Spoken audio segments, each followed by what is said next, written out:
Hello and welcome back to the 2024 Motorsport Games here in beautiful Valencia. I promised last night that we will be back bright and early. We are back early. It's not quite bright yet. It is a lovely sky, but it is definitely still dark and very fresh here on the circuit. Neil, are you awake? Yeah, just about. It's always good when you start work and the moon is still in the sky and the sun hasn't risen yet, but it's a great time to start because the Motorsport Game, FIA Motorsport Games is about to kick off. It feels nice in the paddock because we've got a line of touring cars behind us that are about to go into scrutineering. A lot of the rally cars are already out to the stages. F4 is coming up soon. So there was a lot of rain overnight, so the track has been thoroughly washed, and it's chilly. You know, the track temperature is going to be cold. So whoever's out first, and it's the F4 qualifying, is going to have a job to keep it stuck to the track, I think. It is meant to get really nice today. The sun is meant to come out, and like you say, we have got a lot going on. If I have a look at the schedule, like you say, we kick off with Formula 4. We've got Ferrari single make GT, which I'm really looking forward to. We've got touring car. We've got esports again, so that action will continue. GT, more esports, more Formula 4. There's so much drifting. Ferrari, yeah, I think we'll have a lot to do today. Yeah, I think today is kind of the business end. You know, we've already had our first medals on the board yesterday evening in rallying, and we'll catch up with that in a moment. But I think today we're really going to see the competition ramp up. It's going to be busy, and just, you know, if you weren't with us yesterday, the whole way that this works is there are 5 different sites. Esports is happening in central Valencia. This is the Circuit Ricardo Tormo, where the circuit racing, so that's GTs, touring cars, F4 is happening here. Drifting is happening just over there. Karting is in the Aspar circuit, which is about 20 minutes away. And there's Electric Street down there, which is all the karting, auto slalom and karting slalom. So all day there are activities happening, all working towards tomorrow crowning the 2024 FIA Motorsport Games champions who will walk away with the trophy at the amazing closing ceremony. So it's, you know, today medals will appear on that table and people will be jostling for gold, silver and bronze. And if you didn't manage to catch all that, don't worry, you can rewind on the stream at any point, and also there are designated streams to those other locations that Neil just mentioned. So if you're particularly interested in one category, you can hop over there, but we will be live for you throughout the whole day. Oh, you got us, we got you back. You got us, yeah. And we were live for you yesterday, and yesterday was a fantastic first day to start with, and you mentioned rally there, and I think it's a great time to have a look at some highlights from the rally yesterday. The Motorsport Games rally event has significantly increased here in Spain. From 2 years ago in France, a single-day tarmac event, to a multidisciplined gravel and tarmac rally, replicating the old WRC Catalunya days. Historic, FIA Rally 4 for two-wheel drive cars and FIA Rally 2 for four-wheel drive cars are permitted in their separate classes. There are many medals to be won in rallying, and of course the overall will be the main focus, and there are different ways to win this. Yes, with a single crew and single entry, or like Portugal, a specialist on tarmac and then a specialist on gravel for the 2 individual days, adding up to potentially to an overall gold medal. Spain have entered all 3 classes with 4 different drivers. Jose Suarez was fastest in qualifying. For us, it's a really good opportunity having this amazing event on our country, so we have the pressure, but on the tires and the turbo, not in ourselves. For us, it's just win the gold medal or win the gold medal. The Spanish Federation sent us a directly indication, so we need to, and we have to do what they advise us. The main challenge for the overall will come from Turkey, represented by the medal winner from the Games in 2022, Ali Turkan. Turkan leads his national championship in a Rally 3 car, so moving up to the more powerful Rally 2 for the first time this weekend could provide a challenge. Yeah, first time it's Fiesta Rally 2. It's super fast, super agile. It's very difficult to get used to it with 2 days of testing. Even not 2 days, 1 half day and 1 half day again on gravel and tarmac. So I will try to do my best for my country. But here we have a very fast Spanish guys who know the roads and the car very well. So I will give it a try and we will see what happens. While the fight for the overall will be the focus of the Motorsport Games, it does permit you to enter each individual day separately. Gravel on the Friday and tarmac on the Saturday. And perhaps you don't have a gravel setup for your car, or you're a specialist on tarmac. There are plenty of single-day entries, including Danish champion Kenneth Madsen. Because we only drive tarmac in Denmark, so yes, we are very happy to be here, and it's a big experience for us, so yeah, we are very lucky. And what have you seen out on the stages, the tarmac here in Spain? Very good, much better than in Denmark. Moving on to the Rally 4 class for front-wheel drive cars with a 5.1 kilo per horsepower regulation, and perhaps the first step on the rally ladder.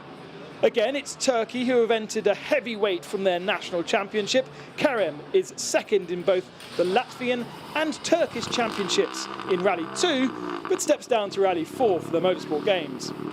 It's likely his main competition in the overall will come from Spain's Sergi Perez, no relation to Sergio of course, or Martin Koci, who is a multiple Slovakian class champion and previous Skoda Works driver. But he, like many in Rally 4, lacks competition outside his home country. It's an honor to be here representing my country for sure. It's a little bit of extra pressure, maybe. Yeah, like it is a long time since I was competing internationally, so yeah, I have some history.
Fast surface, but we try to do the best. 2 stages, repeated 3 times around the town of Util, are on offer for the first day of Motorsport Games rallying. Gravel Day.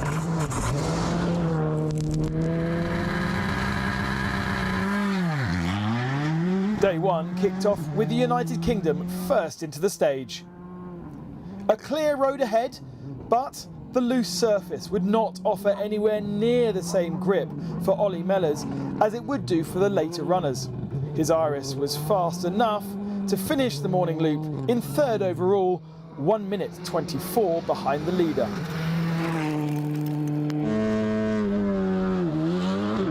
This in part was helped by the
Stage 1, fastest Rally 2 car, but only by 1/10 of a second.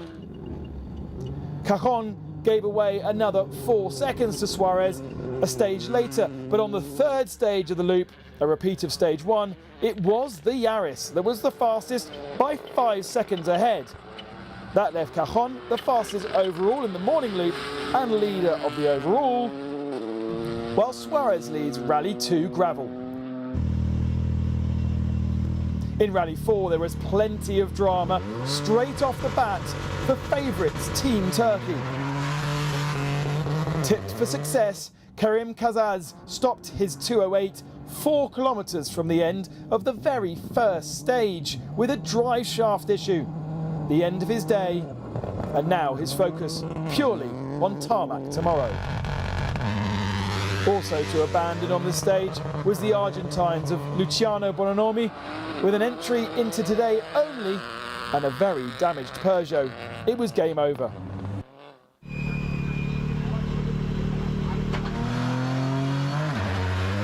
No one really wanted to be third this morning. Portugal's Hugo Lopez had a strong morning through the first stage as expected, showing his gravel experience.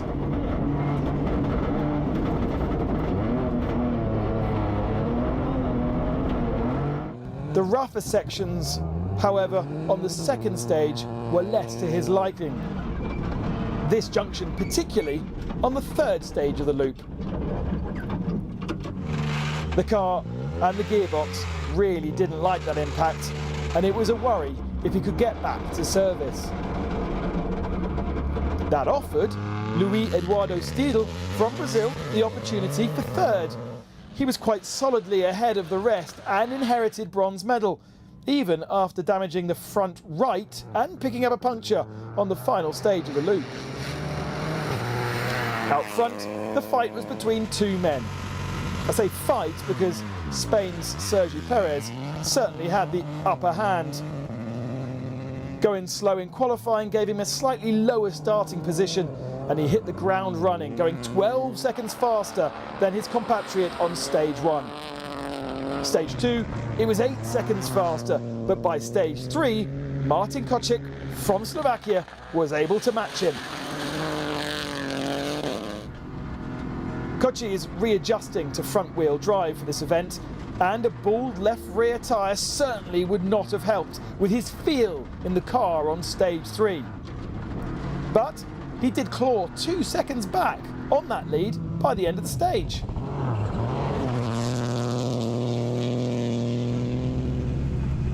In the historics, the form guide was ripped up straight away on stage 1. Zippo in his Quattro, fastest in qualifying and therefore first into stage. He managed to find this large rock, which caused a puncture to his left rear and damaged the suspension, which made the rest of the morning loop very tough. And this is what straight meant to Zippo for the whole morning.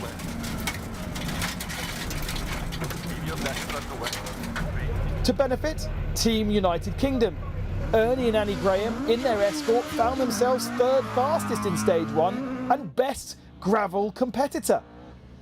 As Zippo got happier with his crabbing Quattro, the father-daughter duo ended the morning second gravel crew.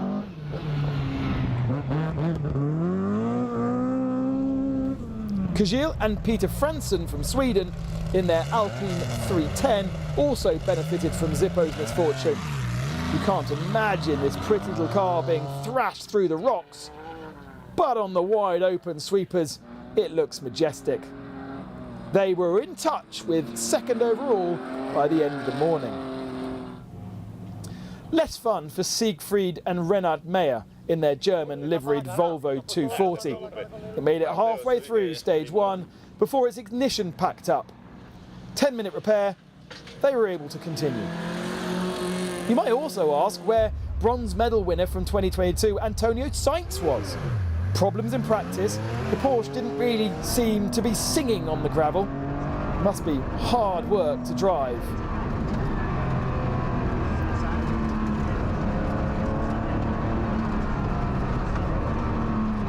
And best, by a huge margin, the legendary Toyota Celica of Ben Mellors and Alex Lee, who took 25 seconds across the 14 kilometres in the first stage, and then another 20 seconds in the second stage. He learnt about Zippo's damage and therefore, on the repeat of the first stage, backed off, but still won it to go into lunch with a minute advantage. The afternoon, 2 passes of the rougher Sant'Antonio stage and a single pass of Calderon.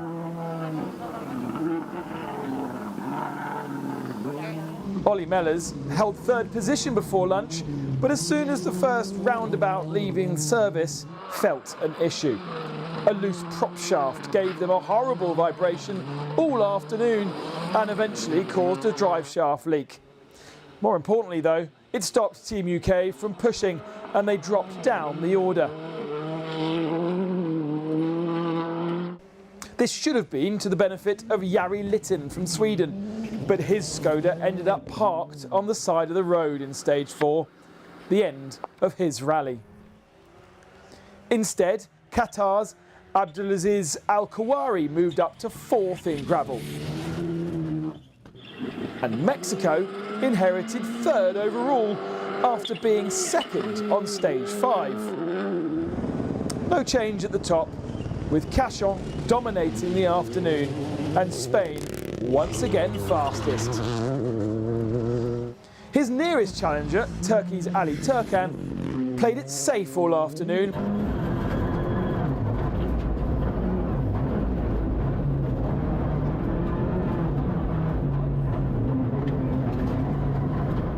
This allowed Rokas Steptonovicius to solidify his podium on gravel and even creep closer as the day progressed to overall. The gold medal in gravel going to Jose Antonio Suarez and Alberto Iglesias, who headed off to celebrate his 34th birthday. Silver to Turkey, bronze to Lithuania. In Rally 4, the big story would be the fight back for Hugo Lopez. First target was India, who spent 10 minutes parked up on the side of the road in stage 4. The only female racer disappointingly dropped down the order, but back up to speed for the rest of the loop. Brazilian Steedle was the next target. He spent the afternoon safely in 3rd in Rally 4, but looked in danger to lose that bronze medal in the very final stage of the day. That was until Hugo Lopez did this on the final stage. A tough way to finish the Motorsport Games.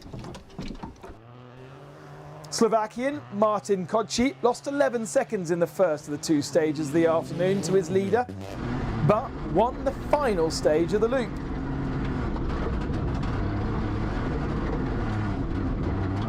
To be honours even across the loop with Spaniard Sergi Perez. It was the 2nd gold medal of the afternoon for Spain and the first of a possible 3 for Sergi, if he's able to wrap up tarmac tomorrow and therefore the overall on Sunday. So happy. The feeling with the car was perfect since the first stage. We have some big attack, and it's good to be back in the Rally 4 here in the FIA Motorsport Games. The Spanish Federation is doing a great job with Coeta as well, winning the Rally 2 class. So perfect day for us, and tomorrow will be better for sure. Yeah, because you continue and you have to fight on tarmac. How different, how difficult will that be? Yeah, a new day, new rally. I think I know the stages a little bit. I did a rally here last year with a Rally 2, and it will be good to have this experience to have a good rally tomorrow. For sure, it's not easy, but I will try it. Stage 4 was bad for Sweden. Not only did they lose their Rally 2 competitor, they also lost one of their 2 historic cars.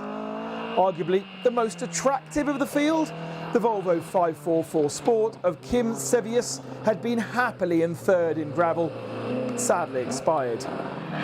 That handed the silver medalist in France, Wojtek Staff, a bronze in gravel.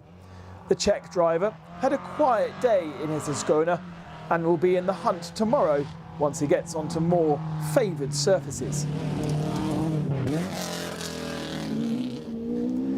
Ben Mellors continued to win stage after stage and racked up a complete sweep across the day.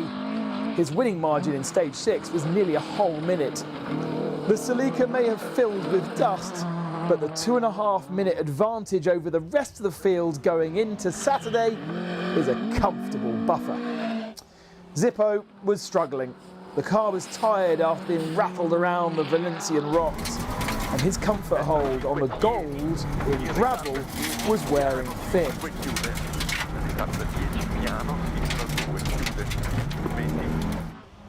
It was Ernie and Anna Graham that were hunting him down, taking 33 seconds in the final gravel stage and returning to the circuit, stage 7, as rally historic gravel leaders, but by 0.3 of a second. On the infinitely less gravelly circuit Riccardo Tormo, Zippo ended up faster and won gold for Italy by 2.5 seconds.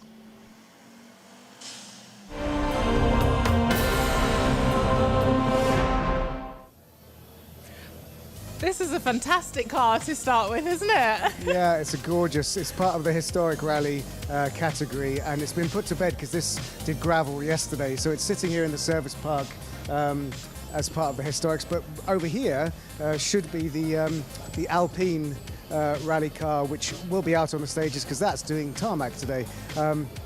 So it's quite cool how open this is. Just for reference, if you haven't seen the stream yesterday yet, anyone can access this area and you can get really nice and close to the cars like we just did. I mean, probably not inside, but you can get a good shot of if you some ask very nicely, old, you'll be able to see. People are very friendly, and we're just walking by Team Sweden historic rally cars.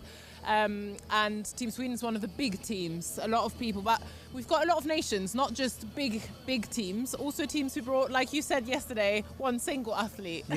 Yeah, so Sweden have got a very strong contingent in rallying, but congratulations to Spain, who have their first gold medal, I think ever in the history of the previous 2 FIA Motorsport Games. So congratulations to Spain. Obviously our hosts will want to win come tomorrow evening. The paddock, as you can see, the spectators are starting to build up. We're expecting this to get very busy today, and I think you can still get tickets if you wanted to come to the Circuit Riccardo Tormo here in Valencia. So this is where the rally paddock is. Behind that is more rally cars, touring cars. Over there are all the garages where the F4 cars are. You've got GTs down there. It's a really nice mixture of lots of different kinds of categories of motorsport. We have 26 different categories. This just a little recap. It's a lot to remember. And 82 nations are coming. We've got new nations like Angola, and the ones who've been here, the OGs like France, Belgium, Spain, Italy. They've been here from the very beginning, but more people are coming from all corners of the world. It's so exciting. One of your favourite categories yesterday, and which I found very impressive, was drifting. Drifting basically bathed us in a smoke cloud. Yeah. It was very exciting to watch. It was just behind the garages where we're standing now, behind the paddock on the other side. It's the drifting circuit. So I think it's time to have a look at some highlights from drifting from yesterday. Yes, please.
Next up in the live stream at Valencia is the Formula 4.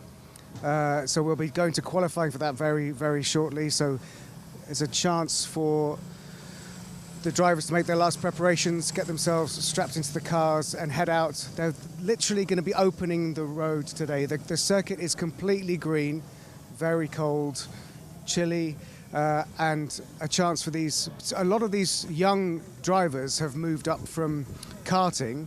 So they're only just, before they were only old enough to do karting. Now some of them have moved up to be, graduate into Formula 4. And just a recap how significant this is internationally as a sort of stepping stone into Formula 3, Formula 2, and eventually, ideally, Formula 1 is the gold medal winner in Formula 4 at the FIA Motorsport Games 2022 in Marseille was a certain Kimi Antonelli. That rings a bell. Yeah, who is just signed to be a Formula 1 driver next season for Mercedes. So it just goes to show that not only is that category super important on the ladder of single-seater racing, that the Motorsport Games itself is a way to arrive on the scene. So it'll be interesting to see how some of these young drivers cope with that pressure. Some of them will be super experienced. They'll have come all the way through the ranks. Some of them will be quite green, like the circuit. So this will be a real test for them because these aren't the kind of conditions they'd be used to sort of racing in,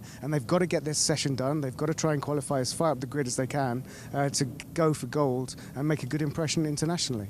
I think Formula 4 here is also super interesting because obviously you've got like different categories or different like nations competing within Formula 4, right? And this might be the first time they meet each other internationally.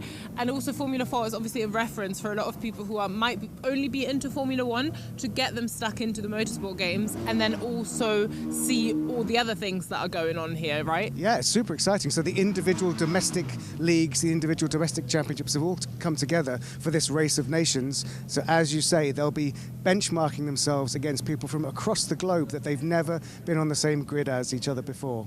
Let's go over to our lead commentator, Addy.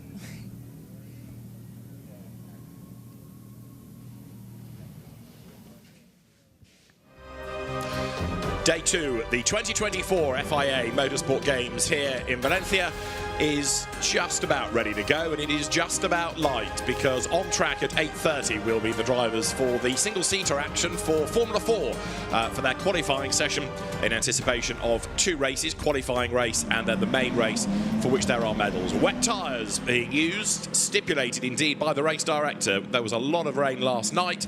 The track, I will offer you, is pretty much dry, but young drivers, inexperienced, in some cases they've never raced these cars, many have never even raced here, so the race director has said you've got to go out and use wets at the very start, but it could just be an exploratory lap and then straight back in for slicks. We'll see what they do.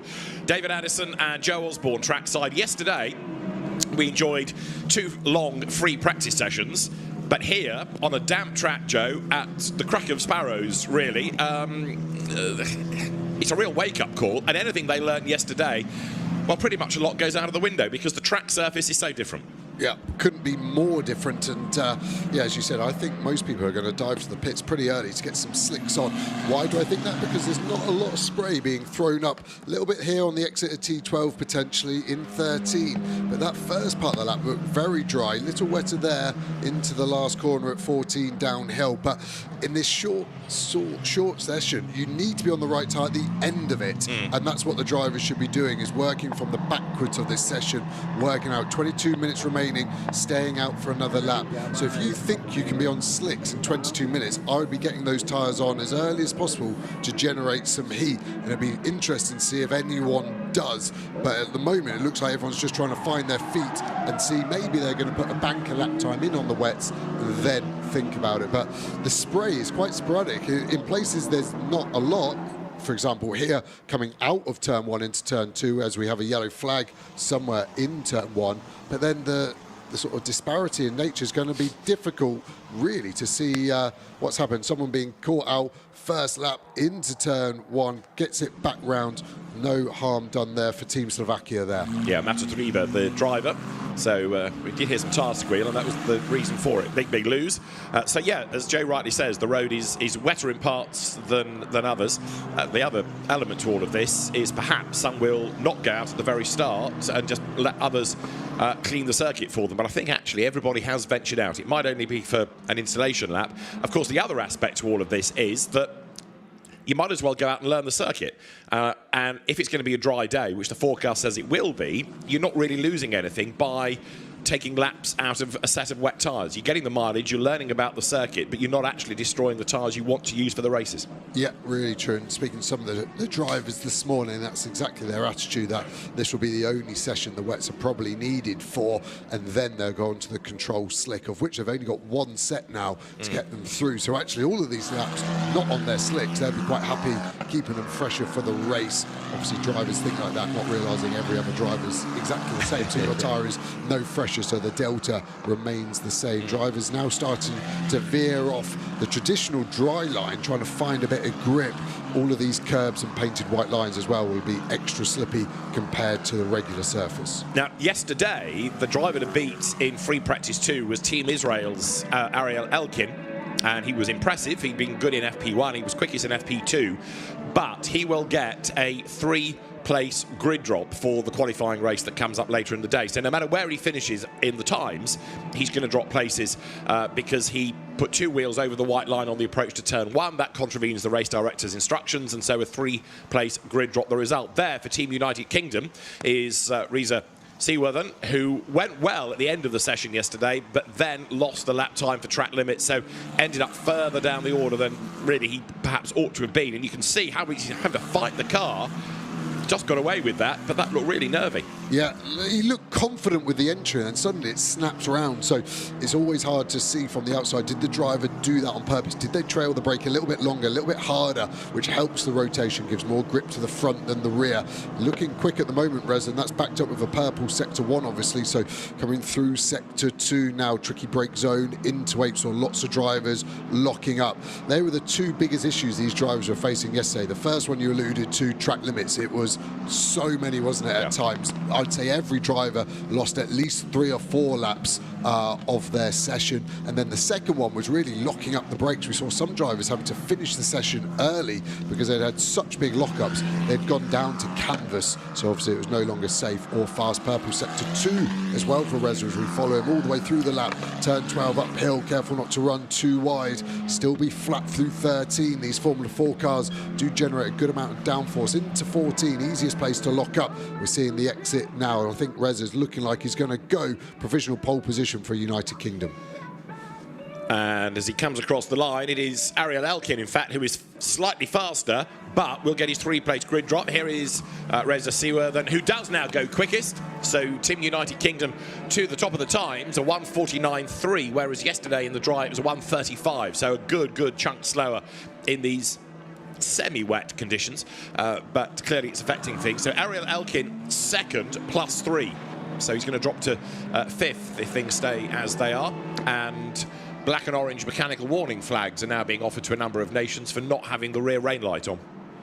Yeah, the drivers would have been told at the start of the session turn on, but maybe in a rush they didn't, and it's the only way the race director can safely communicate with these drivers. No pit car radios this weekend for the F4 cars, so the only way they can is to get them in.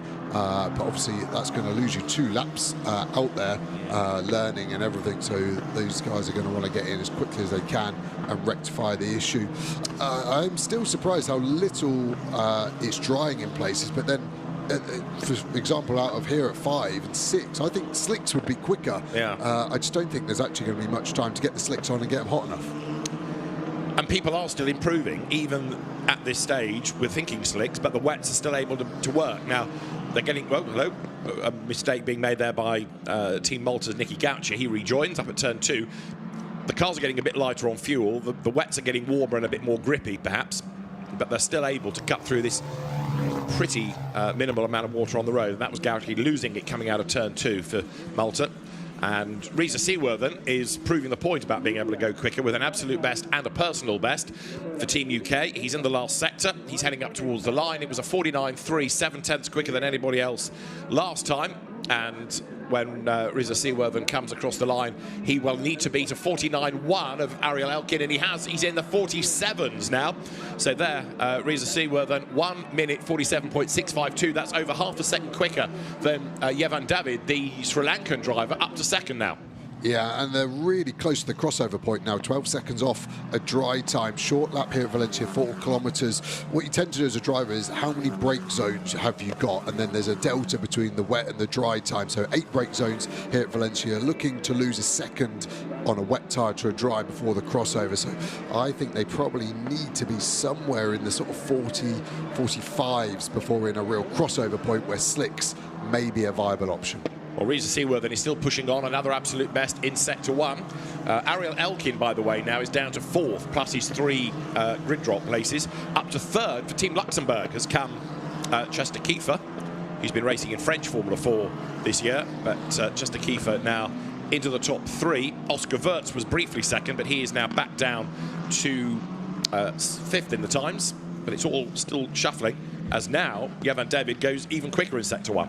Yeah, Yevan David last weekend, Monza, in another single-seater race, and it was wet there, and he was quickest and won races in the wet as well. So a lot of these drivers obviously competing across the globe in different championships. Some of those in warmer climates may have not raced so much in the wet. True. But I think what we're seeing here in the first 2 are drivers that know wet weather driving, and that has given them a good advantage. Obviously, Seaworthen doing British F4, they've had a fair amount of wet races this year, so he will probably be at home the most. But Yevan David looks like he's going to really take the lap times down, maybe into the 46s on this lap.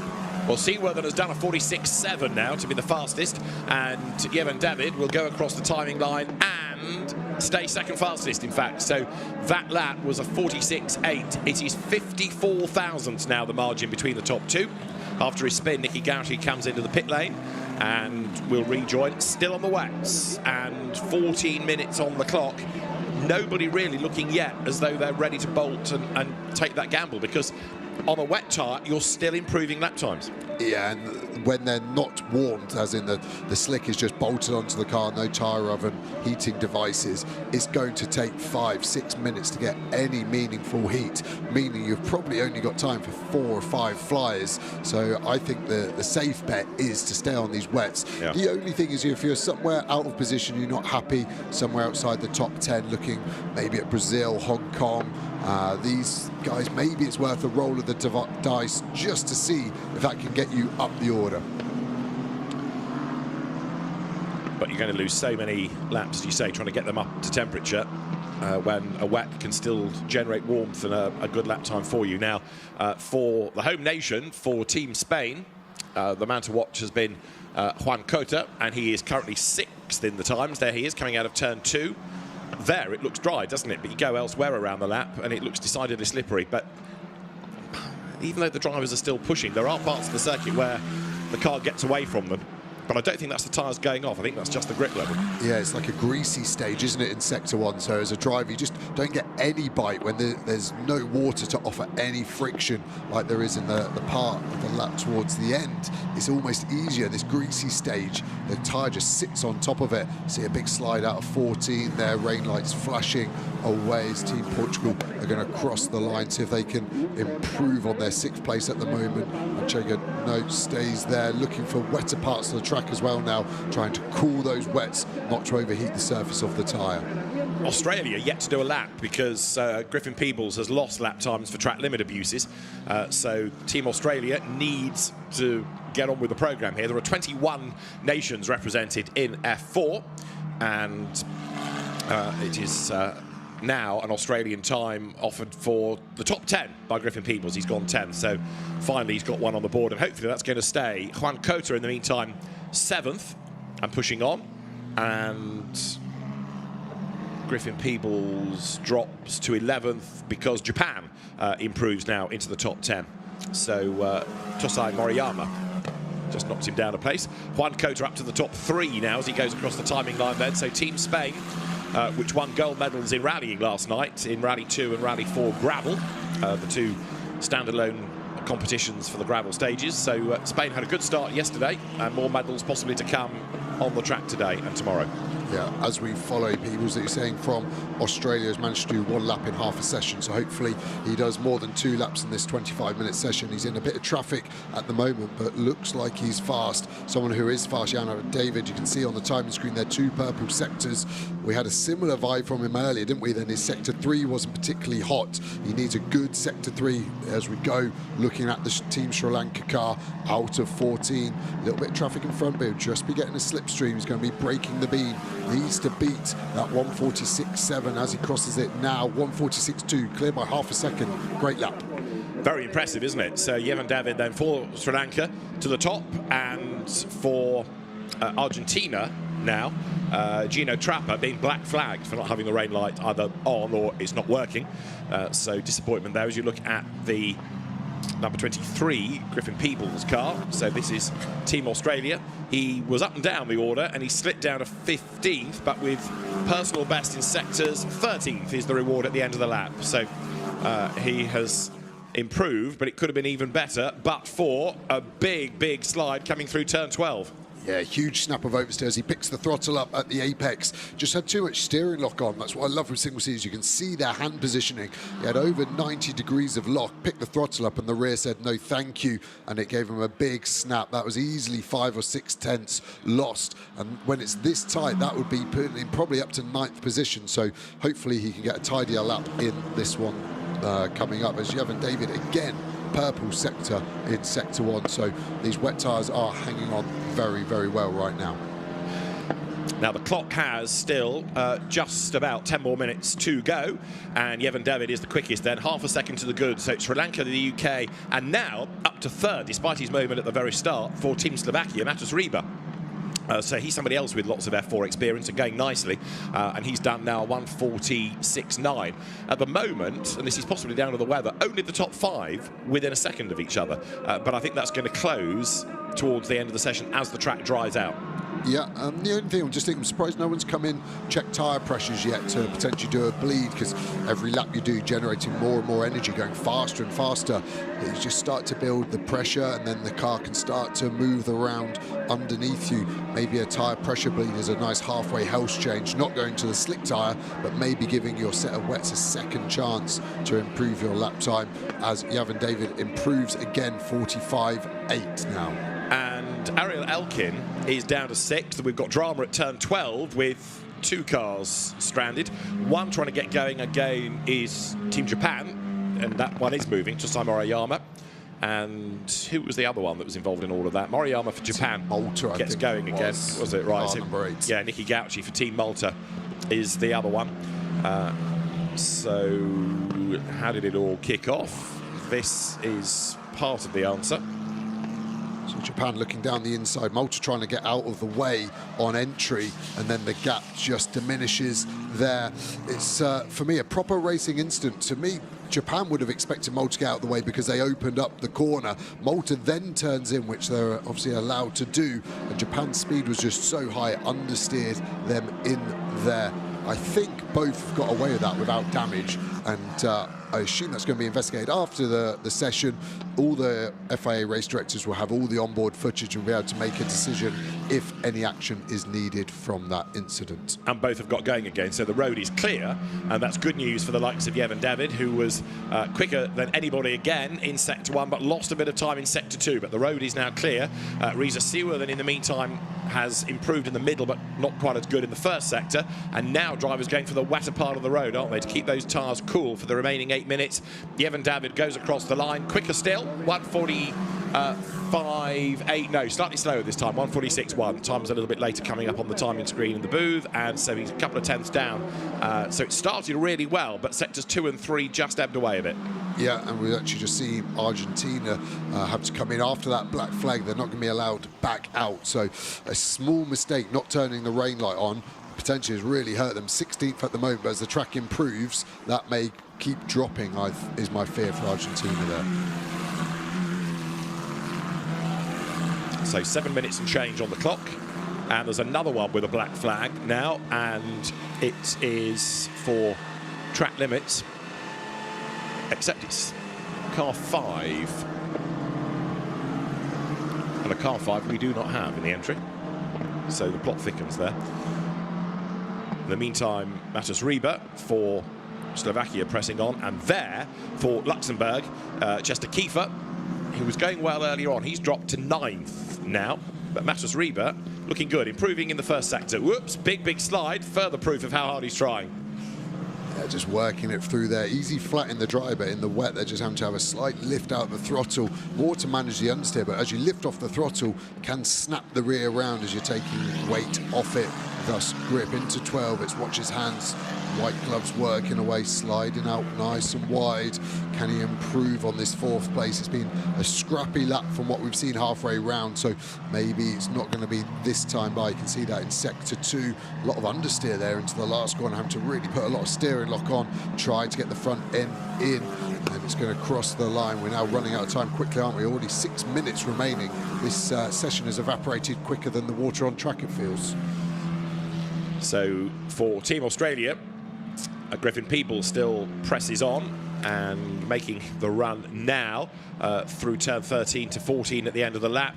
Carl looking a little bit nervous through there, and he's having to work it hard. Curb on the outside is okay with 2 wheels, heading now up towards the timing line. And so for Griffin Peebles, number 23 for Team Australia, he will go up to 2nd fastest now. So that was a really good effort, a 1:46.1, and it puts him half a second down on the pole driver Yevon David, 8 thousandths up on Reza Seawortham. And Ariel Elkin, quickest in FP2 yesterday, 9th now with this grid drop hanging over him as well, 3 places to drop. It's surprising, isn't it, how the conditions change, which drivers shine and which drop down the order somewhat. You can see Juan Coto Alonso there backing out a little bit in sector 3, nearly by 5 seconds actually, just maybe trying to bring the temperature of those wet tyres back down. As we look at some cars starting to park up now, is that through choice, or are they having to just maybe get some items checked? That's a black flag for Portugal for track limits. So I'm afraid to say that for Francisco Machido, he has been brought into the pits, a black flag for track limits, and looking as though that's the end of his session. So with just under 5 minutes to go, that's him done. Also to the pit lane has come the Qatar entry of Badr Al-Sulati, and he is 20th ahead of the Norwegian Olav Var. He struggled a bit yesterday and didn't do the whole session, which was a bit of a surprise to us for Team Qatar, Al-Sulati, but today he has got himself by nearly half a second ahead of Olav Var, who I think may have a problem because he was quicker than that yesterday. Yeah, he's on a lap right now. He's got a green sector 1 that's not particularly quick, but probably is, if he carries on that trend, good enough to maybe get him up to about 14th or 15th, I think, for Team Norway there. Pebbles purple sector 2 really come alive at the end of the session. Didn't do anything for the first half, but maybe that was the strategy, saving the tyre for when the track was at its best. Is he going to be able to improve on his 2nd place at the moment? No. And the gap stays the same. It was a Peebles dash, wasn't it, that coming over the line? So Griffin Peebles for 2nd still. So it is Sri Lanka, Australia, UK, Spain, Slovakia, and then Brazil. Now the Brazilian entries only just got up to 6th, but Matheus Comparato was another driver that was struggling yesterday. He got those blistered tyres, missed most of the session. There's going to be an improvement here for Team Spain. Juan Cota comes up towards the line, and the Spanish entry now 2nd. So to the front row goes Juan Cota. Understandably, Team Spain, one of the most energetic ASNs, the national sporting authorities, of course, wanting to do well on home soil, but as an ASN, as a nation, they've really embraced the event. There are more and more black flags for track limits, and the next one is to Malta now. Nicky Gauci, who we've had a spin and track limit dramas, are now black flag. Yeah, just going back to Team Spain, now less than a thousandth behind pole position, so really tight. Also, 3rd place has changed as well now. Peru up there, so the order is changing. A lot of these drivers getting black flags. The only defence I can give them from the driver union perspective and sticking up for them is getting a black flag in qualifying isn't in every championship. Normally you just lose the lap for your track limit warning, but here there is a limit to your track limits, and after that you are black flag. So that's going to start to hurt Reza Seawortham now up to 3rd place. I think the last part of the session could be getting quite interesting, chopping and changing of positions. Yeah, Seaworthen lost out in the last sector of that lap, so it was a better time, but he stayed third up to the timing line now. Fifth quickest is 17, which is the Peruvian, Andres Cardenas. There he is. So again, all of these different nations. And of course, there are some that are doing only one or two categories. There are other nations that are able to spread across many, many more. Spain being understandably very busy. Peru with representation in racing, rallying, esports as well. What can Cardenas do here? Also, have a look at Chester Kiefer for Team Luxembourg, because he's done an absolute best in the first sector. Peru up to fourth then. So Cardenas for Peru, fourth fastest.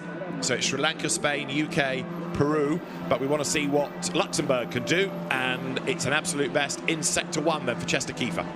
Yeah, really proven their point, aren't they, how competitive they can be on the motorsport global stage. As we go to Kiefer, purple Sector 1, green Sector 2. It's looking real nice at the moment. This is our good bet, for getting it on pole position with less than a minute remaining. So the next lap will be his last. I just saw Yevon David box and go back out. So has he bled his pressures? Has he got time for one more flyer as well? A little bit nervous, that car coming out of turn 14, but Chester Kiefer controlled it nicely, and he'll break the beam. And where does Luxembourg go? The answer is it's going to stay fifth fastest. The lap time was better, but it's still fifth. Yeah, he had the unfortunate, all the colours of the sectors, purple, green and then yellow, not an improvement for himself in Sector 3, and that's why it wasn't maybe as good as we thought it could be, as we see Argentina still just having to sit there after getting that black flag for not having the rain light on. They were 16th when they got that, now dropped to 18th. Luxembourg, though, will get one more lap, so if Chester Kiefer can dig deep, there is a chance for him. It is still Yevon David then for Team Sri Lanka at the top of the times. From Juan Cota for Team Spain. Reza Seaworthen for the UK third. Then for Peru, it's Andres Cardenas, fourth fastest. Fifth quickest is Chester Kiefer for Luxembourg, and sixth for Australia, Griffin Peebles. And Chester Kiefer is down in the first sector of this next lap. The checkered flag is out, and there are one or two sector improvements, but it's going to be hard, I think, to find a proper lap improvement here, but we'll see. There might be one last hero. Yeah, as we go to Team United Kingdom, green Sector 1, just under a tenth better than he had done previously there for Seaworthen. He's really just struggling to get any bite from the tyres now. I think they have got to a point where they almost turn to jelly and they get too hot. Sector 2, a tenth down, there's still a chance he might be able to do something in Sector 3. At this point, the driver will be thinking, I just need a bit of a Hail Mary move, sort of sink or swim. I might as well send it into this final break zone of 14 and see if I can make it stick and get away. And I think that's the only way you can get rid of the understeer there at 14, is to go real late and hard on the brakes and try and pivot it. Reza there, the last car in shot coming across the line. Can he beat the 45.6 to put him in pole position? The answer is no. It's close though, isn't it? 45.7. Yeah, 62 thousandths away from Spain, and the gap between Sri Lanka and Spain for pole position was 7 thousandths. But Griffin Peebles for Australia might be able to gain a spot on the grid as he comes up to the flag, because an absolute best middle sector shows he's got some speed. Sixth at the start of the lap, and Australia ends the session sixth. So it wasn't an improvement of grid position, even though the lap time was better, but it was a slightly slower first sector. And sad to say, it wasn't an improvement. So as I say, 7 thousandths between the top two. You've got other gaps of further back, 8 thousandths between, for example, Peru and Luxembourg. A little bit further down, you've got tenths, but it is going to be very, very competitive. The whole grid covered by 4.6 seconds, but little pockets really close. Yeah, you called it really well, David, in the top. What's that? Top 12 covered by a second at the end, so it did tighten up lots, and I'm now really looking forward to the race because we've got so many quick drivers very close together. And the previous two editions of Formula 4 within the FIA Motorsport Games, both won by Italy. It was Antonio Rosso in 2019 at Vallelunga. 2 years ago, Andrea Kimi Antonelli was the gold medalist, and of course set to be a Formula 1 driver now. So it illustrates, doesn't it, the importance of F4. It's a globally recognised category. It runs across the world, and increasingly, although initially I think there was a general idea to have specification that you could interpret. Now everybody is going the same way for the same engine, same car, and making it level across the world. And that has been perhaps one of the reasons why F4 has been so successful. It kept the Macau Grand Prix alive for a couple of years as well. Looking down at the circuit, you can see elements of the track and the different lines that people are using into the corner. Looking down from the drone, fascinating to see how deep some people go and how others try and shorten the corner, cut the corner a little bit and get the curb. Right, let's look at the order there provisionally at the end of qualifying for Formula 4 at the FIA Motorsport Games. Sri Lanka from Spain, from the UK, Peru, Luxembourg, Australia, then Greece, Japan, Israel, Slovakia, Hong Kong, China and Serbia, rounding out the top 12, and that is the 12 covered by 1 second. Yevin David is the driver that's fastest from Juan Cota. Reza Seaworthy third, then the Peruvian driver Andres Cardenas fourth from Chester Kiefer and Griffin Peebles. Seventh in the end was the man that was quickest in FP1 yesterday, the Team Greece representative Philippe Armand Carras, ahead of Japan's Moriyama, now ninth, but with a 3-place grid drop, Ariel Elkin and Niki Gauchi for Malta, ending up 21st and having to sit out the last few minutes of the session after being given that black flag. So now the cars go back to the teams, and Yevin David for Team Sri Lanka takes the top time. The cars will be checked. There are, of course, inevitably one or two things in the system that race control will want to have a look at. All the cars the same, the Tatius chassis, they're all on the same Pirelli rubber, they are all with a Abarth 1400cc turbo engine, so it really is a level playing field. But different teams operate them. 2 years ago, it was a different car and it was all centrally run. Here, they're all teams from Spanish F4. Some drivers are from the Spanish F4 Championship, but you can't drive for the team that you drive for in the Championship. You've got to drive for a different team this weekend just to try to make things as fair as possible. But for Yevin David, really good job done there. Yeah, super happy and being quick all year, so nice to come to a big event like this and stick it on pole. Really like his race suit as well, done really well to get the Sri Lankan flag, to incorporate the sleeve all the way up as well, as we see Kostas Karas, is that? Sorry? Yeah, Philippe Karas, yeah. Just walking up, not looking particularly happy. He was very quick, wasn't he? He was quickest in FP1 yesterday, so he's obviously not particularly happy with his 7th place in that. But I think anyone inside the top 10 has a chance around here today because of the slipstream effect. Overtaking will be very possible and easy at times. So Yevin David for Team Sri Lanka is the man who takes pole position. Antonio Rankin has found our pole sitter. Yevin, that was absolutely brilliant. Congratulations, our pole sitter. Thank you so much. I mean, what can I say? My first motorsport games in Formula 4, super, super happy. Thank you very much. It was difficult conditions. You did brilliantly. Yeah, thank you. Thumbs up, big smile for Yevin David, who has a quick word with us, and a job well done. 7 thousandths of a second, the blink of an eye, between Sri Lanka and Spain, Yevin David and Juan Cota. It's going to be a really competitive Formula 4 qualifying race later on today.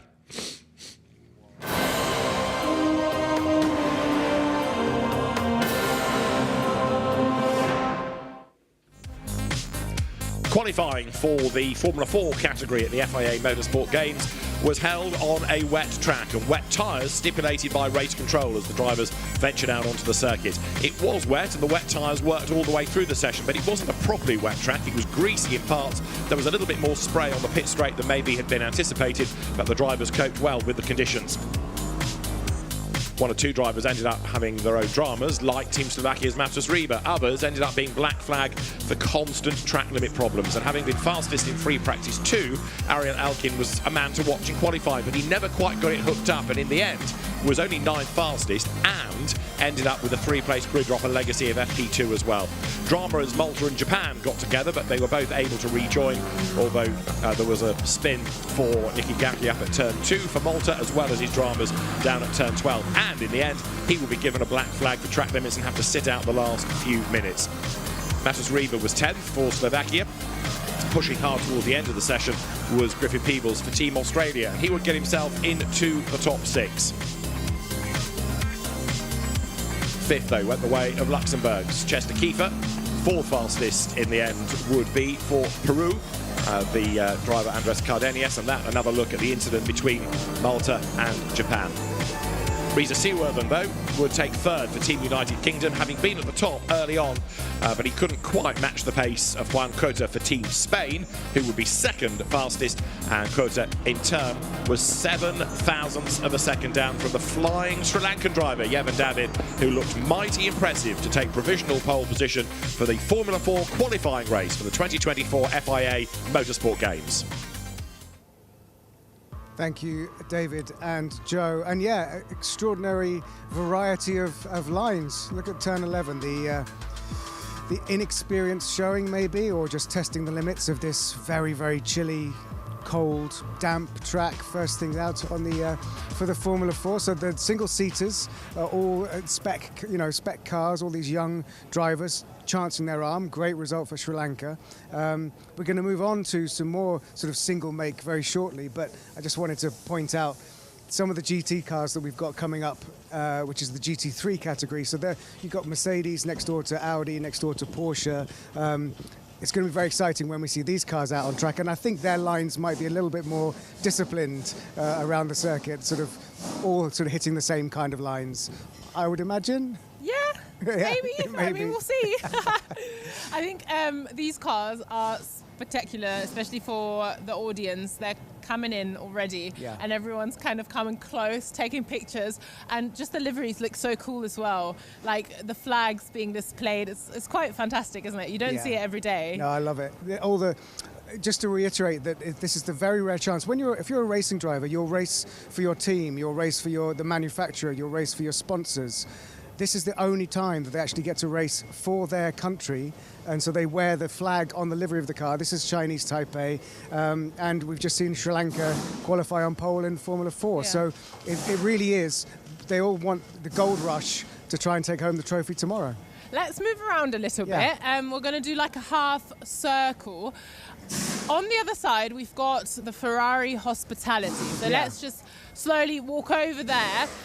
Next up, we've got single make, so the Ferrari Challenge. Single make, so again, they're all sat in the same Ferrari, brand new Ferrari 296. And this challenge has been around, Ferrari Challenge has been around for like 32 years, so it's a well-established category, but it will be a fun watch. Yeah, definitely. Very much like the sort of the grown-up version of the Formula 4 we just saw.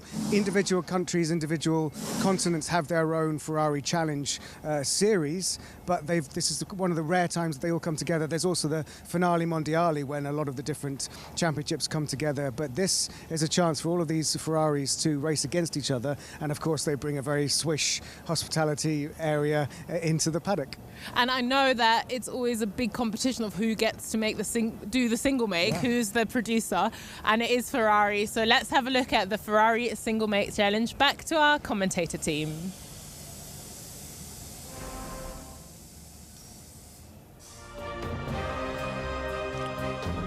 Next up for the Motorsport FIA Games, the single make GT race. Qualifying coming up shortly.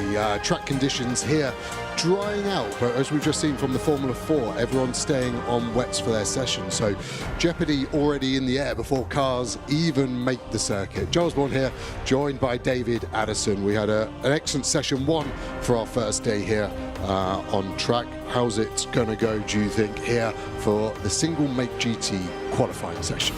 It's a new category, isn't it, for this year's FIA Motorsport Games, and it mirrors, of course, one of the most long-standing, most popular one-make championships, which is the Trofeo Pirelli Ferrari Challenge. And the cars which are new to the series this year are the 296 Challenge models.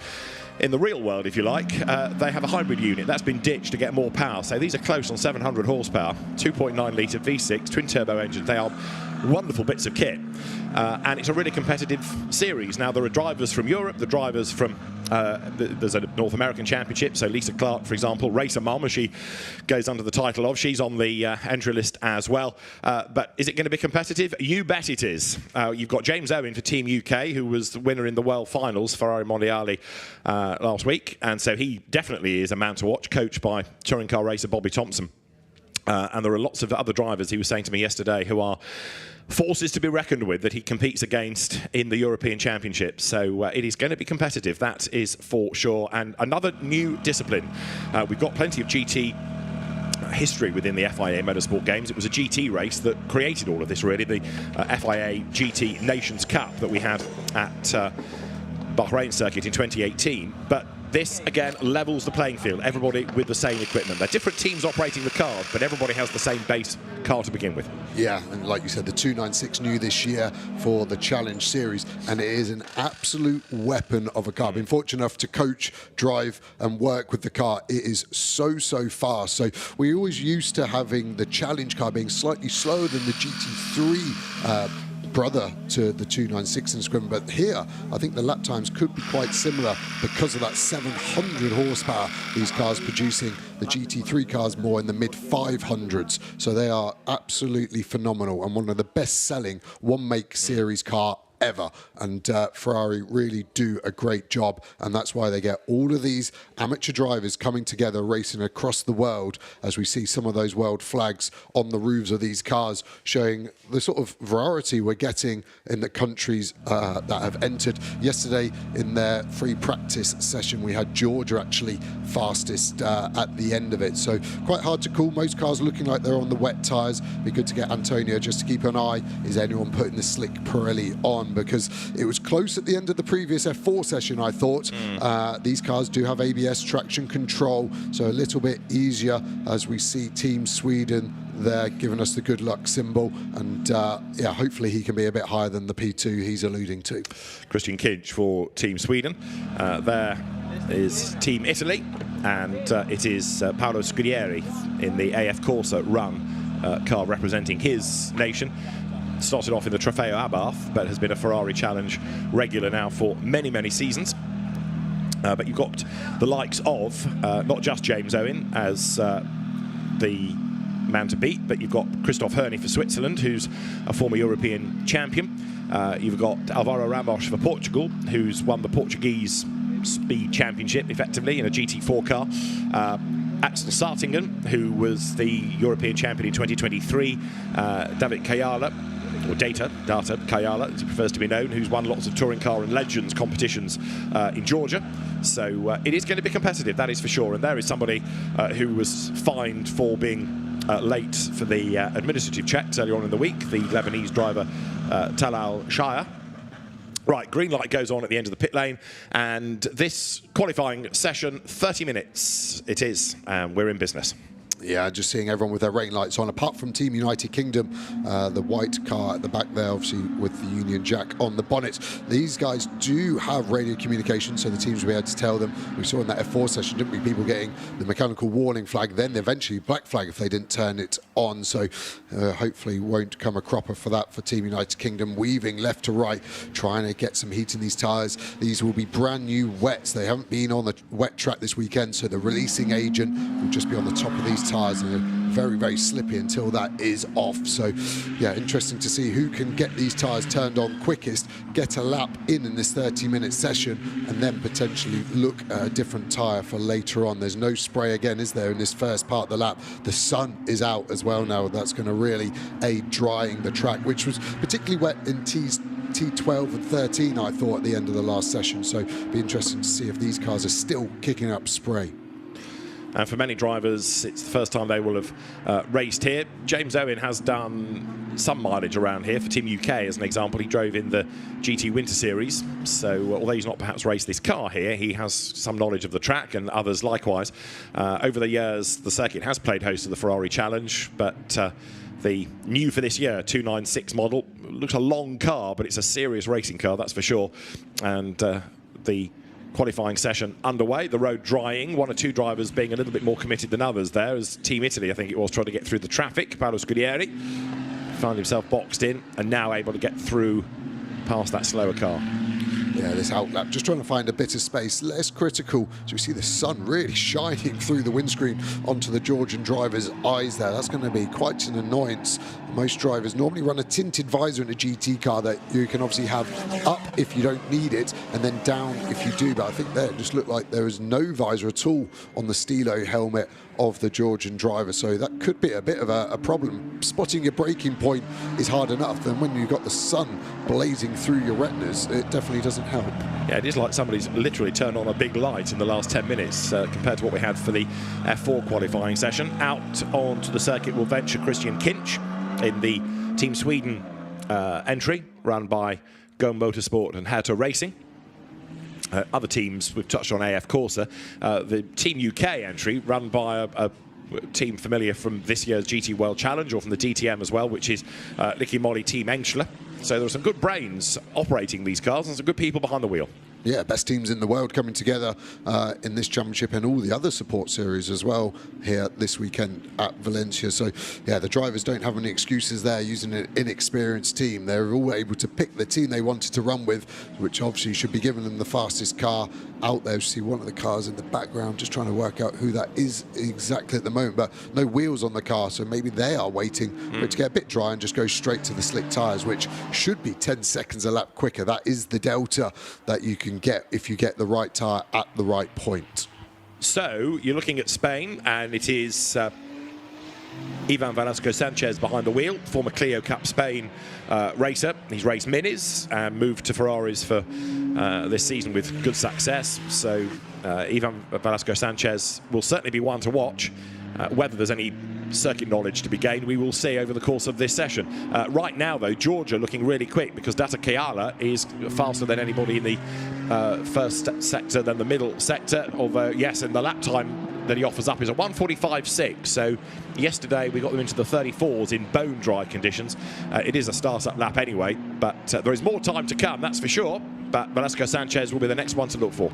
Yeah, I think most of these drivers are going to do the banker strategy here, probably put 3 or 4 laps in on these wet tyres and then start to think about the slicks. The car in the pit lane that we saw was the 127 of Lisa Clark, United States of America, so maybe just waiting to see what the conditions are like before they commit to heading out there. She will be able to watch all of these pictures, and our driver coach will then be able to talk. But look at the spray here, 3:13, definitely hanging on a little bit longer than the rest of the lap. So the cars have adjustable traction control and ABS, so if it is a bit slippy, you can crank those settings up to offer more support. But at the moment, that will be particularly slippy through there. 700 horsepower all through the rear wheels as well, obviously, will be relatively leery. P1 then for Team Spain, 1:43.0. Pretty quick in these conditions, I think. 2.5 seconds quicker than Data Kayala, but there is more to come from the Georgian driver, who has done an absolute best first sector. There he is. So Kayala coming up towards us now, and Kayala with third currently, being the Team Venezuela car of Angelo Carlo Fontana Oliviero, and then you've got Axel Sartingen for Team Germany, fourth. Right, as far as Kayala is concerned, absolute best and a personal best, but behind him, Fontana Oliveiro has done it the other way round, so he's going to be on for an improved lap time as well. They should all be improving, of course, really, given that the tyres are getting lots more warmth into them. Does Kayala go top? He doesn't. He stays second. So the lap time is better, but he still misses out as racer mom, Lisa Clark, gets ready to go. Yeah, they decided to put some wet tyres on. Going to bolt those on, make sure that the right pressure, there is a minimum pressure they can be, so you can't go too low. The performance normally on this Pirelli tyre, particularly the lower you go, the faster you go, but the chance of a tyre issue because of the deflection in a low pressure is too risky. So there is a minimum as we look on into the garages, everyone with their hands over the mouth, surprised at the lap times maybe already how fast everyone is going. And maybe a bit of concern that we wanted a bone dry circuit and we're still having to dry it out, and are we going to be in the right place at the right time? And of course, in terms of what you can do to the car for a wet road, well, they've got to think on their feet here, having been in the dry yesterday. Yeah, and there'll be so many settings that can be changed, and the driver will be speaking with their engineer, can we go a bit softer just to let the car roll its weight around a little bit better, so it is then possible to use the weight transfer. As we see Team Portugal, Alvaro Ramos in the 150 car, nice livery on that, the fluoro yellow, easy to spot. Lisa Clark now making her way out, missed the first 7 minutes, so yeah, I think the strategy there probably is just to let the track get a little bit better before she commits to the track and starts her qualifying run. So we'll see how she fares once the Team USA car hits the circuit. Right, for Portugal then, Alvaro Ramos improving in the first sector, but he's only 9th of the 10 that we've had so far, and therefore there is a bit more time to find. He didn't really sparkle, though, in the second free practice session yesterday. So Alvaro Ramos perhaps wanting a little bit more mileage, but having raced in these cars all season, knows what the 296 Challenge car is all about, and he comes then now up towards turn 12.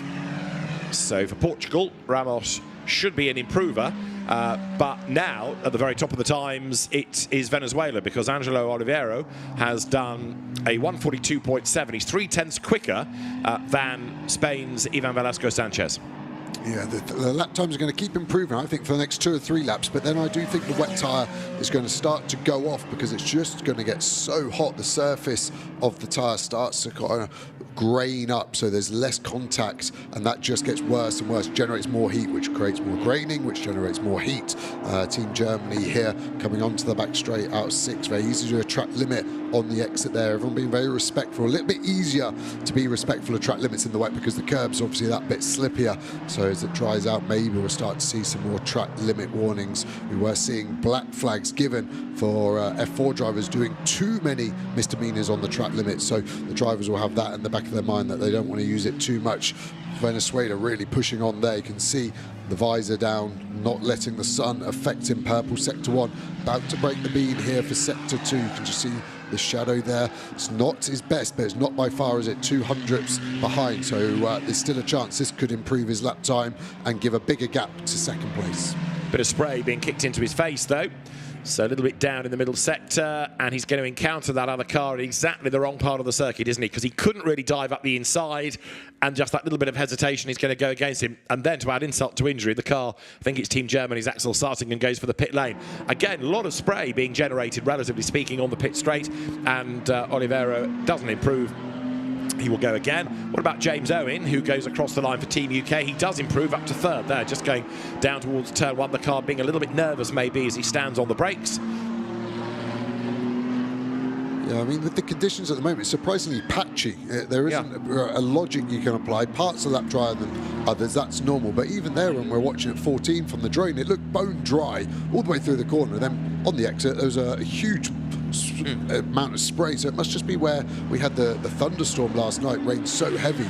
They must have created some rivers running across the track that are just drying at a completely different rate. So a real tricky call for the drivers here on what to do on the tyres. James Owen coming through. Car looks nice and compliant there. Look at those Pirelli slicks. That's so much more contact area than those wet tyres. So Germany making the call with just under 20 minutes going. They are stone cold, so that's going to take him, I think, 6-7 minutes to get enough heat in there to really generate some heat. And look at those damp patches as we watch the car through turn 8, through turns 9, hopping over the curb, trying to use it, trying to straighten it up as much as you can. Less steering, more speed is the easy equation when you're a racing driver. But I'm really excited to see Team Germany leave. I think their outlap might be quite exotic in steering angle that way round. It's going to be a voyage of discovery, isn't it? As Axel Sartingen for Team Germany will be the pioneer, first one under the wets. James Owen, though, from Wales, he's used to the rain, comes up towards turn 14, and is this going to be an improvement for him? Well, he's down to 4th again, because Team Switzerland's Christoph Hörny has gone 2nd, and Owen down in sectors 1 and 2, but he's staying out there. He's not yet deciding to bail. On that part of the circuit, you'd think, no, stay on the wets, but Axel Sartingen's first 3, 4, maybe even 5 laps are all going to be quite interesting. Into the top 10 has gone Lisa Clark, so it hasn't taken her long to get ahead now of Tel Al-Shaya from Team Lebanon. And there is James Owen up towards turn 2. So it is 0.2 of a second between the top 2, between Venezuela and Switzerland.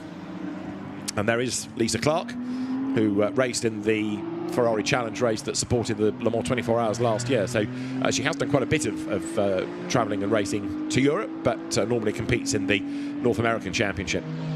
Yeah, it'd be a great honour for her to obviously represent the United States. They have a very strong domestic Ferrari Challenge series as well. So She'll be used to the competitive racing, so new to Valencia, obviously, can pick up the track relatively quickly. It is a short lap, but 14 corners and very technical, long flowing into tightening corners at times. So one of those tracks that's quite infuriating as a driver. You make one mistake and suddenly it then knocks on to the next 3 corners due to the sequence of how they run. Turn 12 here, very easy to run wide like we've seen a few times. But yeah, I think we're going to have 4 or 5 cars on slicks in the next few minutes, so we'll start to get a good tell. The interesting bit of the spray coming out of here at 14, it is when the car is fully straight. So yes, it is wet, but you'll see the spray come in any second now. The car shouldn't be affected by that point because the steering wheel's straight. You're going probably about 130, 140 kilometers an hour, so the downforce, I think, will stop the slick from spinning up at that point. So yeah, you've just got to judge where it's wet and how much it will affect as we see Team Georgia heading back out on a new set of slicks. And also in has come Team Switzerland, Christoph Herney, second in the time. So I think now, can we call this a session of 2 halves? You've got part 1, which is for the wets, and part 2 that's for the slicks. And we are almost at that halfway point of the session now with 17 more minutes on the clock. Big flash of the lights there, coming down towards turn 1 to say to the slower car, don't cut across and get in front of me. Now, Team Germany then was the first onto the slicks. This is Axel Sartingham, who is not going quickly enough, it doesn't look, to get the warmth into them. So it's still a bit tippy-toey. Yeah, it's real tricky, but they are stone cold, so this will be the most extreme it's going to look at the moment. So we've gone on board with him. This will be a great shot. How much can he commit into turn 14? Not much at all. It is painfully slow at the moment, but when the tyres are this cold, grip levels are like ice. So I'm not expecting him to be fast, but you're right, we need to get a bit more speed to generate heat. Very chicken and egg, this situation. Until you go fast, you don't get the heat. But if you can't go fast, you're not going to get the heat. So the best thing to be doing is adding some brake zones. So on the long pit straight, just brake hard a few times. The brakes generate so much heat themselves that radiates through and the surface temperature picks up. A great illustration of a wet shod car coming past us, just how much more grip. And that's Team Lebanon. And they were currently, where are they? Sorry, ninth. So not even the fastest wet car. Shows you the delta at the moment. But what I think Team Germany have done well is committed first. So it gives them the most time to get the most heat in. And I think in 15 minutes time, it will be the right tyre to be on. It's just being patient, isn't it? Letting the track come to your tyres rather than making a mistake, because it is easy to try to push hard. As you say, you want the warmth in the rubber, so you start to push, but then you go off, and then it's all wasted. So starting and tiptoes round, and other teams will be watching all of this, but they're still committing. Yeah, I think it's because the wets have gone off as well. It's almost like they can't improve on the wet because they've taken the best out of them. They haven't got another set of wets to put on mid-session. So their only option is the slick, which at least when it's your only option, you know it's the right option because you can't have any other drone. Looking at Team Germany, still very tentative. You can see that dry line now, though, at least. So that will start to give the drivers, but it's still patchy in places. So in the corners, they'll just be feeling the grip. The car talking to these drivers through the steering wheel, through the base of the seat. The driver just feeling how much grip have they got underneath them. The teams also may start to be talking to them saying, this car has just done X in sector 1, so we can push on a little bit more. Traction control, we said about turn it up, give you confidence that you can floor it, and let the car have the problem as we go back on board.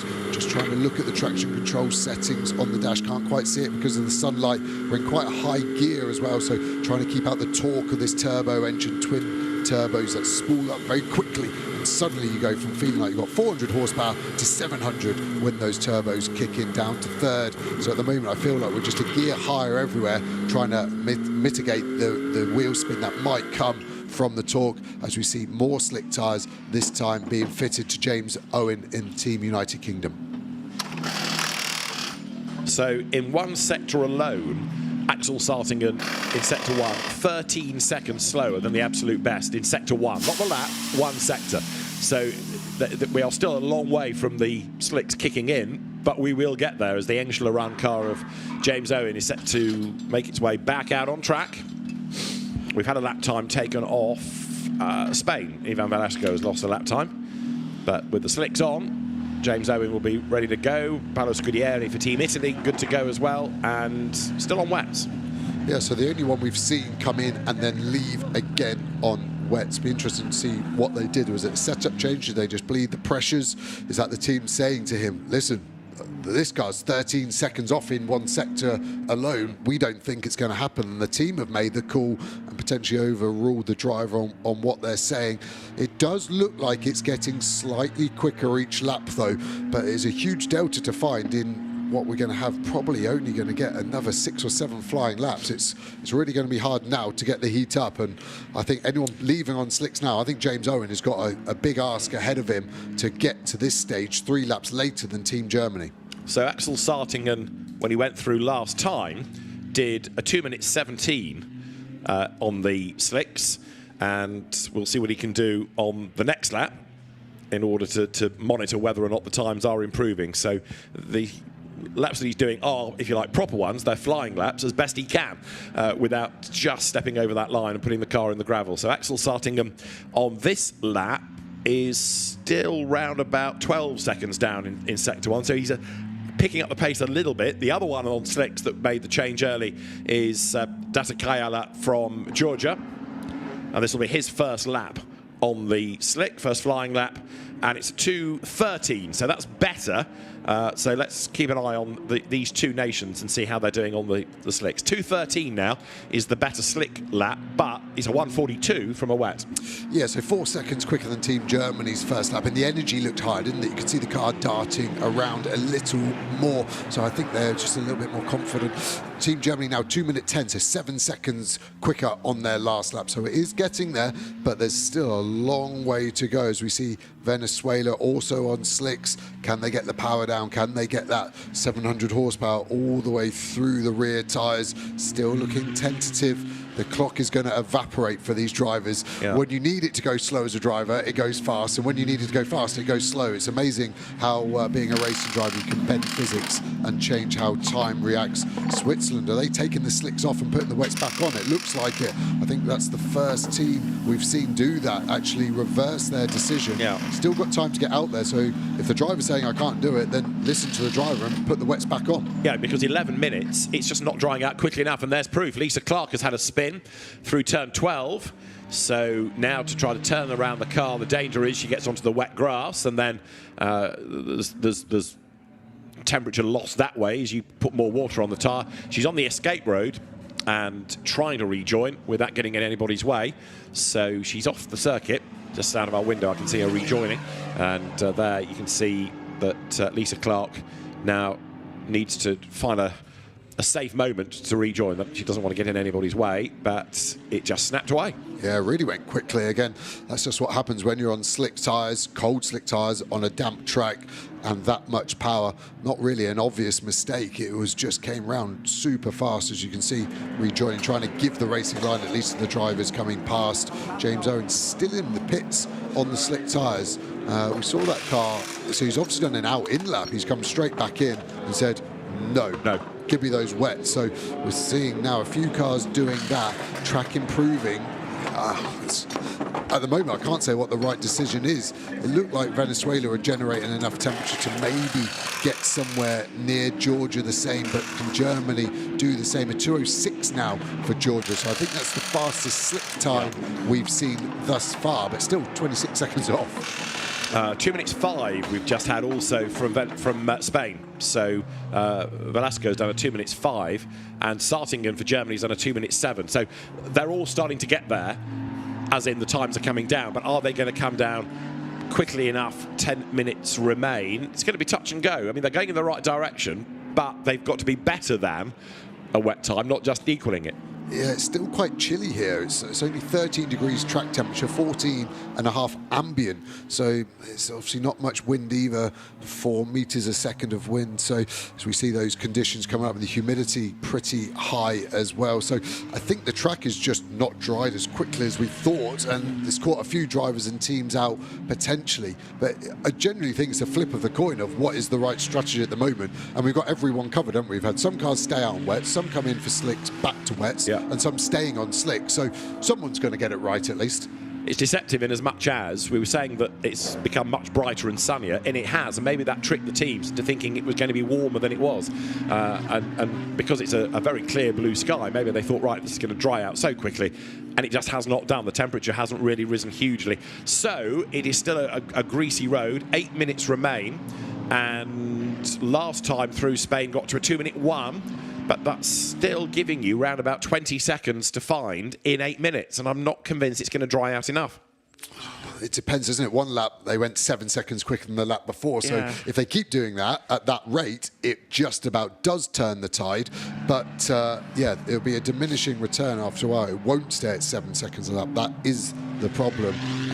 As we look at Team Sweden here, Kinch really pushing on. Great overtaking move, which isn't something you normally say in qualifying out of turn 8, splitting 2 cars there. Again, the sun really in the driver's eyes. Saw a little bit of bodywork flapping underneath the car of that Swedish car. I just wonder, maybe one of the exit curbs has just caught the flooring and it's just hanging down, but it doesn't look like it will be too significant and it won't hurt them too much. 5th place for Team Sweden now. Okay, so that's an improvement for Christian Kinch, and Switzerland went back onto wets, didn't it? So Christoph Hörny here now finds himself on wet tyres on a road that is drying a bit, but he thinks the wets have just got the edge over the slicks and might be able to help him find 0.234 of a second, which would give him provisional pole position.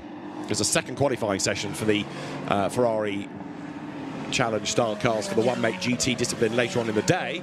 Christoph Hörny goes through, stays second. That lap was a 1:43.5. His best was a 42.9, so not quite as good as he went earlier on. This is the car that's fastest then into the pit lane, and wets. Back onto wets. Yeah, very late call there.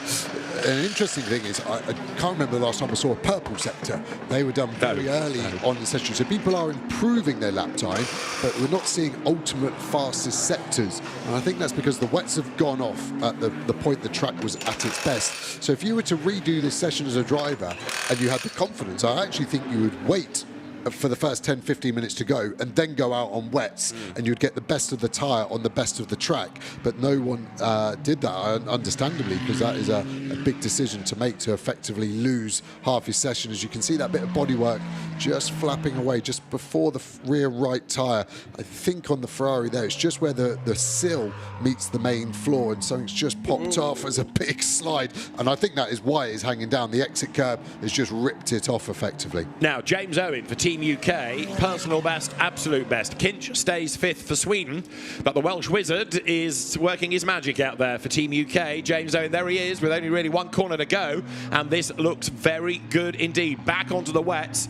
You were saying you'd not seen a purple sector for a while. Well, let James Owen deliver it for you. 3rd on the run to the flag, the run to the line. Is he going to get himself to the top? He is. James Owen goes fastest then for Team United Kingdom. Excellent effort that, and he's over 0.3 of a second ahead of Team Venezuela. Great job by Team UK's James Owen. Yeah, and they made the right decision. They're coming back in for wets, busy part of the track. Again, we're going to get a good illustration of wets versus slicks. Team Germany in front on the slick tyres. Easily past. The slicks still struggling as we go to a replay of Sweden. That big snap of oversteer out of 14. We saw it from the rear. Looked even more dramatic from the front. Did really well to hang onto that, onto the slippery curb while you're oversteering. Already is never a particularly fun experience in hindsight. So with a touch of the curb on the way into the corner, Christian Kinch has a wild old ride, but is 5th in the times, and he has just lost that last lap anyway for going wide at turn 14 because it was a track limit offence. Just to prove how competitive all of this is, you've got 7th and 8th, Lebanon and Germany, split by 1,000th of a second. Axel Sartingen for Germany and Talal Shaya for Lebanon. And Sartingen has got his times down a little bit on the slicks, but struggling. And with 4 minutes to go, James Owen has just proved, really, by going back onto the wet tyre, that slicks wasn't the answer. Yeah, and it almost looks like James Owen had 1 lap on that wet tyre before it dropped off, because his next lap is quite a long way off at the moment. So maybe he's just going to do a cooler, and that's going to be the theme for the remainder of this session, is 1 push lap, put a load of energy into it, but then the car and the tyre overheats. So you have to just back it off for a lap, let it cool down, then go again. So I think that's going to be the only strategy that you can play at the moment, as we see Team Italy coming out of there, 6/10 down in Sector 1, still flat through the kink at 7, hard on the brakes as we cut out the last corner. Busy part of the track yet again. Some of these drivers, we're starting to get a bit frustrated getting their laps held up with other cars and traffic in this last part of qualifying is very frustrating. Team Germany there leaving the pits, I assuming they've gone back to wets for one final shot of it. And for Italy, Paolo Scudieri has just gone up to 7th. Christian Kinch for Team Sweden has gone up to 5th. There is the Italian car. So on his last lap, Scudieri improved. This is a slower lap, unfortunately, but he has got himself slightly further up the order in this first of the 2 qualifying sessions for the GT single make category. And to the line will come Scudieri, but no improvement in the offing this time around. Yeah, and only time for 2 more flying laps, so it's really, you've got 2 more shots at each corner to see if you can improve it as we go back to Kinch, who's probably been our wildest driver, hasn't he, so far this session, really hurtling that car around, going to get the front end. Is it a little less wild than the last time we saw the car leaving the last corner? Much better, very compliant on track limits. There's a good chance here he's going to improve on his 5th place at the moment. Breaks the beam, what can he do? 4th place, 1 higher, good job.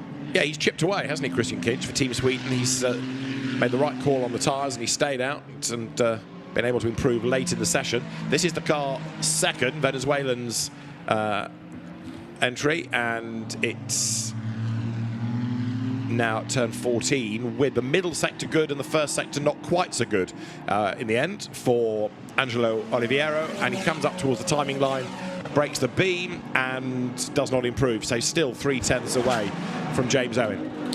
Yeah, team looking on not particularly happy. A shake of the head there. Everyone now starting a lap. This will be their last lap. We've got less than a lap time remaining. So what have people got? I said we hadn't seen a purple sector in ages. James Owen proved me wrong quite nicely. I'm happy with that. I'm always wrong. But we haven't seen another one since. So I'm saying that to try and invigorate people to do it on this last lap. That's my motive there. Like you're thinking. Yeah, rather more nervous teams. That's looking into the pit wall area for Team Venezuela. For Team Sweden, in the meantime, Christian Kinch up to 4th on the last lap, and an absolute best has just come from Venezuela. So your urges have been responded to here. Oliveiro has now gone absolute best first sector. And as you look down at Christian Kinch for Sweden going a little bit wide coming out of 12, it is the Venezuelan car now with less than a lap time left in the session that could well be the star. Yeah, we saw the team unhappy. Maybe the energy funneled into the car, and Team Venezuela then have really picked up. Kinch coming out the last corner. Doesn't look like this is going to be enough to Kinch in pole position at the moment. He's going to just get this one more lap, isn't he? 30 seconds. What can he do? Stays 4th, 143.3. It's going to be hard, I think, that he's been pushing for so hard. I think he's had the best of the wets. Here is Team Venezuela. Lost a little bit of time in Sector 2, not too much. Going to get a little affected as well by James Owen in front in Team United Kingdom, but can he do it? This is going to be just squeezing one more lap out of it. These are the last cars that are going to get the last lap. Team United Kingdom, Team Venezuela stays second, 5/10 off pole position still. Yeah, so that lap for Venezuela started well and then ebbed away, and one more lap. But if Oliviero is stuck behind James Owen, he's not going to be able to improve. James isn't going to make life easy. He's not going to be obstructive, but he's just not going to be rolling over and letting him go by. Christian Kinch, in the meantime, has improved in Sector 1 for Team Sweden. James Owen goes a little bit deep there, down towards turn 4. And he is pushing, but now for Georgia, David Kayala has done a absolute best first sector. James Owen is about half a second down on that. And for Venezuela, I think Angelo Oliveiro is unable to get through and he's being slightly compromised. James Owen goes offline, but I just wonder what Georgia can do before the end of the session. And I didn't expect it to come alive quite like this with people on the wets. Now, we knew that Kayala went onto slicks. Did he go back onto wets, or is this finally the slick tyre turning on?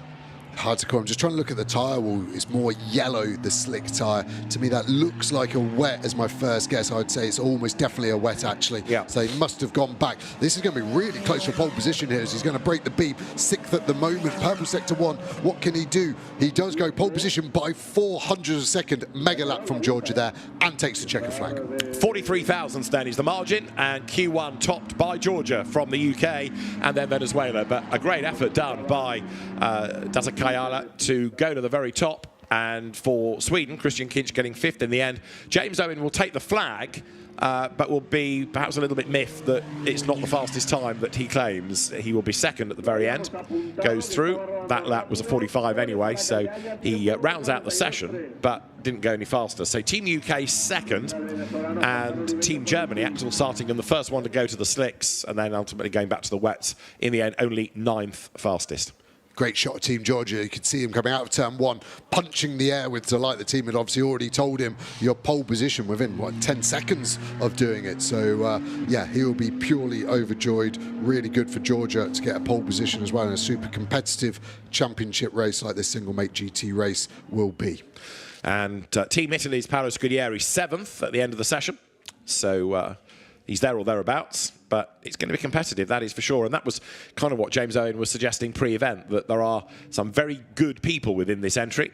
And for Georgia, then, David Kayala, who has been a former Speed Series competitor in their slalom championship, went circuit racing way back in 2007. He's been a Legends champion, Euro Nations Cup in the Georgian Legends and the European Legends Series, went touring car racing for a time as well, and has been racing in TCR Europe this season also. At the end of Q1 then, for the GT single make discipline, Georgia tops the times from the United Kingdom. The margin, 43 thousandths of a second. Venezuela, 3rd ahead of Switzerland. Sweden, 5th ahead of Spain, with Italy 7th, Lebanon 8th, Team Germany 9th from Team Portugal, and the United States of America in 11th. Data Kayaya then is the fastest from James Owen, with Angelo Oliviero taking the 3rd quickest time, then Christoph Herney from Christian Kinch, and Ivan Velasco Sanchez for the home nation for Team Spain, completing the top 6. There is a 2nd qualifying session for them to come a little bit later on, and we'll see whether or not Georgia are going to be able to maintain that top slot. Well, it'll, all being well, be a bone dry circuit, so it takes some of the jeopardy away in that 2nd session. But from a driver's point of view, from an engineer's point of view, Joe, that session was, yes, a challenge, but also a nightmare, because you could never really guarantee what the track surface was going to be like long term. And it feels like with a 30-minute session, it would have been easy because there's so much time to make the right decision. Almost felt the opposite way. We had too much time to make a wrong call there. I think nearly every car went to slicks as well at some point there. I think Germany went first and stayed on it the longest. With 3 minutes remaining, they went back to wets. So I think they were on the slicks for 12 minutes of that session, which ultimately proved to be the wrong tyre. But I can see why the teams did it. I don't think anyone's made a bad decision there. They were trying to use logic as we see the cars park up. So many races here. The garage is full of GT3 cars and F4, so the single make GT Ferrari Challenge cars actually going in awnings in the paddock. You can see how tight it is there. I think we're expecting huge crowds today. We had a lot of spectators yesterday for a Friday, so I think over the weekend Valencia is always a great track to come to, so close to the city, a great city as well. So we normally see lots of fans, but also fans that love their motorsport, more importantly. Yeah, one of the other disciplines, of course, at the FIA Motorsport Games, drifting, that has its own track actually within the paddock. So if you think to the first edition at Vallelunga, we had the drifting on the circuit at the end of each day. Well, here it's a separate track built, and the fans have been able to go and watch that, then go trackside. And we've also got Electric Street, which is for karting slalom and auto slalom. That got underway on Thursday. In the middle of the Valencia city itself, in the museum, there is the esports competitions, plural, because this year we have a Formula 4 and a GT discipline. GT we had in the past, but F4 has joined this year. So very popular esports competitors. And the track drying, but curbs and track edges still wet is the official verdict from race control. So Georgia taking the fastest time in the first qualifying session for GT single make, and Data Kayaya will be a very happy man. Whether he can hang on to being the fastest, we will wait and see, because when the cars are back on track this afternoon, it should be an all-dry circuit, and that's going to give perhaps a lifeline to one or two people that struggled with those conditions. So after great success in Legends, there might be a gold medal coming this weekend for the Georgian driver for Data Kayala, then, who is the fastest at the end of Q1 in GT single make. So the sun shining here at Valencia, the road drying, if a little slower than expected.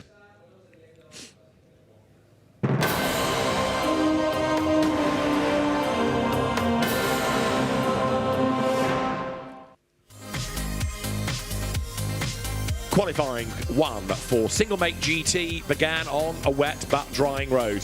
Everybody went out on wet tyres first of all to get in some banker laps, to have a look at the track surface. 1 or 2 ventured out a little bit later, such as Lisa Clark representing Team USA. But it wasn't long before good lap times were being offered up, and with the amount of water on the road being patchy, 1 or 2 nations thought it was time early to go for slick tyres, and Germany would be the first to make that call, but the road was still very treacherous indeed, and Lisa Clark discovered just how treacherous when she was on slicks, and the car snapped away at turn 12. Quick early on, though, had been the Spanish entry for Ivan Velasco Sanchez, and the Spanish driver hung on to the top time as others, like Christian Kinch, got tremendously brave through the traffic. But offline, it was still wet and it was still slippery, and going on to slick tyres was not the answer. There was plenty of opposite lot being applied by Christian Kinch, as James Owen was able to put himself up towards the top of the times. Christoph Herney was going nicely early on. He put himself up to second, but the Team Switzerland entry would start to fall away. And for Venezuela, Angelo Carlo Fontana Oliveiro was the fastest for much of the session, but he also got dumped down the order late on. And he was dumped by this man, James Owen, who was the fastest going into the last couple of minutes of the session, but he couldn't quite hang on to the time, because for Georgia, it was ultimately David Kayaya who was able to come through and score the top time. Only 43 thousandths of a second between them, but it's been ultra competitive in Q1 for single make GT. So those Ferraris you just saw on the track, they're right next to us right now. You might hear the engine in the background. They are within touching distance. Yeah, we're right in the thick of the action. And we might actually go and grab a word with the pole man. Go ahead. That's all right. Much more interesting than me. Let's come and say hello over here. Congratulations. Thank you. Can you talk us through what it was like out there on the circuit? It's early, it was sort of damp, drying out. Yeah, the surface was damp. It was crazy qualifying because at first we go with wet tires. I made average lap time to fix the time. Then we switched to slicks, but it was really difficult to hit the slick tires, and I had no grip. Then in the last moment, it was 2 or 3 minutes when I came to box. We switched again the wet tires, and I had only 1 fast lap, and I did it. I'm happy because you have stress, everything you should do without mistake the 1 lap, and at the end we are P1, and I'm more than happy. That's amazing to make it all happen when it really needs to happen. And of course, when you go out again, the conditions will be completely different. Yeah, it's difficult, but it's racing, and usually we should withstand all the situation, and I think everything will be okay for the quali too. And if you want to say a quick word in your own language for the fans watching at home. Yeah, will be great. დიდი მადლობა გულშემატკივრობისთვის ყველას. ძალიან მაგარი კვალიფიკაცია იყო, პირველი ადგილი დავიკავეს და ისევ და ისევ დიდი მადლობა თქვენ და ჩემ ქვეყანას საქართველოს. Thank you, well done. So there we go, representing Georgia, and Team UK car came in while we were there as well. So we're right in the thick of the action here, but like he explained it really well, that because the conditions are changing so much, he had to get everything right in a very, very limited window, and he did it, and you can see he's very, very happy.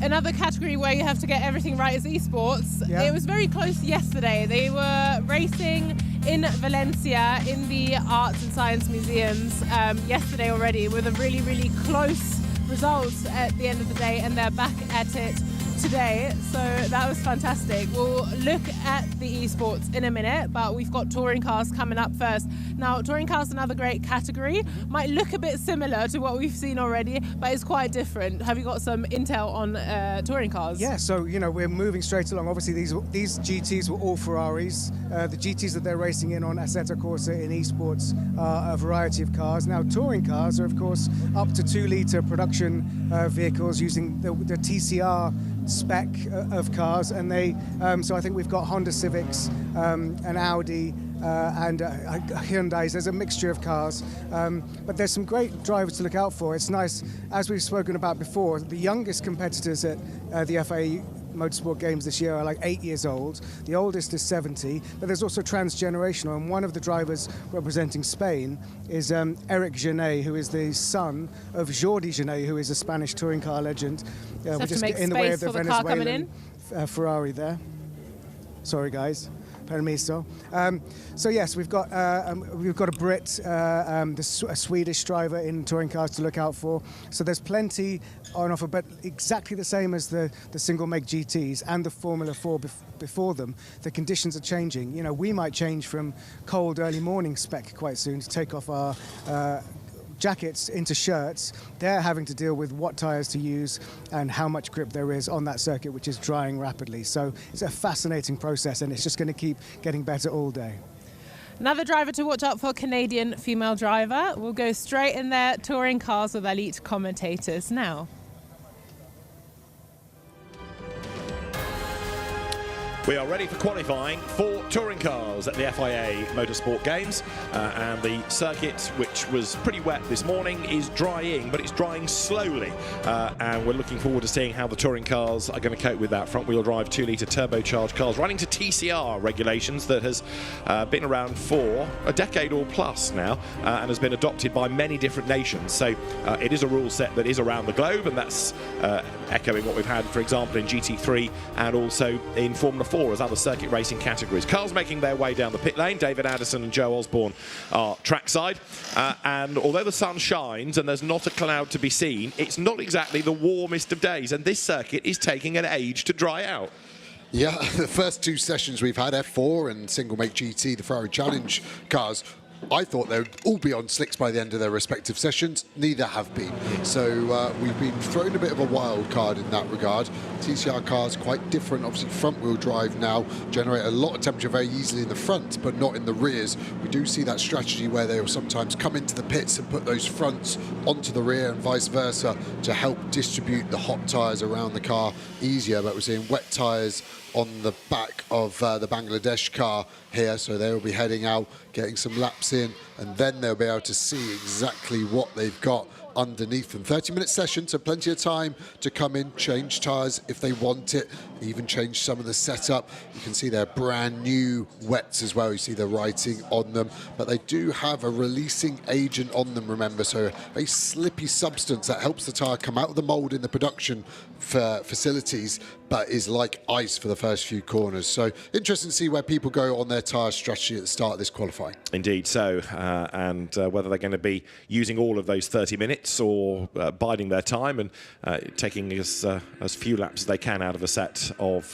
the tyres for this session. Pirelli rubber, as you look down to the Hyundai of the Czech Republic's Adam Kaut, and he will be another man to watch, Adam Kaut, having gone well yesterday in the free practice period. Right, the cars now being released from the pit lane, green lights go on, and as they head down the pit roads, there are lots of eager beavers and a few stragglers, aren't there, who are just biding their time before they go out onto the circuit. The circuit is going to be slightly different in terms of how many liberties they can take compared to yesterday. At turn 8, which is the long left-hander, there is going to be a tyre stack placed. There it is, or two of them in fact, and that is because yesterday people were cutting the corner. So the race director warned them and cancelled lap times, and still they did it again in FP2. So now those tyre stacks are there to make people, Joe, fundamentally stay on the tarmac, whereas big slide from Brazil proves just how treacherous it can be and it's not as dry as you think. But those tyre stacks, if you hit them, they're going to do some damage. Yeah, Brazil there on slicks as well, the take I get from that. So you can see that they are taking a little longer to warm up the rear, but front wheel drive, nailed the throttle and straightens up. Yeah, the first one of those two at turn 8, as a driver, my complaint would be it's actually on the curve. That bit of the track I should be able to use, but they're in an aggressive position there. So might catch a few drivers out. This is the first time they're there, so they would have been warned, but they'll just be getting their eye in. There they are behind the cars, but that is going to change the racing line somewhat. So the drivers are going to be thinking on their feet, on the fly, how can I now adapt and still find an advantage over my competitors now the parameters have been changed. Now, the regulations for TCR mean, a bit like GT3 racing, that there is freedom of manufacturer, so you don't have everybody in the same type of car here. So we have Cupras, we have Hondas, we have Audis, we have Hyundai as well, so there is variety across the brands. As in Super Slow-Mo, you have a look at Team Brazil's Rafael Reis, who in the Cupra gets it all crossed up. Get him entered in the drift competition behind us. Here, look at that. Amazing. Front wheels going as fast as they can. Rear wheels almost stationary. And then a little bit of smoke, straightens it up, and off he goes. Oh, we've got an onboard as well. This is brilliant. So into the next right-hander, we're going to turn in, and the rear is not going to be able to keep up the front, and it's going to be a lot of left-hand down now. Full throttle. Bum, bum, bum, bum. Straighten her up. Off we go. Amazing, really, wasn't there? Very little time loss, I think. And I'm sure there's a Rice smile behind that helmet as well. Absolutely. So Rafael Reis drawing attention to Team Brazil as the drivers head up towards turn 2. Nobody, dare one say, looking overly committed, overly rapid at the moment, as though they're just exploring. And I don't suppose they want to be in pockets of traffic either, do they? No, exactly. Yesterday in free practice 2, the fastest time, 140.3 from Team Italy, from France, from UK. So the top 3 very, very close, within a tenth and a half of each other. But yeah, you're quite right. Everyone's kind of sticking together, exploring the limits together, as someone has explored too far. Team Indonesia there, far into the gravel. Looks like turn 10 potentially. Would have lost the car through the right and is now on the far left, almost the entry of TR11. Red flag. I can't see that car getting out, hence the red flag is shown. And yes, that is a tough start to the morning for Indonesia, who are going to take a little while to be recovered from there as well. So this now plays into the hands of people on slick tyres, I think, because they will be able to sit in the pits and the tyres will still generate some temperature just sat there. Let's see how Indonesia got there. So into turn 9, into this right-hander. Oh, it actually goes at 9. It goes really early and loops all the way round.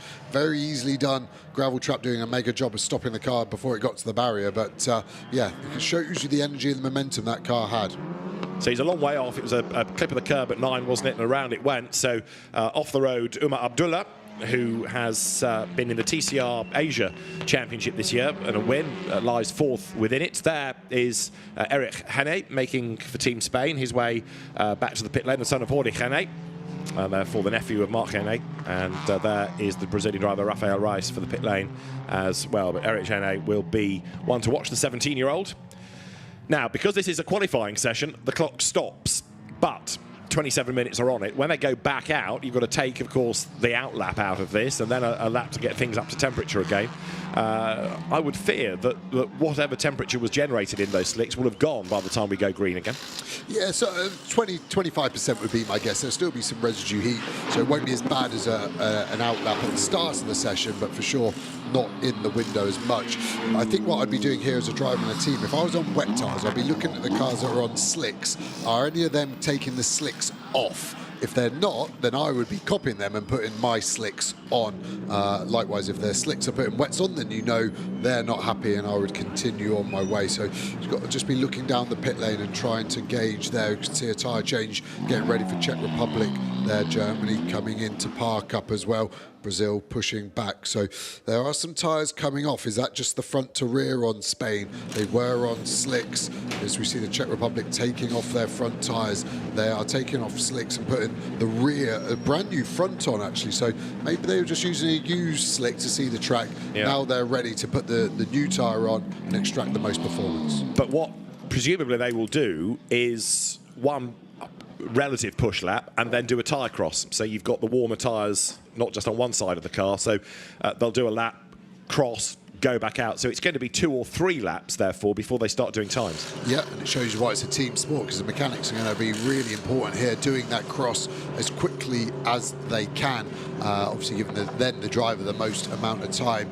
Brazil either left on new tyres and they're just doing that cross now, or they're staying on their used tyre and saving the new tyre for later on in the session when the track will be its fastest. Team Indonesia now pulled out behind the barrier, so we could be going green very soon. Argentina staying on the wet tyre at the moment, so we've got a bit of a split strategy going on. Is that a slick on the front and a wet on the rear, though? I think definitely a wet on the rear, and it looked like a slick on the front for me, so maybe a slight different strategy again from Argentina there. Now, maybe they're still in the middle of the full change, because in certain championships you can't do that. You've got to go one or the other, but you can't do a mix and match. So we might need to have another look at the regulations to see whether you can run both. The session will resume on a short call, says the race director. So when he's happy, it'll be a call, and the Indonesian car is making its way back now to the paddock. But I rather fear that it's now he's on what was the rally stage of last night. Whether he's going to be allowed to rejoin the session is a moot point, but the car is being brought back with the marshal ahead on the scooter back to the paddock. Yeah, I mean, we've had the drift competition in this session. Now we've got the rally stage. It's a multi-discipline TCR category so far. I'm glad he's got the marshal in front. As a driver, you always do your track walk and you look at the access roads, gaps in the barrier, so if something does go wrong, you've got an idea. But that's a long way round the infield. I think they're going to end up taking the tunnel out of the last corner at 14, then coming back into the paddock. So this is a long way back. The marshal doing a great job on that scooter in front there, just guiding them all the way round. Going to do a right-hander now as we go back to green, and off we go again. Clock ticking, under 27 minutes remaining. What are we going to see lap time wise? Like I said, 1 minute 40 was the fastest in free practice 2. I reckon the first fly is going to be above 1 minute 50. Such are the conditions. So it's going to take a long time, I think, to see anything representative lap time as we go on board again with Team Brazil. Is it going to be less dramatic? Coming into the same corner, T4 turns it in, gets the car hooked up real nice, less drifty, less spectacular, but faster, to state the obvious there. Now coming up the hill, coming over to the right-hand side, we can see the car's still pretty tight, all jostling for position on this outlap. The regulations don't say that you can run slicks and wets at the same time, but they don't say you can't. So the teams will interpret that as they best see fit, and they may well have asked the technical delegates in the pit lane anyway to have some clarification. So we're back running, and we are now looking at 26 minutes as for the Team UK entry. That is number 246 of Jensen Brickley.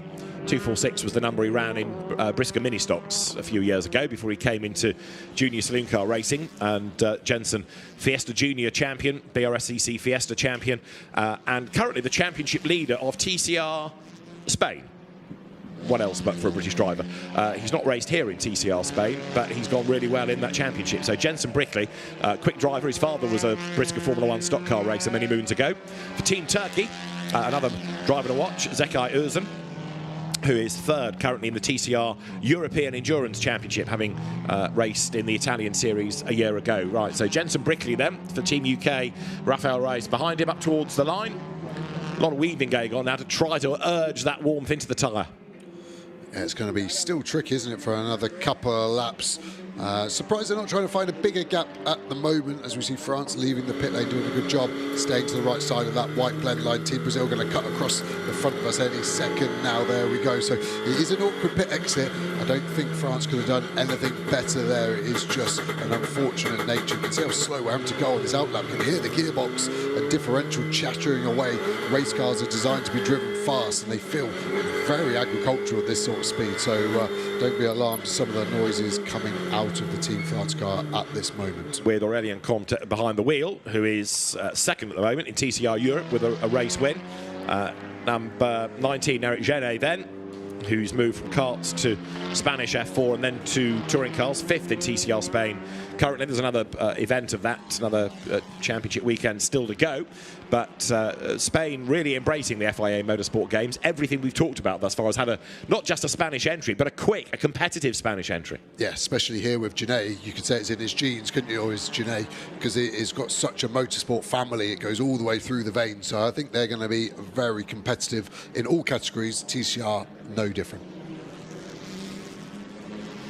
Now, we'll see what a flying lap time might be out of Eric Jenner come the end of all of this. Others are still sitting in the pits, getting themselves ready to go. That for Team Denmark is René Poulsen, who is a race winner in the Danish Championship, with that tyre cross going on of sometimes it's the lefts to right, sometimes it's the fronts to the backs, but the team will work out exactly what they feel they need to be doing as Marco Butti goes towards the timing line with an absolute best now in the first sector. Now, for Team Italy, Marco Butti is one to watch. He's got one of the longest CVs out of this entry and has also been very successful, whether it's been in TCR Italy or Germany or Europe. He's done some GT racing this year as well as TCR racing, but I would think that for Italy, Marco Butti has got to start as one of the favourites. Yeah, definitely so. He's won so many races across the world, so you can see at the moment the purple sector is looking very dramatic in their lap times, but we are still 9 seconds off the ultimate pace shown in FP2, so this looks like he's probably going to get into a 146 region, so it'll be clear by maybe 3.5 seconds as he crosses the line, but we're still a long way off, aren't we? 146.8, 2.8 quicker than anybody, and we're still seeing cars doing the cross. Poulsen coming out, doing a really good job once again, staying out the way as Butti has a big slide. Those rear tyres not up to temperature then, and track limits, and stays out the way very nicely for the other Honda TCR car coming through. So that lap wasted by Marco Butti with that error at turn 1, because he'll get a track limit warning for it. The lap will be cancelled, so he might as well just crawl round now, try and use this as a start-up lap. You've got Adam Kaut then for the Czech Republic going nicely in sector 1. How is Jensen Brickley for UK doing? 7th at the moment. There is the Cupra with the Union flag on the front of it. The Czech Republic colours integrated into the Hyundai livery, and a bit of a twitch out of Adam Kaut's Hyundai as he comes out of 12. Yeah, hustling on hard. Last couple of corners I've seen him running wide on the exit. Is he going to go away with the track limit ones? It's hard here. Some corners are policed heavier than others, so as a driver your job is to find out where you can run up to before you do get a penalty. At the moment, P3 in the 68 Hyundai. Where does he go? 2nd, very tight as well, isn't it? Less than just about half a tenth, sorry, to pole position. Is going to get, I think, held up by Team UK as we go to Canada. Another busy part of the track. People maybe just trying to find the space now. 21 minutes remaining. Just look like many people are coming in for a cross. At the moment, we've got 2 cars in the pit lane, and that is it. But yeah, the lap time's really starting to fall dramatically. And for Team Argentina now, Ignacio Montenegro, who is, as you can see, with absolute best in sectors 1 and 2, coming up towards the timing line. He's been a race winner here in TCR Spain anyway in the past, so he knows the track. And Montenegro, who's been a regular in the FIA Motorsport Games, goes quickest then. It's 1 qualifying session for the touring cars, so it all counts on this session. René Kircher for Germany, for Team Deutschland, ready to go back out as well.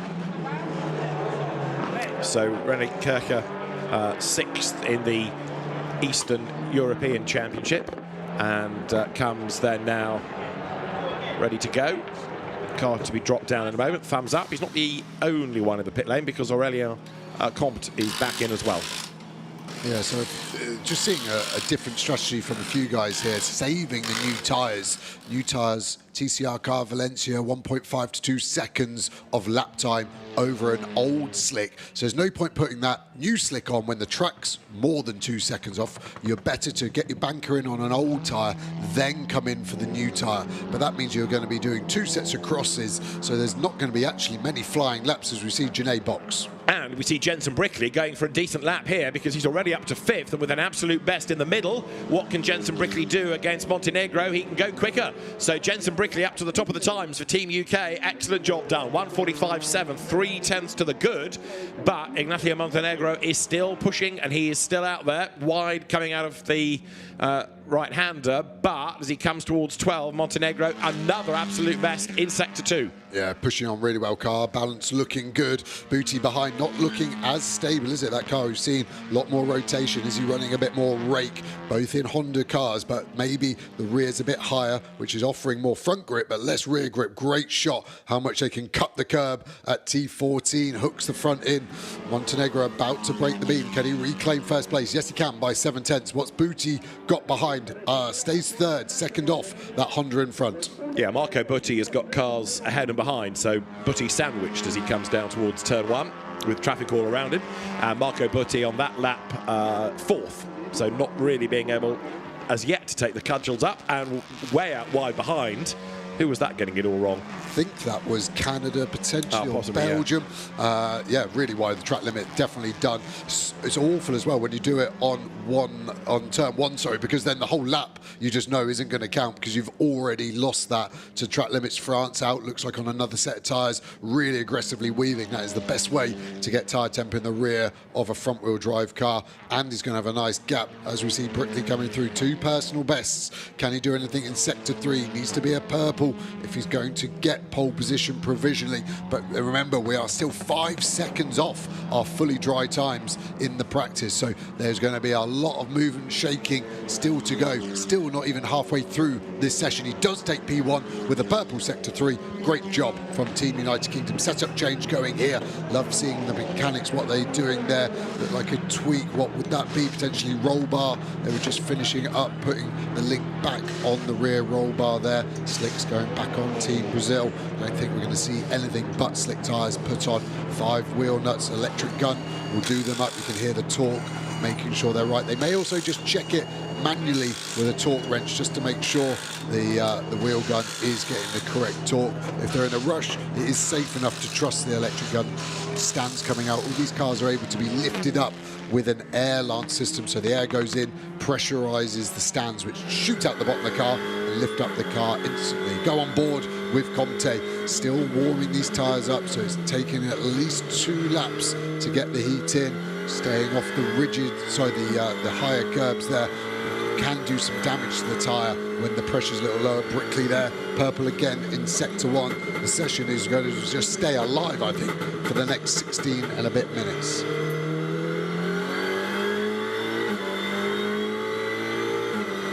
Just listening there, flat through 9. Then having to brake a little earlier than they were for T11. Ultimately getting the car in, still not using the serrated curbs. Just getting ready. Had a quick glance in the mirror there just to make sure there isn't anyone behind. He's just trying to maximise the gap to this car, which is in front of him on track. Brickley, not fastest in Sector 2, but not by much. Going to get a bit of a slipstream, I think, there off Bangladesh as well as he comes to the line. I think he's got a chance of improving his overall lap time. What can he do? He does. Half a tenth quicker, 44.790. Nicely done with good sectors, and now the traffic slightly gets in the way as Ignacio Montenegro then is ready to go back out, see what he can do. Montenegro's second, and he now needs to find 0.161 of a second to go top. Brickley sorts out the Bangladesh entry of Avik Anwar, car dealer, and a driver that's raced in the Volkswagen Cup in India as well as Clio's in the Middle East, so another experienced driver of saloon cars. And again, good to have different nations on the grid. You don't always think Bangladesh when you think motor racing, but it's good to have the car of Avik Anwar here this weekend. Also improving has been the Danish driver René Polversen, and he's heading up towards the end of a lap. As to the middle part of it is Eric Genet. Polversen goes, or stays rather, third, but the lap time that he has just done is a better one, a 1:45.5. Back on board now, so we've seen it 3 laps. It looks like we're pushing hard now, so what can we do? Comte at the moment, he's probably not in the position he would want to be in the rear. The guy's still very nervous. Like I said, the tyre stacks on the inside have really changed the corner for these drivers, not able to hook up the inside like they've been doing all weekend. Genet, great Sector 2 as well.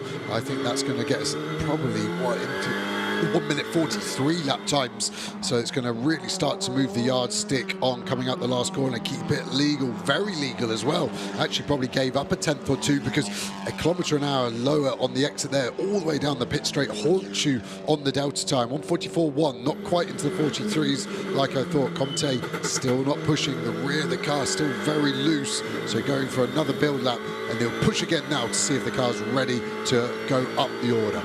And with good sectors on the lap, Comte goes second then. So Aurélien Comte up to second in the Cupra. So it is Spain now ahead of France, ahead of UK, ahead of Argentina. And at the moment, it's the leading four, all covered by just over 0.8 of a second. So it's very competitive at the top, as past Bangladesh goes France. Aurélien Comte then makes a mistake going into turn 2, really has to fight the car. It's super tough for these drivers. I can't believe how much they're having to work, and that lap that we watched, that was good enough for second. You can see how much lap time there still is. You can't just trust the rear of the car, so you're just having to roll the speed in slightly lower than you would want. See the mud being brought onto the track there at T5 as well. So many things to contend with as a driver. Still can't trust the rear, can't commit the lock-in, can't trail the brake. Having to be quite tentative, looking down. Is that going to be a brake bias change? Potentially the only thing the driver can do on the fly to help himself with a balance change. As we see Janen, another 4/10 up in Sector 1, House Sector 2. Not purple, but not bad. And someone has just stolen the purple. Montenegro in 4th for Argentina is now purple in Sector 1. And he's only recently left the pits, hasn't he? So first flying lap since a pit stop for Montenegro, maybe onto another set of tyres. There's an investigation between Marco Butti and Megan Tomlinson from turn 1.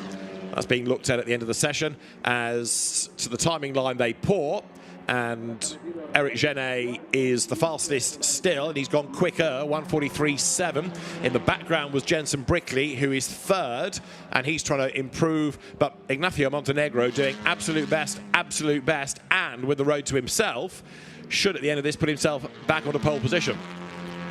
Yeah, I think a 1:42 as well on the cards, so we're finally getting into the realms of what these cars were doing in a fully dry practice session. Little wide. I think he might lose that lap to track limits coming out of 14.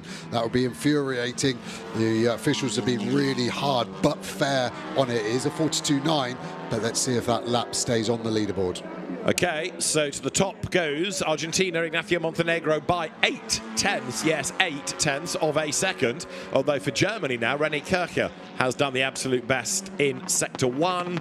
And there he is. So the German driver in the Honda, the FK7 style Honda Civic, making the run now towards the midpoint of the lap, and I'm not seeing as yet anything coming up with Montenegro's number against it by way of a lap cancellation. So for the moment, at least, he's got away with that. Yeah, and maybe it's just taking a little while to process, or he was right on the borderline of legality there for his sake. I hope he was. Whoa. Germany, big slide through 12, hanging on to it all the way through 13. Seeing a lot of cars jacking a wheel up the rear left as the car turns in downhill here as well.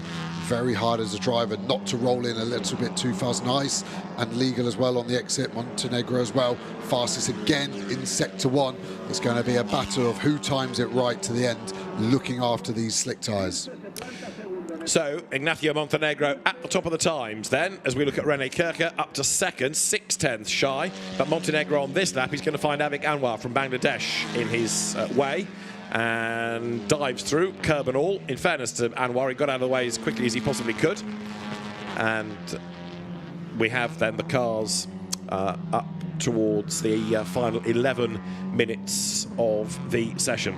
So here comes Montenegro. He lost, what, 12 thousandths in that middle sector. Can he make it up? Well, his best is a 42.9. That is a 42.7. So an even better lap for Ignacio Montenegro. Yeah, as we got Germany as well, purple in Sector 1. We saw an investigation being launched between Canada and Italy, and there we see it. From that shot, to me, it looks like Italy have made an overtake into turn 1, carried the speed, which has then forced them, and then the Canadian car out wide as well. I think that's all fair in love and war, personally, so we'll see where that goes as we see Brickley in. Another set of tyres going on. Don't look like new tyres, No, sorry, they are, aren't they? Just saw the mould marks on them. So got 9 minutes remaining. That's going to have to be a pretty aggressive session to get these tyres in and ready to go. Germany, again, loose on entry. Really seeing the Hondas at the moment seeming like they've got a lot more front grip than rear grip as an overall balance. Yeah, Jensen Brickley from junior stock car racing, Brisker Mini Stocks is where he came from, so don't worry about him being aggressive. You have to do that to survive in that environment. Rani Kircher for Germany then, heading up towards the timing line. 7/10 at the minute down on Montenegro, and as he completes the lap, he will stay second, and the gap down to 6:10. So he's gained a little bit of time, but Montenegro now, who I think was always going to be one of the favourites, looking very strong indeed. I'm surprised, though, that for Italy, Marco Butti is only 9th. Yeah, we've seen him be quite involved with things going on, car looking loose at times, so maybe they're just waiting for it to come. Pressures maybe not quite where they need them to be. Still got time, he is improving at the moment using green sector 1, but you're right, that was definitely a car we expected to be at the front end and has been competitive for so many years as well. Right, so Eric Genet in the pits, Jensen Brickley for Great Britain rejoins, and just under 9 minutes of the session to go. There is the aforementioned Marco Butti using the curb coming out of turn 12. So yes, he's still pushing on, he's not giving up, but it's just not quite coming for him. Yeah, but he has got a clear bit of track, hasn't he? So they'll be very happy in that regard. Can he stay legal on the run out the last corner? Perfect, keeping a wheel on the white line all the way to the line. What can he do? Surprised we haven't had anyone improve yet. Oh, all the way to first, 42.6, but still surprised we haven't seen people improve into the 41s was going to be my point. So Marco Butti then drags a lap out of nowhere in a sense. It wasn't just a small improvement, it was a mega improvement, and he goes ahead of Montenegro, who's back in the pits anyway, possibly thinking he'd done enough, but by just over a 10th now, Marco Butti at the top of the times, Aurélien Comte ready to go back out in the Cupra, run by the Sylvain Poussier squad. The French driver makes his way down the pit lane now. Yeah, just if they're different tyres or they've just changed, because we saw 3 laps for that French car earlier before it could set a lap time, and with 7 minutes remaining that would only give him 2 flying laps potentially to improve his time. Everyone going for it. It's last minute, isn't it? But I think that's just because of the conditions of the track. The teams have had to react to a slightly slower drying track than they thought, as we see Team Turkey currently in 10th. This could be enough to maybe get them as high as 8th, as Sector 3 is okay. Little wide off the curb though at turn 14, and that just means the car runs wide earlier than you want it to as a driver, so you can't be as greedy on the throttle. Breaks the beam, stays 10th at the moment. Yeah, 10th for Team Turkey's Zekai Özcan in the Audi RS3. Actually, Turkey is another nation that really embraces the FIA Motorsport Games with good representation in rallying, in GT and in drifting, as well as the touring car category. So Özcan up through turn 2 and running out of time now within the session to improve. Just under 7 minutes remain. The last improvement that we had of note was Marco Butti, and on this lap he was down in Sector 1 but a little bit quicker than he had been in Sector 2, so he's having another push and then he goes for the pit lane. So Marco Butti is in. Yeah, makes it more than half the field in the pits at the moment. Are some people calling that a day because they cannot improve, or are they doing one final roll there just to see what they can do? It doesn't have to be tyres, it can be setup changes as well, even sometimes some driver coaching. A bit of wheel spin there for Czech Republic. That to me would say that's a cold front tyre on it, so they've got 6 minutes now to activate the grip from these Pirelli tyres to try and lift themselves up from their current position of 7th. 6 minutes on the clock then as we get to the last knockings of qualifying. Özcan a little bit wide there, but he has improved in the first sector, but then down in the second. So Zekai Özcan losing a little bit of speed, losing a little bit of time, and presses on now up towards turn 13 as the clock carries on ticking. So it is Italy, Argentina, Germany, Brazil, Spain, France, the order. Jensen Brickley for the UK has fallen all the way back down to 9th, which is perhaps indicative that he was good early on and then others have worked their way towards the times. He's been the casualty of that. Over the line has just gone Özcan for Turkey and he stays 10th. Yeah, I think with Team United Kingdom, they've just been off the track when it's been at its fastest, so they've got work to do. I think Brickley would want to be finding himself definitely in the side top 5, if not side top 3, really, by the end of qualifying. Still time to make amends. Currently just on a green sector 3, so it looks like the car is ready to push now as we look at Denmark coming through that sort of re-profile turn 8 with the tyre stacks. No one's hit it thus far, interestingly, though. Denmark, personal best sector 1. France, absolute best sector 1. So we might be late in the session, but improvements are being found still. So the session very much alive. That's the France time you can see for Aurélien Comte. And on the road, he's chasing after Denmark. There is the French Cupra. So you've got Denmark's René Povlsen doing a personal and then an absolute best. Aurélien Comte, absolute and personal in the other order.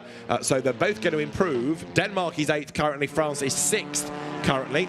Denmark to the line then. Is this going to be pole position for Denmark? The answer is yes, a 1:42.4. Same question, is it going to be pole position, but this time for France? Up towards the timing line comes Aurélien Comte, and he will break the beam and go quickest, 1:42.158. So that's 2 different pole position drivers in quick succession. Yeah, I think Comte must have just done a switch, because we saw him leave the pits less than a couple of laps ago. So I think they probably just put the fronts to the rear. And we saw the car struggling with oversteer. How does it look now? Much better. That's because they've got hot rear tyres and he can commit the speed. Brickley about to cross the beam. Can he get himself somewhere in the top 4? I think this will be second. Yes, great lap within 2/10 of pole as well. This is getting exciting like we thought it would right at the end of this session. Absolutely right. 3 minutes and change on the clock. So Marco Butti, that we got excited about for being on pole, he's down to 4th. Ignacio Montenegro is down to 5th. And everybody is back out on track, those that can, with the exception of Indonesia that caused that red flag earlier on. So you can't sit there and hope anymore. You've got to be out on track. You've got to push and you've got to be able to respond. Yeah, as you see, Czech Republic in 9th, but on a very good sector, only a 10th off ultimate best. Janae now claims purple sector 1 down there on the timing screen. This is where you need these graphics in a screen like this. You can't look in enough places quick enough, essentially. I think this could be a pretty competitive lap from Cooch, somewhere around 5th or 6th, depending on this last corner as it just locks up. Is that going to stop and get to the apex? Looks like he got to it pretty well. Nice on the exit as well, nice and legal. Coming to the beam, we're suddenly getting into these low 42s. Where can he put himself? 4th place, great final sector there as well. And Eric Genet is also on a good lap because he's done 2 personal bests. Genet was quickest earlier on. He is currently 9th and heading up towards the timing line. So Eric Genet, another man to watch out of all of this. Aurélien Comte back to the top, 1:41.8. Marco Butti has done an absolute best. Genet now goes quickest of all. And that's by 200ths or 20,000ths of a second. And the next change is Rafael Reis for Brazil up to 3rd. Yeah, but Butti, look at this lap, nearly half a second up on everybody at the moment. Genet just pushing Comte off by the smallest of margins. That really cheeses you off as a driver when it's that tight. You think, what could I have done? Now we're seeing more energy. We're seeing that rear wheel cock up, and the lockup looks more dramatic because it's a rear. It's not affecting the drivers in. Montenegro back to 1st, but I think Butti's going to take it back off him and get Team Italy to 1st place. Yes, he does. Nearly 0.6 of a second. Great lap from Butti. Yeah, despite that mistake in the last corner. So we've had another 3 different drivers go top, but it's going to be then Marco Butti. No, it's not. Lap time cancelled. So Marco Butti has lost the lap for going wide at turn 2. So it was good enough for pole, but it didn't count. So Montenegro hangs on to pole position. Yeah, but we're seeing Brazil at the moment with a purple sector 1. Can Butti rekindle that speed and stay legal? Czech Republic now back down to 7th. This is how quickly it is changing. At the moment, it's literally everyone is improving. So wherever you are, you then lose that many positions with the cars coming past after you. What's Team Brazil going to be able to do? Looking good so far through 12. Nice and legal on the exit. Great shot of the car here under braking. You'll see that rear left wheel just start to pick up. Does it lock up like we've seen the Hondas? No, it keeps rotating. Exactly what the driver wants. Stay legal on the exit. Well done. Unwind the lock. Push to the line. This is probably going to be 2nd or 3rd place, I think, on this lap. But it is so tight. A 10th or 2 here. Yeah, 2nd place, 10th off pole. Good job. but that 10th might grow in a sense because Montenegro is hoping to move the goalposts further away here because he had done 2 absolute bests. Now he's lost one of those absolute bests to Germany's René Kircher. We've got Jensen Brickley heading for the line, looking quick as well. So 6th he is. Ignacio Montenegro then, he's going to take the checkered flag. Brickley will just escape. Montenegro behind, I think, might escape as well. He does. He's still the quickest, now on a 1:41.236. What about Marco Butti? Up to 2nd then. So Marco Butti to go 2nd, 31 thousandths down on Montenegro, but that's a get-out-of-jail-free card in a sense after he was called out by the officials for the track limits earlier. A Butti call, possibly. So Marco Butti then 2nd, not for long. He's lost that lap as well. So Marco Butti has had another lap time taken off him, and he slides all the way back down to 9th. Now, René Kircher, absolute best sector 1 for Germany. Slow middle sector, so can he respond? But Marco Butti has been his own worst enemy, really, in this for the constant track limit dramas. Yeah, Andy was the first to take the checkered, although I think Montenegro may have just taken it. It looked like he missed it on the live pictures, but the timing screen saying he's taken the checkered, so Brickley will be the last car for Team United Kingdom, and that's what you want to be on a drying track. You want to be the last car going around, getting the best of the conditions. Junet still on a good lap, 3rd at the moment, has been leading for so much of this session. Can he retake pole position? It is that tight. One little mistake, one sort of heroic move of carrying a bit of speed is enough to make the difference. Looking good so far. Up to the line. I'll come back to a Marco Butti point in a moment, but Eric Genet will go through 3rd at the start of the lap. By the end of it, he stays 3rd. Marco Butti escaped the checkered flag, but he's had this lap that he's on cancelled as well for another track limit offence at turn 2. Just a bit confused, sorry, because he was behind Montenegro, who took the checkered flag, so I don't know if that's a timing issue and he's not being told. It doesn't look like he's massively pushing, so he either did take the checkered or he's backed out, but he is not improving of his position of 9th when he was pole position twice with 2 illegal laps and a 2nd place lap as well lost, so that's been an eventful lap for Team Italy. Yeah, Montenegro did take the checkered flag. It fell on him. He was the first driver to take it, and I think Marco Butti has been told, you've lost this lap as well, so he's thoroughly fed up. He was not shown as having taken the checker. Anyway, it doesn't matter because, as you say, he's not going to improve from 9th, and Ignacio Montenegro then for Argentina is the man that takes pole position. Good job done, and a really exciting session, that. Fascinating all the way through. Yeah, 30 minutes flew past. Great job by Argentina. Seeing Colapinto, aren't we, doing an amazing job in Formula 1 under the Argentinian flag. So good to see an ASN coming in and doing such a strong job. So, Honda, the manufacturer represented, Ignacio Montenegro, the driver, Argentina, the nation that takes pole position ahead of Brazil, a very South American front, then Spain ahead of France, Germany 5th, and United Kingdom 6th. Ignacio Montenegro ahead then of Rafael Reis with Eric Genet, 3rd from Aurelien Comte, René Kircher and Jensen Brickley. Marco Butti only 9th, but a man to watch for the races, that's for sure. He'll have some work to do. Disappointing 11th for Turkey as well. Zakir Özcan a long way back. And Umar Abdullah not even getting a lap time in before he put the car in the gravel.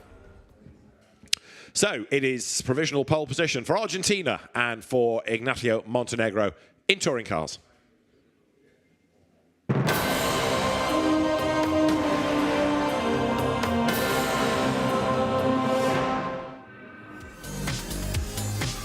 Qualifying for touring cars began on a road that was just about dry, but not everybody would agree, because on an outlet, Rafael Reis for Brazil got very, very sideways indeed. Nailed the throttle, dragged the car back into a straight line. Others less fortunate, as Umar Abdullah for Indonesia went off the road into the gravel and triggered a red flag. When we went back motoring, Marco Butti and Megan Tomlinson got themselves together down at turn 1. That's Italy and Canada. That's being looked at post-session. But the fastest time was traded all the way through. It was a fascinating 30 minutes with Denmark in the end going nicely for 8th, René Povlesen for 7th. There was the Czech Republic's Adam Kout, and both of those were higher up at given points. One driver that was quickest for a time was the UK's Jensen Brickley, but he would be 6th in the end. René Kircher improved towards the end and was 5th for Germany, with France's Aurelien Comte having been a driver that was up and down the order, pole for one stage, but in the end 4th would be the reward for the French driver. On home soil though, for 3rd in the times, Eric Genet going nicely, the son of experienced racer Rory Genet, but he couldn't quite do anything about the Brazilian Rafael Reis, because it was Rafael Reis in his Cupra who would be second fastest despite his early session slide.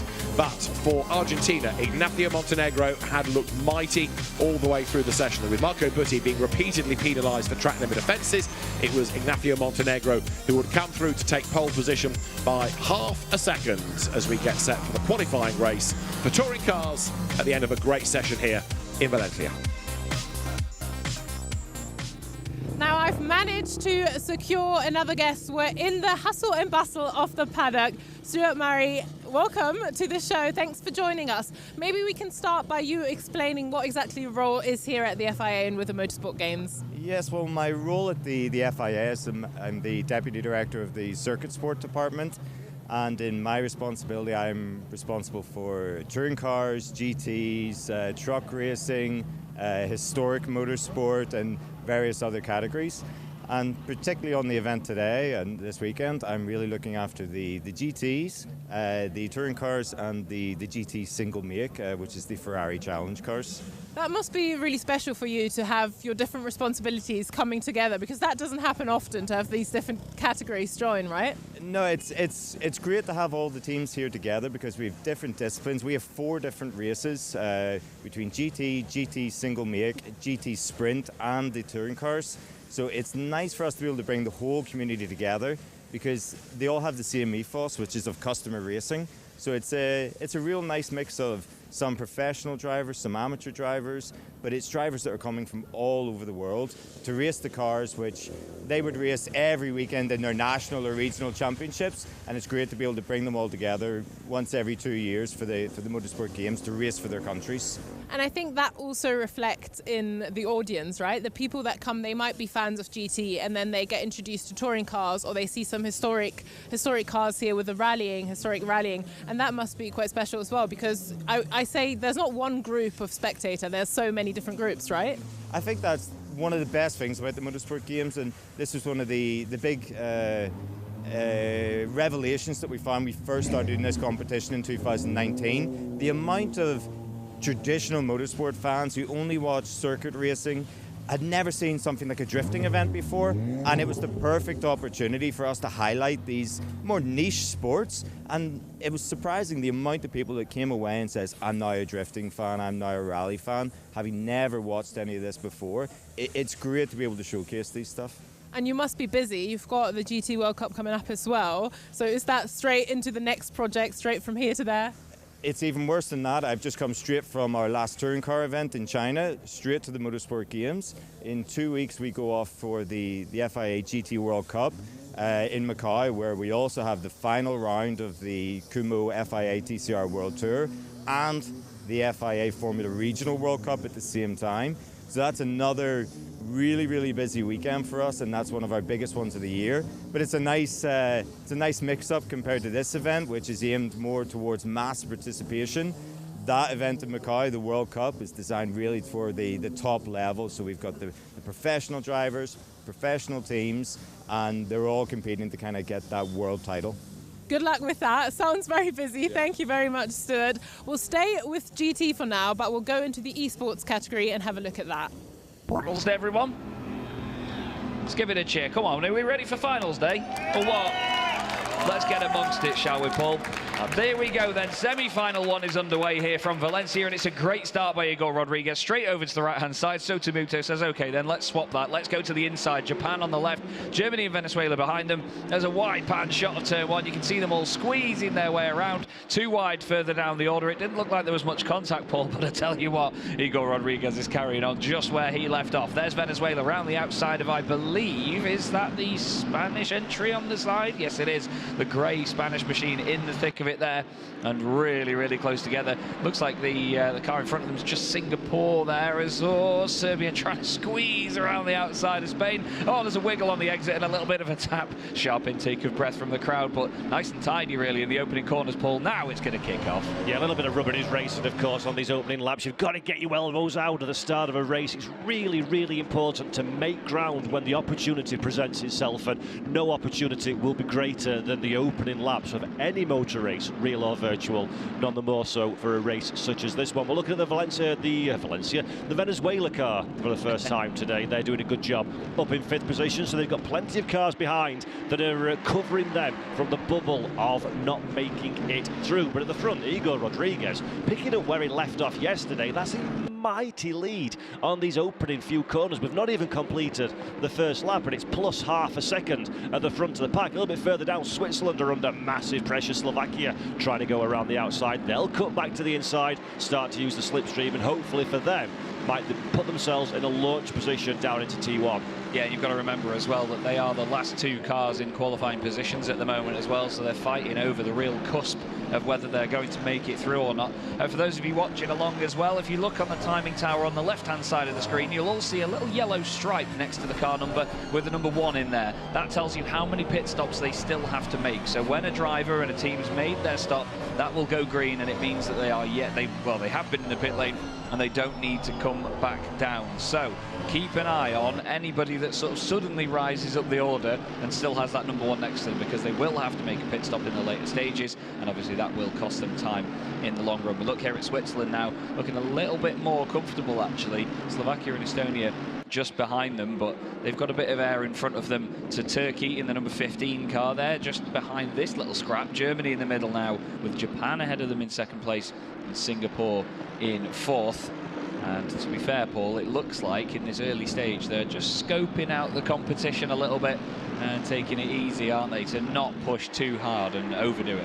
Absolutely. Really good start, by the way, from Singapore to be all the way up in 4th position. Started 6th on the grid for this one, so they've cleared a couple of cars already. That's been a very, very solid start to their adventure. Again, worth reiterating, you only need the top 10 to make it through to finals. Yeah. But the higher up you can be in that top 10, the more confidence you can take forward into the race later on today, and more to the point, the more that you can phase your rivals around you. So a really strong start for Singapore there, posturing for a move at the back of this little queue, just having a little look down into T1. It's not really a traditional passing place into turn 1. It's quite a small deceleration zone. It's a very high velocity corner, difficult to run too wide, and we've seen this times many over the course of this weekend. You have a look at T1, you make yourself vulnerable to a repass, or even worse, falling further down the order from the chasing car behind. Yeah, that's the thing. It's a circuit of compromise, isn't it, Valencia? Yes. You can try and make a manoeuvre, but you will cost yourself time. We've seen it a few times where there's 3 cars in there, 1 makes a move and the 2 behind just break away.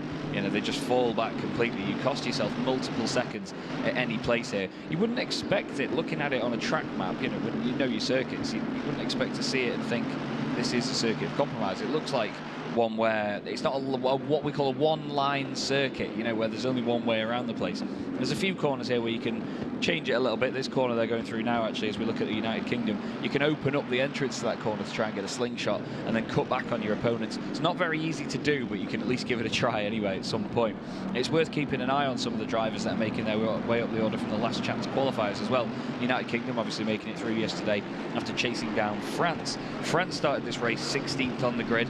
They're already up into 12th position and knocking on the door for a qualifying spot. And that's the thing, isn't it, Paul? There's good storylines behind all of this, where teams have not made it through at the beginning when we expected them to, then had to go through the last chance qualifiers and then get into a qualifying spot. If anybody manages that, it's going to be a great love story. Oh, it really is, and it's a lot of hard work for these drivers. There's a lot to think about. There's a lot of hurdles to overcome, and as you say there, Chaz, France, really good start to their race. 16th on the grid, up to 12th, and already bothering the back of the Swedish entry in front, so they've got a really good chance of breaking into that top 10. And again, really worth remembering, we've said it a few times, it's a pit stop race, so there is strategy, there is opportunity. There's a bit of a dive bomb that we just saw at the top of our screen, but that's going to... slowly, sorry Paul, Switzerland slowed down quite a lot there after the hairpin. There was some sort of drama for them, and they lost a bunch of positions, and now they're right on the cusp of it as France now look down the inside of Sweden. Oh, this is really, really frantic stuff. In the middle, towards the rear of the pack. France then to the inside. Sweden have the outside line. We've seen cars be able to stick it around the outside over this part of the racetrack during the course of this weekend. Will the Swedish car try and do the same? No, they've not quite got the momentum. France take that position away. They move up another place into 11th. Now, The Swiss car that we saw in front, that's the one that we saw going a little bit slowly earlier on, is their next victim further down the road. But further up the road, Germany. Same position they qualified in third, holding station Sotomoto in the Japanese entry just in front. And Singapore getting more and more interested in buying into this fight. Not close enough to make a move just yet, but they're shadowing the German entry, just giving Nicholas Huben a little bit of something to think about. Show the nose to the inside. Huben's not going to be scared off the racing line, though. He's been here before, he's seen that kind of manoeuvre before. They stay as they were, and look at that, Chaz. Look at the amount of distance that has cost the Singapore entry, just by that little fake, just by that little look to the inside. Momentum, not necessarily key in these kind of cars, but at this level, you give a little bit of time away, it's very hard to bring it back. Yeah, absolutely. They're all so well matched in terms of their pace. It's amazing. That's why we love the slipstream effect as well, because it's a long old start-finish straight here at Valencia, and it does help keep them that little bit closer together, just in case there's a tiny variation in pace here and there. And obviously, they all try and rely on mistakes around this circuit to get one over on their competitors, because you have to just fill the mirrors.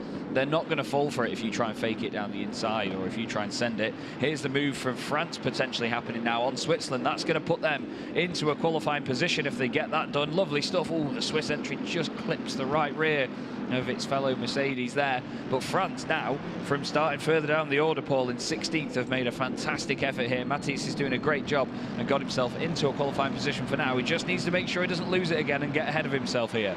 Yeah, absolutely. Got to be very careful now. The Swiss trying to counter-attack almost immediately, and that's really the best tactic in racing. Once you've been, they're a little bit too aggressive though over the curbs, and that almost pushed the Swiss car off the road, but they did well to keep it on the straight and narrow. That stunted their attack though, so France now have a little bit of breathing space and they can concentrate on the task in hand, which is close down the Estonian car. A little bit further back, the United Kingdom is having a good old ding-dong battle as well. Everybody trying to fight for the same bit of real estate. T1, as we said, not necessarily the place that you want to make the move. And Kieran Prendergast for the UK does it quite successfully, manages to stay on the racetrack. In the background as well, we've got, I think, was that Serbia or Iceland facing the wrong direction, so that's a real shame for that entry. The timing tower will update itself in a moment. All is not lost. It is a longer race, but that is not the kind of manoeuvre that they want to be making at this early stage, with 8 minutes and 30 seconds already elapsed of a 60-minute race. It's interesting, isn't it, actually, the body language of these cars and the way the drivers are approaching it. It seems like it's still a half-hour race to them. They really haven't changed their approach at all since yesterday, despite the race length doubling from what we were watching last time. Let's have a look then. Yeah, Iceland has dropped to the back of the pack, unfortunately. That's a big old shame. Whether there was contact involved or not, we are unsure. But the United Kingdom got the run on Greece because they were close up behind Sweden on the inside in that final corner. Sweden closed the door, which hindered Greece's run onto the start-finish straight. Then the UK wanted to go through, and there is the battle again. Looks like Kieran got the move done, and now the Greek driver wants to come back across. That is sending a message, that is, isn't it? Just to cut right about across the front like that. That's to say, nope, you are not coming through. Kieran's got to count his chickens now and make sure that he can get back in the fight and just get back on the horse, so to speak. Yeah, that was very, very close to disaster, actually, cutting across the nose of the UK car, but Pendergrass did a good job to avoid turning that one into anything more than it needed to be, as we're watching now on board. This is a rundown for that T1 that we were talking about. Just look how shallow the corner is. It's really difficult to run wide. Cars use all of the racetrack, got a good launch. Does the UK thinks about the inside? Is there a gap? Almost a gap. Almost a bit of contact as well. Greece certainly not backwards and going forwards when it comes to defending. Really, really marking their territory in that particular fight. Yeah, fantastic battle indeed here, and that's what we love to see. You know, they're not scared to get their elbows out a little bit, and these guys are properly fighting one another. They're not just leaving it down to making a mistake or trying to sort of do something clever in the pit stops. One of the interesting elements here, Paul, is that some of the drivers told us yesterday it feels like the tyres start to go off after about 20 minutes, maybe half an hour. As here we look again at the United Kingdom down the inside of Greece. They're going to get it stopped on the apex, and is Greece going to be able to go for the cutback? I don't think he's got enough pace to do that there, no. Good slingshot out there for the UK. Up into 13th position. But coming back to the tyre discussion, they apparently start to go off after about 20 minutes, half an hour. That's roughly when you'd expect the pit stops to start coming in that sort of middle stage of the race. There will be a pit window, but at the same time, people might not take tyres. We've often seen it. We spoke about it yesterday, actually, that in endurance racing, you know, on these tyres that they're going to be using, you can triple stint them and make them work for the long run. So I think a lot of drivers won't take tyres here because it'll cost you a lot of time if you do change that rubber. Yeah, that's the thing. It's a real big time cost. It's not a minimum pit time here in this competition. So you literally need to go in, stop the car for a few moments, put a litre in, and away you go. That's the minimum requirement. So it's a big, big time cost to take tyres. It's going to be interesting to see if anybody does gamble on that one. We're having a look now at the Japan entry, Sotomuto behind the wheel of that car. They're in second position. As you mentioned earlier, Chaz, it was fortuitous to a certain... If you like what you saw there and you haven't had enough yet, then there's a whole stream dedicated to the esports. So yeah, if you don't want to see our faces but you want to keep watching the esport, then head over to that stream and get the full race section on there. But we've just witnessed a great touring race out there, and I think it's time to talk about that a little bit, no? First of all, kudos to Chaz and Paul doing the commentary for esports, and yeah, join that stream. Feel free. It's great racing, and it's happening in central Valencia. That touring car qualifying session was great. We're right by the scrutineering area, and we can actually have a word with the pole man, who is Ignacio Montenegro. Ignacio, congratulations. Talk us through that session. How was it for you? Well, it was really tricky at the beginning. Today, when I woke up in the hotel, I saw the condition. It was like really wet there. So we really know how it's gonna be in the track. Then in qualifying, really tricky conditions. But yeah, lap by lap we were improving a lot, like second by second. And yeah, the guy who crossed the line, the last one, will be the fastest one because the track conditions. So I'm really happy because the team really did a good job there. So I'm really happy with them. And yeah, I'm just when I say thank you to them, it's my first time with this team, and we are working very good. Also, I have to say thank you to ALM, my actual team in TCR Europe and TCR Spain, because they give me the opportunity to do this race. So yeah, really thank you to both teams because we are working in really good conditions. And what's really nice is I just had a word with Jensen as well, is that because of the way the format works for the FIA Motorsport Games, you have to hit that window at exactly that point. And he did some purple sectors early, but it wasn't quite at the right moment with the track drying, etc., etc. How do you adapt to all of that going on around you? Well, I mean, I am lucky because I love the circuit, so I know the tricks about the circuit. So it's not my first time here. I was doing also TCR Spain and TCR Europe the last weeks. And it's crazy because you have to change your brake point lap by lap. You have to take some risks sometimes, and sometimes the risk pays to you like a good time, or sometimes you make a really big mistake. Like my teammate, he was faster than me, but he did the track limit. But it was really easy to do the track limit because of the condition in the track. So, well, we have to take the risk. We did it, and we did the pole. So it was the risks that was like really necessary. And what does it mean to you as an Argentine to represent Argentina? And do you have a message in Spanish to all your fans back in Argentina, but also here in Spain, who watch you racing in Europe? Well, at the moment there is like 5 a.m. So let's hope they are checking the live streaming. I want to say muchas gracias a todos, contento por darme la oportunidad, la CDA, el ACA, que me hayan elegido a mí para representar el turismo y bueno, hacer lo mejor para las próximas carreras. Suerte. Thank you so much. Thanks. Good luck in the race. Thank you. Did you get that last bit? Yeah, sure. It's pretty good. Un poquito. Un poquito, sí, claro. This wouldn't be the Motorsport Games if we didn't hop from category to category. So it's time for the next category, which is GT qualifying race on for you now. Drama from GT racing then is set to get underway here at Valencia. It's the first race of the weekend, and James Cottingham representing Team UK with Chris Froggatt. It is going to be Chris Froggatt that will go first. He's the start driver, and this is the first time that James Cottingham has raced a Ferrari, which in a sense is strange because DK Engineering there on the side of the car, the family business, prepares, restores classic and historic Ferraris. But we've seen James in GT Mercedes AMGs and then McLaren, but finally a Ferrari, and I think he was pretty happy in that car yesterday. They start second on the grid, Team UK. That's the car on pole, and it's going to be Finn Wiebelhaus, the young German driver, the teenager, who switched from Formula 4 to GT racing for this season. He will go first. Hubert Haupt, for whose team they drive, is going to take over for the second stint. Fourth on the grid is the Ukraine entry, and Ivan Peklin is going to go first there. And the other car on the second row on the inside is the Team China car, and Kang Ling is going to be the first driver in that. So the interest, in part, is going to be when people do these pit stops. There is that window, but in theory, there's not that much to choose between a silver and a bronze, so timing it right is going to be important.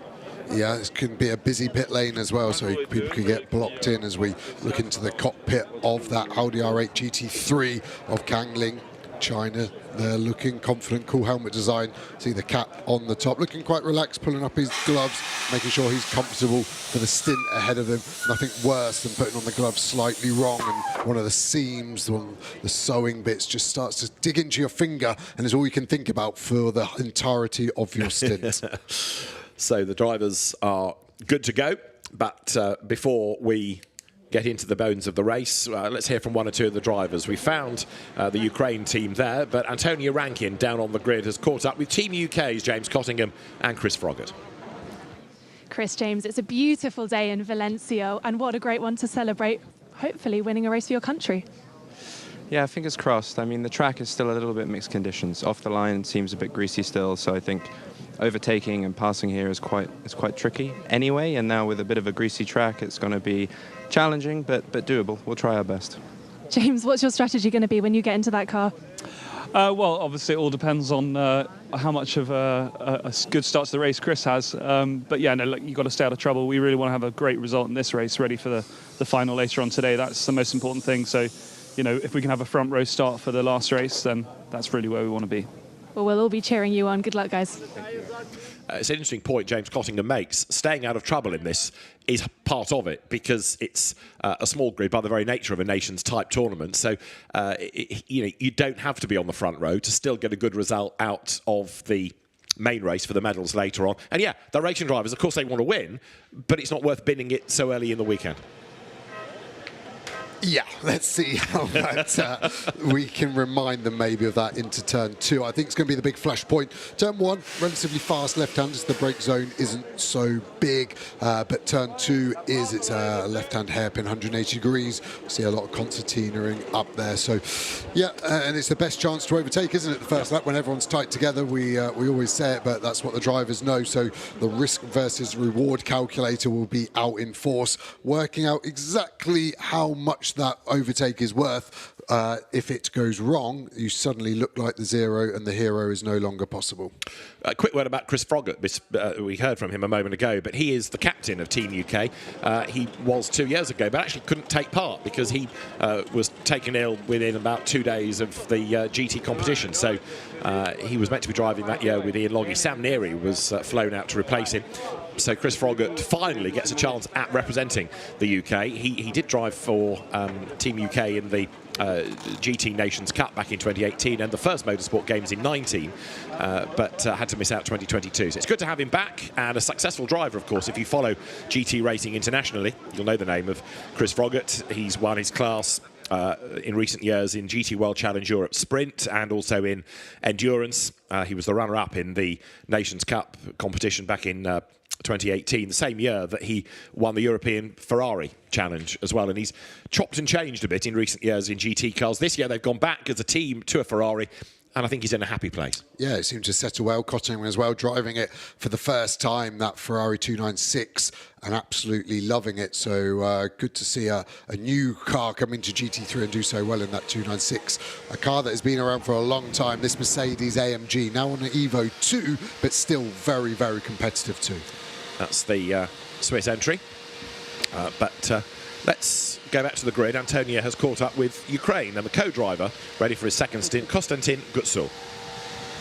Konstantin, a second row start for Ukraine. How exciting. Well, it's extremely exciting, and we are extremely proud to be representing Ukraine here. It's a fantastic chance for us, so hopefully all goes well. Huh? What does it mean to you to be able to have the Ukraine flag on your car and represent them? Well, you know, this is our motherland, so we're extremely proud, and yeah, it means the world to us. Best of luck, thank you. Thank you so much. So So the Ukraine car starting 4th on the grid, and it will be Ivan Peklin that will start in that. 5th is definitely a car to watch from France, because it was the French team that took the gold medal at Paul Ricard 2 years ago. Japan represented by, for stint 1, Shigekatsu Wakasaki, and then Kei Nakanishi for the second stint. So there are going to be some interesting cars to watch and some good battles all the way up and down the field here. Yeah, Wakasaki, the only bronze driver in the start of this race, so the combined qualifying has probably promoted that car a little higher than it will be, so he's going to have a very interesting stint, I think. So he'll have his elbows out and he'll be hanging on there, so when he does hand over, they're in a chance still of maybe getting a podium position, which obviously is so important, determining their start position for the race later, which is all for the medals. Great shot from the drone here. You can see the different sort of nature of the surface there on the far left, looking a little bit drier than it is on the main part of the track. And I think that's what Chris Froggatt was alluding to. There are parts of the track which aren't as grippy as others, and I think that's going to add an element of spice, definitely to the first 15-20 minutes and potentially over the whole stint. Now, there are people that are in this race that are in a car they know really well. They're for a team they know really well. There are others, like Malaysia's Selim Rafiq, who's not raced a GT3 car before. He's been in Lamborghinis, yeah, but Super Trofeo. And the Spanish team have put together this entry for the weekend. Fernando Navarrete, first time he's been in the Audi R8. He's not tested it, he's not raced it, but that car will be another one to keep an eye on. He shares with Jorge Cabezas. So I suppose behind all of this is the point that if you know the car, if you know your co-driver, if you know your team, you are going to have an advantage over some that have understandably put a deal together for the glory of representing their nation. But interestingly, that delta will probably shrink, won't it? Every lap that these drivers are doing for the first time in their car, they're getting better. So they may not have qualified where they wanted to. Potentially Qatar in that boat, in the Porsche, brilliant car, very fast across the globe, but still getting used to it. So throughout the race, their pace may improve at a faster rate than the guys that are already at their ultimate sort of level. So we may see some chopping and changing all the way down the field on that demographic too. The FIA Motorsport Games flag flutters in the gentle breeze and the sunshine here at Valencia as we get set to go racing. The officials down on the grid overseeing the countdown. It's going to be a rolling start. We've not been told that there's going to be an extra formation lap, so I'm assuming, therefore, that we are on a dry circuit. They ran yesterday in the dry, no wet running, but I don't think they need to worry about that now. Peter Yang, you're looking at there for Chinese Taipei. He will go first in their Mercedes. Former Carter, Carrera Cup racer, and drove in the Macau GT World Cup race last year. Got 5th in that, in fact, so one of the home drivers that did really well. So there's the Malaysian team I was talking about. We're on Town is going to start. Former Lotus champion in Asia, but a very experienced driver. He's raced in the Motorsport Games before. He's driven in the World Endurance Championship, in German Formula 3, single-seaters in the States even. So we're on Town, very, very experienced, and will be a useful pair of hands. The grid, by the way, just quickly to finish off the point about the two drivers, the time wasn't set by one or the other, it was the combined average. So if there's a disparity between the pace of the two drivers, inevitably it affects the grid position. Yep, and we saw that a little bit, didn't we, with Hubert Haupt in the Team Germany car was so clear on his session in Q1, but Q2 was so much closer. That's why the grid got shuffled and the gaps are that bit smaller. So it'll be interesting in the second half of the race when Haupt gets in that Mercedes. You can see it on pole position. If that car's anything but first, he had so much pace. I think he's going to be coming through the field quickly. The breeze does seem to have picked up. Bit of a tailwind into turn 1, and what interests me about that is that's, I think, the hardest corner to stay legal on the exit. And if you've got a tailwind forcing you even wider, the track limits issue may come even more of an issue for some of these drivers. Wasn't me, Gov, it was the wind. Yeah, it's a legitimate excuse. Okay, so there's the pole position driver. Finn Wiebelhaus then, former Carter, turned Formula 4 racer, and came into GT racing in the Iberian Winter Series at the start of this year. He has raced in the ADAC GT Masters, and in Italian GT and in the Porsche Endurance Trophy this year. So he's done a lot of miles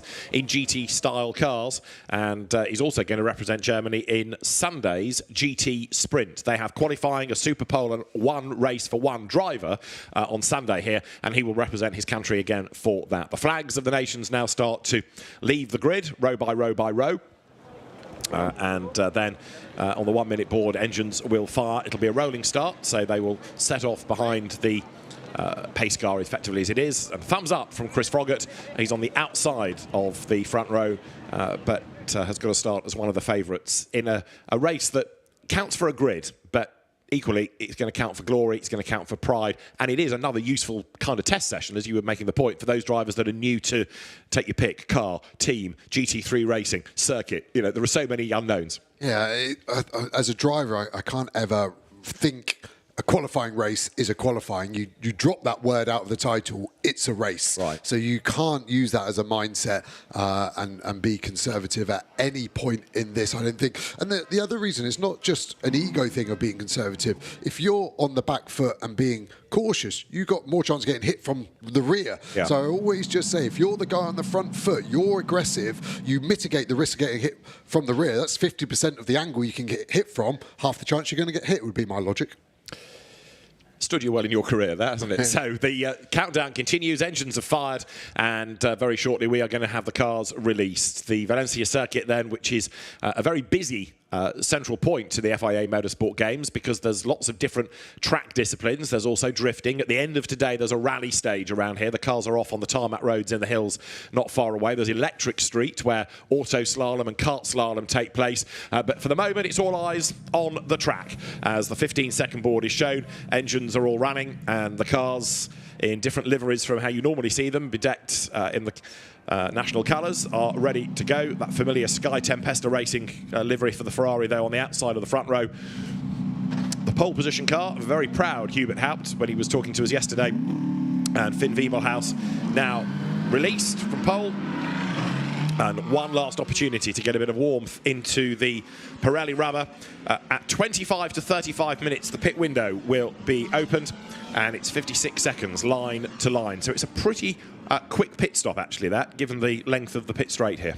Yeah, so any time lost there is time gone forever. So the drivers would have practiced their driver change to make sure they're not losing any time at all in the pit lane. But it is easily done.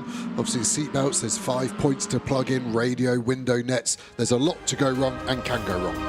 Let's look at the grid. The start driver indicated then. It's Germany on pole position, Finn Wiebelhaus the driver, and for the United Kingdom it is Chris Froggatt lining up alongside.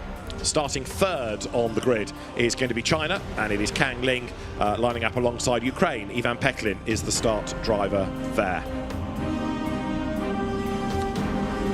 So it's an all Audi second row. The third row, France, Paul Everard starts, and Lithuania represented in the opening stint by Jonas Karklis. On the fourth row, it's Switzerland, Yannick Mettler the driver, and for Japan, it is Shigekatsu Wagisaka who will go first. Then Spain line up on row 5. Jorge Cabezas is the start driver. And for Qatar, Ghanim Salah Al Mahmoud is alongside. Peter Yang represents Chinese Taipei on row 6. And Weiron Tam for Malaysia on his outside. Those are the nations that are trying to take gold, not in this race, but in the main race later on. There's an onboard camera aboard the number 93 Team United Kingdom Ferrari at Sky Tempesta Racing. Chris Froggatt is going to be your chauffeur around the lap. Just looking at his dash, tyre pressure's down at 1.4 bar. That is the minimum. They can't be below 1.40 bar, so 1.42. So the tyre pressures are low, no tyre ovens for this race, which is quite rare in modern GT3 racing. So I expect this to be hard work for the drivers. That's going to take a couple of laps if everyone's similar to Froggatt as we go on board with Team Spain. Can't quite see their TPMS from there. I think I can see 1.6, 1.5. They should be at 1.8, 1.9 to generate the most temperature. So, yeah, 2 laps of some pretty loose rear-end GT3 cars incoming is my prediction. Right, let's find out then how loose and who the drivers that are going to struggle the most are. You kind of feel a bit sorry when he gets into the car later for the Team Malaysia, Selim Rafiq, new to the GT3 feel with the aero, the downforce and the extra speed that will generate as we are set to go racing then. It's our first on-track race of the weekend at the FIA Motorsport Games then. It is the GT discipline, it's the qualifying race. The pace car bails for the pit lane. The lights on the gantry will change on instruction from the race director any second. now, and it is blast off, and a good start by the United Kingdom. Chris Froggatt then for the UK, he's going to grab the lead. Germany on the inside, good start by France. Look, 4 wide in the pack, but eventually France backs out of that for fear of contact, and there's almost a brush between them. Germany wide, and there's a spin. Chinese Taipei, around has gone Peter Yang, others survive it all. This is the view from Spain, getting roughed up a little bit, coming up to turn 2. 4 wide was never going to work, and it didn't. No, I thought France were very good at backing out. They had the inside and potentially could have kept his foot in. Look at how much that has hurt them. I thought they could have been going for second. Looks like they're all the way back, maybe in 8th or 9th, as cars were spinning. Germany ran wide on these low pressures. The wind is an excuse for track limits at turn 1. I don't think anyone will get penalised for running wide at 1 on lap 1, but now the track limits will come into force. Strong Mettler there. Team Switzerland under attack from Lithuania in the Audi there. Everyone fighting position. France weaving side to side as we look from above. How nervous are these cars? Big slides already happening. So on the opening lap of the race, then they thread their way through, but from pole position, Finn Wiebelhaus, one of the sort of losers of that first lap, wasn't he? Because he's lost a whole heap of places, and by being on the inside line, you'd anticipate he had the advantage, but it was a slow-ish start. So United Kingdom leads China, leads Germany. Ukraine 4th at the moment, and a really good start by Malaysia, wasn't it? Because Weiron Tan has got the Lamborghini up into the top 6 from last on the grid. Yeah, amazing. He's done half the field in 1 lap, as we see Wiebelhaus down the inside into 14. Team China did an amazing job at the start to take 2nd place. Team Germany now want to get back all the way up to 1st place. That's one of the positions they need to do it. But look at the gap Team United Kingdom have done. France on the defence as well. Further back on Spain, those 2 Audi R8s very close. Spain looking to the outside. It's a hard move to go round. Are France going to be fair? Squeeze them over. On board with Team Spain, having to go all the way around the outside. Not got the grip, has to tuck in, and has lost a lot of time. And now I think potentially going to be under attack from Qatar from behind in the Porsche. Indeed so. At the end of the opening lap, UK was leading by 2.4 seconds, but Finn Wiebelhaus, now that he's up into 2nd and kind of getting into his stride, he's going to get those tyres turned on, and he's going to go after the UK. So Chris Froggatt leads the pack at the moment, doing what he needs to do, trying to build a gap to hand over to James Cottingham. Now, I'm fast-forwarding quite a lot here, but bear in mind that when you get to the 2nd stint, you've got James Cottingham for the UK, who's never raced that car, versus Hubert Haupt, who has raced the Mercedes AMG week after week after week for season after season after season. So there's greater knowledge in the Germany car for the 2nd stint. In other words, Chris Froggatt needs, for the UK, a big gap just in case James Cottingham's lap times aren't as good as Haupt's. Yeah, experience pulls apart in the cars. Obviously, Haupt, former factory driver for Mercedes, team owner as well, so couldn't be at the higher end of the spectrum. James Cottingham, very, very fast bronze, but not in a Ferrari thus far. So he will be watching this, and every 10th of a second that Froggatt can open up is a better chance that they can finish the race in first and start the main race for the medals later in the best position. Now France, after that courageous start, then backing out of it, kind of lost out, didn't it, for the rest of the lap? So France down in 9th place, and Paul Everard, who is the man behind the wheel, is no slouch. So I think we need to keep an eye on France and just see if they can rebuild this stint. This is where the, in theory, quicker driver is to be found. So Paul Everard here, before he hands over to Eric Debar, gold medalist in 2022 in this discipline, Paul Everard needs to be getting on with the programme. And at the moment, France dropping away just a little bit from Lithuania. Yeah, both in Audi R8s, run by different teams, so setups can be quite different. France car looking good though. Every time we look at it, it's not doing anything too bizarre. Rear of the car looks nice and stable as we see a fight. Ukraine versus Japan. Audi versus Ferrari. Japan looking for a cutback here. Can they get the inside? Flat out run. Ukraine put a defence on them, leaving just about the space. Japan are there. Now have got the inside. I think they claim the position as they brake hard for turn 8. Get it stopped. Don't go in too deep. Switzerland, Mettler there, looking to the inside in the Mercedes. 3 different brands generating their lap time very differently. Fair, but very close. Can Ukraine get to the inside? I think Switzerland will throw it down the inside, maybe on both of them, filling the gap very well. Team Switzerland now has the inside into 12. Ukraine on the attack actually turns into another position loss. This is an amazing battle, and it looks like it's going to continue for a few more laps. Fair play to Wagi-Saka, as you said, he was the bronze against the silvers, but he's rising to the challenge, isn't he, with the experienced Yannick Mettler for Switzerland right there behind in that really creatively liveried car with the sort of paint thrown at the side of it style. Ukraine watch on, flag proudly draped around them, and Also watching on there, you might have just caught a glimpse of the man behind the team, Land Motorsport, Wolfgang Land, the German who's a massively experienced and successful Porsche champion as well as team owner, very successful team owner. It's his son Christian that runs the squad really these days, but Land Motorsport and the Land family, very successful in German motorsport. Right, Yannick Mettler, who has been around the block a lot, now trying to find a way for Switzerland past Japan. This is the fight for 4th and 5th places. Yeah, even looks like the cars behind Malaysia, Lithuania are gaining a little bit because these cars are battling so hard. Fastest lap of the race done. Last lap, Wiebelhaus, Team Germany. Gap now was down to 1.2, has grown back up to 1.4 after the first sector on this lap. So Froggatt responding now. The team will be talking to the drivers on the radio, giving all the information of the cars around them, what lap times are doing. Looks like Ukraine just dropping off the back of Switzerland at the moment, but Switzerland still very tight to the back of the Japanese Ferrari car. Spain there going back on board out of turn 8. France in front. We saw an attack a few laps back, didn't we? But that gap hasn't come back down just yet. You can see the delta in lap times there. It was swinging back in the favour of Spain there as we see the garage of Spain on board. Really uphill 12 here. It's quite blind as you turn in.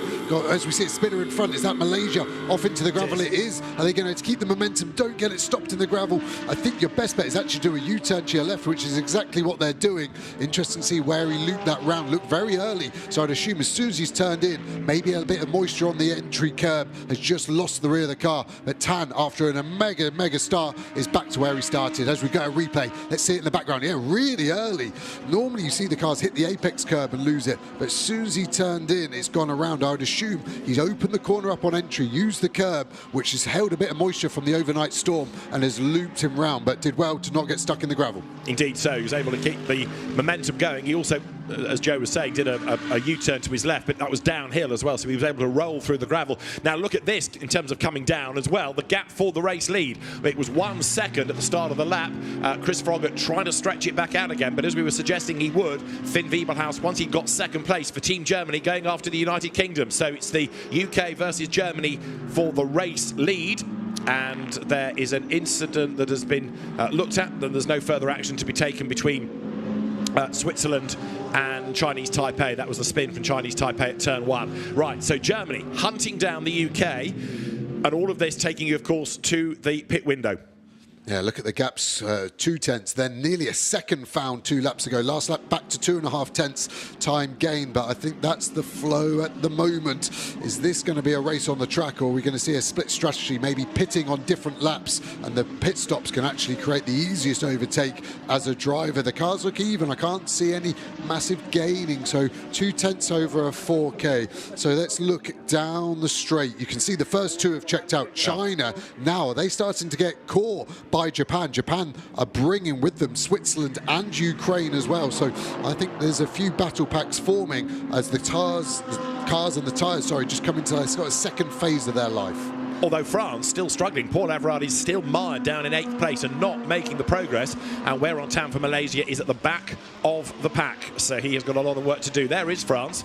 Paul Everard under attack from Spain, where Jorge Cabezas is the man at the wheel. Let's have a look at the replay of the start. Compare and contrast Germany to the UK, but also France, another nation on its toes, so to speak, up the inside. But then Paul Everard thought, this is just going to get too crowded.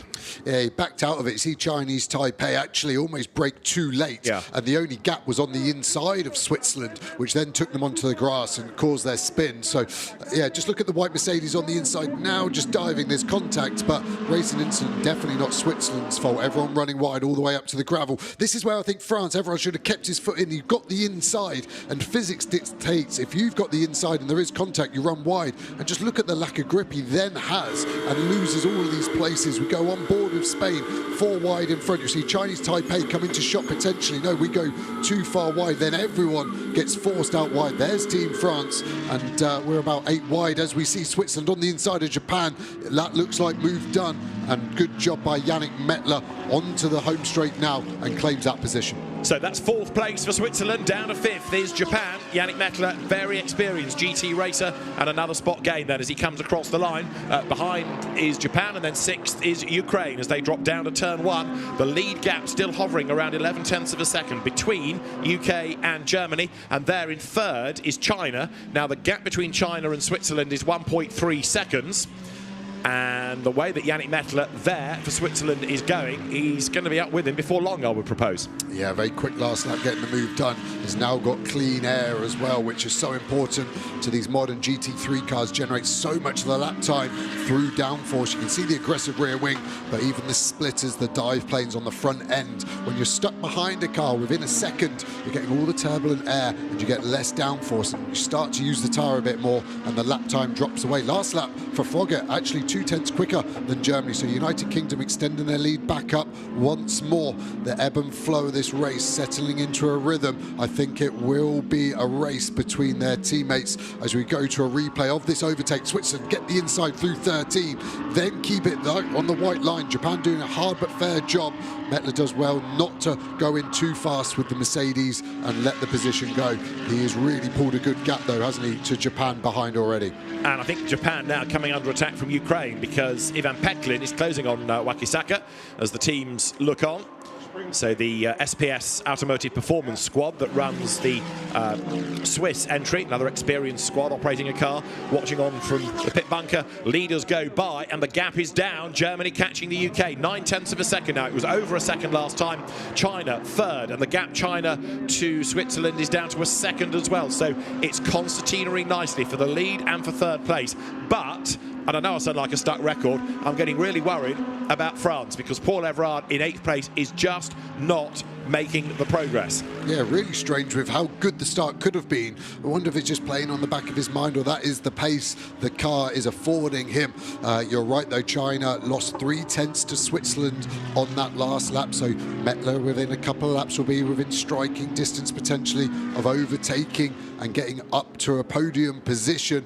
Germany looking good again, gap back up to 1.3. It feels like Team United Kingdom have a very strong car in Sector 1, Sector 2's even, then Sector 3 goes back to Germany, and I think that's why we're seeing the ebb and flow of that gap open and close ever so much. But both the teammates, Cottingham and Howe, respectively, be looking at these cars, trying to glean information of when they jump in, potentially in 13 minutes time, what is underneath them. The pit window 10 minutes long. I expect the pit window to go as late as possible, keep these faster, higher graded drivers in for as long as possible though. Lithuania and Malaysia being given 5-second time penalties for track limits. Now, bearing in mind, we've only had 13 minutes, we've got 47 and a half to go, and they're already being penalised. Now, you could argue that turn 1, lap 1 is a rather unfair way of earning a penalty, but if you continue to transgress, you know, they've got to be so careful, because even if it's reset at the end of a stint, you've still got to be careful up to the window. Yeah, and as a driver, your job is to manage your track limits. And what I would say in a negative connotation against Lithuania and Taipei there is that they're not in a battle, so don't use your track limits up for just general lap time. Wait until you're in a position like Mettler is for Switzerland, and you maybe just need to let the car run a little wider to carry a bit more speed to get the overtake done. But don't just use them up on free will. You need to hold them back. As we look into the Chinese garage there, they'll be looking a little nervous. That gap after a great start for Ling has really fallen away, hasn't it? And actually Japan have stayed with Switzerland more than I thought. Ukraine a little bit off, but still I think the gap between China and Ukraine is diminishing. But the Swiss Mercedes is going really well. Yannick Mettler has kind of woken up. I suspect it's that the tyres have switched on now, but Yannick Mettler looking really rapid, and as you say, he's hunted down China, so Kang Ling on the defensive now as the cars come through almost nose to tail. This is the fight for 3rd place then. China versus Switzerland, Japan dropping back a little bit, and the leader now has a 5-second penalty for track limit abuses as well. So Chris Froggatt, the race leader, he'd stretched the gap to 1.3 seconds, but Chris Froggatt gets a time penalty, and that, I'm assuming, is going to be served at the end of the race, not in the pit stop, because it's not being identified as a pit stop penalty as such. Yeah, just be added to total race time, so it's not as extreme as a stop and go of 5 seconds. But to the viewer at home, don't think that once you've got your first penalty, you can then do what you want because you've been penalised. It continues. The next one will be another 5 seconds, another 5 seconds. So at this rate, Team United Kingdom are going to have 20 seconds of penalties if we keep getting 5 seconds every 15 minutes. I think most cars will be affected at least once. I think it's going to be who can keep a clean slate will be a big deciding factor. That lead gap is stretching, though. It's up to 2 seconds between the UK and Germany. But the fight for third is getting ever more intense, isn't it? China coming under renewed attack now from Switzerland, and Japan catching back up as well. So Kang Ling for Team China. To call him the cork in the bottle is a little bit unfair because he's got good pace to be third, but he has got them stacked up behind. We're also having a driving standards flag for Ukraine for track limit offences. So they haven't got a penalty, but they're getting a warning flag. Yeah, next time they do one, that would be the penalty. So the warning is your final warning once you are shown that. But just like illustrate, 5 seconds actually puts Frogger all the way back down to third place at the moment. I think it'll be fourth. So the marginal gain of letting the car run wide, an honest mistake, is just not worth the risk. You have to be driving at 98% at the start of the race. To burn up those track limit warnings so early is a little naive. But you see how many cars are doing it. It's easily done here at Valencia. Yes, it's about a quarter of the field at the minute as the drivers then accelerate out of turn 14. Quick reminder, pit window is after 25 minutes of the race done and before 35 minutes done. So you've got a 10-minute pit window in which the car must come in and do the driver change. You don't have to refuel, you don't have to change tyres, but you do need to do the driver change, and that really is all you want to do for fear of losing any more time. There's a regulation time pit in line to pit out of 56 seconds, and Yannick Mettler for Switzerland right now is crawling all over the back of that Audi run by the CSA team that we've seen in GT World Challenge Europe. And a little bit sideways is Kang Ling. He has to go defensive up towards turn 4. Just about survives that out of 5, heading towards 6 now. Japan catching back up as well. So 3rd, 4th and 5th absolutely together. Lead gap, by the way, is stretching now. 3 seconds between the UK and Germany.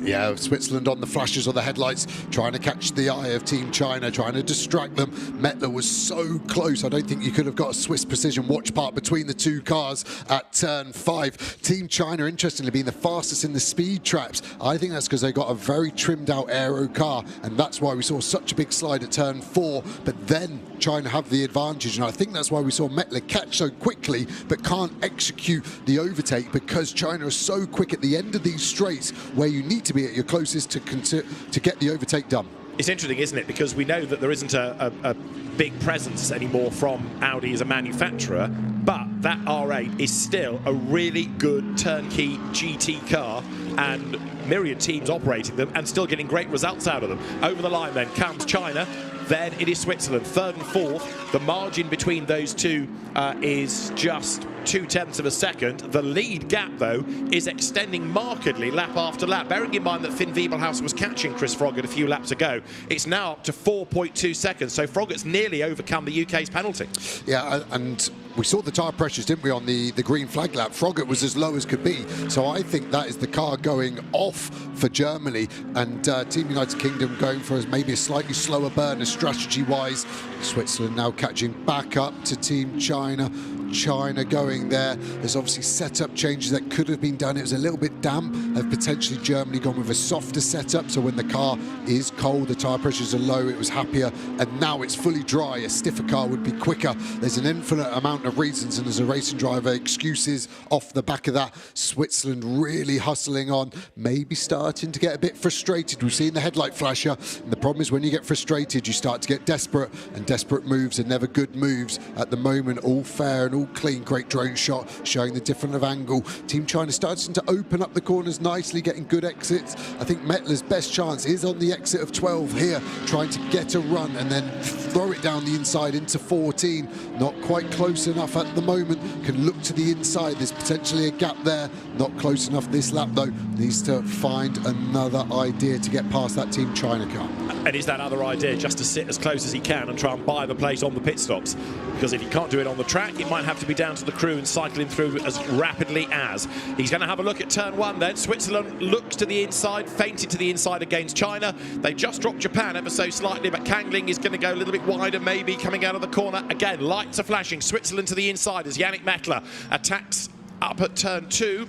And the margin between them as they came across the line, just over a 1/10 of a second. We saw Team China open up turn 1. I went to look at their last lap time. It actually says pit out. They were so wide opening turn 1. They actually caught the exit loop of the pit lane. So that would very much attract the attention of race control for track limits if you're physically doing that. So it hides their pace, 1:34.7. So the pace has really dropped off for everybody but Team United Kingdom, the only car in the 133s, and a 133.3 on the last lap. Their pace is brilliant. Gap now 6.2 seconds to Team Germany in second. The lead gap then, 5.6 seconds. United Kingdom overcoming the penalty for the moment. There's another penalty being applied in the same vein for track limits, and it's going the way of Japan. It's another 5 seconds then. So Joe was predicting that more and more people were going to cop these, and the penalty for Japan is being shown twice, in fact. So whether they've incurred it twice or it's just been listed twice, I can't tell you. But it's certainly on the message line twice. Once might be a duplication of the first message rather than a second penalty. Meanwhile, China and Switzerland still run together, and we're now 4.5 minutes or so away from the pit window opening. So Mettler for Switzerland needs to get the job done before he brings the car to the pit lane. Yeah, you see the teammate there, Dexter Muller, looking on for Switzerland. You've got a great illustration as well of the V10 Audi against the V8 Mercedes, just edging away. And obviously you'd expect the other way, the Mercedes in the slipstream should be drawing in, but the power of that Audi at the end of the straight, really, really good. The rear wing does look pretty flat, pretty trimmed out, so running less downforce potentially. Mettler looking calm inside that Mercedes. Japan almost just there, ready to sweep up if there's an issue between it. I feel like Switzerland just haven't got an answer to get this overtake done. I still think 14 is their best chance, but it is a dive. That's very wide. That's one of your track limit warnings done there, Team Switzerland. Need to be careful. Pit window opening in 3 minutes 30 seconds. I think you're right, David. I think the best opportunity for the overtake is actually off the racing track. Indeed so, as you look at this battle between China and Switzerland, and Yannick Mettler's frustration is increasing. Drivers getting ready for the pit stops then. As for Ukraine, getting himself ready there is Konstantin Gutsul. The China car is going to be given to Yaki Zhang, the Swiss entry to Dexter Muller, and for Japan behind it, it'll be Kai Nakanishi who will take over. Lead gap, 6.7 seconds now. I'm intrigued to know why Finn Wiebelhaus has dropped away, because he's just not been able to keep that pace, has he? And at the moment, although Wiebelhaus has done the fastest lap, that was set very early on. Yeah, Japan very wide turn, didn't they? You could see all the dust the car was kicking up. Ukraine now much closer to the back of Japan than they have been for the whole race, it feels like, since the move was done by Switzerland on that Japanese Ferrari there. Mettler using the headlight flasher rather a lot now. Sort of streaks of desperation when you're a driver. I get it once or twice, but if that's all you've got as an attack, I can just not look in my mirror and ignore the only attack you're trying to mount on me. So there is Ivan Peklin, who has caught back up again. The Ukraine Audi, operated by the Land Motorsport squad, still with the light going, is Switzerland, and Mettler could barely be closer to China. It's going to be interesting as well in this to see who blinks first, if you like, and who comes in. Is it going to be Switzerland to get out of the traffic, or would China come in, and in that instance does Switzerland stay out longer and try to maximise the clear track space ahead? Taking to the curb on the inside and kicking up the dirt now is an increasingly desperate Switzerland. Yannick Mettler is fed up staring at the back of that Audi of Team China. He wants to get past. He's running out of options. I think he's now just drawing a blank. The team will always be trying to help them, say, you're stronger in this section. He's really opened up 12 well here, though, and this is where he needs to carry a bit more speed. Ideally, China has a bit of a Porex, and that gives the overspeed to him. He's looking to the inside. Can he slingshot down? China blocks nicely as they hit the brakes. There wasn't a space. Ukraine also looking to get the run out of this corner. We know the Audi's strong, where Japan doing a track limit there. Now China's on the defense. This is the first time we've seen it this close on the pit straight, running all the way to the white line. Mettler has to come back to the racing line. Doesn't look like the move can be done. Can he go around the outside? I think not. But what about a good run up the inside to turn 2 now? Again, the door is closed by China. Switzerland to the outside line as they get to the braking zone. The danger for Switzerland is that behind you've got Japan, and you've got also now Ukraine catching up as well. So that's a distraction if they get right onto the tail and start attacking Switzerland. Another reason why Mettler has got to get the job done, and the window will be open in 44 seconds time, so we're not far off people heading for the pit lane. Look, Japan closing up to the tail of Switzerland. I just don't think anyone's going to pit early because these are the faster drivers out of the two. So yes, frustrated, but I still think at this point Mettler's pace is stronger than it would be if he handed over to his bronze-rated amateur driver Dexter Muller. So painful, yes, but faster also yes. So you've got to stay out. The gap, I'm also interested. P7 Lithuania 6.5 seconds behind. I think that gap will start to shrink. China now defending so heavily. I think they're going to be losing 5-6 tenths of a second, as we are seeing this team Spain is that ready for their driver change potentially earlier than the rest. Yeah, Fernando Navarrete's going to replace Jorge Cabezas by the look of it, as Mettler dances the Team Switzerland Mercedes over the curb. The pit window is now open, so we're going to see if anybody bails at the end of this lap. Chris Froggatt will come over the timing line in the lead for Team UK. Finn Wiebelhaus in second spot for Team Germany.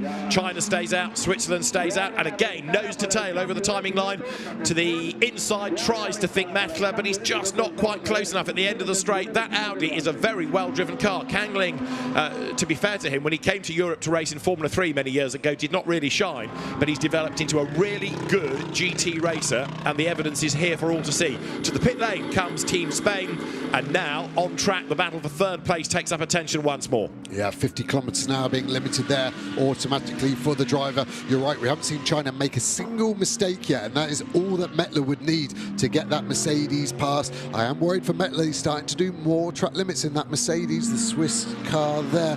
Driver change about to start. You can see the driver pretty G'd up, the adrenaline going through his legs, bouncing up and down. Looks like he got something caught there. I couldn't quite see what that was, to be honest. I don't know if it was a driver cooling hose potentially.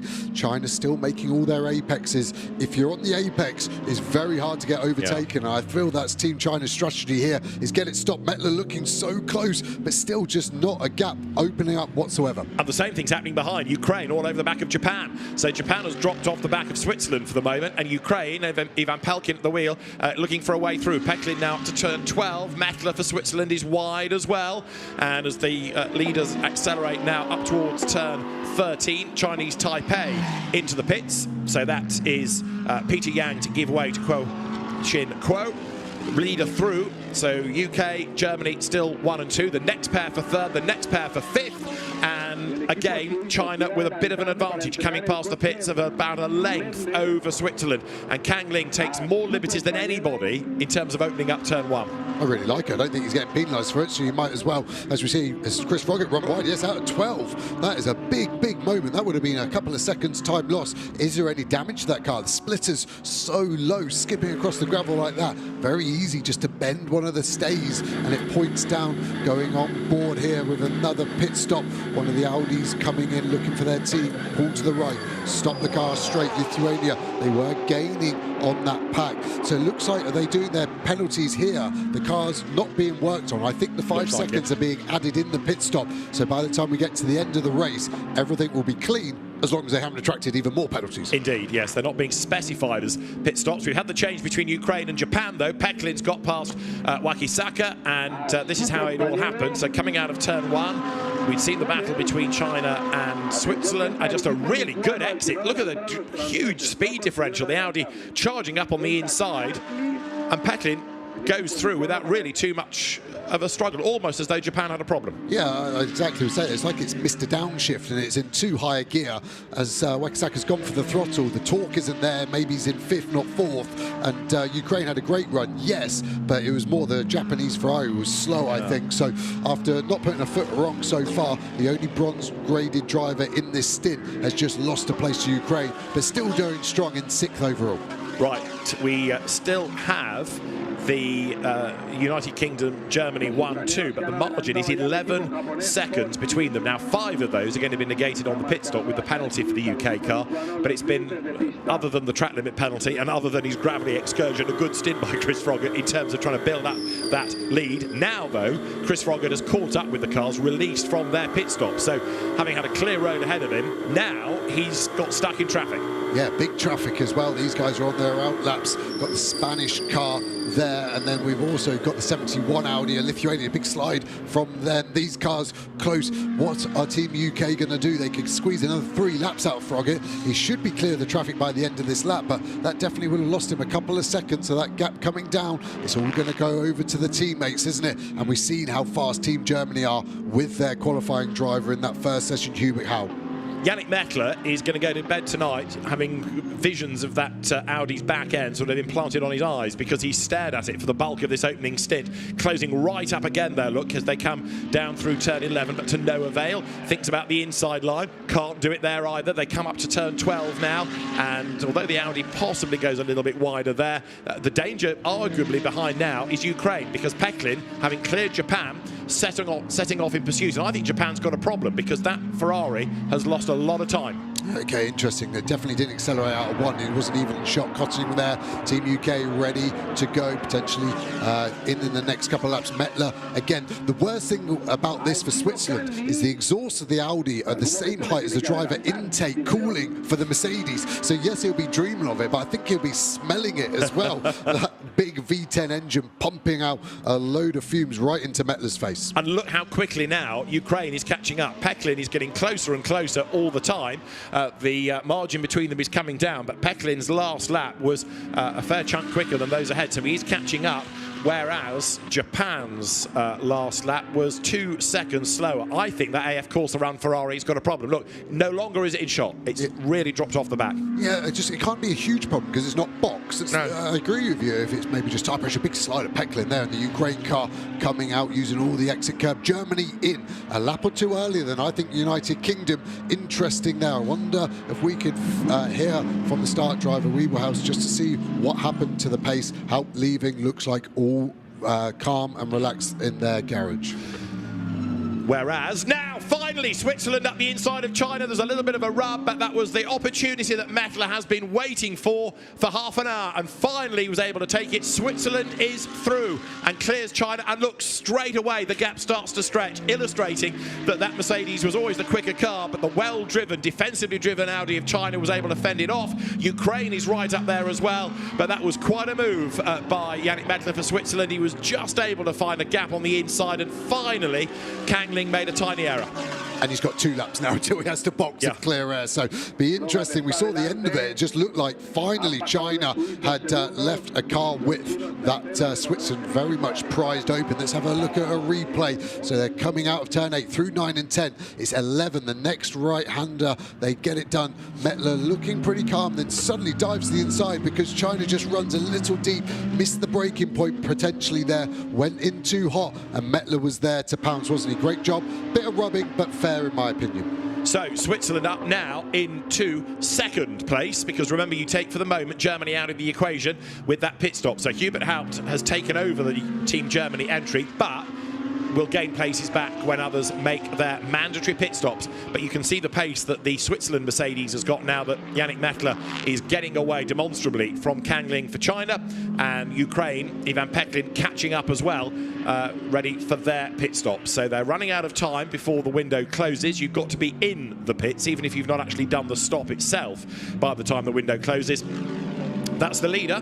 So Chris Froggatt leads the way. Another lap completed. So he's going to go round for one more lap. He knows this car inside out. Ferrari champion, GT champion.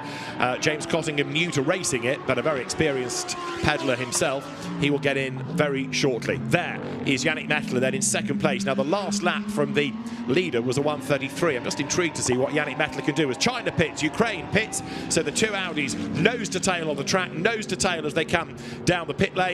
And the last lap from Yannick Mettler was a 33, but he's still 0.8 of a second a lap slower than the leader. So Yannick Mettler not really catching back up in real terms. No, unfortunately for him, now he's got clear air. The tyres would have just dropped off, so he can't improve his overall pace. Surprised Ukraine didn't go for one more lap. I think they had 10 seconds to spare that. They could have done an extra lap and still got in.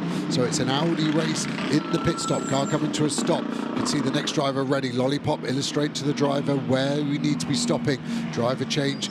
they're very well practiced, can be anything as low as 18 seconds. China doing the same, Ukraine, Japan as well in the background. They're serving their penalties. They're not starting their driver change just yet. Tyre pressure adjustment, going on. Their driver doing the belts up, making sure, good job by Pecklin.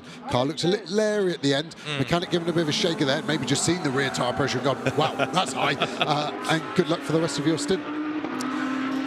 So one mandatory stop, purely to do the driver change. Away blasts Gutsul for Ukraine. And let's see, yes, he's going to get ahead of China. It's a slow stop. There's a problem getting the belts done up, seemingly, for China. And look, they're still there, hemorrhaging time. Japan's going to get back into the mix in this. Ukraine ahead of Germany as well. Look, as it went down the pit lane just. So Ukraine has gained hugely on the pit stops. Here comes Haupt, though, for Germany up the inside and retakes the place then. So that's going to put Germany back up, if you like, to where it was, ahead of Ukraine. And only now is the CSA Racing Run car ready to go. Chris Froggatt, I think he's heading for the pit lane. He is. He's down the pit lane now, but massive problems in the pits for China. It just shows one small mistake. Looked like the window net, to be honest. The driver getting out couldn't get it in link, pushing with all his might, but it just wouldn't go in. So here we see the procedure. He stops, can't undo the belts before that. Jumping out, Chris Froggatt is a very tall gentleman. You can see him squeezing out that narrow aperture, but the belt's staying up, not falling down, constantly adding a seat in. Froggatt putting the radio in straight away.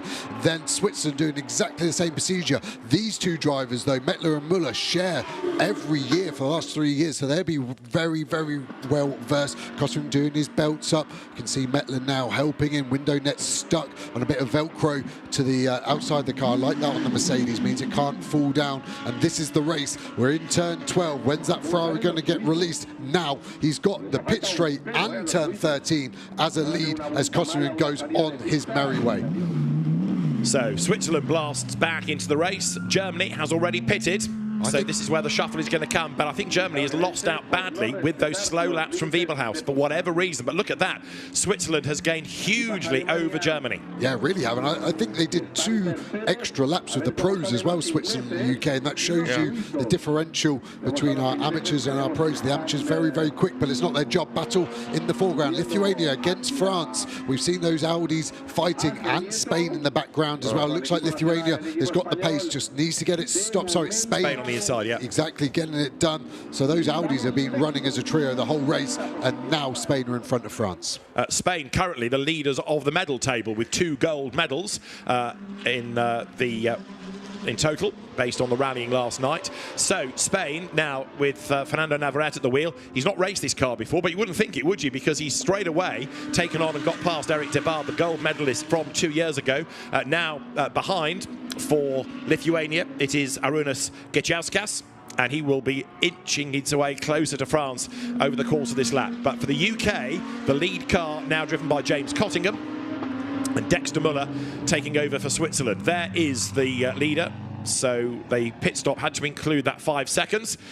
And with 23 minutes to go, up towards the timing line then comes James Cottingham, and the Chinese Taipei Mercedes sort of drifts across in front of him. But that's the gap, look, because as he goes down to turn 1, here out of turn 14 is Dexter Müller for Switzerland. That is the length of the pit straight and a bit. Yeah, 15 seconds, then another 5. Froggatt looking pretty happy with his job. Remember, 5 seconds as well for a penalty, so that could have been over 20 seconds, that gap. Last lap for Hubert. How did he gain on Switzerland? Yes, he did in sector 2 and 3, but as an outlap, so I don't have a total lap time. Ukraine dropping off the back of Germany a little bit. Big slide from France. Is that going to give Lithuania the chance? I think it will. Same cars, but it looks like France has got a slightly better speed at the moment. Lithuania just trying to get the slipstream. The side draft really strong in these cars. Now it's starting to go through, get it stopped. France defending hard. Cuts across the front. Can he keep it on the track? Looks like he can. He lives to fight another day, doesn't he? Just. Good battle between these two. Eric Debard for France and Arūnas Gečauskas for Lithuania. France going a little bit wider there, coming off the corner. So right now the lead gap is 16 seconds, and this is about 16 millimetres between France and Lithuania. Great scrap going on between them. It is for 6th and 7th in the race. Same type of car, different teams operating them, and the Sansalot run car, the French team for the French country, is just ahead of the Lithuanian R8 at the minute. Eric Debard trying to build that gap up once more.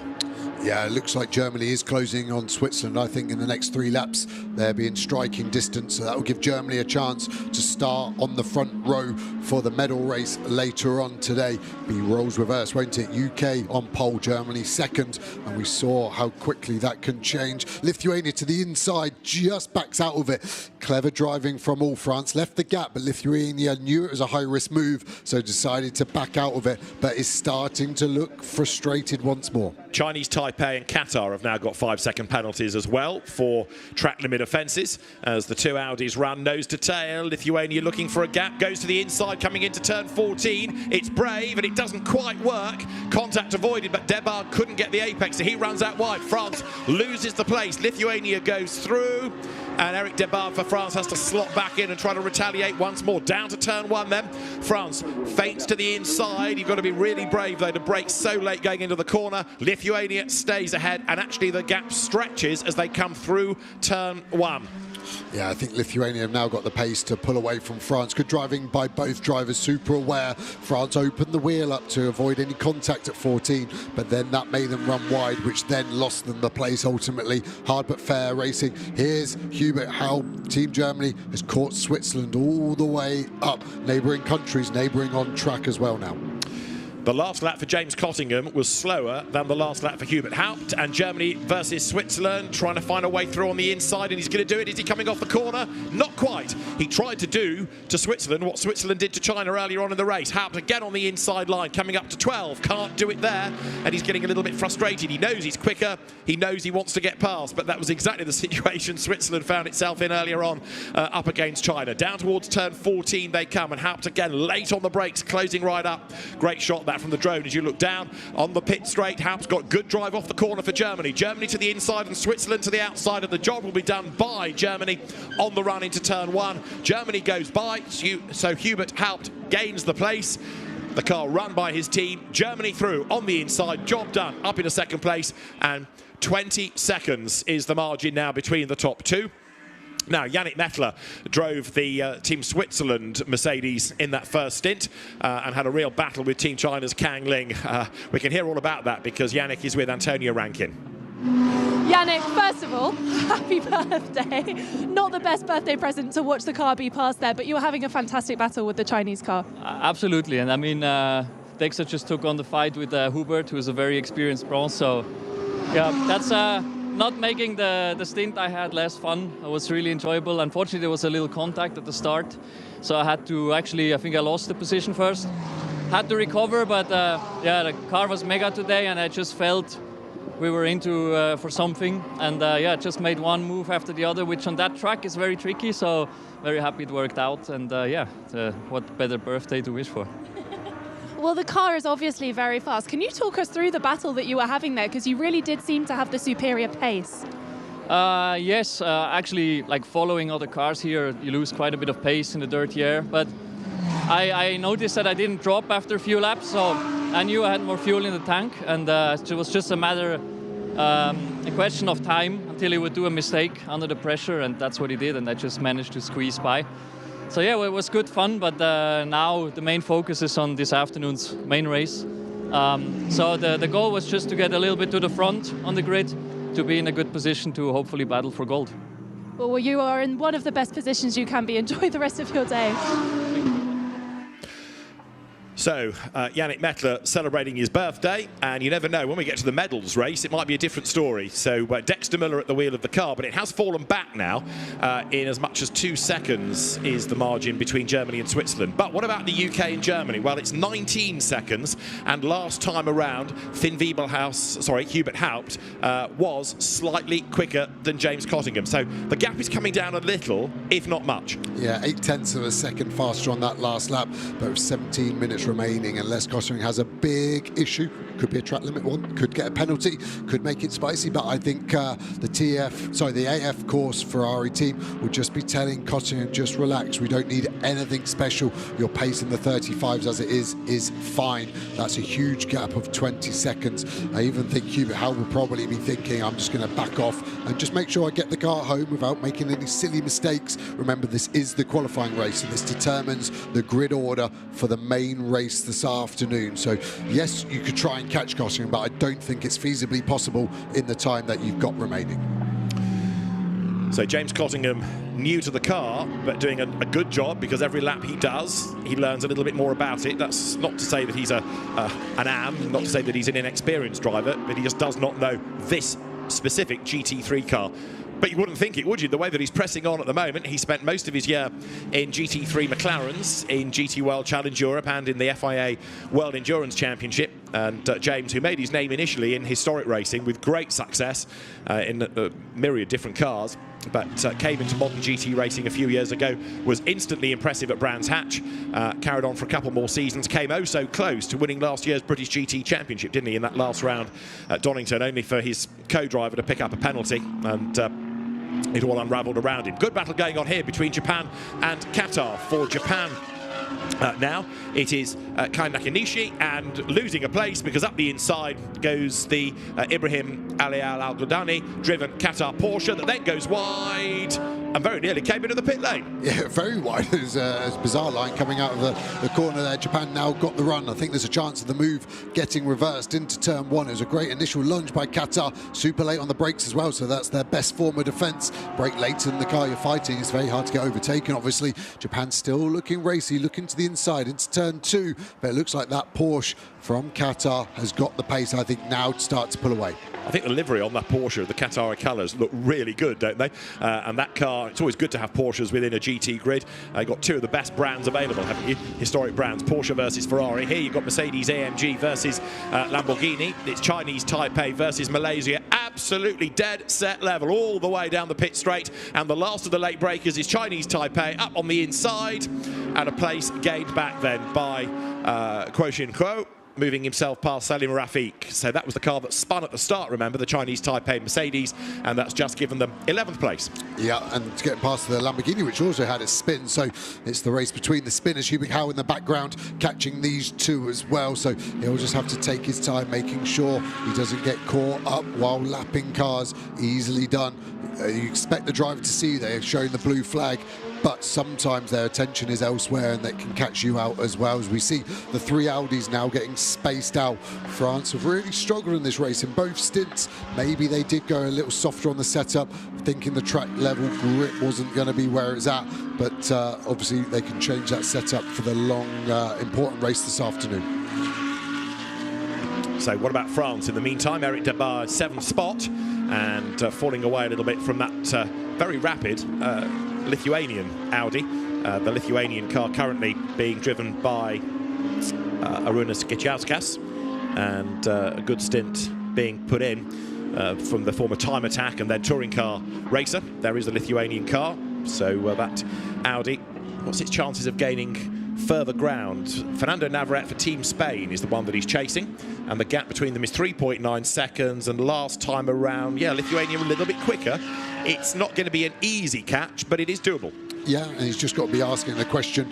0.4 of a second quicker on the last lap. Keep chipping away like that. You can see the gap there as well between those two Audis just starting to change. That's Spain versus Ukraine. Some big gaps there, taking over a second a lap on average, obviously, and that gap now going down at a quick rate. So let's go on board with Spain. It's turn one. How much entry do we use? We use a foot or so of it. Get it into the apex. Pick up the throttle, hard on the gas, up on the gears now. One more big break into turn two. Get the car in. You can see the racing line, the cleaner part of the track there, out wide. Don't get a track limit though. In through three. Is he flat? Easy flat V10 screaming away, hard on the brakes. Lots of apex curb likes to be used here at 4, out wide and stay wide for your entry into 5. Late apex, open up the wheel. Again, careful of track limits. Fight the car to the right as quickly as you can so you've got straightest possible car, braking into 6. Bring the car in, open up the lock. Big curb here on the exit of T6. Have to be careful. Easy flat through this kink of 7. Spot your braking point into turn 8. Hard on the brakes. Some drivers have a double apex. That's exactly what we're doing. In once, bit of oversteer. In twice, out wide. Stay wide again. Open up this. So we're flat through the left and then pick your braking point on the right. But you're actually braking all the way now for turn 11. Late apex again. Open the car up. Confident drivers stay on the curb and turn in from the curb. You can see the Ukraine car sweeping back out. Careful of the sausage curb on the inside. Pick the throttle up, not into the gravel though. Round 13, easy flat kink, but the kink makes the braking very difficult for here at 14. You're not straight, it's downhill. Corner comes up, very easy to run wide. A little bit of oversteer as we trail the brakes in. Little bit wide as well on the exit. I think we're just about legal. That was a fast and hard lap from Spain. A lot of oversteer, but great car control to keep us pointing in the right way. Team Ukraine watching on as well, as the car that they have is currently in 4th place.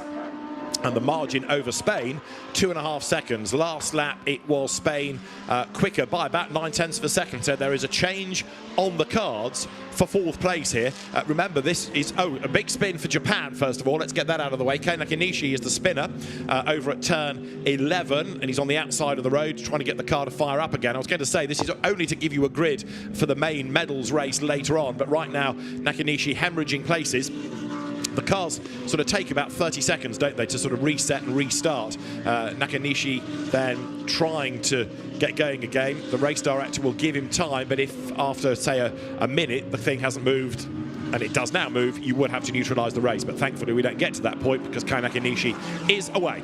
Yeah, as soon as the car rolls backwards, a lot of the sensors sort of fail safe. So essentially, you have to reboot the car. Like you said, 30 seconds, turn it off, let it go to sleep and refire it up.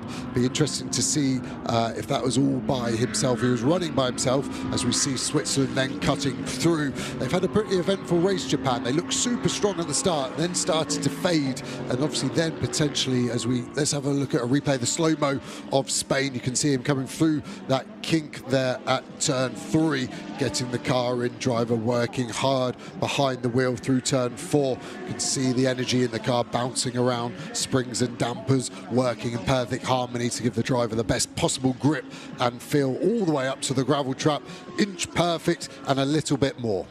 Indeed so, and there is the rather red-faced Kei Nakanishi after his spin. That's put him down into 11th place. So Nakanishi trying to fight back. He's dropped a lap to the leader, and the lead gap still 17 seconds. So although Hubert Haupt is pressing on and he's a little bit faster, in fact he was a second quicker last time, it's still too big a gap to make up. In the remaining 9 minutes, there's a 10-second penalty now for track limits going to France.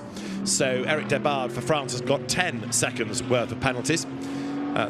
The one thing a timing screen needs is a column for the number of penalties you've incurred, but it's got every other bit of information we could possibly need. But the list now is the majority of the entry. Audi battle, well and truly joined. Spain on Ukraine. Gutsul just ahead, but Spain dives to the inside line, and Fernando Navarrete goes through then. That is for 4th place. And great news for the home nation then, because through on the inside line goes Fernando Navarrete, heading now up into turn 11. Job done nicely, and straight away Navarrete, who is new to the car, don't forget. He's not raced it before today. He's on a mission. Yeah, mega move, really decisive. Didn't let Ukraine have an option to defend, just threw the car to the inside. Ukraine, very, very fair. And you can now see Lithuania as well coming through. Are they going to be able to get Ukraine as well? For Spain, yes, it's one position, but it's also one row higher up on the starting grid. Promotes them to the second row to start the medal race this afternoon. Go on board now. Are we closing in? Hard to see at the moment. Looks pretty even at this point, but over the lap we're definitely gaining. Be interesting to see, have we got time in the 8 minutes we've got left to get that car one position higher again?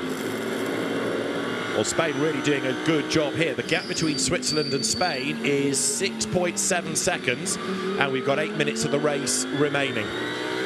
So Fernando Navarrete having done a really good job to take that 4th place, to the delight of the team. And if I tell you that the team is over the moon, well, you might want some evidence about it. But let's just have a look, because the Spanish team reacted thus.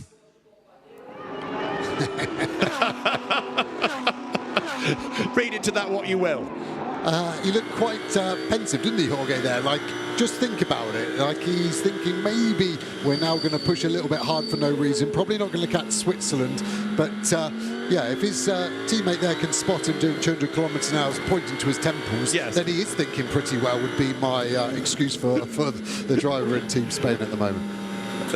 So considering your man's just gained a place, that is the most understated way of celebrating it. It's the semaphore version of calm down, dear, I think that. Eric Debard, an additional 10-second penalty for track limits. And now Germany have got 5 seconds for track limits. So the penalties are coming thick and fast. But Germany, second. Now, this is going to be interesting. Can they be more than 5 seconds ahead of Switzerland by the end of the race? That will determine who is on the front row of the grid. And the margin at the moment between them is 16 seconds. So yes, Germany is safe, but they can't afford to make further transgressions. Ukraine over the line, under attack now from Lithuania. The Audi battle, Gutsul versus Gachauskas, is going to go down to the wire. Yeah, it really is. I mean, Germany have got the 5 seconds, but the pace, they've grown 16 seconds over Switzerland. Yeah. It doesn't feel that long ago that the move was done by Hubert Howe, so great job and great pace, but obviously pushing on too hard. And interestingly, he hasn't really closed the gap on Kotoming either, has he? So that gap staying around 17 seconds the whole time. On board with Lithuania behind Ukraine in a little wide. We broke too late there. Might get a good exit though. He's very patient on the throttle to let the car rotate. And in Ukraine all over the road there, turning in too early. That's going to compromise them on exit potentially. Lithuania opening the car up. 5.5 minutes remaining, 4 laps. What can we do here as we see another 5 seconds given to the number 4 car? That is the German car. So we're just getting the update on that from our timing screen. Drone showing set of 11s being shown from the Ukraine car on traction. That car is struggling there. Look at Lithuania able to use so much curb. That car is being hustled on very, very aggressively. Chinese Taipei being given a penalty of 10 seconds as well. They're in 10th place. As in the meantime, we go nose to tail then. Back on board with Spain. Ukraine just ahead as Gutsul bounces over the curve ahead of us. The Attempto Racing run, Audi, another of the top teams here in the hands of Fernando Navarrete for Spain, right up behind. Now, I wonder what semaphore is going to come from the pit wall this time from Jorge Cabezas as Navarrete gets the run. Sorry, it's not Navarrete, it is Lithuania, apologies. To the inside line goes Gachauskas, and he's going to get the job done on the way down towards turn 1. Absolutely side by side between the pair of them. Lithuania breaks latest and goes through. So Arūnas Gachauskas goes through into 5th place. As in the meantime, Navarrete is hunting down Switzerland and closing, but he's running out of time. Yeah, good move. Again, we're seeing quite a lot of overtaking in turn 1. Just get that long draft all the way down the pit straight, which really helps you there. I don't think Ukraine are going to be able to respond to that one. I think Lithuania have got pace. I don't think they've got enough pace, however, to catch Spain, that Audi in front of them. I think this might be how they finish up. They'll be happy with that, though, starting in 5th place for the race this afternoon. Indeed so. James Cottingham is still the race leader. The gap has come down a little, but it's 10ths rather than anything more than a second. There was one lap where Hubert Haupt pulled back a full second, but that was the rarity. It has come down, but not significantly. But this is only to give you a grid position. It is the main race later on in the day that they will really be focusing on, as right now Gachauskas for Lithuania running in that newly won 5th place, tries to shake off Ukraine as they drop down once more out of turn 11, and that's the lead car. It's the United Kingdom. Looking confident with the body language of that car, crossing the power sliding out of turn 2 there. Let's watch him. How good can he place the car on the apex curve? Really nice. Looking nice and controlled as well, not scrappy. He'll just be using this information, so when he starts the race later, he's got as much confidence as possible against Hubert Howe, who was so impressive in qualifying. That is a race that I'm looking forward to watching the start of. Cottingham for UK versus Howe of Germany. It's going to be a very close and intense battle, is my prediction on that one. And that main race is going to come up at 4:30 local time. And it's going to be another 60 minutes with the driver that is in the car now being the start driver. So it's going to be James Cottingham and Hubert Haupt in the opening stint for the main race a little bit later on in the day, 4:30 local time. Busy afternoon of action at the Circuit Ricardo Tormo, because we've still got Formula 4 action. We've got, with the qualifying race, we've got the second qualifying session for the GT single make, as Chris Froggatt smiles contentedly from the pit lane. We've got touring car racing as well, all before the GT main race. And then the rally stage, stage 14 of the event, for the rally drivers at the end on the track at the end of the day. Right, another lap done by James Cottingham then. That now puts 36 of them in the book, and he's got just over 2 minutes on the clock. He's got 2 more laps. yeah, just looking at the order, the French car is catching Team Ukraine a little bit more than previously, but have 10 seconds of track limit penalties to be added on at the end. We're trying to obviously keep an eye on all of these track limits.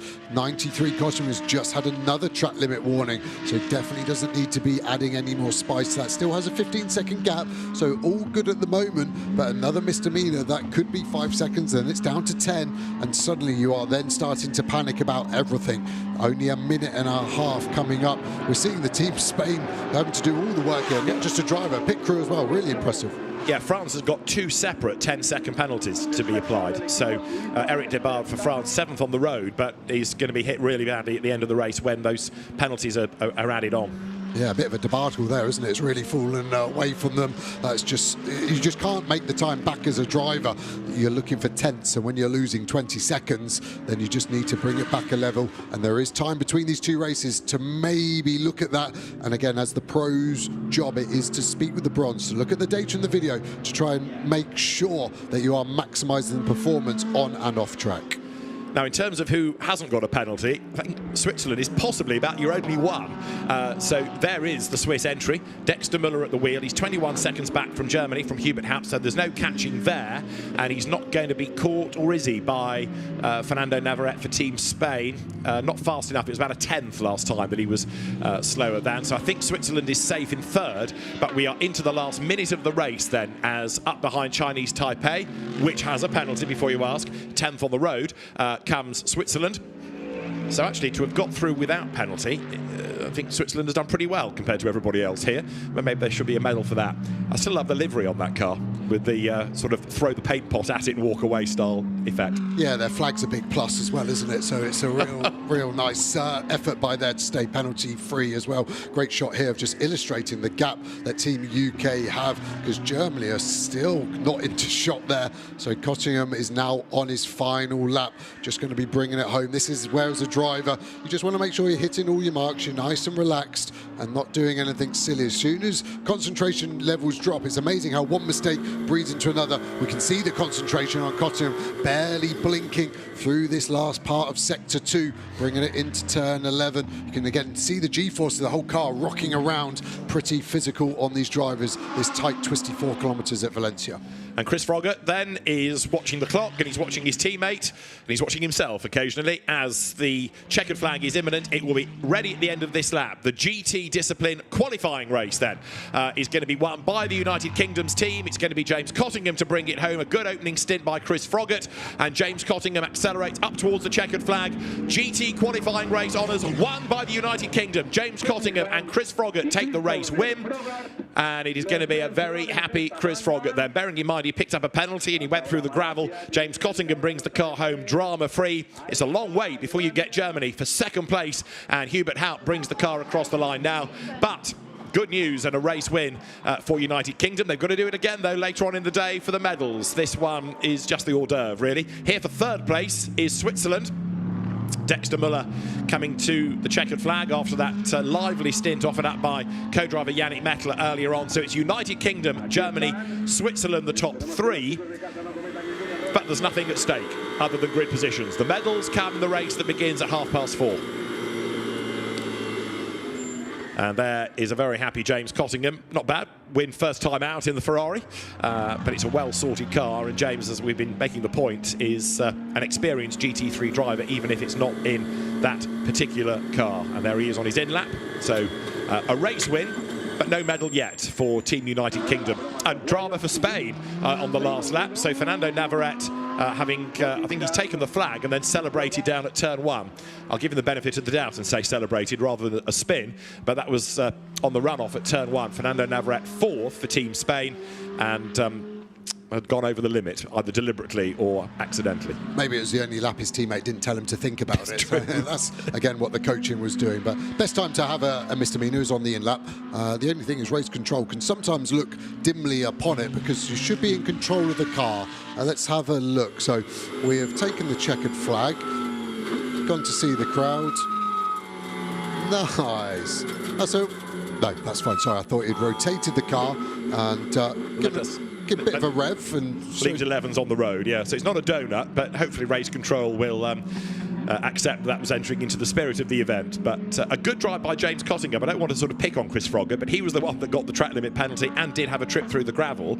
And James just did a really good, solid job, brought it home drama-free. Yep, really nice. Didn't get put under any pressure, no, so we don't know how that's going to go in race 2. But yeah, didn't put a foot wrong in a car that we've already said is new to him. Very easily done that. So great job by both drivers for Team United Kingdom, and that's ultimately why they've won the race, and quite comfortably as well. So they will be very buoyant for the race later on this afternoon, like you said, at 4:30. So the cars will go to Parc Fermé for the scrutineering. And let's just confirm the provisional result. It was quite a gap in the end as the United Kingdom took the qualifying race win from Germany, with Switzerland rounding out the top 3. Good drive from Spain to be 4th ahead of Lithuania and Ukraine 6th. Then it was China ahead of France, Qatar coming through ahead of Chinese Taipei, Japan after loss of pace early and a spin, fending off Malaysia, another nation that had a spin. James Cottingham and Chris Froggatt then the race winners for the UK. From Germany, Hubert Haupt and Finn Wiebelhaus, and third for Switzerland, Dexter Müller and Yannick Mettler. Fernando Navarrete and Jorge Cabezas for the home team 4th. Then Arūnas Gečauskas and Jonas Karklis for Lithuania 5th. Konstantin Gutsul and Ivan Peklin for Ukraine ran out the top 6. And China 7th, dropping away a little bit in the second stint. The pace from Zhang not being able to mirror that of Kang Ling. And Eric Debard and Paul Everard picking up 20 seconds worth of penalties, which dropped last year's gold medalists down to 8th. They'll start on the 4th row, but they're not out of the equation just yet. So Eric Debard, with a decent start, can buy himself a whole heap of places going into the main race later on. 4:30, it will all blast into action. Right now, though, the technical team want the car lined up in a given way so they can get as many as possible into the Parc Fermé area. And James Cottingham then takes that race victory.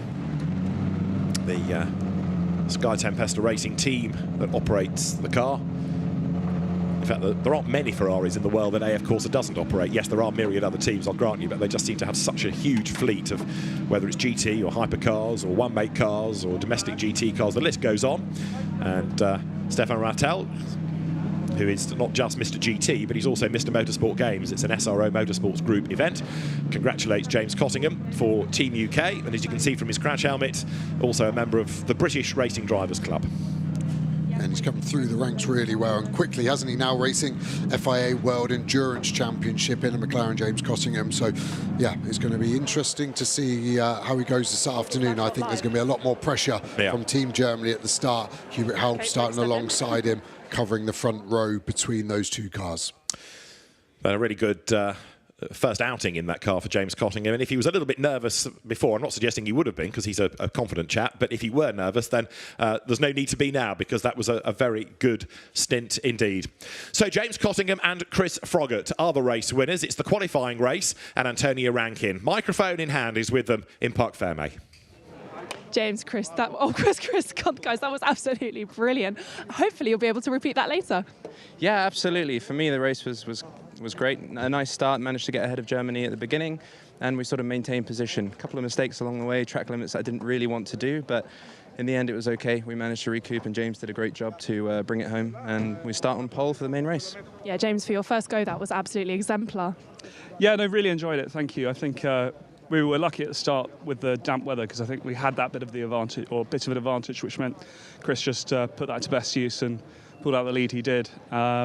Yeah, track limits are really difficult around here. I mean, at the end I was just trying to cruise around and got 2 track limits and 2 laps. So, yeah, but good experience for the race later on, and it'll be interesting. I think we've got a bit of homework to do between the races just to see how Germany did, because they are super strong. So I think it's going to be a great final. Now, guys, what's it like to represent your country? This is such a rare opportunity in motorsports, and it must feel really special from your perspective. Yeah, absolutely. I mean, when I've done the event before, but when I first heard of it, I sort of jumped at the opportunity, and such a cool thing to do. Representing your country and what we love is an amazing experience. Yeah, I've got a bit. I've dined out on it for a few weeks. Telling everyone I'm going to the Olympics. So yeah, no, loving it. Well, you're kind of Olympians, but more importantly, you could be Motorsport Games winners later on. Good luck, guys. Thank you. It's a good return for Chris Froggatt, bearing in mind, I think I made the point earlier on, he was poorly 2 years ago in the Paul Ricard edition. He was ill the week of the event, couldn't race. So the team captain for the United Kingdom back in harness and a race win, which is good to see. And with due deference to Chris Froggatt, outright race wins in the last few years have been few and far between. Understandably, because in the international GT races he's been in either the Pro-Am or the silver or the bronze category, not fighting for outright honours. Very accomplished driver in the one-make Ferrari world years ago. Runner-up in the FIA GT Nations Cup. But that's a good sort of confidence booster to have an outright race win. Yeah, definitely. And you're used to worrying about your class, but when there are overall categories quicker than the class you're in, say, you're used to looking halfway down the timing screen, but when you're looking at your name at the top of the top, it is a very warm, nice feeling that would give you. You're totally right. Well, the runners-up, Team Germany, Finn Wiebelhaus and Hubert Haupt. Only if you win. Okay. Guys, that was really brilliant. Obviously, not quite there yet, but do you think you could have the pace later on? Yeah, to be honest, we did too many mistakes. At the beginning, the first laps were good, then some track limits. I also collected some track limits, a bit too slow in the pits. A change of drivers, and so you continue to have the small mistakes. Yeah, like who had mentioned, we did too many mistakes in the race. Collecting some track limits, being too slow on the pits, but the pace, I guess, is there for later, and we'll fight for sure. Thank you very much, guys. Good luck later. Finn Wiebelhaus and Hubert Haupt, either end of the spectrum in a sense in terms of their age here. Hubert Haupt, who's been racing for a long, long time, but still very, very quick. He's one of your shiny bronzes, really, isn't he? Because he's quick but bronze graded. And Finn Wiebelhaus is, 18 years of age and a talent in the making. Yeah, and I think he's very open to ideas and suggestions as well. So that is great to have a teammate like that for Wiebelhaus. Sure. So, a great opening race that we've had. The GT cars back on track later on in the day. And James Cottingham and Chris Froggatt, the winners for Team United Kingdom.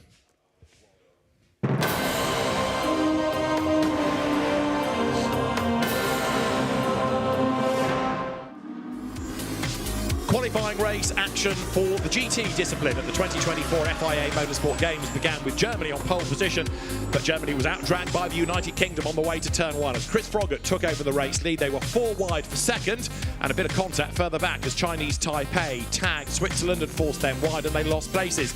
There was a great battle though between Japan, Ukraine and Switzerland as they went toe-to-toe at turn 11. Ukraine on the outside, Switzerland on the in. Switzerland gained the place as a good start from Malaysia was undone after they had a spin at turn 12 and plunged into the gravel. Switzerland, Yannick Meckler, the driver, starting to make progress up on the inside to get ahead of Japan and then set off in pursuit of China. He got a bit stuck in the pack and it took a long time to go by as Spain pitted. The battles raged on back out on track then. Ukraine attacking Japan, and after Japan had a problem and a lack of pace out of turn 1, Ukraine threw on the inside line. But the big battle of the opening stint had been China versus Switzerland. And finally, the door was left ajar and Yannick Meckler got ahead of Kang Ling. Switzerland passing China, and that at the time was for second place. It was a great battle, and after the pit stops, a lot of time had been lost by Germany, but it was able to go back through ahead of Ukraine as Hubert Haupt set off in pursuit of the United Kingdom. First, though, he had to get past Switzerland, and that was against now Dexter Müller, who had taken over from Meckler. So Germany passed Switzerland on the run down to turn 1, as other battles raged on behind. Ukraine versus Spain, and a very bold effort by Fernando Navarrete gave Spain the place. But up front, to the dismay of the Spanish co-driver Jorge Cabezas, was the United Kingdom. And it was James Cottingham taking over from Chris Froggatt and bringing home the car for a win. The qualifying race determines the grid for the main race. Medals are on the line for that. But the quali race won by Team United Kingdom. Now, Neil, going head-to-head, Germany and Team GBR. That's kind of us, isn't it? So that's you and me. Ding, ding, ding. How did you feel about that? It was a great race. It was really good. Thanks to Adders and Joe for calling it so well. But the cars behind us, they've really clearly been through, you know, even though it was only the qualifying race, you can see that they've been through the mill, a bit of work to do before the medal race later. But yeah, great to see a proper ding-dong battle between the British team and the German team. Not just the cars that have been through it, but also the drivers. Antonio obviously spoke to them, but it's great to see them come out straight from the track. A lot of adrenaline, I would say, circulating. But also just the things that can go wrong, just the driver change, even if you're not putting tyres on, even if you're not refueling, just changing drivers. You know, the Chinese team dropped a lot of time just because they couldn't get the netting on. So all these crucial details can win you or lose you a medal later today. So it's very, very exciting to watch the GTs in action. And we've got plenty more action. We've got another guest joining us, so I'll welcome to the show FIA. FIA's Marek Navarrecki. Hello. So let me ask you first what exactly your role is. So you're Circuit Sport Director. What does that involve here? Yes, indeed. I'm a circuit sport director in FIA. It involves that I'm head of all the circuit sports, so meaning racing in closed cars. So everything about a single seater is under my responsibility within the FIA disciplines. So there's a lot going on here at the Motorsport Games that concerns you. How's it been so far? Very exciting? It is exciting. It is the biggest event we have among all the disciplines because, as we know, we are very good representation of our FIA different categories being there. Motorsport Games, it's a mix between the mass participation and well-established customer racing disciplines, allowing all the athletes competing each other with very different environment and different manners. So this is how it was. It's very excited to have this possibility to all these different worlds, different categories meet together in the same paddock. And we've been talking about the fans as well, who are very international. You've already had 2 editions of the Motorsport Games in the last 4 or 5 years. Where are the fans from? Are they mainly Spanish? Is it really from all over the world, just like the drivers? It is I would say the most international event we have in FIA. 82 nationalities being there, so we hear different languages in the paddock. I think we have fans from all around the world. A lot of them are Spanish, of course, because we had a lot of promotion locally, and we are very happy to see local fans being part of this event. But I think that the mix of nationalities is incredible here. You've done a great job at it. Thank you very much for joining us. Thanks, Marek. Thanks, Marek. Brilliant. There's so much going on, and it's brilliant because Marek's got, he's got so many different hats on and fingers in different pies. But just to be able to bring 82 nations and all the individual, from the very smallest ASNs, the FIA member clubs, to the very, very biggest, and make them all work together is quite a job. It's quite a job. It is impressive, and they've done a brilliant job at it. We're going to head into the next category. Today is just a whirlwind of categories. We're going to have a look at the esports back in Valencia. Yeah, so like the virtual versions of the GTs are currently racing. I think it's the semi-final, which you can watch on the live stream, a separate live stream, all on the FIA Motorsport Games YouTube channel. But we're going to show you a taster of it now because it's getting close to medal time for esports. Let's have a look. Yeah.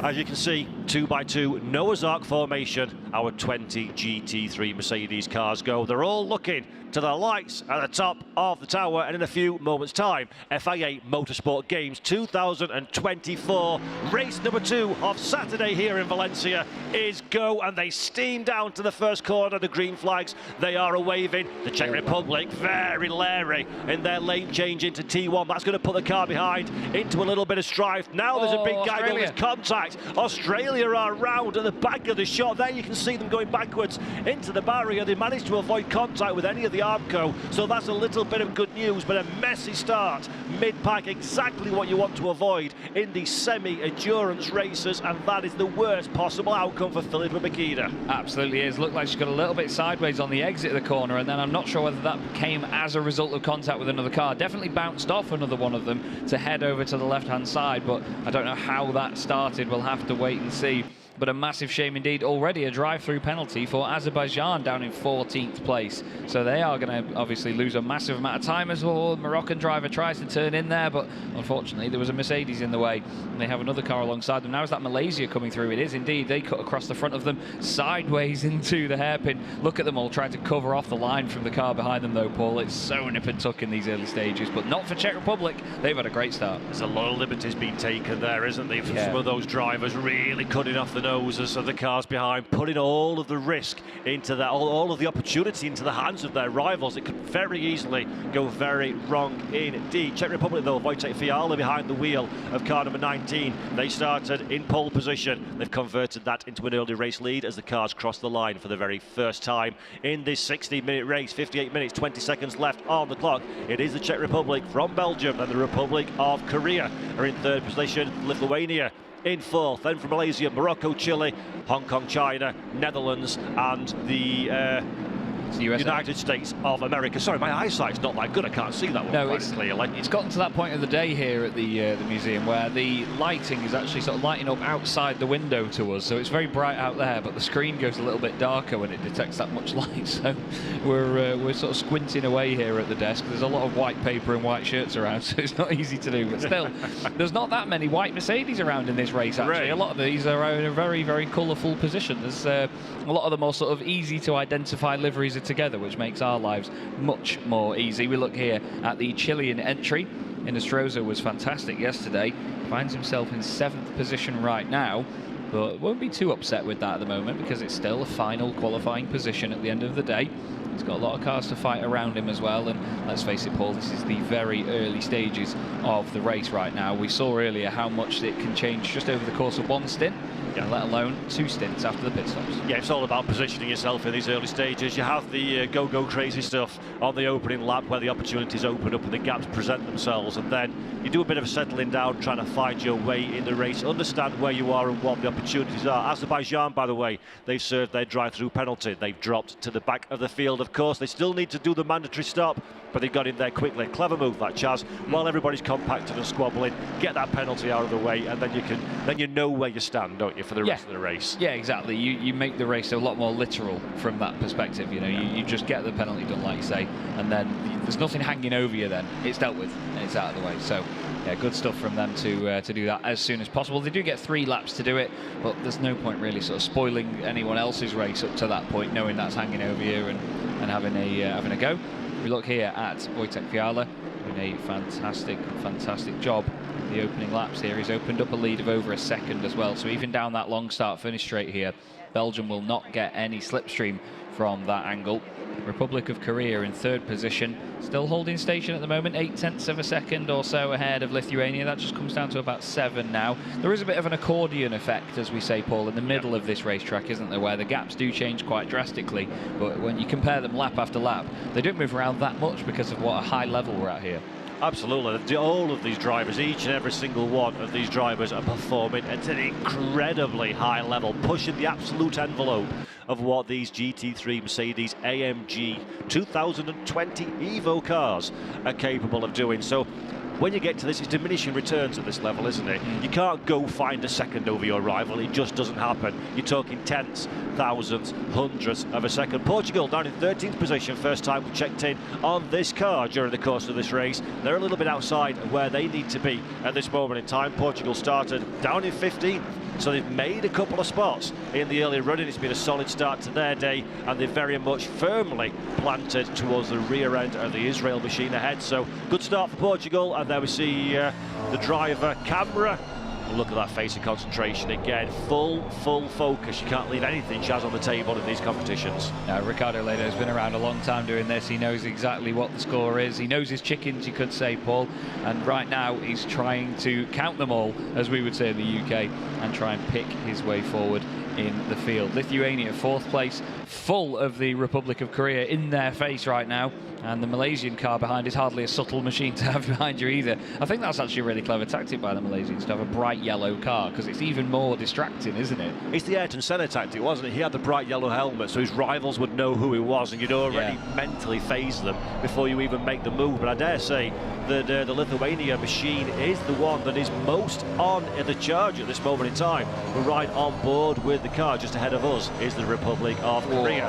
Look how aggressive you have to be over those curves. Get it right, it's smooth as butter. Get it wrong and the car is bouncing all over, and you are very much in the risk zone for making a mistake with the Lithuania machine. Doing a good job as things stand. The Republic of Korea, though, holding station in front. Not close enough yet to need to defend. It's all about hitting your marks, keeping your line, and minimising any potential opportunities for the car behind. Yeah, Grantas Caracas doing a great job at the minute, but he's got to keep his eyes on the mirrors as well, because the Malaysian driver will not disappear in a hurry. And then even behind them as well, Morocco, Chile, Hong Kong, China, all in the mix, waiting to pick up a position. It seems like, with no disrespect meant, the Republic of Korea is suddenly the cork in the bottle at the moment. It's like we had with Japan earlier on, actually, in the first of the semi-finals. They seemed like they just couldn't advance away from the other cars behind them, did they? It just seemed like they weren't pushing hard enough in the opening stages. Yeah, they're very similar, it seems, in this first and second race. And Republic of Korea, as you say, bottom step of the virtual podium at this moment in time, but very much under pressure from Lithuania. We saw in race 1, perhaps, or the earlier race, should I say, because race 1 suggests it's 2 races. It's 2 separate races. We saw in the previous race that perhaps some of the drivers were maybe holding on for the pit window or the proximity to the pit window to make their move. Body language of the Lithuania car suggests that is absolutely not what they want to do, just like Portugal, who almost have painted themselves to the rear of the Israel car, but Israel just about holding on, 12th position for now. Yeah, it looks like the back of that Israel car is going to be red before too long, because it's just going to have the Portuguese flag plastered all over the back of it. But then again, Portugal still needs to be careful, because right behind them, Chinese Taipei waiting in the wings, hoping to pick up on some sort of potential incident.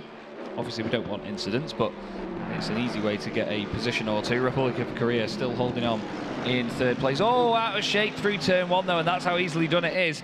Lithuania give them lots of room to come back on the circuit. Nice and respectful stuff down the inside into the hairpin, and Lithuania will make it up into a podium spot. Now, can Malaysia take advantage of this as well? Are they going to cut to the right hand side into this hairpin? No, they play the long game here, because they know if they went for a move just there, Paul, Lithuania would start to break away. Yeah, that's a great driving from Youngchan Kim. Good car control, and then good awareness about what's around him on the circuit in terms of rejoining onto the racing tarmac. Good stuff. There's a mistake from Malaysia as well. They get a little bit close to the rear of the Republic of Korea. They have to get out of it. That's opened a Morocco-sized gap in which the Moroccan car can go down the inside. I think they're going to get that one done on the brakes. Will Malaysia go around the outside? They tried desperately to hang on, but there you go. Have a look at the outside of the racetrack, says Morocco, and Malaysia have no option but to slot back down into 6th position. 2 cars we've seen, 2 separate mistakes, and it's got a domino effect a little bit further on as well. Republic of Korea are now back on it again. Lithuania under a massive amount of pressure. There we go. That is the Republic of Korea car. Lithuania monster in the curves. I thought that was going to be disaster, but they just about got away with it, Chaz, and this has been a really energetic first 10 minutes. It really has, yeah. They're all trying to establish a very strong position in this opening stint and sort of getting each other's heads a little bit, just to say, look, we're not hanging around here. We know this is a 60-minute race compared to the 30 minutes we've had before. We're not changing our approach, and it's following the same narrative that we had in the earlier semi-final today. And the Republic of Korea right now, they may have lost that place. It may have been a mistake of their own, but they haven't dropped away. They haven't started to struggle and really flounder in the middle of this gap, in this group, I should say. Morocco, Malaysia and Chile right up behind them though, and they are not disappearing anytime soon. Morocco actually under pressure from Malaysia right now as well, so they need to keep their wits about them. Malaysia want that position back ASAP, don't they?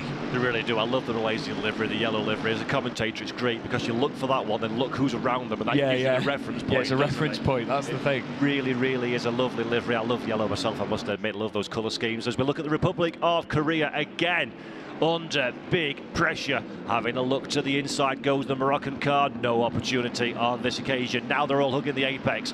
Run out to the outside of the circuit. Republic of Korea trying not to leave a gap open, but that's compromising their line. The more their line is compromised, the slower they're going to go, the bigger the opportunity for Morocco becomes. On this occasion, though, no way past. No Mercedes AMG-sized gaps in which to insert their car, but this, Chaz, has got the air of inevitability written all over it. Yeah, and Lithuania don't want anything to do with it. They've disappeared away from this pack. They're saying goodbye, see you later, thank you. We'll take this podium position and we will advance to the final. But still 49 minutes left of this race, so plenty of time for that to all change.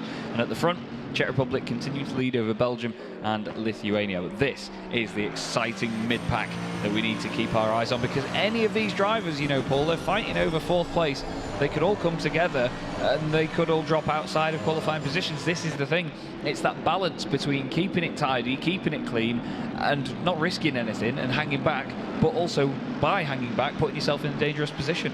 Basically, it's danger everywhere you look at it. You can't do anything you do is going to be suboptimal. Yeah, you've just got to minimise a Ron Dennisism. You've got to, anything you do is suboptimal. You've got to just be very, very aware of what's happening and then react to it. As we look at the Malaysian car again in 6th position. I think it's quite nice to occasionally have a look over what's happening in Valencia also on our stream, because you forget what's going on apart from this, right? Because there's so much happening here at the circuit. But it's almost too too much. No, never. But we've got different locations across Valencia or across this area, and that's just great that we have that, that range. We've just come up to this position here where you can overlook the regroup, because the rallying, Rally 2, Rally 4 and historic rallies have been taking place in tarmac out on the public roads, closed public roads in the sort of outskirts of Valencia. So they're regrouping now. That's the paddock, which is getting very busy with spectators. And this is the drift track. And the crowds. Yeah, so the grandstands are filling up, because I think free practice for the drifting is going to start at about 1 o'clock. Luckily today, the wind is blowing in that direction, so I think the tyre smoke will probably not blow onto the circuit like it did yesterday, but that's going to get loud and leery and sideways very, very soon.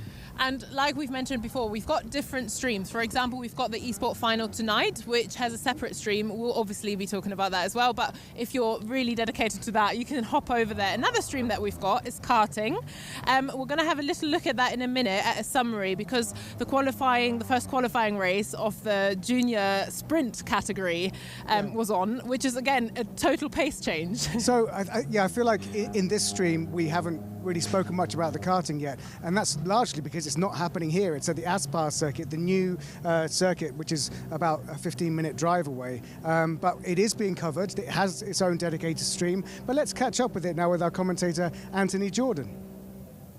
Indeed, yeah, and let's have a look at the highlights from that one. The initial getaway, fantastic. You can see there Bosco Arias of Spain just sending it down the inside, just finds that gap between the two lines of karts and just squeezes it through. A brilliant, brilliant getaway.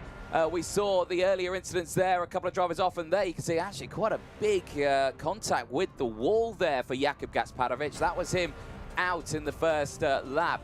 Then it went to the next group of drivers. Actually, they're just off to the right-hand side of the screen, so we just missed that one off screen. And the kart park that unfolded, and like you were saying, so many drivers involved in that one in the likes of Austria, Luxembourg.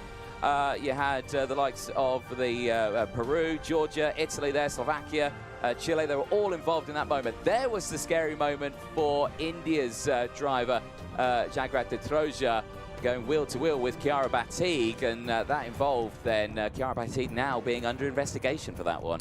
Yeah, and we'll keep you posted on any news that we receive about that here in the commentary box. This was the highlights from the restart. Bit of a moment there for the number 78 running wide, that being Martin Menezes. I wondered what had happened to Menezes being down in the second half of the field for Portugal. Nice move this from Salamau for Brazil in the number 54. That was in getting past Australia.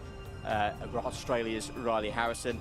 Not a good end, unfortunately, for Zacharias Ringström in that one, but another opportunity for the Dane later on. But Bosco Arias takes the first victory of the day here in the karting arena at the Aspar circuit for the host nation. You could almost think we're coming into a great rhythm here, because from karting we're now going to delve into F4, which is kind of the next category up from karting, isn't it? Yeah, we're doing like the young racing driver route. Start with karting up to F4, yeah. So let's join our commentator team for the Formula 4 now.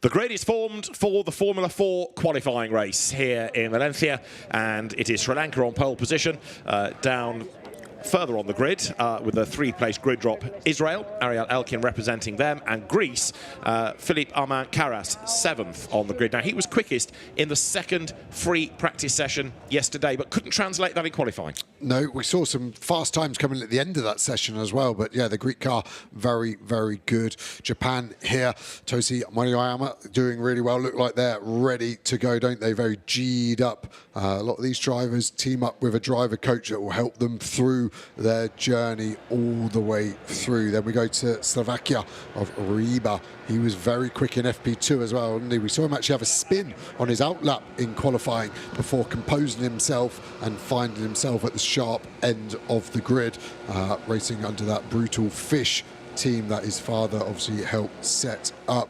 I think these guys all inside the top 10 are going to be confident of being able to get these cars to the sharp end of the grid, which is obviously going to be so important when it comes to medal time. Hong Kong as well there. Kai Shang Liu looking nice and composed there. All the drivers now just going through their final mental preps. Normally as a driver, you've got your mind where you're going to be placing the car. First couple of corners, I always used to like to have a plan A, B and C of what might happen, and weirdly it was always plan D that came out to be the realistic version of it. But it just feels like if you're well prepped and you're calm, everything else seems to flow. If you don't cover your bases, then that's when it starts to unravel beneath you. Now, the man on pole position is Yevan David from Sri Lanka, and just to illustrate the point about how the Motorsport Games works and how drivers are able to move up through the ranks and represent their nation in different categories. He was a silver medalist 2 years ago in the karting sprint senior category. By the end of the day, he could have a gold FIA Motorsport Games medal to his credit as well out of single-seaters. He's raced in the UAE and the Spanish F4 Championship this year. That, for Israel, is a driver who's been racing in America this season in the US Formula Juniors. Fourth currently is Ariel Elkin, Israeli karting champion, Italian karting champion, raced in both Italian and American Formula 4 last season. And he was a bronze medal winner in karting at the 2022 FIA Motorsport Games as well, in karting sprint junior. Yeah, great CV, great driver. We saw him topping one of the free practices as well yesterday.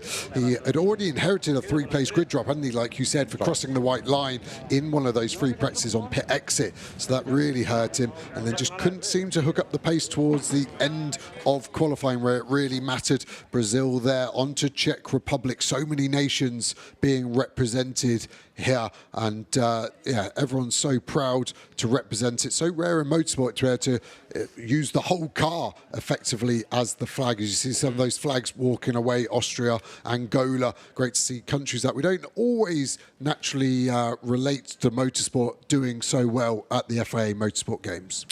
So the grid's starting to be cleared. This race is not a set number of laps. It is 20 minutes, the flag going out the first time the leader crosses the line. Once 20 minutes have elapsed, and the results of this determine the grid for the main race. As you look at another driver with a famous father, this is Oscar Wurz, one of the sons of Alexander Wurz, Alex Wurz, Le Mans winner, Grand Prix racer.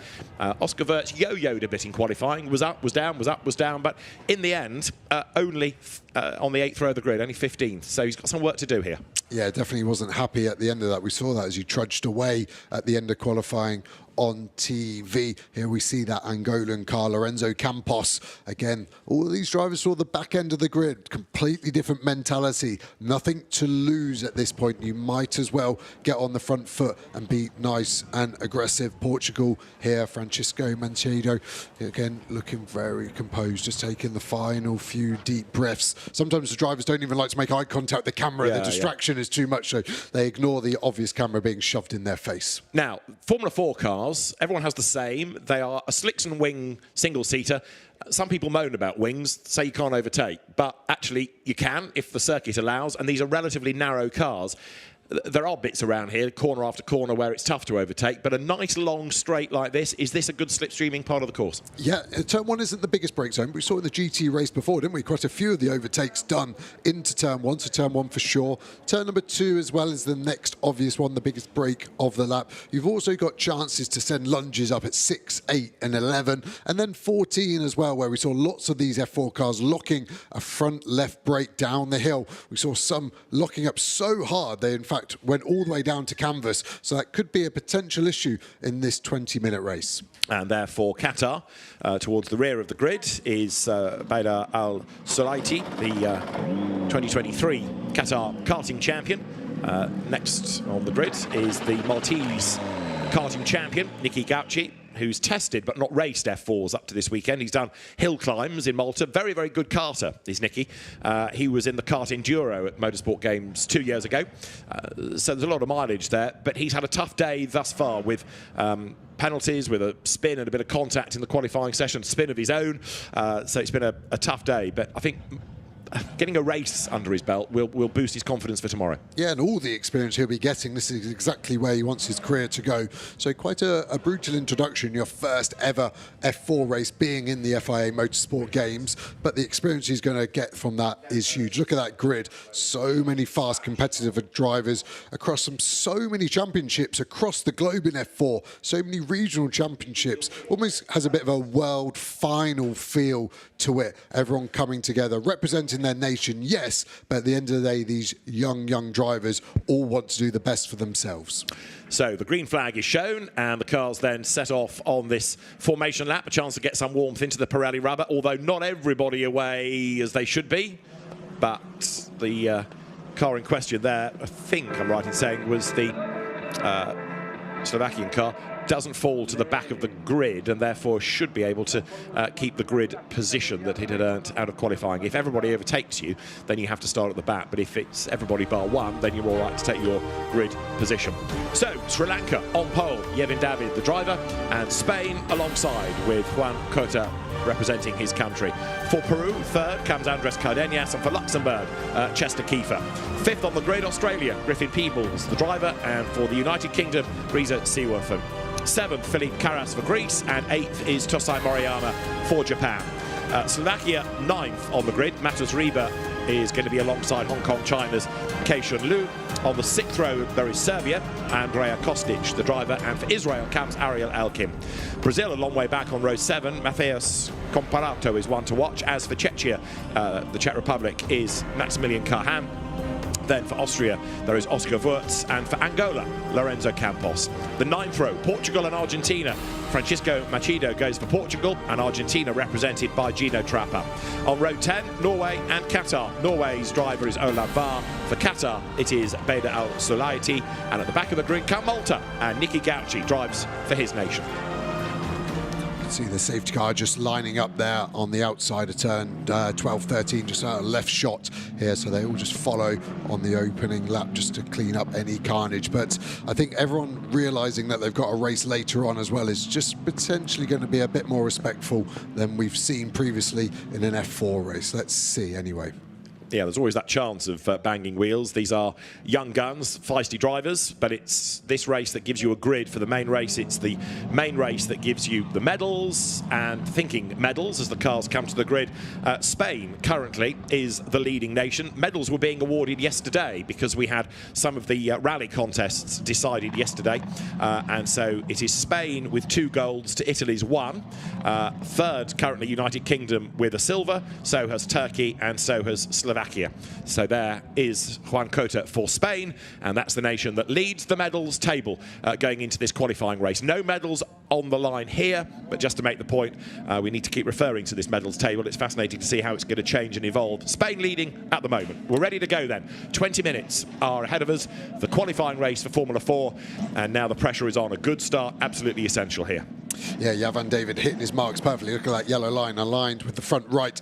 Cota Alonso slightly off his. Is that enough? Might only be 30 centimetres, but into turn 1 that might make the difference.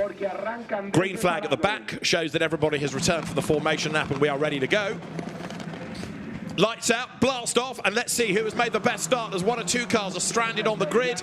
They will hopefully get going as it is a good getaway being made by Sri Lanka down towards turn 1. Spain has dropped back a little bit, it seems, as they dive down towards the first corner, and a challenge being made by Peru on the inside for second place, but not quite able to wriggle through on the inside line as they get up towards turn 2 now. They've all survived the dramas of turn 1. A big lock up there going up towards 2 as the cars go through that long left-hander and sprint out the other side. So Spain, I think it is, in the lead with a good getaway by Juan Cota to move ahead of Yevon David for Sri Lanka. And then behind, you've got Chester Kiefer for Luxembourg in number 2, looking to make progress as well.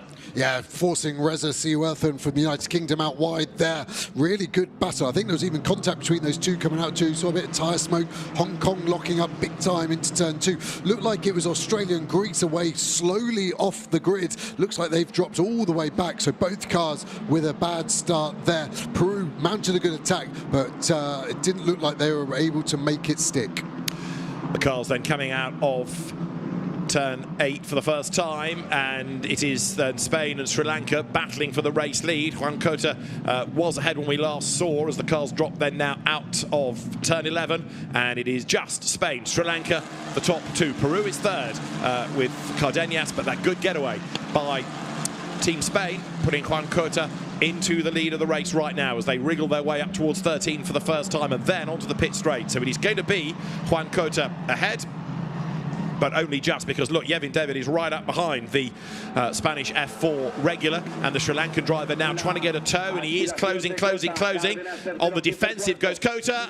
Contact I felt there between the two of them, as on the outside line, eventually Yevin David had nowhere else to go, but maybe he was caught out slightly by just how much speed he suddenly gained, and Cota is really having to defend up towards turn 2. Yeah, massively so. Look at Peru down the inside. I was surprised the Sri Lankan car ducked back so late, and you're right, there was contact because the angle of the Spanish car was so abrupt in its nature. They must have just got loaded on the rear crash structure from the nose cone of Sri Lanka. First 4 all together. Luxembourg, can the United Kingdom get in on the action as well? It's all going to start to bunch up. Doesn't look like Spain have got the pace to break free, and the slipstream effect that we spoke about is so strong here. It's very hard to break the toe. So it is Spain, Sri Lanka ahead of Peru, and then Luxembourg. 5th is the UK, and 6th right now it is Slovakia. As there, side by side, Brazil is about to lose out, I fear, because up on the inside goes Austria. Oscar Wirtz goes through, so he gains another place. Wirtz pushing forward all the time. Yeah, really good start. We knew he wasn't happy after qualifying. Best way to fix that is to get on the front foot and make some moves, and that's exactly what he's doing. Great overhead shot here. Does look like Spain has just eased away in this middle sector, doesn't it? Sri Lanka slightly back. Peru probably the closest to the car in front in that group, having a bit of a look into 14. None of the cars locking up yet. 16 minutes remaining. They'll be looking to look after those tyres as much as possible. Spain have had a great second half of the lap and have slightly increased that lead. Yeah, another 2 tenths now. Gap 6 tenths as we see Sri Lanka now being attacked by Peru. That's right, so Andres Cardenas for Peru on the back of the Sri Lankan car. Yevin David the driver, and while they squabble, that's giving the race leader the chance to make a break. Team Spain, Juan Cota the driver, up towards turn 2. 4th Luxembourg, 5th the UK, 6th Slovakia, and they've all joined the party as well. So it's a long, long line of cars all squabbling over second place, and this is giving Spain the chance to just disappear up the road, isn't it? Yeah, the whole field have gaps of less than a second, so every gap being a tenth or so it's able to everyone's to run so close. We knew there'd be a bit of slipstream. I didn't think it would be this strong. Some drivers will start to be biding their time and thinking, actually, I don't want to be leading because I want to be towards the back and use that slipstream towards the end of the race to get to the front. But I do think Spain are on the aggression. They're nearly a second clear. They've got the biggest gap of the whole field. That first to second gap is still growing as well.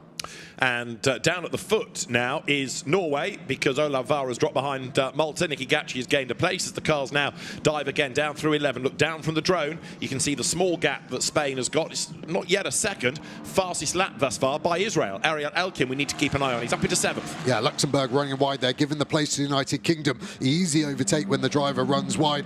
Keitha there will be ruining that mistake because it just looked like he simply let the car run too wide, lost traction, and then the United Kingdom just came past. There's Israel on the front foot as well. They've had a good start. They lost those 3 places because of the misdemeanor and free practice. So Ariel Elkin there is up to 7th and still looking fast.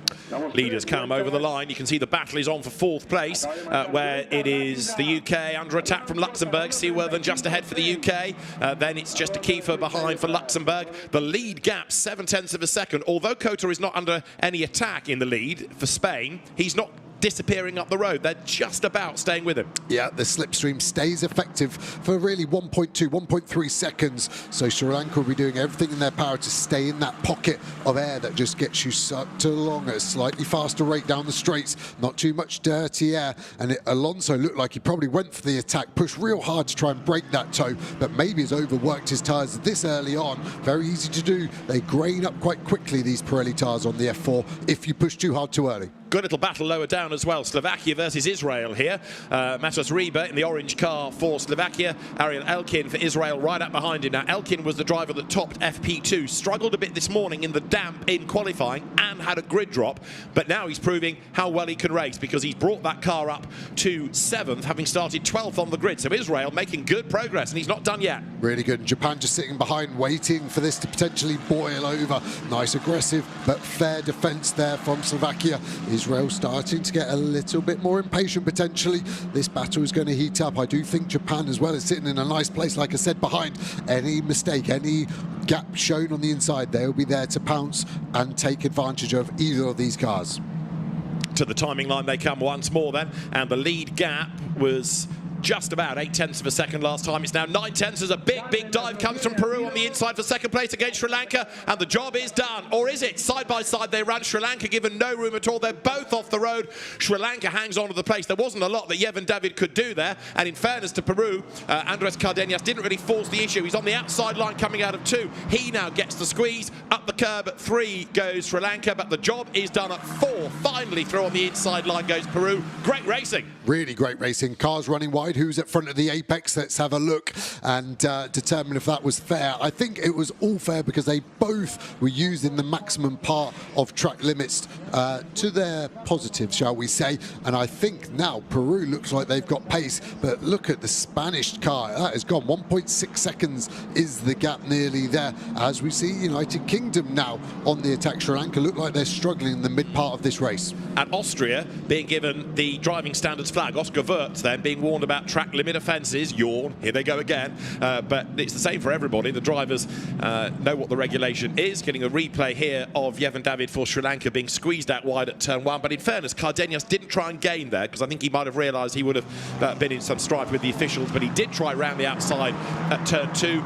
But it's really at 4 where the road comes to him and he secures the place. Yeah, great move. Really good foresight, realising where to place the car when, and knowing that the car and the track would then come into your favour. United Kingdom still not part of Sri Lanka yet, so maybe Sri Lanka are now just settling themselves, getting ready for another one. But look at the gap. Peru, they're catching Spain. That gap has just diminished slightly, so we're again just starting to see a different car looking fast. Peru looking really good.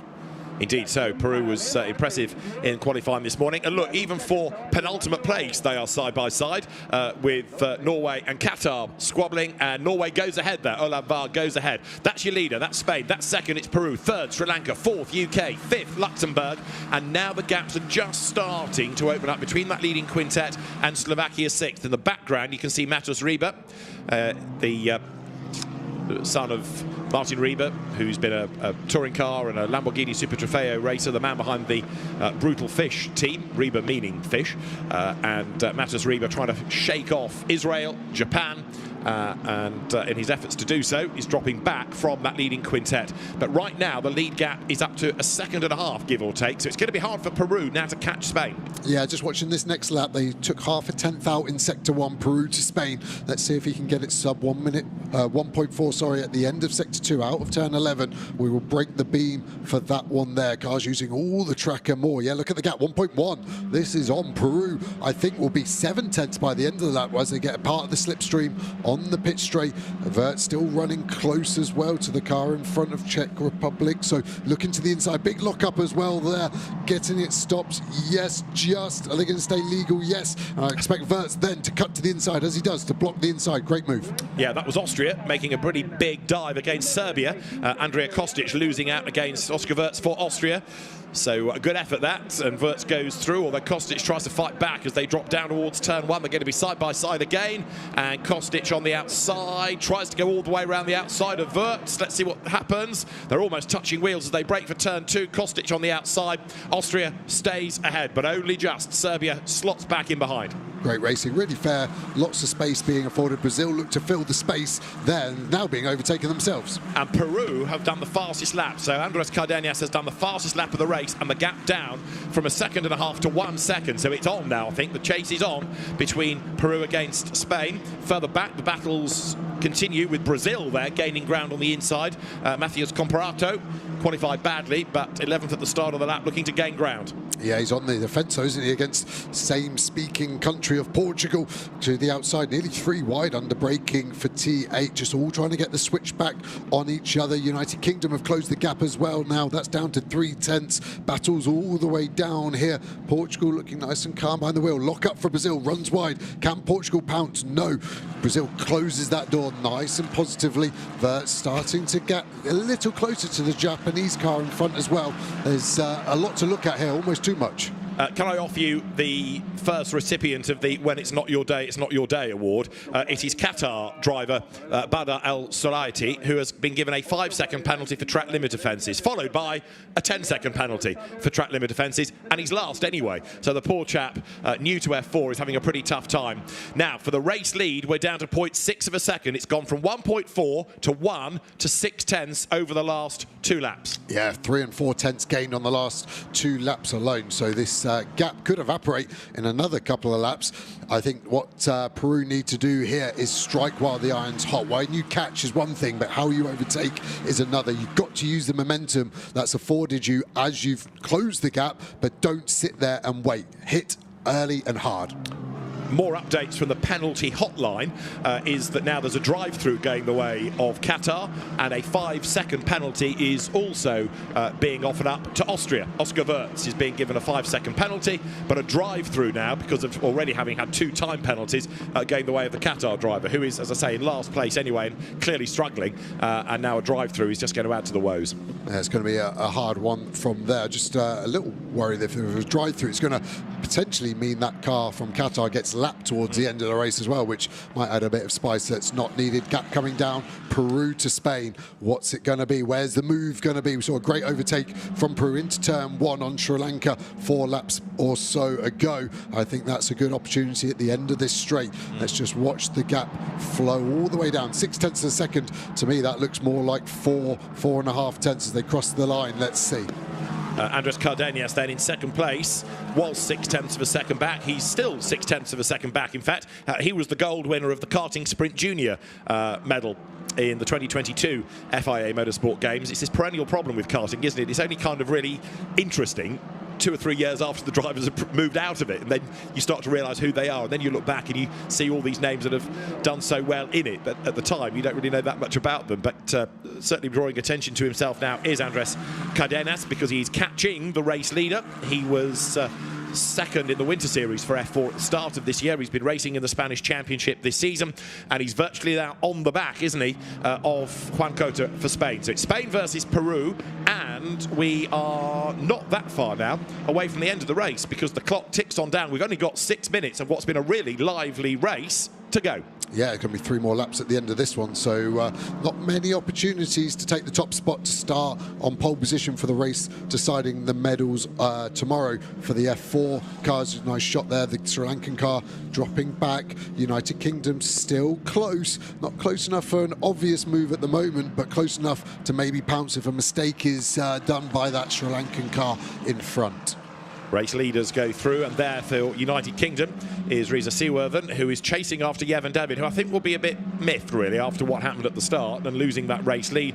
But, interestingly, the pace has never quite been there, and I wonder whether there was any damage to the car in that little bit of contact with Spain, and whether it's not quite 100%. Yeah, it was only a small amount, wasn't it? I couldn't see anything obvious on the nose cone, which looked like the point of impact, but, yeah, considering he was vying for the lead, and then to drop off this aggressively, would maybe say there has been some issue there. Be interesting to find out later. Everyone's just starting to settle down. The battle packs are just spread a little bit. I say that as a move pops up into turn 1. Great move, gets the car stopped. Really nice. Brazil there losing a place to Czech Republic. Really good move. Peru again looks even closer again to me. We've got another penalty heading the way now of Serbia. And we've also got Qatar in the pits. So whether that's the drive-through or it's something more sinister, we will reveal in due course. With now the race into its final 5 minutes. Time has flown by in this. It's been a really lively race. Really good stuff from the F4 category, as it always is at the FIA Motorsport Games. Yeah, less than 5 minutes and less than 5/10 between the leaders here. So, yeah, I wonder what the mindset is here for Peru. How aggressive do you want to be? You're starting on the front row. How important is it to be starting in first versus second? It's definitely not important enough to DNF, But ego, I think, will also come into play there. Again, as we look at the graphics, that gap has just started not to close up quite as quickly as we were seeing. I think that's maybe a bit of dirty air. Maybe Peru just used the tyre a little hard, gaining on Spain. But now, Peru and Spain coming onto the pit straight, long pit straight. If there's any benefit from the slipstream, it's going to be now, isn't it? So possibly Peru to be closer by the end of the pit straight. It was half a second last time when they came over the stripe, and this time Spain to Peru. That's still the order for the top two, and the margin is 0.571 of a second betwixt them. Down they head then, in towards turn one.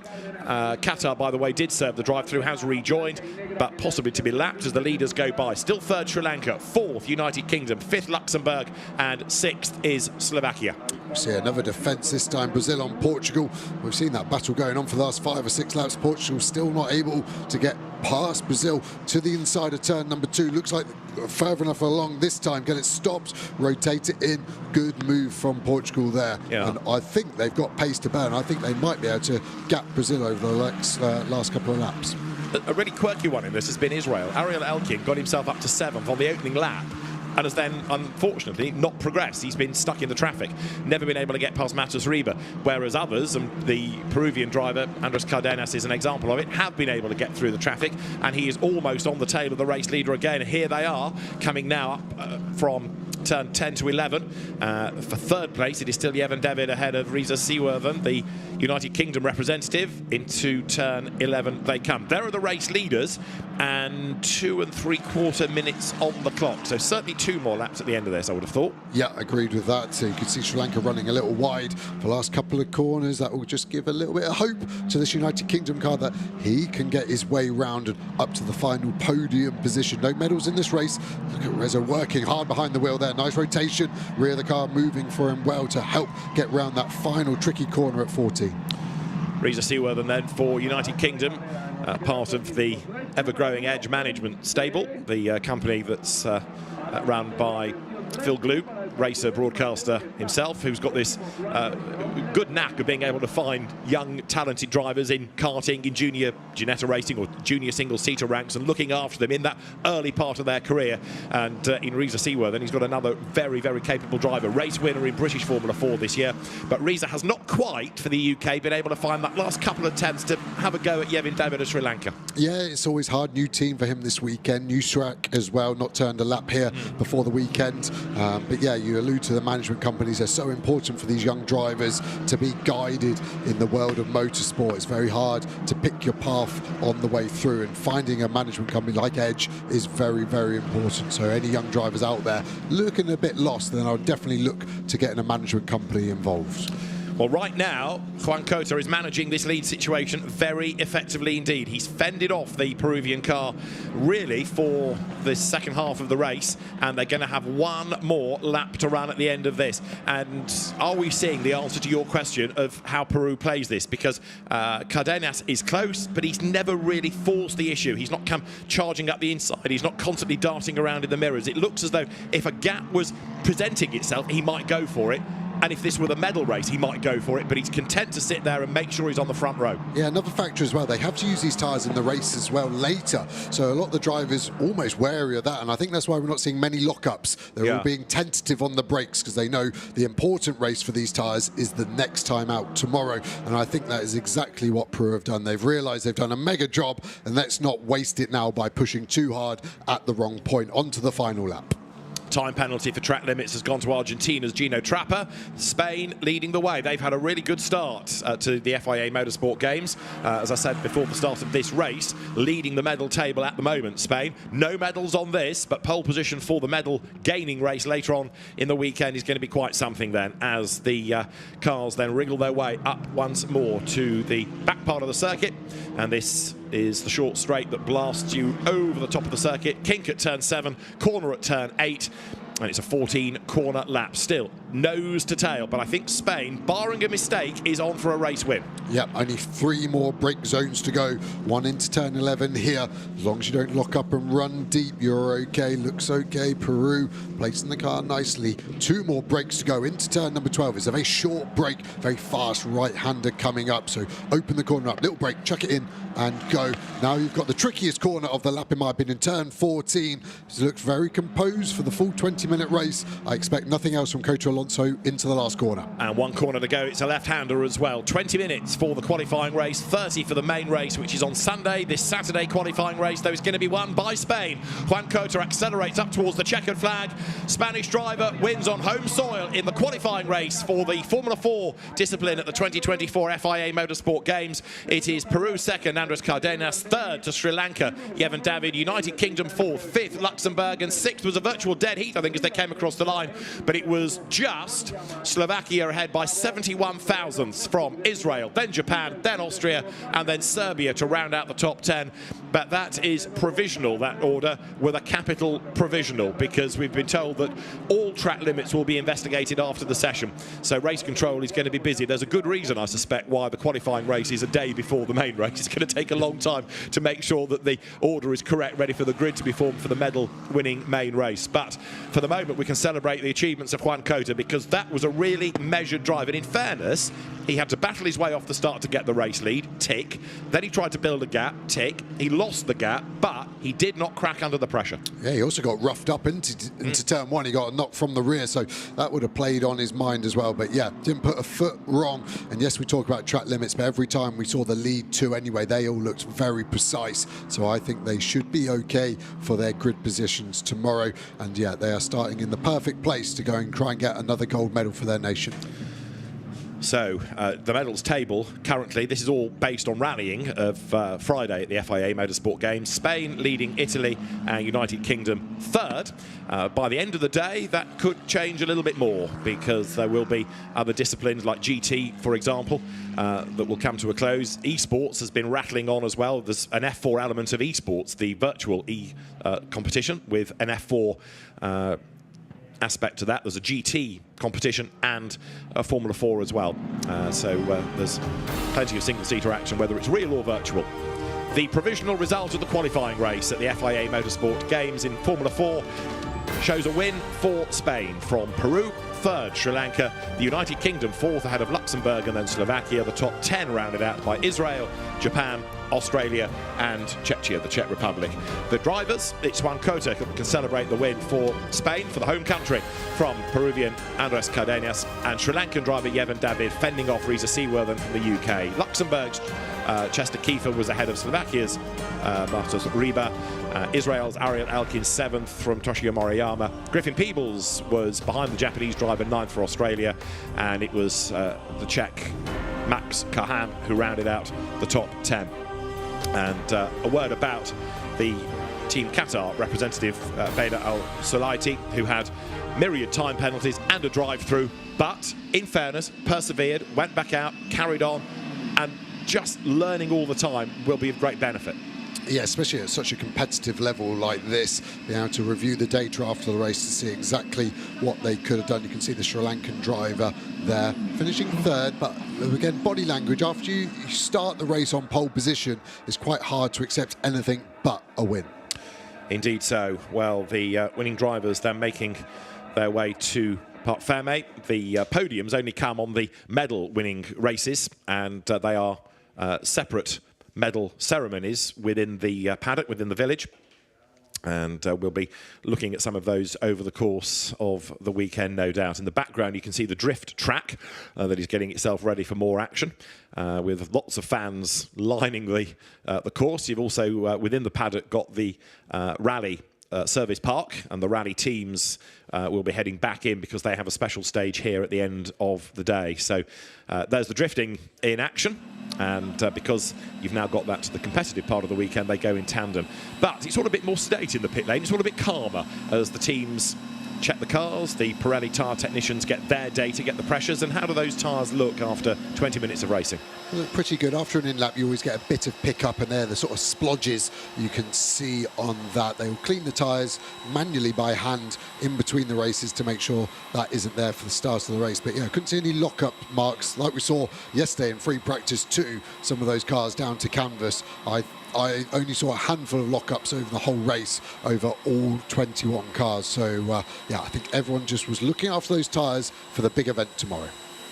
I love the fact that in this modern age of all the telemetry, all the data, we talk about splodges. But for Yevan David, a decent race, but I think he'll be disappointed that he couldn't convert pole position into the win. But equally, from the second row of the grid, he's in the mix, I think, for the main race to come tomorrow afternoon. Yeah, there's no damage on the front of that car either. We thought there wasn't, but it was obviously some contact, but got away with it. So I don't think that's going to be one of the driver excuses out of the thousands he's going to pull out the hat for that one. And yeah, back to the drawing board on why he didn't win. But it was an interesting one, wasn't it? Because he obviously had the pace to be that close to make contact, and then dropped away, lost a place, and fell away from the top two in the end. He was 5 seconds back from the second place car. So there was clearly something not quite right for Yevon David.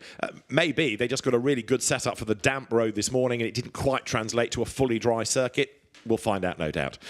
So we'll look down from the drone at the permanent circuit here in Valencia. Of course, there was for a brief period a street circuit for Formula One, and the circuit here celebrating 25 years of being operational.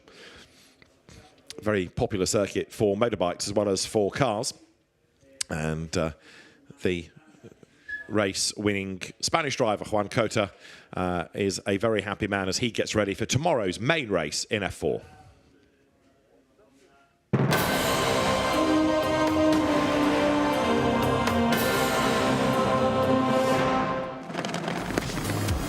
Qualifying race for Formula 4 at the FIA Motorsport Games began with a slow start for 1 or 2 and a not perfect start for the pole sitter from Sri Lanka. Yevon David lost his lead to Spain.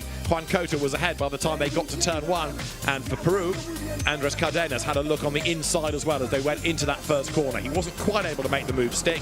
And then there was a little bit of contact between Sri Lanka and Spain as David almost got into the back of the race leader. Didn't do too much damage, but Sri Lanka lost pace and started to fall down the pack as others explored just about as much of the Valencia circuit as was possible so to do. Penalties for track limits came thick and fast, but so also did the overtakes. Brazil losing out as through on the inside when the Czech car driven by Max Carhan and others were running wide on the curb coming out of turn 1 as they battled their way through 20 minutes of grid-deciding action. Up into second place went Peru. Andres Cardenas getting ahead of Sri Lanka. Yevon David running in wide at turn 1, but having to cede the fight at turn 4 with next behind them, Reza Seaworthy looking to try to make progress as well. Czech Republic entry still fighting its way up the order, but up front it was Spain ahead of Peru, and that is how it would end at the checkered flag, with the order deciding the grid for the main race. Spain didn't put a wheel wrong, Peru didn't force the issue, and it's going to come down to Sunday's main race to decide the medals. But the qualifying race won by Spain, Juan Cota the driver, and a popular win on home soil. And Juan Cota for Spain will start on pole position for the main race on Sunday. We are roughly halfway through Saturday race day, and I think that is a good point to have a look at the current medal table and the standings within the competition, because it's not easy to keep track with all these categories. Absolutely. At the top sits Spain with 2 gold medals currently, closely followed by Italy with 1 gold medal, and then the third spot is shared between Team GBR and Turkey and Slovakia with 1 silver each. And then bronze, 1 each. We've got Czech Republic, Lithuania and Brazil. So a good mix of countries there. Yeah, it's good. And of course, after that qualifying success for Spain in the Formula 4, they're looking good. At home, they've brought a lot of athletes here. So I think they've got a very good chance of taking the overall win by this time, by tomorrow evening, the big trophy. But, you know, there's so many medals still on offer. And I'm quite excited because over our shoulder, we've got drifting happening. There'll be medals in drifting.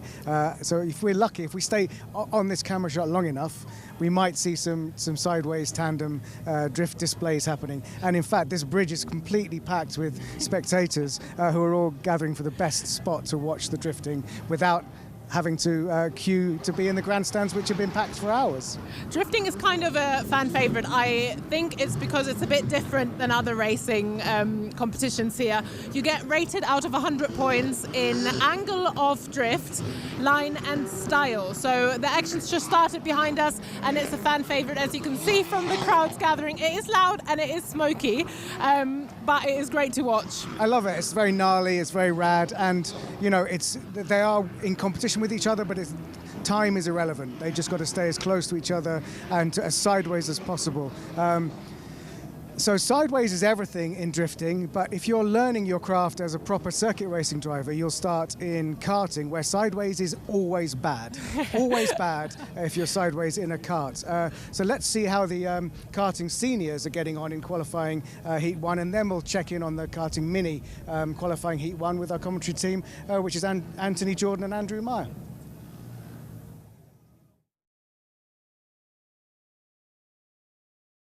Right, so I think drivers have been given the whistle. We are moments away from getting this one started. Track is now clear. As you can see, Ruben Moya not seating in his kart. He's the sort of driver who always assists his mechanic of initially getting it going and then jumping in while it's moving. But like you're saying, Spain starting this one on pole position. They are primed, ready to claim another potential victory so far today. In the karting categories. We've just witnessed Bosco Arias in the junior sprint category claim his first win. Who will it be in sprint senior? Engines finally fire up. Drivers make their way out on track. Let's quickly fire you through that full starting lineup. Ruben Moya of Spain and Jakub Miklev of Malta go from row number 1. Vaclav Prochaska and Kota Tsuchihashi from Japan go from row number 2. Lado Kukianidze and Fatih Yildirim go from row number 3. That's Georgia and Turkey on row 3. Alex Machado and Roberto Bass go from row number 4. They'll have Luca Magnussen and Taylor Greenfield from row number 5. Elia Weiss and Marcus Gilkunas round out row number 6. They'll have Lucas Mora and Kuo Lee on row 7. Guy Elbag and Leo Nilsson go from row 8. They'll have Jean Caras and Miguel Silva on row number 9. Second half of the field, Daniel Dalakian starts on row 10 alongside David Cosma Cristobal. That's Armenia and Romania on that one. Ishan Madesh for India is on row 11 alongside Kuba Rajski for Poland. Carlos Fonseca from Costa Rica is on row 12 alongside Mozambique's Ghazi Motlakar. The Dominican Republic are represented on row 13 by Ada Herrera. Chinese Taipei is on that one as well with Chen Yi Kai. Row 14, Argentina and Camilo Trapper alongside Trinidad and Tobago's Benjamin Mahon. Australia are on row 15 alongside Lebanon, Pip Kasabine and Stephanie Hobaker on that one. Row 16, Hungary's Gerger Koshkar starts alongside Mexico's Pato Hoppenstedt. Row 17, Mohamed Ahmed from Botswana alongside Baruch Roy Bako for Nigeria. 35 strong field in this one, completed by the Philippines driver Crix Trevino. Indeed, and for the Philippines, this is their debut in the FIA Motorsport Games, and only 2 drivers joining them for this year's games in 2 different categories, both though in the karting sprint categories. You've got the juniors of Axel Nocon, and of course in this one, the seniors, Crix Trevino, joining them in the category. But like you say, only 2 drivers from the Philippines, and this is hopefully for them opening up the doorway to other drivers from their fellow nation to see whether or not they will come to the next event of the Motorsport Games. Well, there you can see drivers making themselves sparse there. Now they're keeping nice and steady, but now they switch into the tram lines there. Ruben Moya being very late there to get onto that, maybe trying to keep it off the dirty part of the track. Doesn't look like we're going. It looks like it is a false start. And yeah, drivers going round again. From our angle there, it looked absolutely fine because it looked like 2 solid rows. But obviously from the rest of the angles, from our race director, Gonzalo Planta's view from the FIA, he has deemed that not good to go. And he sent them round again. Has indeed. Drivers will use this unscheduled opportunity, get a bit more heat into their tyres, brakes and materials. Moya and Miklev on row 1. Prochaska and Tsuchihashi on row number 2. Kukianidze and Yildirim on row 3. Machado and Bass on row 4. Magnussen and Greenfield complete the top 10. This is the first of 3 heats for the Sprint Senior competition, the 3rd FIA Motorsport Games, live here at the Aspar circuit in Valencia. Drivers heading into... we've not talked too much about the different parts of this circuit so far, Anthony. Very much a bit of a greatest hits track in some ways. The unique feature of it being very wide compared to other circuits, but this Sector 3, very technical, brilliant sequence of corners. It's going to be a challenge for the seniors in this one. Heading towards the tram lines, Moya pulls to driver's right. Mikalev on the left-hand side into those tram lines. They'll wait for the lights to go out, then we'll be racing for 11 laps here at the Aspar circuit. Lights are green. Great start for Moya on the inside. Mikalev's going to have to be patient. That long run down towards turn 1 is challenging for the lead. Doesn't quite get there, but we'll be happy with second place. Moya leads out of turn 3. It's been a good start for Toshihashi as well. For Japan, at least one driver is off towards the back of the field. So the early stages claiming drivers once again, as we saw in the juniors. Moya looking comfortable though. He's done his job, got from pole position, holds the lead. Here we go then, down the 255-metre infield straight, and can confirm it was the number 7 from Costa Rica, Carlos Froesca. Unfortunately, not able to get restarted. He's only allowed one attempt to get it going. The marshal's pleading with him, no, you can't get that one restarted. You had one attempt, that's it. Unfortunately, you're out of this race, which is a big shame. Interesting one here. Moya's not broken away, and I put that down to the circuit here. It's such a fast open circuit that the slipstream, the toe, is so powerful out there. There you can see Kukiatsi just behind for Georgia, under pressure from Alex Machado from Andorra in the number 1 car, trying to get involved in the battle, but there's a 4-car breakaway, and you can see how close they are out there. And it's almost a bit of a double-edged sword, this circuit, as it's playing at the moment. We'll come back to that, because there's a challenge here for 3rd place, and Prokaska for Czechia has got through past Japan, past Toshihashi there for 3rd place. Warning flag for India, that's the number 17 of Ishan Madesh. This circuit, we're in October, we're towards the end of the traditional European and international karting season. This circuit is so new, it's only had one regional kart meet before it. Normally, even though the temperatures are a little bit cooler, you'd have a track that's been rubbered in over all the racing across the course of the summer. Combine that with the heavy rain that we've had so far this weekend as well. The track is very green. There's not a lot of grip out there for the drivers, and it'll get better across the course of the weekend. As you see Fonseca there out of the race. We've got 34 drivers running in this one at the moment, although I think have we lost Taylor Greenfield as well? Yes, we have. Unfortunately for Peru, Taylor Greenfield is out of this race. Yeah, it certainly is. Peru, of course, the winners of the junior sprint category last year. Their driver who won that race, Andreas, is now racing in the F4 category, so he is here in Valencia, but racing at the Ricardo Tromo circuit about half an hour down the road. And of course, if you are in Valencia watching the Motorsport Games, do head down to the Aspar circuit, of course. Fantastic facility, the cafe, the mezzanine ground as well. You can see the whole circuit from there, and of course we've got Crosscar here as well. So do make sure you come on down, spend that time to head over to this circuit. Down in towards turn 1 they go then. Still Moya holding on to the lead of this one. The gap now half a second from the rest of the field. Biggest movers out there further down the order.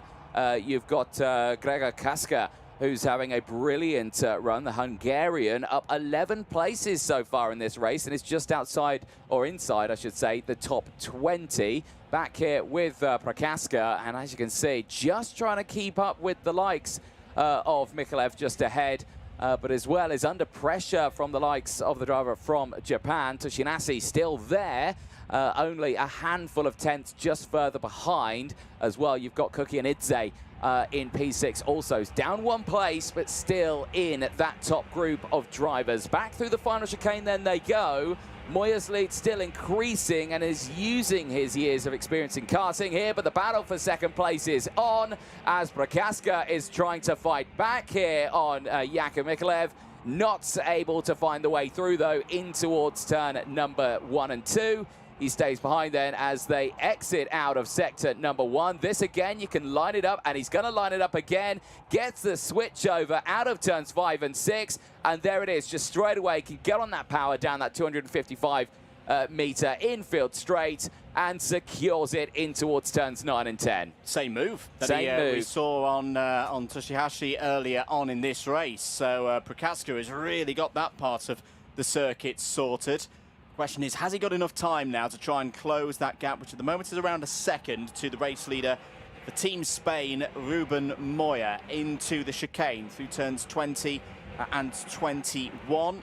End of the 5th lap. Moya's lead is still 1 second. This next lap is going to be very telling to see, can Prochaska move through and start closing that gap. Also want to draw attention to Leo Nielsen, another driver that I'm looking forward to see how he gets on this weekend. Has had a decent season in FIA karting, but the Swedish driver is up 5 places in this one, up to 11th. It's just behind Luca Magnussen in the number 9 for Denmark. So other drivers out there making good progress. Yeah, certainly so.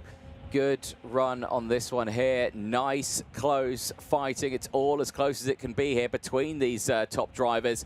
The battle for second place, effectively, is on here. And there you can see Cookie and Idze is still just closing in on the back of these drivers ahead. The rest of the field you can see now coming through the final couple of corners. And again, another driver looking quick. Lithuania looking quick. Markus Šilkūnas in the senior category.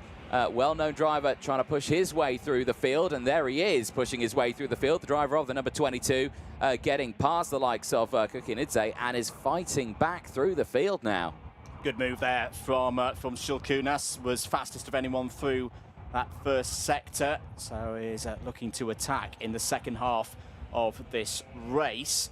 A little bit further down the field, Kuba Rajski has had some good progress for Team Poland, is up 7 places into the top 15. Gergo Kochar, we mentioned earlier, and is continuing to hold there in the top 20, having gained 11 places in this one. Pip Kasselbein and Stephanie Hobaker also up 4 spots in this race to 25th and 26th respectively. All these drivers will make it through to the final, but it's such a big grid. These heats, very important to maximise your chances on Sunday. And this is another one of the big differences with an FIA Motorsport Games versus other FIA karting events. No championships, no seeded plates. It's all about the medals. 4th, 5th, 6th, commendable results, but it'll ultimately, you're not going to be taking anything home if you're not in the top 3. No, exactly that. It all does fall down to those top 3. Gold, silver and bronze up for grabs then in all the categories here this weekend, but they will come in the finals tomorrow. Again, all of this racing today to organise these drivers into that position. Now, David Cosme-Christopher from Romania is just picking up a warning flag here. Now, he does need to be careful here. He is pushing his way through the field. He's doing a relatively good job. He's in 21st place at the moment. But he is a driver that is well known in the world of karting, but just seems to be struggling at the Aspar circuit this weekend. Yeah, and I'm sure we'll see David Cosme-Christopher getting quicker across the course of the weekend. I think for the drivers in the second half of the field, they'll look at this race, they'll look at what they've learnt. Again, this is the first time. They've done plenty of free practice and timed qualifying, and you can learn a lot from that, but race conditions always throw something different into the mix, and with a brand new circuit, I think these drivers are very much still in that learning phase. We're on lap 9 of 11 for this first qualifying heat in Sprint Senior. Karting Mini coming up as well here at the Aspar circuit. Kyo Lee, the winner of the inaugural FIA Karting World Cup held at PF International in the United Kingdom for the OKN category, has just received a notification there from the race stewards, the race officials out there. Where is Kyo Lee at the moment for the Republic of Korea? 16th. 16th, yeah. So he's got a bit of work ahead of him here just to see what he can do, push himself forward on this one. Jakub Mikulev here, not dropping. Prochaska is still on that rear bumper. A scene where he made the move earlier on.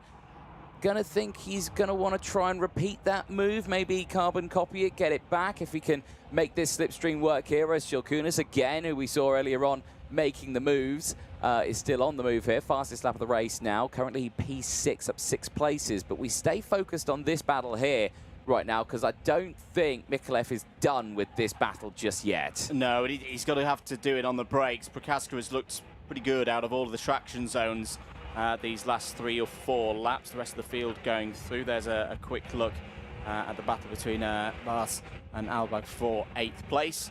Last lap then for Ruben Moya. This looks like a very routine drive from Ruben Moya. Is 0.9 of a second clear of this battle for second place. That was a good run through the first couple of corners for Michelef. Michelef knows that the run out of turn number 6 is an opportunity. Is that a problem there for the number 27 of Baruch Roy Bako? No, I think he's just still getting up to speed. He's going to hopefully hold on the lead lap there, the driver representing Nigeria. But here's Ruben Moya, very routine drive so far. He's going to make his way through past the back marker before the last couple of corners, and he'll be happy with the performance here, Anthony. He certainly will do, and that would mean it's going to be a Spain on top in 2 different categories here, but the fight is still on behind. My goodness me, what happened there from our angle? Moya takes the win, though. Spain on top in senior as well. Prochaska does hold on to second place, Michelef third. But what happened at the end there? Was that just getting involved a little bit there with maybe Baruch Roy Bako from Nigeria, just trying to get out of the way there of the drivers coming behind, but everyone going for the same part of the track still. Roy Bako headed into the pits, and correctly so. And I think that beforehand just bunched everybody up a little bit there and caught them out. But they're all over the line, they're all through, they've all got their first heat complete, and it's a win for Spain, a win for Ruben Moya. Ruben Moya will, of course, have pole position for the second heat later on this afternoon.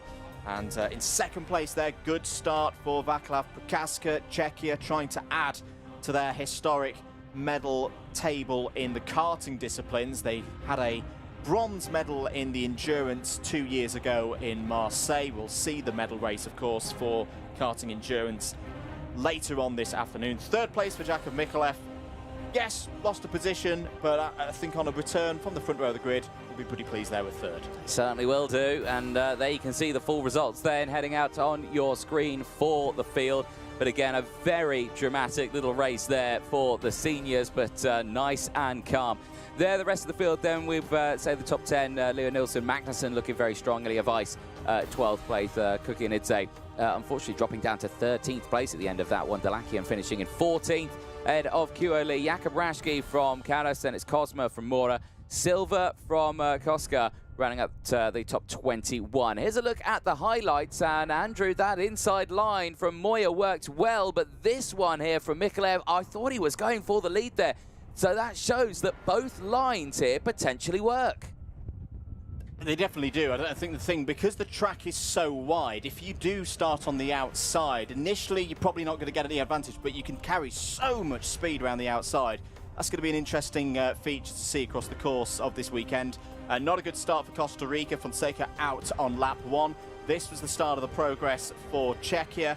Prochaska getting past Toshihashi there for what was third place, and then went and did pretty much the same move out of turn 6, sweeping through 7, the flat out section through turn 8 and towards turn 9. That was the key one to get Prochaska up to second place. Good attacking race as well for Lithuania. Markus Šalkūnas in the number 22 gained 6 places out there. A bit of a mistake later on in the race from Toshihashi as well in the number 19, but a good return in the intermediate points. That was the moment there. Okay, so it was Michelef and Machado. That was Michelef trying to hold on to third place ahead of Machado. We'd seen that the run had been bunched up a little bit with the back marker. No problems for Ruben Moya, though. Moya wins. Will have a perfect score after the first round of heats. We will see the seniors back out later on this afternoon. I think around about 1:30 here local time. Indeed. Well, very dramatic opening stuff then for the Sprint Junior and Sprint Senior. They'll be back out later on today. Let's head down, though, to Parc Ferme. Nicole Sutherland, over to you with Ruben Moya.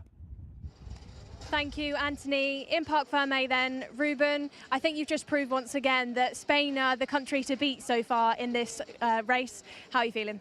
Yes, it was quite a good race. I was just controlling the pace and the distance with the guy behind, so good.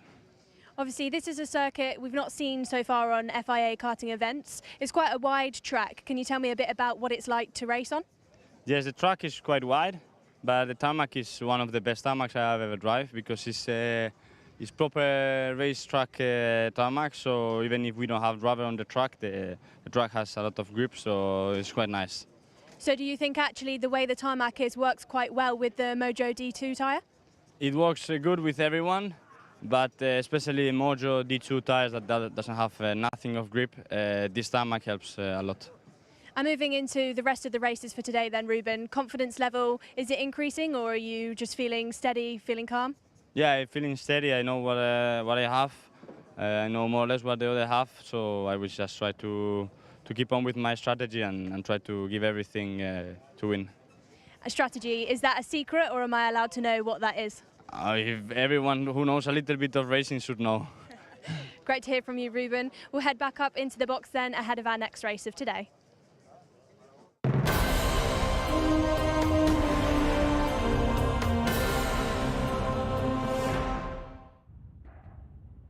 Thank you very much, Nicole. Yes, indeed. Karting Mini coming up next. And there you can see, very delightfully displayed by Ross Upton, our judge of facts on the grid there. 3 minutes to go before that next race. It is, of course, Sprint Mini qualifying heat A versus D. 7 laps, these races.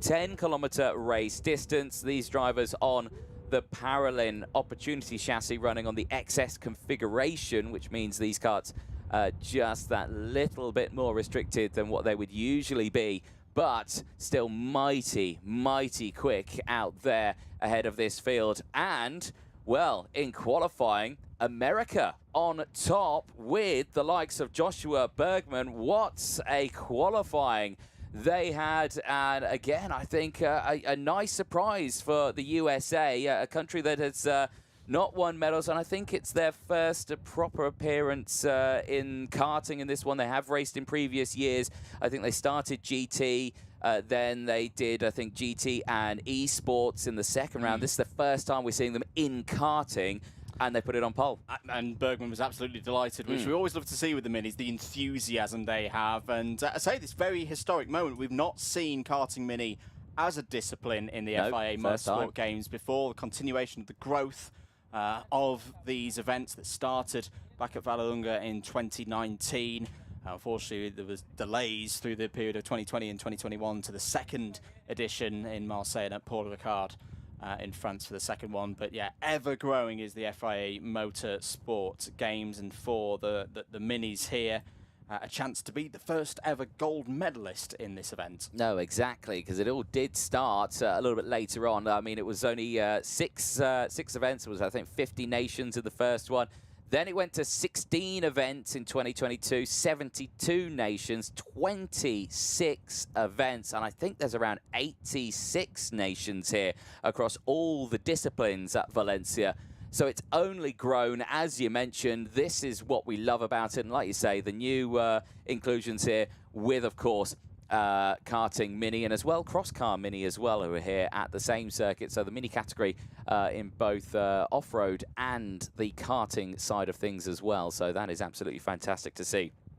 Now, the Sprint Minis, so many of them as well in the inaugural round. I think there was about 44 entries into the weekend, which means, of course, it has been split up into different groups out there, which means this is a little bit of a smaller grid that you see. But this is the top 19 as the engines fire up. Drivers make their way onto track. Let's take you through the full starting lineup. It is for the United States of America, Joshua Bergman starting it on pole position. India's Rivan Preetham goes from row number 1 as well.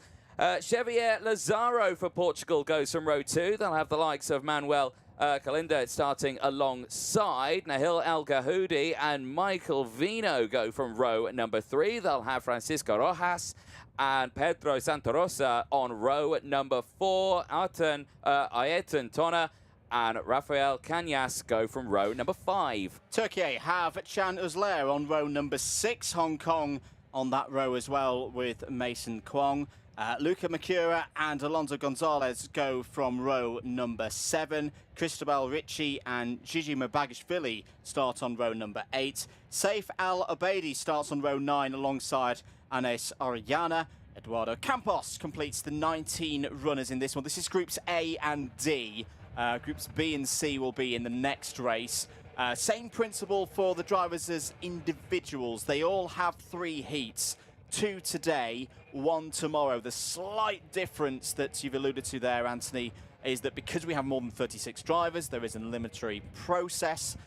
The 40 or so drivers on these grids will be slightly cut down, of course, to that maximum grid of 36 for the medal race for the final tomorrow. So drivers will be looking to get a good start here, progress forward, keep themselves ideally in the first half of the field to A, make the cut for Sunday in the intermediate classification, and then secondly, make the cut, having made the cut, be as high up the grid as possible for the final, the medal race later on in the competition. And I'd say most importantly as well for the minis, enjoy it. Enjoy it here at a very different event. It's not the same as another karting race. The fact that you've got all these different disciplines going on across the city and the region of Valencia, including here at the Aspar circuit. It's great to see the smiles on the faces of the sprint minis, who are some of, if not the youngest competitors across the whole FIA Motorsport Games. They are ready to go. They certainly are.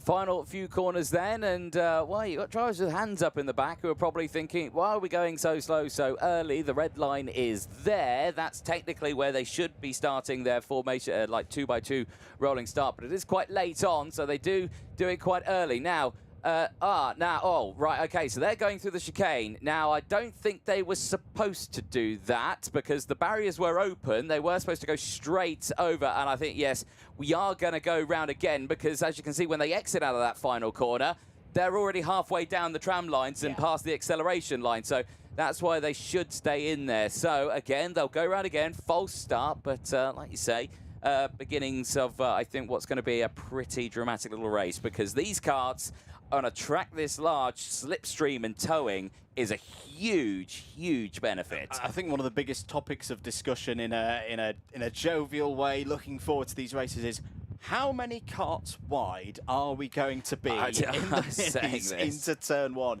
It's a long run, ladies and gentlemen, down to turn 1, and yeah, I think we're going to see some really, really exciting races. If there's going to be a class where the width of the circuit, up to 15 meters or so in width at some points around this track, and yeah, it's going to be the minis that are going to be delivering a lot of excitement here this weekend. Second formation lap then. Reminder of the grid. Bergman for the United States of America on pole position in kart 139. Rivan Dev Preetam for India alongside on that front row in kart 119. Xavier Lazaro on row number 2 for Portugal in kart 132, and then 110 alongside on that second row of the grid for El Salvador. It's Manuel Calendi. Drivers coming through the last corner of the formation lap. They'll hopefully head into the tram lines and we can get this race underway. Yeah, I think they are calling them in. Yes, you can see there.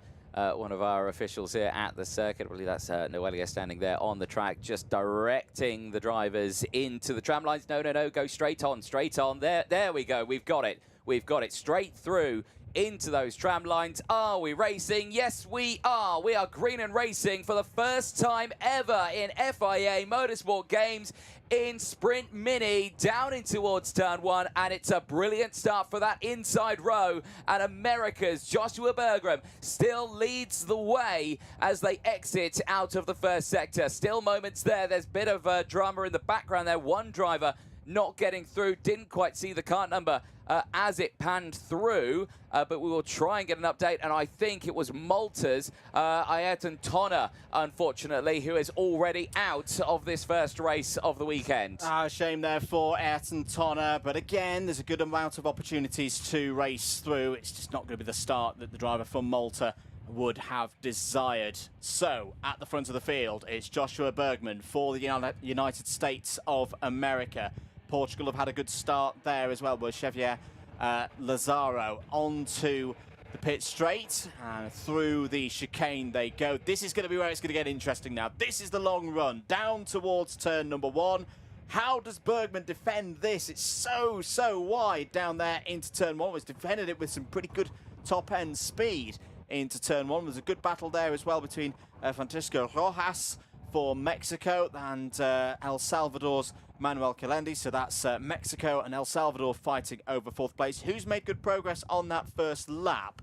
I can tell you that Gigi Mabagishvili for Georgia has gained 4 places, is up to P12. Your biggest mover out there, Mozambique. Eduardo Campos started 19th, is now P14. Again, good improvements there throughout the field here as we watch this slipstream, the toe here, Portugal versus the United States of America. Bergman and Lazaro line astern here, and you can see this is a carbon copy of mini racing from around the world. It is line astern, it is slipstream, it is push each other along. 8 wheels works better than 4, and we're seeing this right now. I don't think we're going to see a change from these two in the early stage of this race. We might have to wait, but well, Xavier Lazaro sees a warning flag, so does need to be careful though in this race. Yeah, we'll have that on the mind there in kart number 132. Lazaro is the fastest driver though, 63.267, and Nahil El Gahoudi there in 3rd place for Morocco. A driver who's got a lot of experience across continental karting, has raced at a very high level in mini categories. It's definitely a driver that we're going to be keeping an eye on across the course of the weekend. Morocco's history in the FIA Motorsport Games, looking to grow, looking to get a medal for the first time, if possible. Still early stages of this one, coming up to the end of lap number 3. Bergman a little bit wide there, and you sometimes see this in sprint mini racing. Lazaro, there's the racing driver in the kart there going, I want to be first, but I agree with you, Anthony, that tactically the better thing is just to sit there in 2nd place. There is a move for 4th place. That is Calendi down the inside of Rojas. El Salvador up 1 position. Yeah, past Mexico there. So Francisco Rojas down into P5 now. And another thing that these drivers have to take into consideration, as unfortunately that is Alabadli of Qatar going no further. Well, he's got going again, but he's right at the back of the field now, and I would say pretty much out of contention in this first race. It was a huge shame. The thing what we're seeing there from Bergman and Lazaro is momentum. Momentum is key in the mini category because, like you say, these engines are in the XS configuration, which means they're slightly restricted. They only rev up to 12,000 versus the Mini 60 engine that can rev up to around 14,000. So again, maintaining the speed through the corner, that's the vital part of this, and that's why you're seeing them use all the track and a little bit more to try and limit how much they're turning, scrubbing speed, everything like that. It's such a different style of racing from the seniors and the juniors, because the seniors and the juniors, they have the power to get out of these sticky situations. The minis don't, so it's all down to momentum. And they've got to take care of their equipment as well, of course, across the course of the weekend. You know, this is only the first race. There's no good going too hard and causing yourself problems for heats 2 and 3. You've got to ease your way into this and pick up points when you can, just like that. Beautiful move down the inside by Yuvandev Pritam for India with the red and white helmet design there. Whoa, big slide and just about caught. That was Pedro Santa Rosa for Brazil in kart 104. Bit of a wild moment. Again, that just shows you get off the racing line here. It's not a totally rubbered in track at the moment. The grip can be at a bit of a premium. End of the 5th lap. Bergman's still leading this one from Lazaro. They've worked beautifully together here in this heat so far, Anthony. Building that lead now. 1 minute 3.1s for both of them last time around. They've got now a 1.8 second advantage over Nahil El Gahoudi. And that's no detriment to Nahil El Gahoudi. As you said, 8 wheels better than 4. Yeah, he's on his own. Work the way. Very good work from Nahil El Gahoudi, but he hasn't got any help out there we will most likely start to see these two fights as we're heading towards the last lap. Yeah, the idea is that they open up what essentially we like to call it a battle buffer. A battle buffer. So they're opening up a 2-second gap here. So that means on the last lap, maybe the last couple of laps, they will go and they will start battling away. And when they do, when the minis start going for it, trust me, it's brilliant racing because, like you say, they can go so side by side around most of the lap, but still no change between these two at the end of lap number 6. We'll be going on to that final lap this time around. This is where you start to see the defensive driving. So now Bergman's going to hold the inside line here. Lazaro switches to the outside. He will carry the speed through the corner. Can he get the switch over at the first part of the lap? He's going to line it up, and he has got the switch over. Chevrolet Lazaro down the inside, gets through, and it is Portugal now leading from the United States of America on the final lap. But here comes Bergman back. Bergman's going to fight back on this one. He's got the toe down the back straight. Can he carry the speed? I don't think he can as he tries to now go for the switchback. But this is brilliant stuff from the minis. This is proper racing here for the first heat of these FIA Motorsport Games for Sprint Mini. Bergman, it's going to be tricky to find a way through in this part of the course, but if he can work Lazaro off the main racing line, he could have a chance into the final chicane. Are they going to draw alongside? Still a couple of corners to go, and then a bit of a run to the line, to the checkered flag. Can Portugal and Lazaro hold on for the first win in Sprint Mini? On the line, yes they can. Lazaro wins by 0.035 of a second. The USA finished P2 with Joshua Bergman. Morocco complete the top 3 with Nahil El Gahoudi. Good racing there. Fair racing as well, Anthony, between Lazaro and Bergman. We want to see more of that in Sprint Mini. Oh, yes, indeed. Right on that final lap of the race. As close you could be, but again, it just shows the circuit really plays into the Mini's hands here. Yes, okay, they are going to be the slowest karts that we see here this weekend. Well, actually, yeah, I think they will be. But again, still mighty quick out there because these drivers, like you say, they can just carry so much speed through those corners. Brilliant to see. Let's take you through the full results in that one then. Portugal claiming their first win of the weekend in the karting category with the likes of Xavier Lazaro.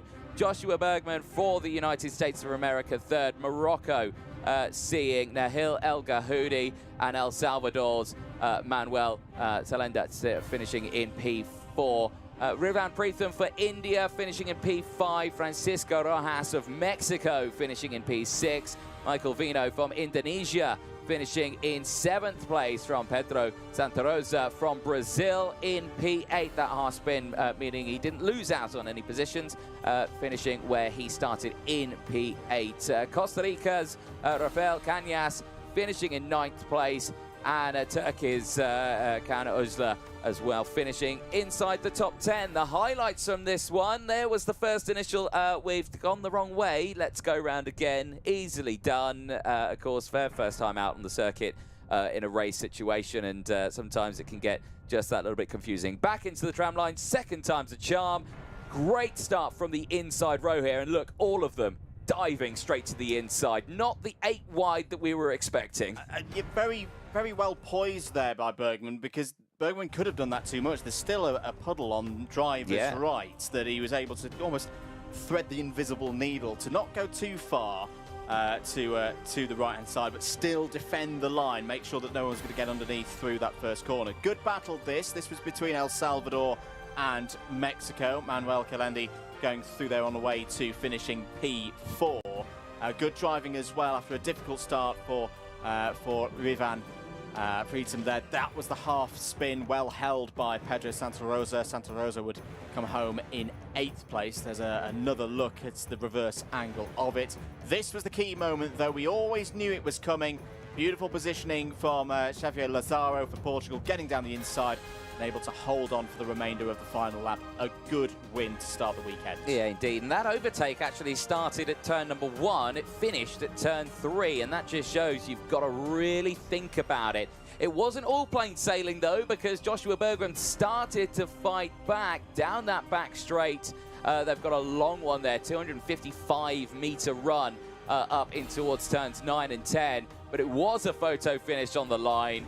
0.03 of a second separated the top two there. Lazaro from Bergman, Portugal from the United States of America. But that is not it for the minis, because the second group is coming up in a few moments' time. But between now and then, let's head back down to Parc Ferme. And Nicole Sutherland, it's back over to you. Thank you, Anthony. Down then in Parc Ferme with that winner from Portugal, Xavi. Xavi, what a battle between you and Joshua Bergman. Can you tell me a little bit about it? Yeah, I was always pushing him. And then I said, like, to me, I'm going to pass him on the last lap. He put himself on the inside. I was on the outside. And I passed him. He did the error, but that's normal. And then the whole lap, I was like fighting with him. It was so funny, and I like a lot. And as soon as you came into Parc Ferme, you came over the weighbridge. Your teammates from Portugal came over to congratulate you. Are you getting a lot of support from them this weekend? Yeah, I'm a lot support because my team, it's not so good, but we do our best, and I'm supporting. Well, what you've just showed then, Xavi, your best is absolutely fantastic. Looking forward to seeing what else you get up to this week. Congratulations. We'll head back up then ahead of our second mini race. What a weekend so far. The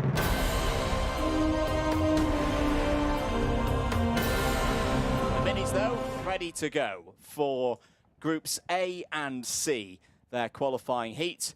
Second for all of these drivers, last one of the day, and the pace being controlled by Joshua Bergman for Team USA. We'll be heading into the tram lines. Sen Lindemann alongside for the Netherlands. Xavier Lazaro and Alexandre Point on row number 2. The long run towards turn number 1, the minis. We've had different ways of starting these races so far. Oh, is there a problem for Lazaro? Are we good for a race start? No, we're going to go round again. Well, good news in a way for the Portuguese driver. Yeah, Xavier Lazaro there, not sure what had happened, but I think he was just trying to hold the pace, and then the pack behind are kind of all bunched up and then just got spat out of the pack there. I've got to say, when these minis start the race, because the track is so wide, there's such small karts, and you see it long run like that, it's quite incredible, isn't it, the sight? It looks like someone's had a bit of a Photoshop moment. It does. It looks like they've shrunk a field of seniors down a little bit on track. Field will get another chance to go round again then. That puts them in a little bit of a dark spot here because, again, they're using a little bit more of that tyre. Like you say, it's a relatively decent tyre. Drivers enjoying it right now. We were talking to them earlier on about it, and you know, they're saying, hey, it gets to grip quickly, gets up to temperature quickly, just got to take it steady and just get those starts nailed down. But like you say, all bunched up nice and early on this time around. I think hopefully we'll be going this time around, but again, it is a tense time for the minis because, again, two different groups. Some drivers here are on the cusp of maybe not making it to that essentially A final tomorrow. Yeah, indeed. They'll just be wanting a nice, calm start without any issues for this one. And also the fact of it being a very long circuit, it means naturally the formation lap's going to take a little bit longer than perhaps at other circuits. There'll be 7 laps again for Sprint Mini. And there, Joshua Bergman getting a bit of heat into the tyres. Last possible opportunity will lead the field round towards the red line. At that point, they're not allowed to change position. I think we're looking a bit better here for the next attempt at this race start. Certainly are. Back on the start-finish straight this time around. Hopefully no dramas for the field as they get themselves sorted out. So much space available to them as they very slowly and cautiously enter those tram lines. Revs start to raise. They bolt. We go green. We race in Sprint Mini down in towards turn number 1. Brilliant start for the inside row again. And Joshua Bergman holds on to the inside. But drama in the background and drivers out of the race. Lithuania, one of them. They get restarted. I think Poland is another. And I think it was as well Dominik Wojcik, one of them. also out of contention in this one. Certainly a shaky start at the back of the field, but at the front here, Bergman looking very, very strong here. And he's got the close company of Lazzaro right behind him. Yeah, that can sometimes be a secondary effect of a race that takes a little bit of a while to get going. All that nervous energy is released into turn number 1, but everyone's back running at least, and 7 laps to decide who's going to be taking the maximum points of 50 points forwards to tomorrow's 3rd set of heats. Bergman's going to lead as we go through the chicane at the end of the 1st lap. Good start for Lazzaro as well. They resumed their battle from the 1st round of heats. Nahil Al-Ghahoudi a lot closer this time as Lazzaro is going to go down the inside of Bergman. Beautiful move from Team Portugal. Lazzaro takes the lead. Nahil Al-Ghahoudi had to back out of that one pretty sharpish, as unfortunately Taif Al-Abadi is out of this race. The driver from Qatar has ended up in the gravel trap at the exit all by himself. Carried too much speed. That's what we talk about, momentum and the gravel and the frustration. Oh, that's a heartbreaking one, that. So easy to do. So easy to do. Maybe just went into the corner with a little bit too much speed, bit of understeer, and that gravel trap is ready to catch the unwary. Back at the front of the order then, and it is the 132 of Xavier Lazzaro for Portugal, who's leading this race. Gone for the move early this time, waited in the 1st heat and made the move on the last lap. This time around it was on lap number 2. And I'm interested to see how Nahil Al-Ghahoudi plays this next few laps as well, because this time around he's got a bit of help in that the slipstream is going to be punched ahead of him. He had raced a brilliant run last time around to hold on to 3rd place. There was a big gaggle of karts behind him. He kept himself out of that pack.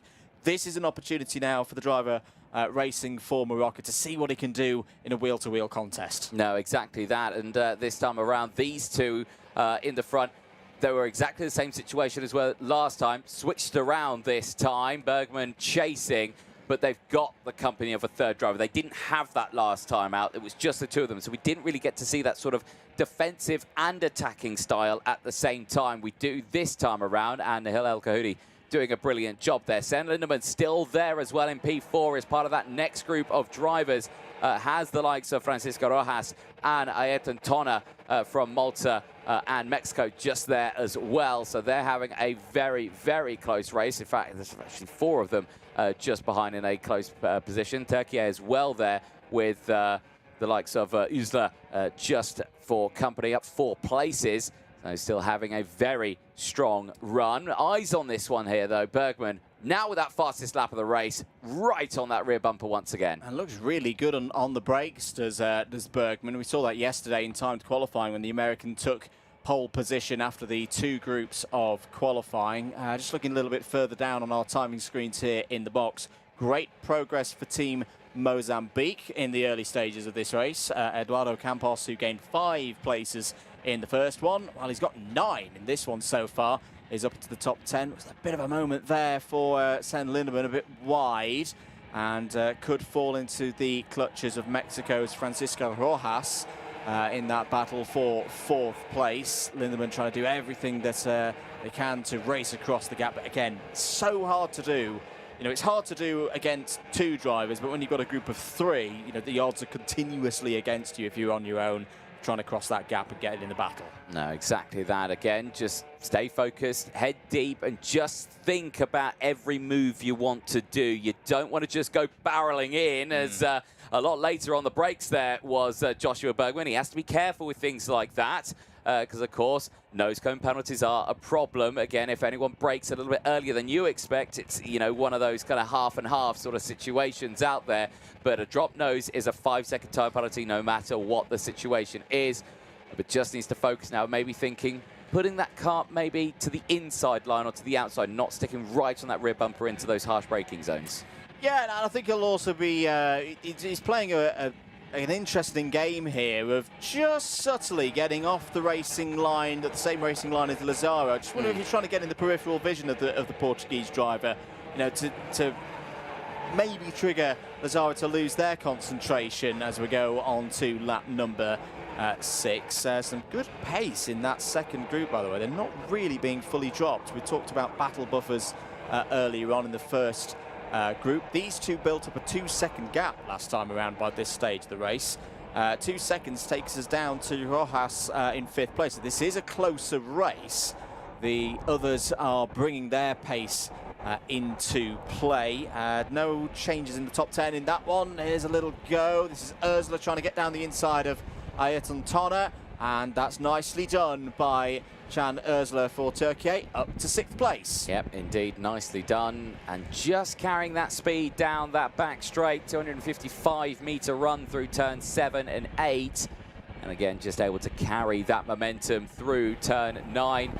This is again that moment in the background. Is this another driver in the same corner, the 130? That is Cristobal Ricci of Peru, who also suffered at turn number 18. So again, not just one driver. Final lap time is out, late under braking. Lazaro trying to hold on to the race lead. Bergman not able to find the way through in the same place that Lazaro got the move done in their first race earlier on, but Bergman's got the pace here. He's the fastest driver out there, but they need to be careful because now here comes Nahil El Gahoudi, who's got involved, and drama out of the corner because Lazaro lost all pace there, and the USA leads the way. They do indeed, and for Lazaro and Portugal, I think they've fallen down to around 5th or 6th place now. Joshua Bergman leads this one on the road. Nahil El Gahoudi still there as well in 2nd place for Morocco. Then it's Sen Lindemann. Lindemann on for a better result here. This one's not over. Coming through sector number 3 now towards turn 18. This is where we've seen some problems. Now the long run towards the finish line through the final chicane. Nahil El Gahoudi not too far away, but it's going to be the checkered flag for Joshua Bergman and Team USA. Lazaro and Rojas over the line there, 4th and 5th. I think Rojas wasn't too happy at all at the end there, but on the road, Joshua Bergman, P1. Not sure if it was mechanical in nature or a coming together between the top 2 in there, but you saw the speed difference. Nahil El Gahoudi right there, straight away, and just kind of pushed them out of the corner as Benjamin Paulson under investigation at the end of that flag. But USA on top, well, that would mean they would lead the points at this moment in time because that's a 2nd and now a win versus Portugal, who didn't get a 2nd and a win. That is P5 for Xavier Lazaro, so they would have been joint on points if they finished 1-2. Not the case, so USA leading the way. There is a look at the full results at the end of that one. Big movers in this, but like we say, Bergman from El Gahoudi, Lindman from Rojas, Lazaro from Ursula, Tonner from Kim, Point from Campos, the top 10. But Team USA from Morocco, the Netherlands, Mexico, Portugal, Turkey from Malta, Korea from Luxembourg, and Mozambique, the top 10. Still very, very strong results. Let's have a look at the highlights here. Again, a difficult situation to get them going. Drivers eager to get going at the start. It's such a long run down into turn number 1. You can get a bit lost in. Oh, isn't it so much fun to watch these kids go intense, ramp up the speed, get competitive, and ace the performance? Yeah, it's really cool. And you can see how that kind of spirit, the kind of the chutzpah to do well comes from a very early age as they work up through the ranks. And Karting Mini is great because, you know, in that category there is, you know, they start 8 years old as some of the youngest competitors here in the FIA Motorsport Games 2024 this year. But here I was just geeking out on an Audi Quattro S1, which was just here moments ago. I mean, there's a German, a Czech, but it's a German Opel classic historic rally car.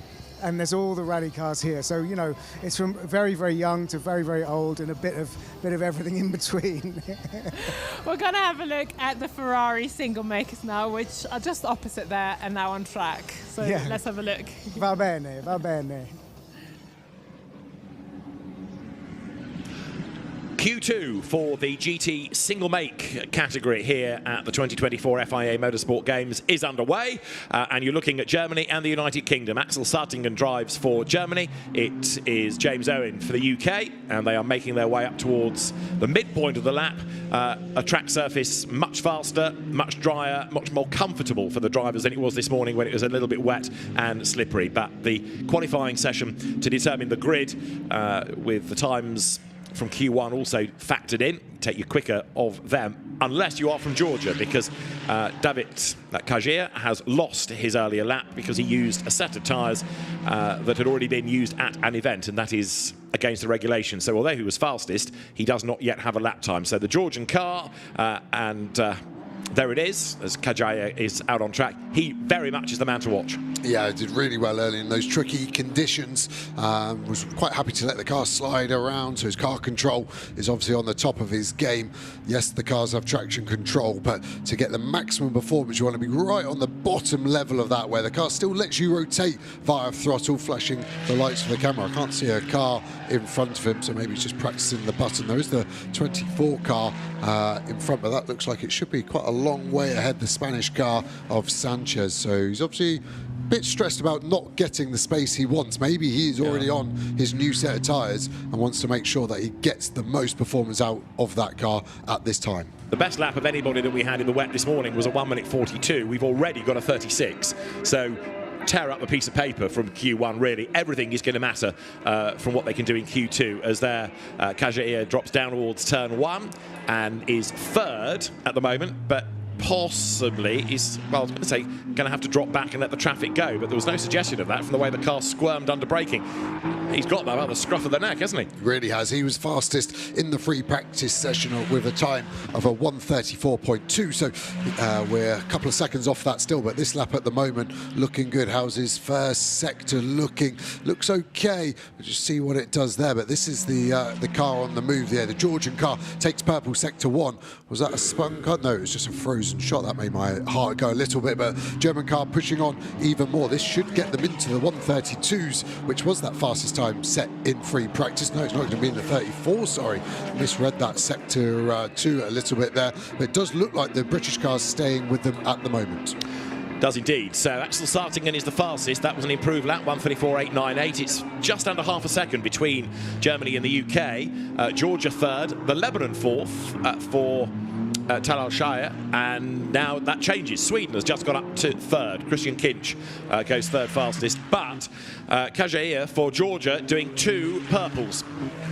Yeah, not by much, less than a tenth in either of them to this German car, but yeah, it's going to be interesting to see where that can take him. Someone now, Germany, taking it back purple. Just watching the graphic on your top left, you can see those colours. Green, best for the car. Purple, best overall. Yellow, no improvement. Really hustling on, hard on the brakes, using the extra bit of track. Car darting around in pole position at the moment. A job well done. So he's just under 3/10 up the road. But Christian Kinch is now down for Sweden, the absolute best in the first sector. So it is Georgia, Germany, United Kingdom, and then Spain. We shouldn't forget the home nation. There is one facing the wrong way. Is that Germany? It is Spain. It is the car that's 4th quickest then. So Ivan Velasco has got it wrong, coming out of turn 2 by the look of it. Yeah, you're right. Gave a good welly to try and flick it back round. Did 90% of it. That was a good effort. It doesn't look like he's going to hold anyone up. Maybe the next car into shot is going to be compromised as we go back to our spectacular Swedish entry. Spectacular from Q1. We saw how much curb it was using, even to a point where I think it might have damaged the floor a little bit. Currently second place on a strong lap at the moment. An even stronger lap for Georgia. Half a second quicker in sector 1 alone. So this is going to be a pretty quick race down to the 133s, down to 132s. Huge set of 11 set out the back there. Kept the car a little tight. Could have used a bit more exit curb, maybe to release that energy. 1:34.9. A little bit of time lost definitely in the last corner there for Sweden. And that time's being taken away from Spain and also Portugal. So the Iberian nations are struggling, and Kajir has given up on this lap, hasn't he? So David Kajir slowly making his way up towards turn 13. I wonder whether a pit stop beckons here. It is now James Owen for the UK on pole position. He's done a 1:34.539, and The reason he's backed off is because David Kajaya got a track limit warning at turn 1, and therefore the lap time was cancelled. So there was no point pushing on. But there is now. But he's got to keep it neat and tidy through turn 1. He uses about as much of the outside of the road as he can, but he can't afford to go too wide coming out of the corner.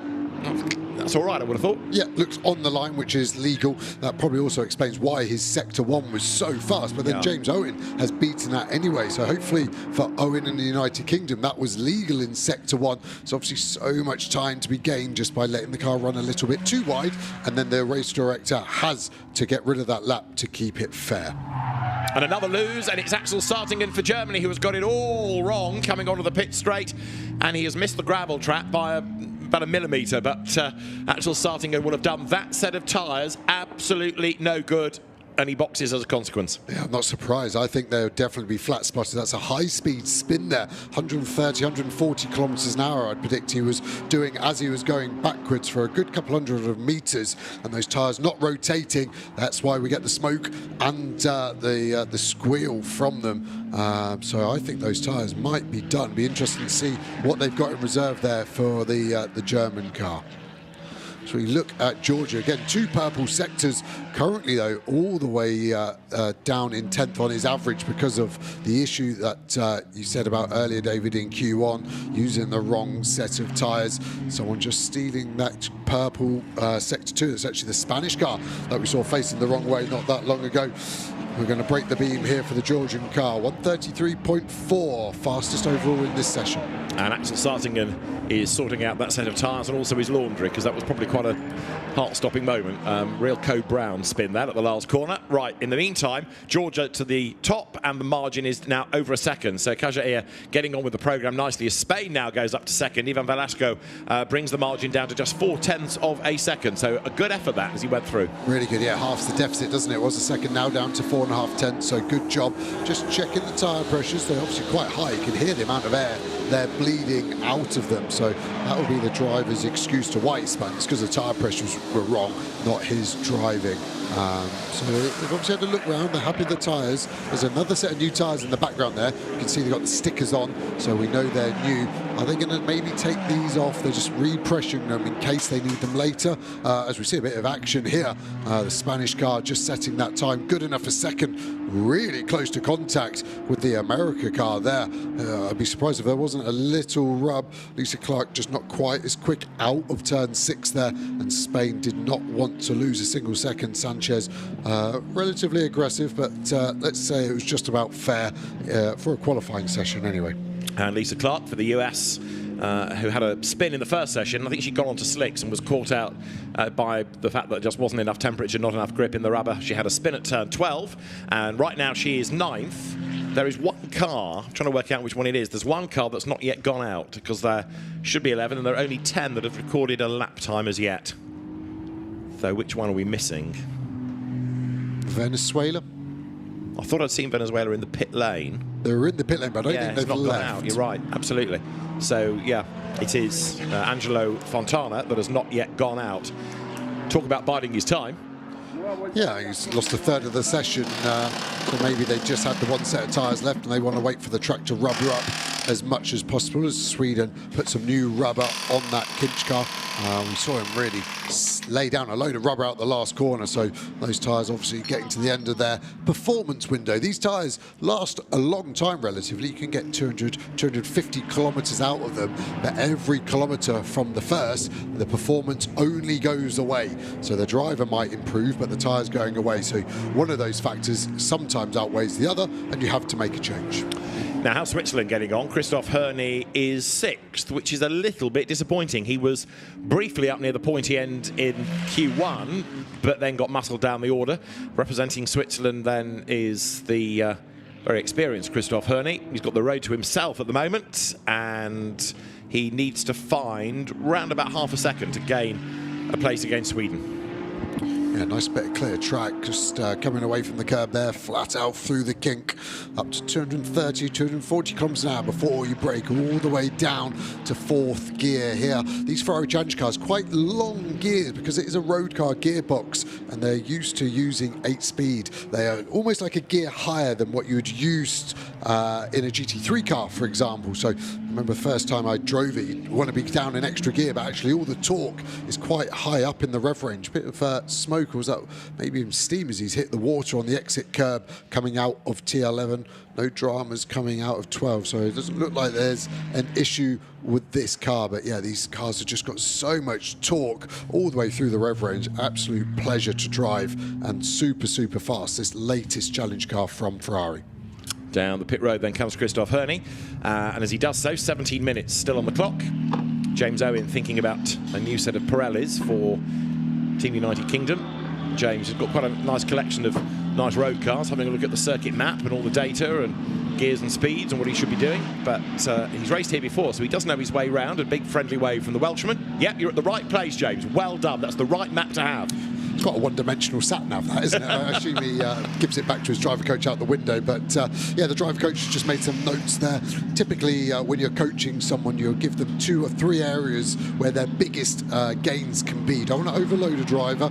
Very easily done, obviously. But you want to make sure that there's half a second there, 6/10 there. The easy gains you can grab, and that horrible corporate slang of the low-hanging fruit is where you are aiming for. Here we are on board with Germany. You can see we're in 3rd gear. Like I said, that would be normally 2nd, up to 4th, flat through this left kink, up to 5th, little break back down to 4th, get the car in. Nice and aggressive on the apex curb, stay out wide, swing the car into turn 5. This is the end of sector 1, so this is the first chance on the timing screens. We get to see how the lap is looking. It's okay, but not an improvement just yet. Onto the back straight. Looks like we're still building a bit of tyre temp. Why do I say that? We're not using the exit curbs. Normally when the pressure's low, we stay off those because of the serrations. They can damage the tyre when the pressure isn't high enough. So you can just see a bit of a problem here, trying to get the wheel nut off. When everything expands a little bit. Looks like the mechanic's struggling just to get the gun off the wheel nut. Having to use looks like a flat blade screwdriver just to prise it off. But you know it gets bad when the hammer comes, but we're not at that stage just yet. Not quite. But the teams can ill afford to be losing time in the pits. The Portuguese entry will rejoin shortly. So it is Alvaro Ramos, the driver, who moved to Ferraris this year, back on board, and this is onto the pit straight. Speed building now. Yeah, you can see the witness marks from his earlier spin as he crossed across there, quite dramatic. So he'll try and erase that from his mind, but he won't be able to erase it physically. Yeah, 1:33.8. So I think this is a push lap now, opening up turn number 1. Get it to the apex curb. These curbs get rid of any understeer, using all the curbs now. This looks a lot more aggressive from Germany. Hard on the brakes, down to 3rd gear. You can see on the screen, it's just gone slightly purple, top right. That's his live delta, so that means we're faster than his current best. So that's why we know we're pushing onto the inside. That's part of the dash is still purple. Looks like we're purple by nearly 0.2 of a second as well. So this is a great job by Germany so far. Keep it going as we come out. Break the beam for sector 1. How's it looking? It's actually not an improvement. So something's lying, either our timing screen or his dash. Sometimes the dash doesn't update quite as quick. So maybe this isn't going to be an improvement, but the time is still saying on the dash he's 0.2 up. So Germany may be a little confused by their own data here. That is a live delta, so it's done by GPS. Really nice and wide there, opening up this quick chicane into turn 11. Nice straight braking zone he's created for himself there. Late apex, unwind the lock, full throttle, 700 horsepower, throwing us forward in this prancing horse. My favourite corner, turn 12, throw it in, don't hit the sausage curb, all the way up to the gravel jump, use the throttle, flat out through 13, hold it tight to start with, spot your braking point, open the lock, over to the right hand side, don't spin and go backwards into 14 like you did before. And again, careful of track limits, out the last corner, aggressive on the throttle. Delta still saying it's good, 0.4 of a second now. It was a green sector 2. Does this improve our lap time? Are we higher than 5th? No. Yes, 3rd. Goes 3rd fastest in the end. Axel starting and then up to 3rd. 1:34.368. and he's still going for it, way up the curb there. That was a bit ragged, wasn't it, coming out of turn 1. Now turn 2, no traffic in the way to worry about, and let's see whether he's pushing. There looks like there's more urgency in the way that he's driving this lap than the previous one. Totally agree, because his arms have tensed up ever so slightly, so he's just more focused, trying to get the car in there. Again, we're talking about that delta, it's purple. The other information on the dash, the big number is the gear. And then there's an oval shape just below that, starts to glow on exit. That's the traction control working. So we may catch it coming out of a right-hander where his hands are positioned. The speed below that, 200 kilometers an hour, 210 I guess, 220, 230, hard on the brakes. Roll the car in, you can see the ABS active as well on the dash there. So much information for all of these drivers. Less than 3/10 off fastest as we go to an exterior drone shot of that German car. Looking really good. Axel doing a mega job so far on this lap too. So he is currently 3rd fastest, so he is at the moment heading for the 2nd row of the grid. He's not quite a front axle, but the German driver then comes up towards 13, still without anybody to worry about as he goes around the lake up towards turn 14, the scene of his earlier spin. This lap, good sector 1, good sector 2, so there should be an improvement. He's got to find 7/10 though, give or take, to be on the front row of the grid, and as he breaks the beam, goes through and 6th on the average on the combined time, so he is 3rd in the session and 6th on average. Yeah, the average is going to start to really weigh in quite interestingly as the session goes on. I think more drivers are now leaving on their new tyres, as we can see Spain leaving very quick. Obviously 2nd at the moment after a spin as well, so those tyres wouldn't have been in their peak condition. And peak driver at the moment from Georgia in 1st place in this session, done really well. A little bit of traffic ahead of him though, so he may be careful of that. Want to back off and find a bit of space if this lap isn't an improvement, which at the moment the sectors are saying that is the case. It's going to be interesting to see what this average grid does for Georgia, isn't it? Because there's no Q1 time for Kajaya to rely on. It's purely what he can do here. Having said that, given his pace, even if he does start away down the order, it'll be quite spectacular to watch. It's going to be easy for him to get past some, maybe less so some of the regular front runners, and he's backed off out of this lap as well as he comes through turn 12. He's going to be investigated after the session as well. It is not following the instructions and then the rest of the message is unclear, but I fear it is possibly going to be another finger wag for Kajaya, who has now come to a stop at turn 13 anyway. I'm trying to work out if that, I think it's strategical because he's got going again, but it's a very aggressive way to find space, where I actually thought he was in quite a good pocket of space just in front of the 62 car from Switzerland of Herney, as we finally see Venezuela starting to get some meaningful laps in, 3rd overall on the average at the moment. But yeah, they left it late, not improving on that last lap, so it'll be interesting to see have they got any more to give. UK have lost a lap as well. James Owen for the United Kingdom 4th, but has had his most recent lap taken off him. So it is still Georgia ahead of now 24, which is Spain. So it is Ivan Velasco for Team Spain 2nd, and here is Angelo Fontana for Venezuela. Now he was late out and he's currently 5th in Q2. Yeah, looking on it in Sector 1, a lot of energy in the car, a couple of slow cars in front though. How's it looking for him so far? Not an improvement, but not far off his best. Germany in again, another tyre pressure adjustment going on there. Driver coach in the door as well, just giving some advice. They'll be able to watch. A lot of these cars actually have a live onboard system as well, so everything can be watched 24/7. There's no hiding these days for these amateur drivers. And now all of a sudden traffic becomes an issue, doesn't it, for Fontana as he comes down through turn 11. Short straight beckons and traffic up the road as well, and he's going to encounter the traffic just where he wants it least. Thankfully that other car gets out of the way, but there's perhaps always that slight hesitation. Am I going to catch that car? Is it going to move? Thankfully the gap opens up. Fontana pushes on, but he's down in both of the first 2 sectors, so this lap's really going nowhere for him. Yeah, and the car's starting to squirm more, it seems, at the end of the lap, even from when we first saw it under braking. You can see the car darting around, and if we can see it from the outside, then on the inside it's even more. It does improve his Sector 3, and it's, in the end, quite a tidy lap, isn't it? So, 3rd on the combined average is Venezuela, and now it is going to be Spain ahead on that combined average, because Velasco, who is now second in Q2, takes the pole position on the average of the 2 sessions. For Italy, Paolo Scudieri goes through, and he is 9th in Q2.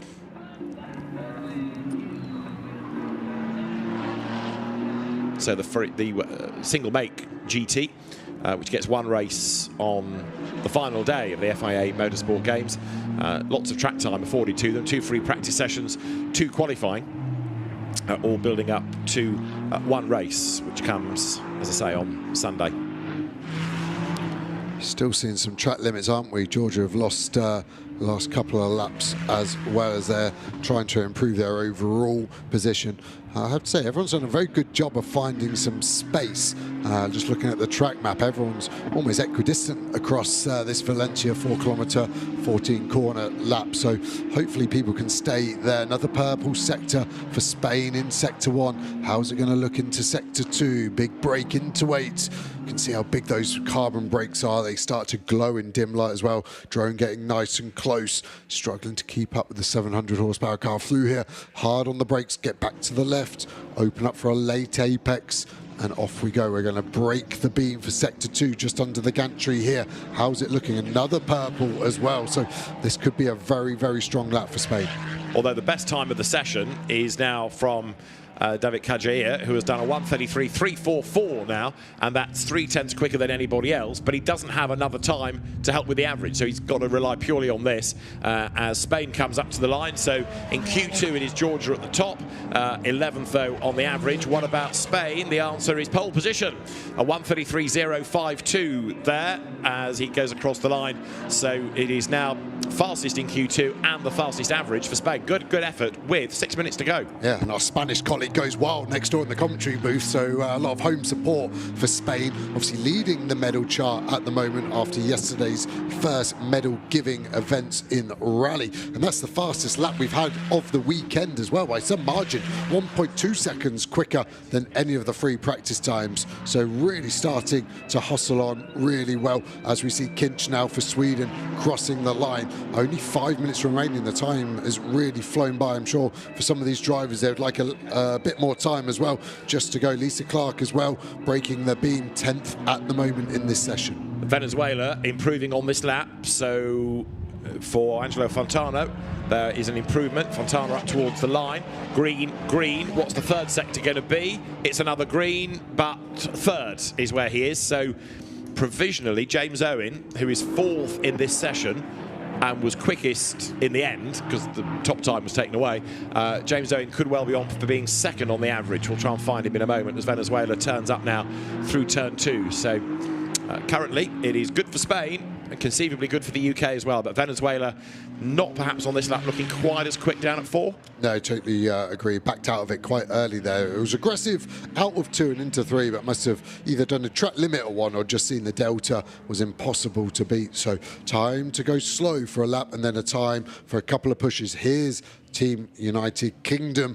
that you were just talking about. Can they get overall position number 1 for the race, which is obviously quite important here. Overtaking possible, but not easy, I would say, here at Valencia. Because there's quite a lot of aero in these cars, isn't there? Big GT3 style rear wing. These are kind of GT3 minus in a sense, but up towards the timing line comes Team UK.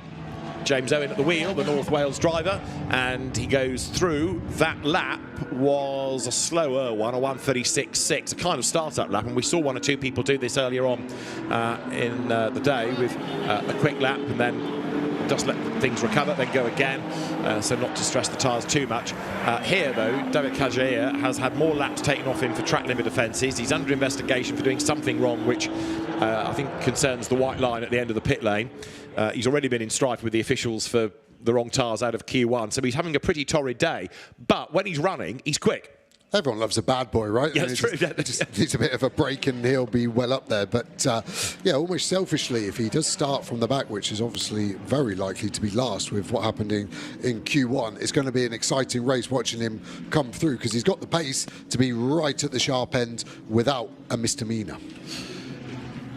So right now, David Kajaya is in the pit lane, as you can see. He is 0.3 back from Ivan Velasco in the times, as there is Axel Sartingen getting out of his car, and I think for many of them they are done.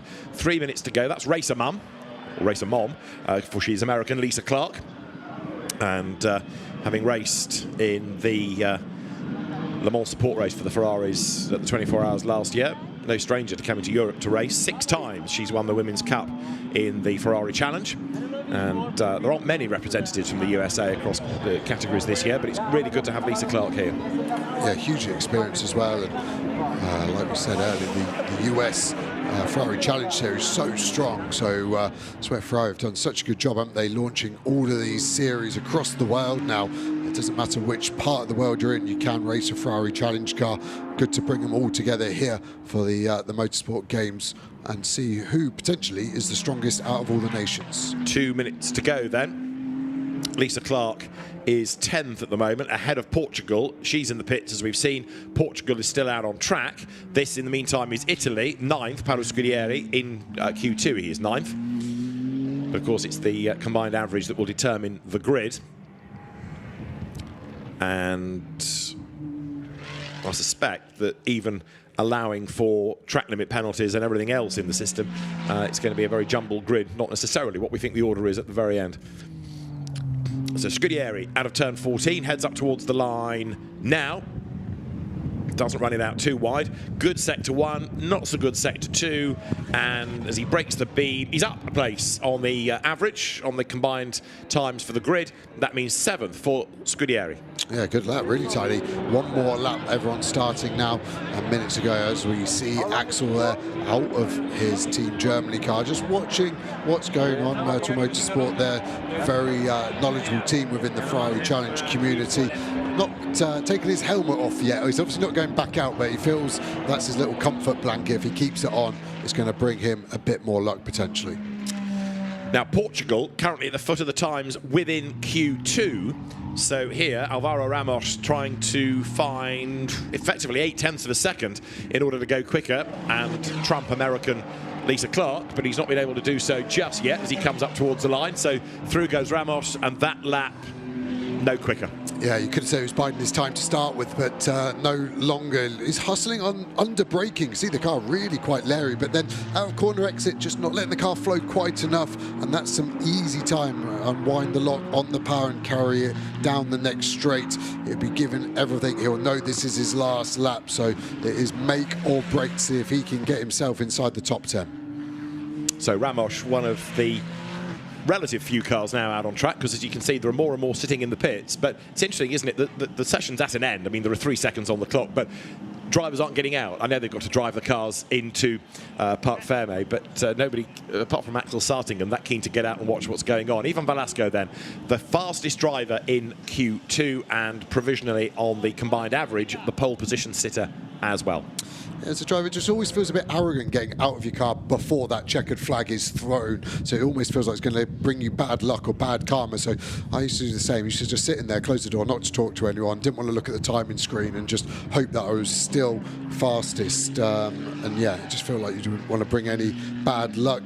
Kinch has looked a lot less wild and ragged in these dry conditions. So Scandinavians known for their car control, which was definitely very obvious in that first session. Owen looks like he's backed out and is probably coming to the box. Indeed, so yeah, Christian Kinch a bit slower than anticipated, only 7th in that session. James Owen, coached by touring car racer Bobby Thompson, heads down the pit lane. Bobby here, and still trying to get himself back on the British Touring Car Championship grid for next season. But James Owen benefiting from Bobby T's advice, and he ends Q2 4th fastest. Yeah, great shot looking into the engine bay there. You can see that V6, almost sort of F1 style now, these engines, putting the turbos in the V. So the packaging of these is so tight, and you can get the engine so low, the centre of gravity lower, the better the car feels, and the 296 Challenge car is definitely in that area. And of course, it continues that usual way of numbering a Ferrari, 296, 2.9 litre, 6-cylinder engine, hence 296. An incident between Spain and, which is the other nation involved in all of that, Italy is under investigation. So I've not seen it, but there is something that has gone on between Spain and Italy, and that's going to be looked at after the session. So this is the order on the combined average. It is Spain for provisional pole position. So Ivan Velasco's efforts putting in ahead of the UK, thanks to James Owen. And third is where you're going to find Angelo Fontana for Venezuela. Fourth, Switzerland ahead of Sweden. Germany sixth, but 11th is where the interest is going to be, because for David Kajaya, he's only got one session from which he can take a time, and therefore he's going to be condemned to the back of the grid. But we know he's quick, and it's going to be absolutely fantastic to see him try and storm his way up through the order. So well done to Ivan Velasco. Spain is having a very good run at the minute, leading the medals table. There could be another medal, maybe a gold one, come the end of the weekend out of the GT single make category. The race 30 minutes plus a lap, and when we get to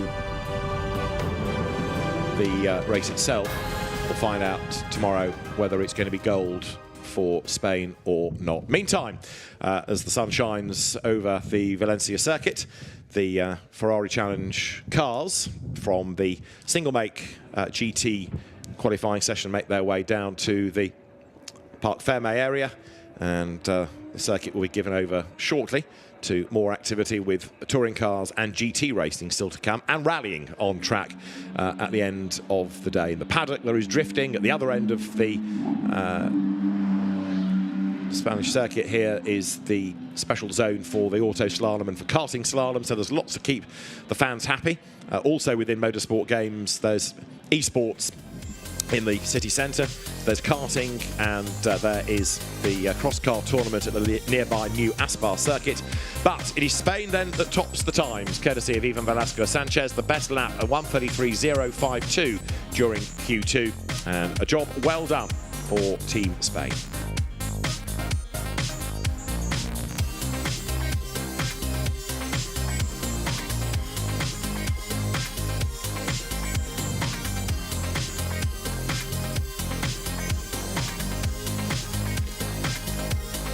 So the Spanish car taking the best time of Q2 by just under 0.3 of a second.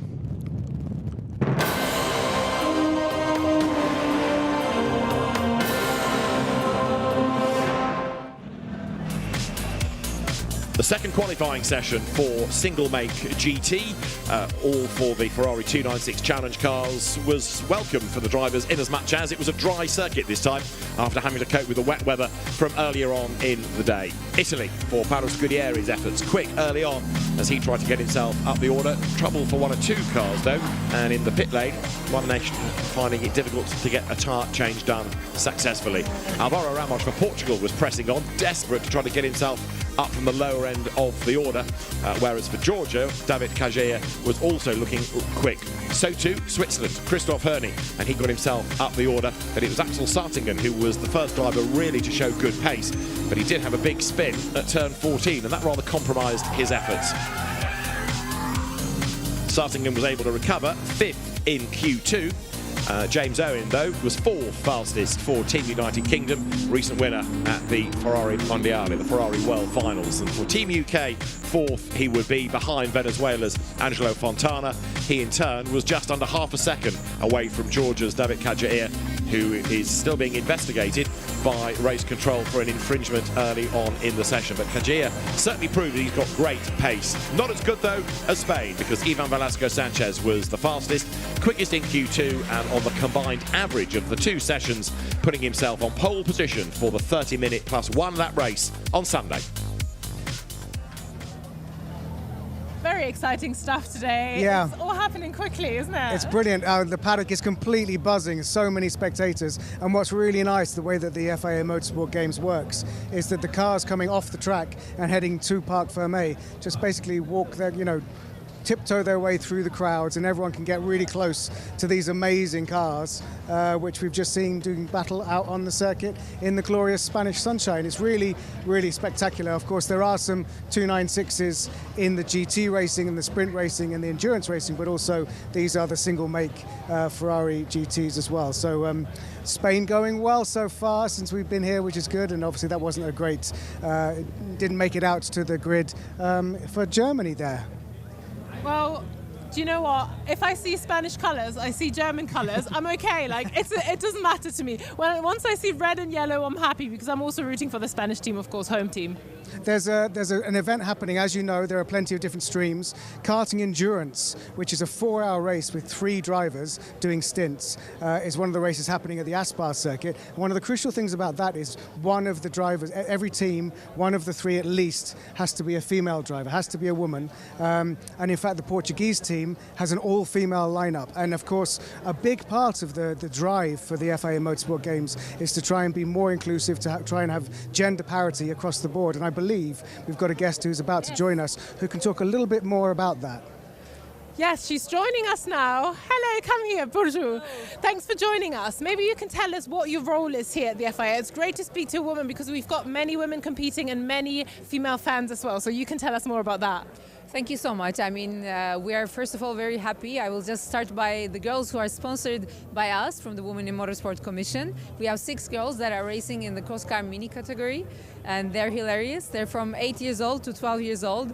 There's 2 of them that are like this small, but they are fighters, and they're out there. They already did their practices. They're waiting for the race, and we are here to support them. As well as that, we have a big Girls on Track project that we did. We had more than 100 girls coming, so we had workshops with them. And of course, they didn't just come to that day, but they're also coming every day. They're more than welcome. So most of them came and visited the garages, saw some of the races. So this is like the grassroots for motorsports, and most of them were already introduced, but some of them just got to know motorsports here, and some of them wanted to find a way for improving themselves. Even one of them got to drive the cross car mini. One of the girls who participated got to drive the cross car mini for the first time this morning, so we were there as well. And we're also having, we're very proud that right now there are around 101 girls, women, racing in the whole motorsport games. We have 1 woman racing in the touring, and we have a lot of women racing in the karting categories. And also in the slalom, auto slalom, we have a lot of women. And it's hilarious to see so much women, but our target is higher. So like we had in the Olympics, 50%, why not? I think we are capable of doing that, especially in motorsport games. And looking at the progress and the numbers of women participating for the 3rd time now is much higher. So we are on the right track. And I think what's fantastic as well here is obviously the categories are mixed. So it's not like we have a female category, but they're all mixed in together and they can really prove that they're just as good, right? Absolutely. I mean, motorsports is actually, once we are under that helmet, there is no difference at all. And we shouldn't just think of this as the drivers. We are very proud, and like you said, we are under equal conditions. So really, to show gender equality, this is the place. And besides that, when you look around the paddock, when you look at the technical teams, or when you look also behind the scenes, when you look at the FIA, you see so much more women every day. Really, you cannot say there is a few women. There is a lot of women now, and this is very good. We're very proud of that. We are very proud of that too. Thanks for making it work. Thanks for making it happen, Borja. Thanks for joining us. Bye-bye. Bye-bye. Thanks.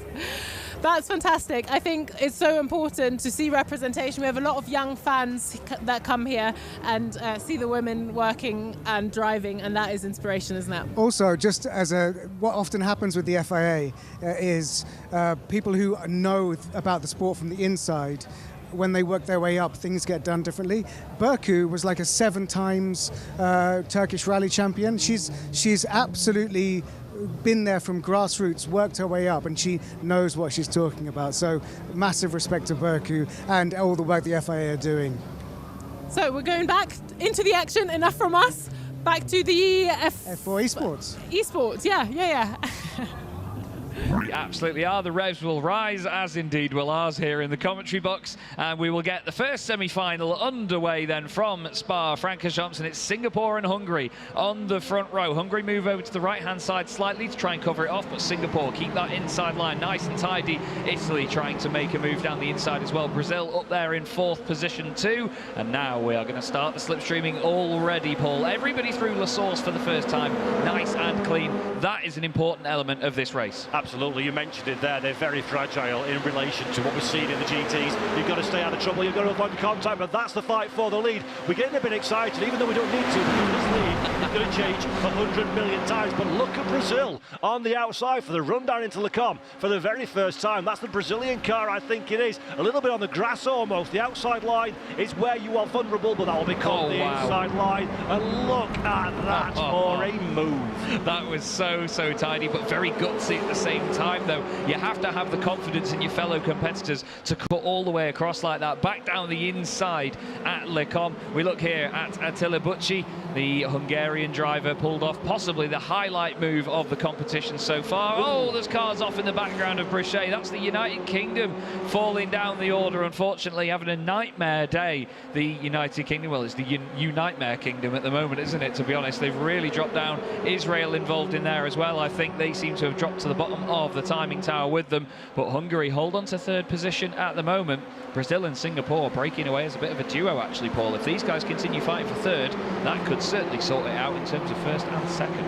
Yeah, if the lead two drivers were breaking away in a GT car, I would say that's the start of their push forward. But I reckon they're going to be absolutely wound back into the pack before too long. The Czech Republic are riding on board with now at this moment in time. They're on the charge, currently in fifth position. Italy is the car just ahead. Trying to break the slipstream is the Italian machine, because the slipstream is so potent in these cars at the circuit of Spa-Francorchamps as well. You really don't want to be the lead car until the very end. Position change up front, Singapore takes place, and Italy just about holding on to run to the bus stop chicane. They were all so close to each other there through Blanchimont. I was amazed there was not contact, but look, immediately they break together, and all of a sudden the pack is just back together now as they head through the bus stop. Having to be very careful, though, is Brazil, and just making sure that nobody closes in too much behind. They are absolutely nose to tail in there, though. That is fifth and sixth positions. Czech Republic and Denmark, Chinese Taipei in there as well, and Chile.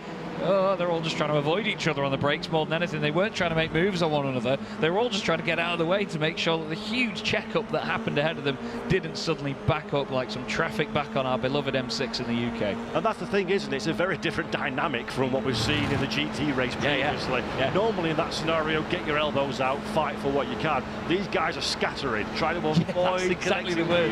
Yeah, just get it out of the way, don't want a problem this early on. Argentina, 8th position, car number 8. We're looking at now on the run down to Le Combe. This is the outside line. Normally you don't want to be there, but that will become the inside line, fanning out as they go too wide in places, several rows of this particular battle pack.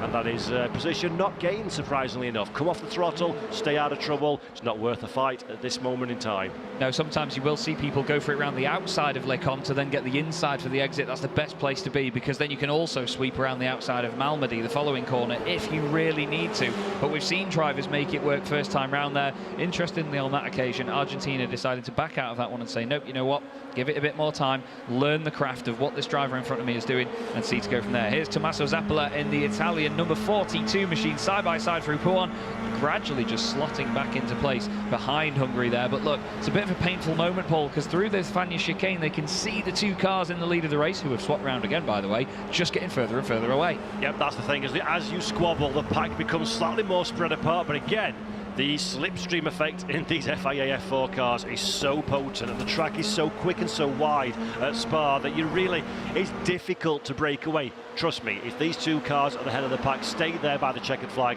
I will be very surprised indeed. Mohamed Alif off Singapore in second position, Brazil on the defensive, but we're going to get the run through Blanchimont. A look further back, 1, 2, nearly 3 wide. Everybody's jockeying for position.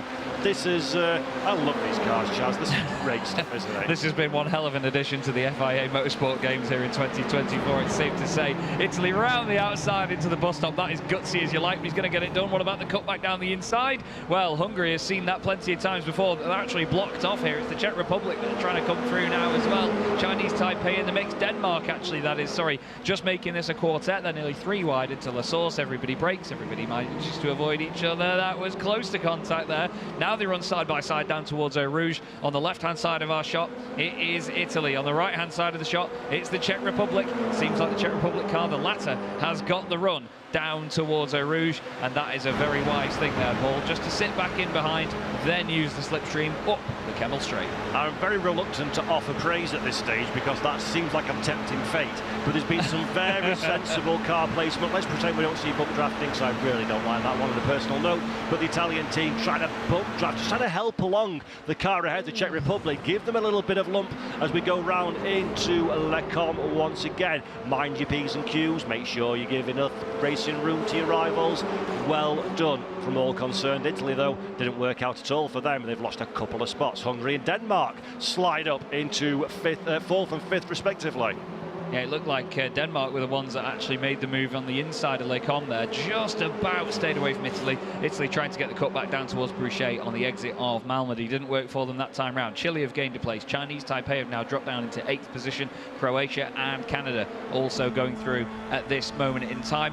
Already 8 minutes and 45 seconds left on the clock, Paul. Honestly, you blink and you miss these races, don't you? And that's a huge shame because they are easily the most exciting thing going on here. These should be 1 hour races in the 2026 FIA Motorsport Games. That would be well, there'd be nobody finishing, let's put it that way. Everybody would lose a wheel. We're riding on board with Brazil at this moment in time now. Just ahead of us is the Singapore car, Mohammed Ali. We're following through. We're not enthusiastic at any stage because we know that the slipstream will pull us to the back of the car in front. And let's have a look now in the most visual of terms possible. Just look at the extra speed boost. That slipstream gives so much so that the Brazilian car can even afford just to pop the nose out a little bit, not really worried because he knows he's going to get the draft. Now the Singapore machine puts the car into the middle of the road, semi-defensive, then takes the racing line. He knows that Brazil are not going to fight at this stage because, you guessed it, there's another long acceleration phase coming right after this La Source hairpin.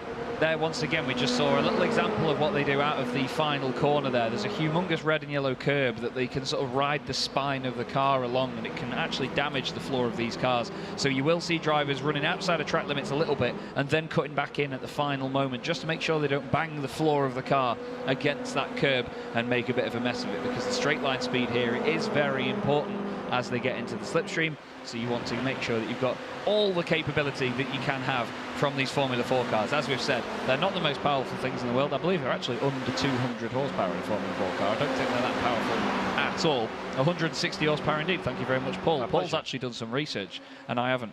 Brazil and Singapore side by side. Brazil back into the lead, although actually that's them sort of retaining the lead, isn't it? Because they've just sort of gone one way then the other with Singapore. And I must say, I'm very surprised, but they're actually doing a really stellar job of maintaining that gap to the this little battle pack that we're looking at now. They're squabbling amongst themselves. Brazil and Singapore, 2 seconds to the good at the front of the field, which is borderline unheard of in a car of this nature. So real big credit to the number 16 and number 45 in first and second positions, respectively. Rasmus Christiansen for Denmark that we're looking at in this moment in time. Denmark currently in 5th position. Don't get too attached to that number. It won't stay the same by the checkered flag, I am sure. And Denmark have got Italy climbing over the back of them at the moment, with Chile keeping a watching brief behind, and Chinese Taipei just becoming a little bit detached, Chaz, from the battle pack up ahead. Yeah, they're in there somewhere. I know that much. There's just so many wheels and wings and things on show in that pack. There's just a bunch of cars all becoming one. This is one 20-wheeled Formula 4 car at this moment in time. But in the background as well, as you rightly say, Chinese Taipei, Canada and Croatia, they're not completely out of this. They're in the top 10 still, so they will be going through. They've then got a good 4 seconds back to Venezuela, so they don't need to force anything now to get through into the final. They've just got to actually pray that there isn't a mistake, which is interesting because in the GTs earlier, they would have prayed for a mistake to bring them closer together. Hello, we've got an audience. This feels like a cheer cam time. Oh, here folks, we go. Give us a cheer, everybody. Yes, loving this FIA Formula 4 action, so they should, because we're too wide, not once but twice into the bus stop chicane. We like too wide, let's do it a couple of times at the same time, it's grand. Yeah, absolutely. We had 4 wide yesterday, the Formula 4s, and that didn't quite work, but as long as they keep it 2, sometimes 3 wide can work here at Spa, we'll remain entertained and everyone will carry on running in the race. Look at that for some defensive driving there down the inside. That was Italy and Chile side by side. I think Italy making sure they went all the way over to the pit wall to tighten up that first corner. Czech Republic now holding on to 3rd position ahead of Hungary. We ride on board with Nico Rubelar, number 25 for Chile. It's funny, actually. I think I've commentated on Nico on 3 different sims by now, actually, starting many years ago back in the Gran Turismo days. And now he's here on iRacing, loves the Formula 4 cars, and they're very karting-esque, as we've discussed here, Paul. You know, you can throw them into a corner, then deal with the consequences on the exit. It's very often the car is actually pointing the same way as the steering wheel. Yeah, really fabulous stuff. Picture in picture for Rubelov. Look at the concentration. He's got the outside line. A little bit leery if you're braking on the curb into the Lecombe chicane, but he gets away with it on this occasion. As a master of the vehicle and the surroundings around him, Nico really knows how to pedal one of these machines. And for Chile, it's a difficult position to find yourself in, because we've talked about this in previous FIA F4 races. There's that many cars in front of you. You've got like a quadruple slipstream effect. It's almost impossible not to overtake, isn't it? Yeah, absolutely. And the thing is, every time you go around a corner as well, there's all manner of potential outcomes going on ahead of you. If one of them just goes down the inside, any of these cars could suddenly just spring off in one direction with a tiny bit of contact and a spin. You've got to have your wits about you. It's hard to see through the car ahead. They may only have these skinny little rear wings on them and be quite narrow little race cars, but it is still difficult to sort of gauge a picture of what's going on beyond that car immediately in front of you. Here we are on board now with Tommaso Zappola again, the Italian driver, currently running in 6th place. And I can't believe I'm saying this, Paul, 3.5 minutes left to go. Where has that gone? Absolutely crazy source here at the circuit of Spa-Francorchamps in the FIA Motorsport Games. Let's have a look then from the Italian entry. We're on the TV camera just at the top of the airbox, having a look at the halo that protects the driver's heads in real life, not in virtual. That's no problem unless people get too excited on the rigs here in the arena. And it's almost looking like Brazil might be interested in a pass, as further back there's certainly an interest in a pass from Italy.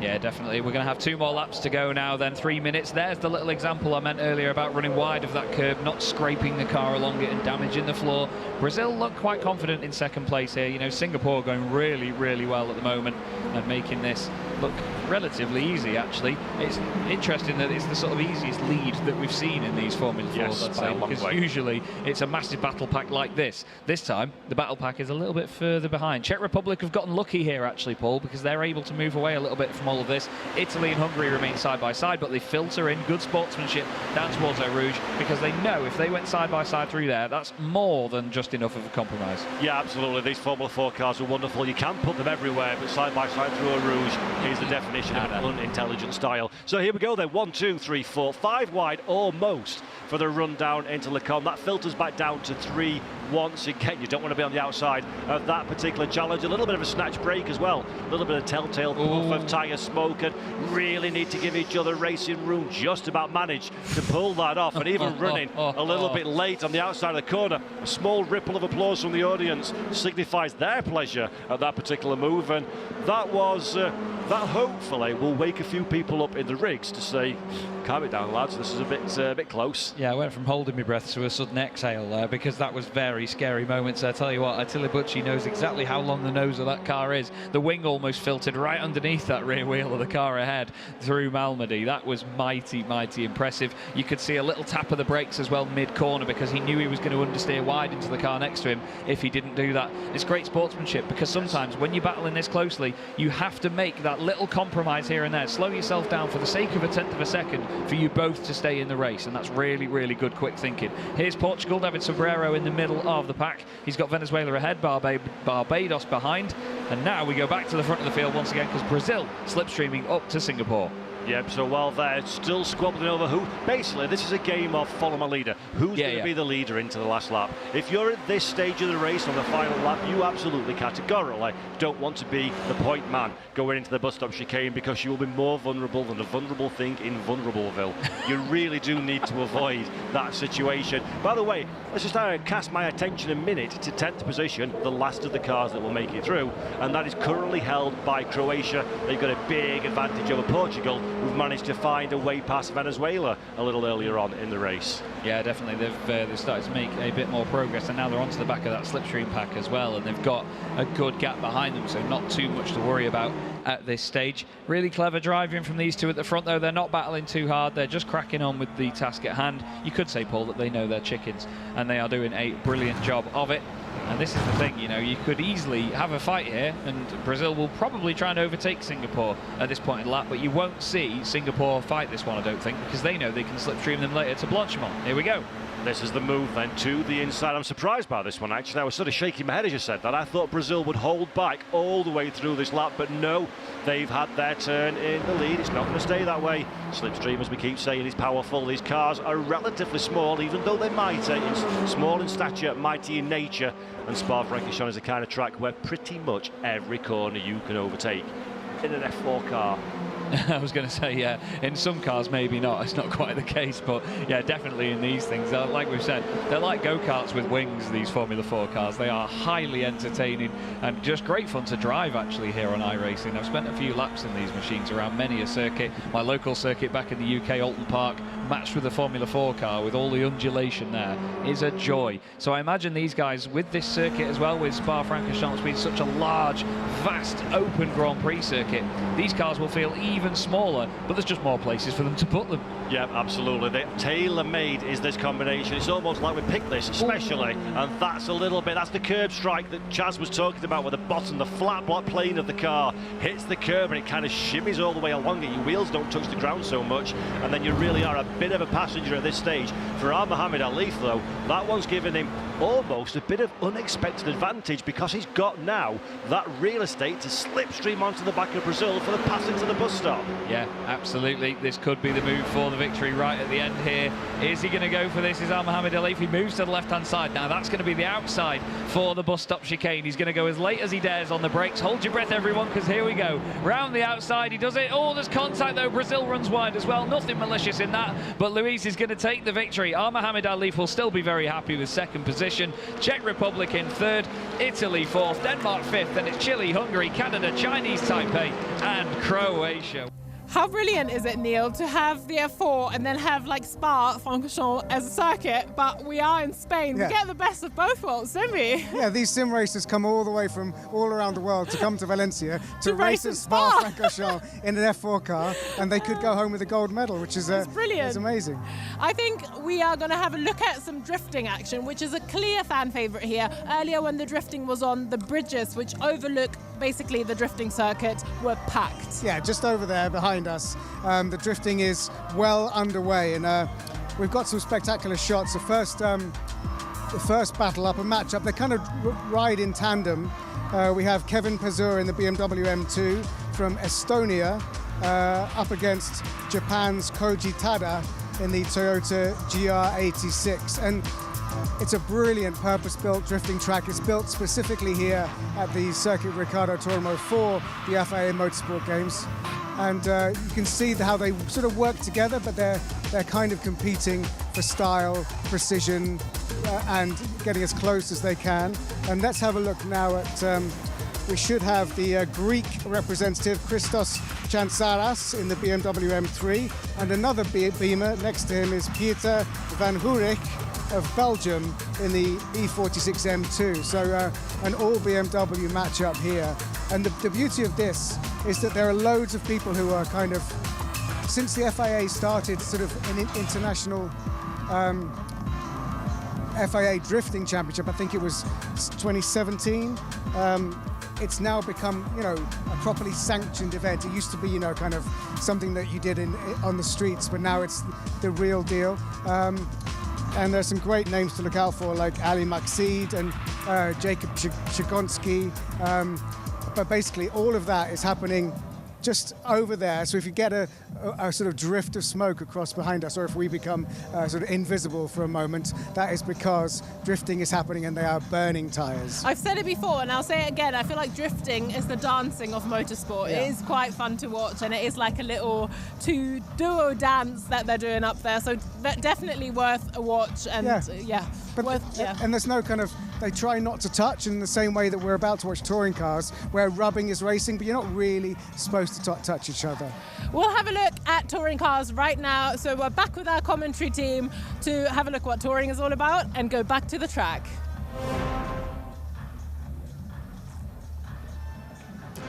Touring touring car action comes here at Valencia as part of the FIA Motorsport Games for 2024. The grid is formed for the qualifying race. It is a 25-minute race that we have in prospect, and the drivers then, after the qualifying session earlier on in the day, good to go racing. Touring cars are always spectacular, always dramatic, and running to the TCR international rule set, this qualifying race for the FIA Motorsport Games touring car category is going to be no exception. Joe Osborne and David Anderson are trackside. Argentina is on pole position. The sun is shining. What could be better for a Saturday afternoon than an elbows out 25-minute touring car bash? Yeah, exactly. It's all South America front row with Brazil alongside Argentina. There's a few to look out for. One of them definitely as well. Italy down on the 5th row, lost a lot of laps to track limits as we look at Montenegro and the Argentina car there. Really good job in qualifying, but it was tight, wasn't it, all the way down the field. So I am very much looking forward to the close racing that you have promised, and I think will be delivered from all of these drivers out there. Many of the drivers on this grid are touring car regulars, and so they know the feel of the car, even if they aren't regulars at the Valencia circuit. There is TCR Spain, although numbers in that championship aren't huge, but TCR is still very successful around Europe, in Asia, in Australia. Perhaps numerically it's had a bit of a dip recently, but there are still plenty of cars around to deliver good competitive championships around the globe. And at the top of the tree is the FIA TCR World Tour that's raced in China and heads next to Macau. So there are plenty of drivers, cars, teams all involved in TCR. And some of the older cars sold on go and find homes in different club racing championships or endurance championships. So there's certainly a long shelf life for the cars. And you look there at one of the Cupras that he's going to line up for French driver Aurélien Comte, 4th on the grid.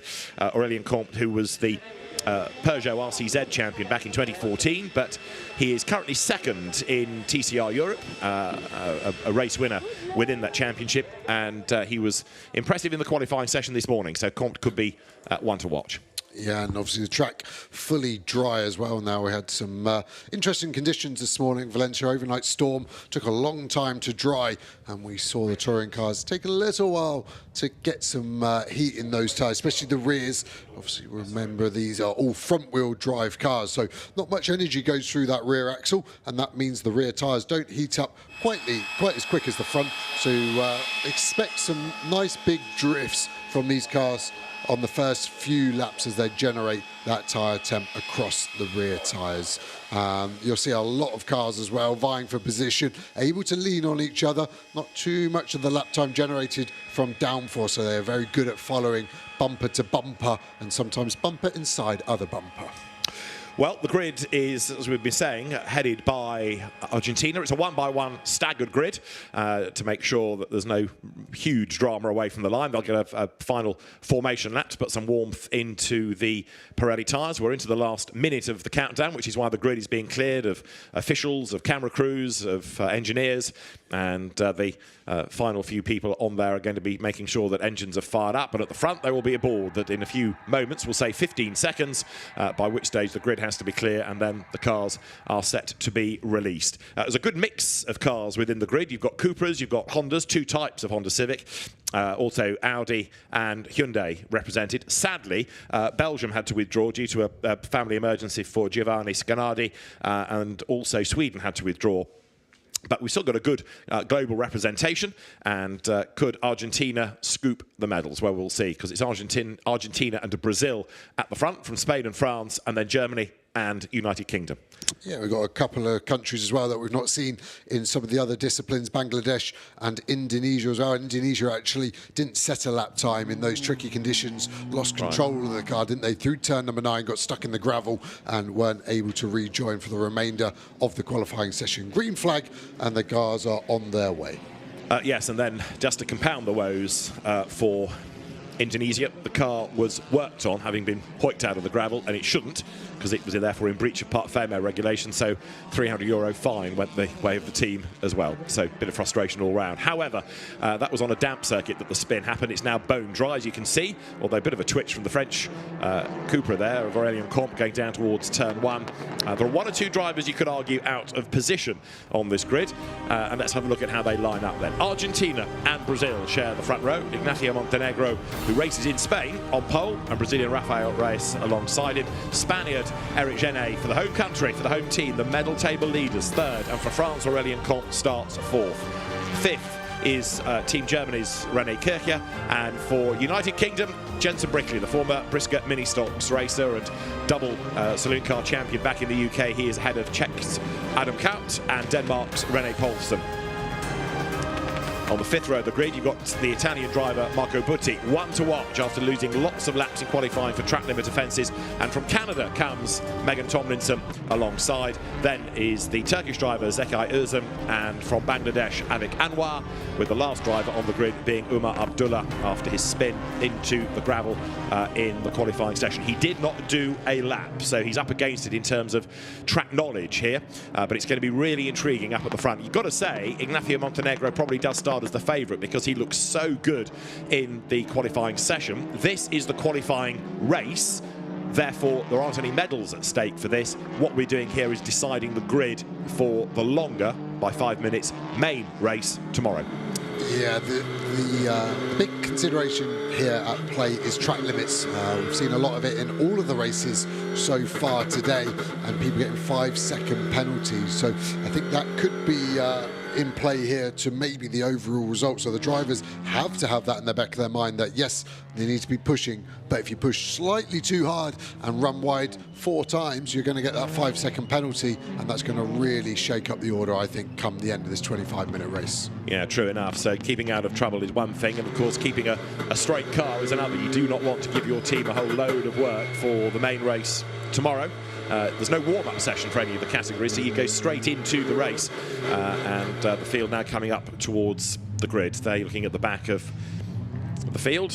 Team Germany, UK, Czech Republic, Denmark, and then the last few cars trickling into place. Marco Butti for Italy, experienced TCR racer.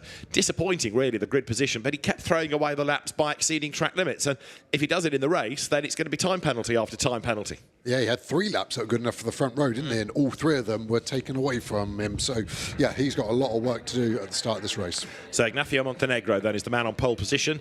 TCR South America champion, TCR Spain Winter Series champion. He's been a winner here in the past, and he's had a pole position recently, his first Valencia pole within TCR Spain recently. Well, now, another pole position. Could it be a race win? We'll find out very shortly, because the green flag is shown at the back. 5 red lights will go on, and when the lights go out now, it is blast off, and a good getaway by Montenegro from pole position. Not quite so good a start, I would say, from Brazil, and that means that Spain and France come up to have a go on the run down to the first corner. Argentina has already gapped the opposition. An absolutely demon start by Ignacio Montenegro, and so he will lead by 2, 3, 4 lengths maybe even on the run up towards turn 2. Marco Butti on the inside look for Italy with the tricolore colours, goes through. He's gaining places already. He's up behind the UK. Yeah, Germany as well, struggling at the start. They started 5th. They've dropped all the way down behind Butti now, and Czech Republic. Dream start for Argentina. Doesn't get any better. Look at the United Kingdom all up on the curb. Brazil really on the back foot, and the back foot gets smashed by Brickley. I think that's going to be damage for both cars. That might struggle to see him finish the race. United Kingdom, a lot of bodywork damage, rubbing on the front left. How's Brazil? A lot of smoke. I think that rear right is bent in. Is there some suspension damage? It'll be interesting to see. Yeah, so proper touring car race, isn't it? Elbows out, lap 1, contact. Jensen Brickley came out of junior stock car racing and knows how to look after himself in a big fight. Well, he's lost a place and he's got damage as well. So the Team UK car is going to struggle to the end, but I think Rafael Reis is going to be in the pits by the end of the opening lap. And we understand as well that Team Turkey has pulled off at the exit of turn 1. So problems for Zekai Özlem for Turkey. Rather umbustuous first lap then, but Ignacio Montenegro leads the way. But the good starting Eric Genet, son of Jordi Genet, is in 2nd spot and getting away from the rest of them. There is the battered Brickley for the UK. Fiesta champion, prior to that, Fiesta Junior champion, prior to that, Briscoe Mini Stocks racer, but he's been really impressive in TCR UK, and he leads the TCR Spain Championship. So he's used to driving on Spanish tracks, even if Valencia isn't one that he's raced on yet up until this weekend. He stays out, 7th on the road, he's not pitting, but no doubt that bit of contact is going to get looked at. Yeah, he lost 2 places after the contact, and yeah, maybe a puncher, maybe they've got away with it, and more smoke coming from United Kingdom there. So both of them are definitely affected, one more than the other at the moment, but I don't think that United Kingdom car is going to finish this race with 23 minutes remaining effectively. Well, I think the team is going to need it in for a pit stop to at least have a look at some of the damage, but Jensen Brickley there, look, bodywork missing. He's hoping, I guess, that the bodywork that's fouling the tyre just grinds away before the tyre goes bang. Meanwhile, it is Argentina from Spain, from 3rd now France, up into 4th though is Italy. So the Italian car, Marco Butti, that started 9th on the grid, has made a really good fist of the first lap. Yeah, 5 places, obviously aided a bit with the United Kingdom and the Brazil car in shot here coming together. Sounds like they're changing that rear tyre, maybe the front 2 just checking. Maybe there's some suspension damage, a lot of bodywork as well as being damaged there. Interesting to get a replay. My initial reaction, I think the United Kingdom went to the inside too late. Brazil had closed the door fairly and the door was forcefully opened, and I think if the United Kingdom continue, then potentially a penalty heading their way. That was my initial impression. Maybe a replay will change the view on that one, but yeah, a little bit of damage, but also the pace isn't there in the United Kingdom car, dropping away now 2.5 seconds behind Germany, and they're still pulling away fast in front. But both Brazil and the UK need to keep circulating, because if anybody else were to drop out, that gains them a place on the grid for the main race. Rafael Reis has gone down a lap, but they still want to get that car back into the race for obvious reasons. Right, let's have another look at the start. Was Montenegro creeping at the lights there? We couldn't see the lights, but he went before everyone else. Yeah. And I would be surprised if everyone else was slow away. It may explain why his start was so good. I don't have anything on the timing screen yet saying they're an investigation, so they may be innocent, but yeah, definitely caught the eye, didn't it? As you see the Brazil car drop back here at the start. Remember, that started on the front row, France coming through well. Comte really aggressive up to the rear of Janae just to make sure he got his car in front of that Brazilian TCR car. There's the Italian car, and here's the contact. So watch the United Kingdom goes to the inside. The Brazil car for me is there covering itself. I don't think the Brazil car has done anything wrong, in my opinion. I'm tempted to agree with that. Brazil circulating again, so they've lost a lap, but if anybody else were to drop out, then a place is gained. I wouldn't mind another look at that start from Montenegro as well, just because it did look very, very good. You rightly say, nothing has come up to say that the start is under investigation. However, Montenegro was certainly well clear by turn 1, and we're on lap 3, and he's now 2 seconds clear as they come up towards turn 14. You're looking at Marco Butti there. So the Italian car behind France, and Aurélien Comte goes to the line. This, a replay of the start from on board with France. Let's have a look. Look at Montenegro to the right. Yeah, clear jump start, in my opinion. Yeah. And quite a big one as well, to be fair. Everyone behind did well not to react. You see it quite often, don't you? One car jumps and everyone else goes through. But yeah, I think they've just tried to predict the start there, Montenegro, and predicted it too early. But nothing as yet to say that's being investigated, interestingly.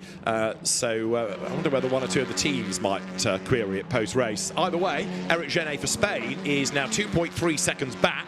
Ignacio Montenegro, the Argentine driver, leads the pack at the moment. Battle more for third, I reckon. Aurélien Comte being chased by Marco Butti. So the two of them together. Marco Butti has been doing quite a bit of GT racing this year, but he's a very experienced TCR racer. And the Italian driver then now chasing after Aurélien Comte, coming up towards the braking zone. Marco Butti 9th in the World Tour, and Jensen Brickley with the damaged Team United Kingdom car is in the pits. I think they're even struggling to push it back because of the damage there. The team telling him to get off the brake. He was off the brake because he had no brake lights on, so I think that maybe explains why his pace after that incident was off what we'd seen from him earlier in the weekend. Now Butti in the Civic getting closer to Aurélien Comte's Cupra. So they come out of turn 12 almost together. Behind them is the fight for 5th, where Czech Republic's Adam Kaut and Germany's René Kircher have got themselves together as well. But this is a good lap from Marco Butti. He is getting closer and closer, is he not, to France. So it's France versus Italy for 3rd place as they head up towards the line now. Yeah, the camber, he's got a bit of steering lock on actually, so maybe the camber is okay, but yeah, the clear damage to the bodywork there, that potentially going to be a fair bit of work for the team overnight to fix that. Should be a fair amount of spares. Quite a few teams running this Cooper, obviously quite a popular car in TCR and has done very well in numerous championships, so it is a very strong car to have. Rafael Reis has gone back out in that damaged Brazil car and has done the absolute best first sector. So it makes you wonder what could have been. Of course, he was on the front row of the grid, whereas Jensen Brickley is still in the pit lane and has been there for longer than the Brazil car. So now Rafael Reis gains a place, and with Turkey out of the race, effectively he's gained 2. So he's not going to be at the very back of the main race grid. And if anybody else hits trouble, then there's another place to be gained there as well. And there is somebody hitting trouble, because that is Megan Tomlinson from Canada in the gravel. It almost looked like she steered into the gravel there, but probably under a big drama, and a start under investigation message now from race control. So what we saw has also registered in race control. So things are going to get really spicy now. With a car in the gravel, that could be a safety car, and the start's under investigation with the race leader 2.7 seconds up the road. But were the race to be neutralised, that gap would come right down. Not good if there's a penalty for a jump start. Yeah, you've lost your benefit of doing the jump start, and safety car is called. Not unsurprising, car in the gravel. I think it's on the exit of turn number 3, and it was deep in the gravel, so I think that will take some time to recover. But this is bad news for Argentina. I can't see how they're going to escape a penalty, and like you've said, this safety car now has negated any gain of jumping the start, as we see Team Canada there in the gravel.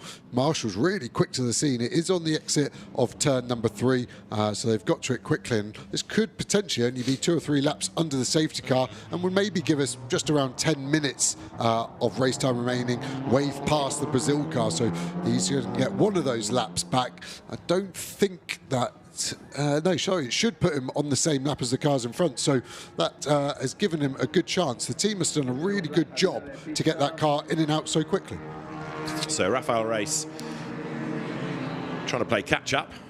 So race leader is Ignacio Montenegro, and that's sad news. Jensen Brickley is out. The damage sustained just too great.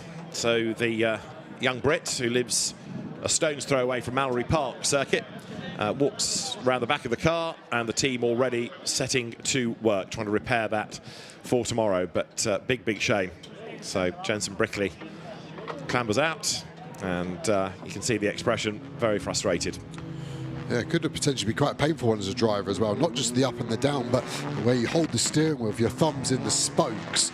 It could have ripped it out of it. So let's see what happened to Canada. Just wide going in. Have they got a front right puncher? It's just low, isn't looking at the car, I wonder if as it turned into turn 3, which is an easy flat kink for these TCR cars. Megan Tomlinson there, sorry, just had no grip because that front right is gone and has had to bail, and then has realised that and tried to get out, but then is obviously fearful of driving the car into the barrier, so has slammed the anchors on. A 5-second penalty to Argentina for a jump start.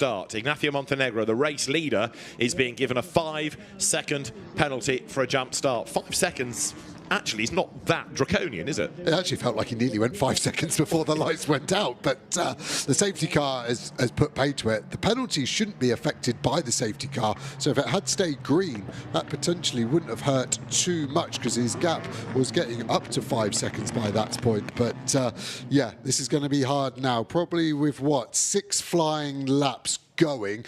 He's got to try and build that 5-second gap, so by the time the end of the race comes, let's go. So let's see the lights, all 5 on. Let's count when he goes. 1.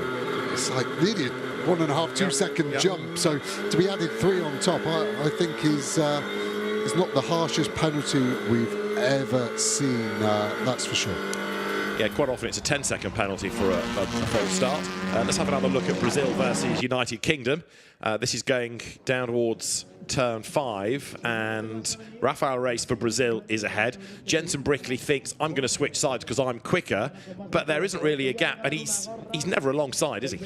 No, Brazil just covered it very early as well. He telegrammed where he was going, and it was like United Kingdom there. Brickley was like, well, I want to overtake, so I'm going to try, and that's where Butti made up some easy places, didn't he? He did very well to read that situation. Absolutely right. Marco Butti for Italy through on the inside. Now, going back to Rafael Reis, of course, he's a lap down, but he's still persevering, and he's gained a place because of Jenson Brickley's retirement. He's gained a place because of Megan Tomlinson's retirement. So he is now going to be, at worst, 10th on the grid. If anybody else falls off, there's another place to be gained. And he has now, courtesy of getting past the safety car, we reckon put himself back onto the lead lap. So Rafael Reis is back into the equation here. Yeah, it's a bit of a Disney fairy tale, isn't it? It shows you should never give up. And let's remind ourselves, just before the safety car, he'd done the fastest lap of the race as well. He's now second fastest. Argentina, Montenegro did just pip him by a few thousandths, but we've obviously got a fast car there for Brazil. It's at the back of the pack. That could be potential fireworks, and he will be fired up as well. Indeed so. So Rafael Reis on the restart is going to be a man to watch. He'd already done a purple sector before the safety car, so he's not that far off the race leader's pace. But, of course, he's going to be slower for the next few laps when we go green because he's in the traffic. He's got some overtaking to do. We've got the debris being collected from the road as well. So now, even if Eric Genet can't get past Montenegro, he just has to sit near him within 5 seconds, doesn't he, to take the race win.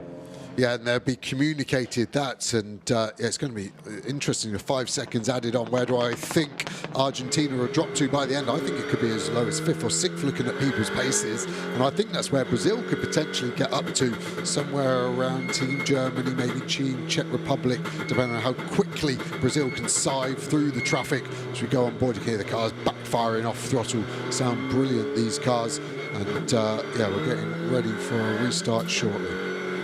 Indeed so. Right, you're on board then as the safety car speeds up and gets sideways. Alan van der Merwe, the safety car driver, charging along.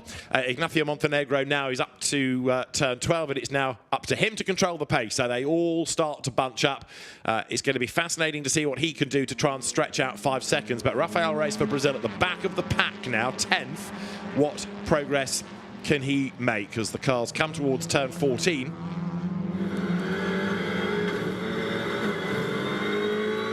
Right, green flag on the start line, and with now just under 11 minutes to go, the qualifying race is back on. You can't overtake until you get to the line, but René Kircher for Germany in the background comes up alongside Czech Republic's Adam Kaut as they drop down towards turn 1, but it's the Hyundai on the inside of the Honda, so the Czech Republic fends off Germany as they turn now up towards turn 2. Marco Butti attacks France, so that's Italy on the inside trying to go by. Czech Republic gets a tap from Germany to say hurry up. They're still side by side for third coming out of the corner. Italy versus France. France to the inside line for turn 4. Aurélien Comte goes back through. Great racing and look clean as well so far.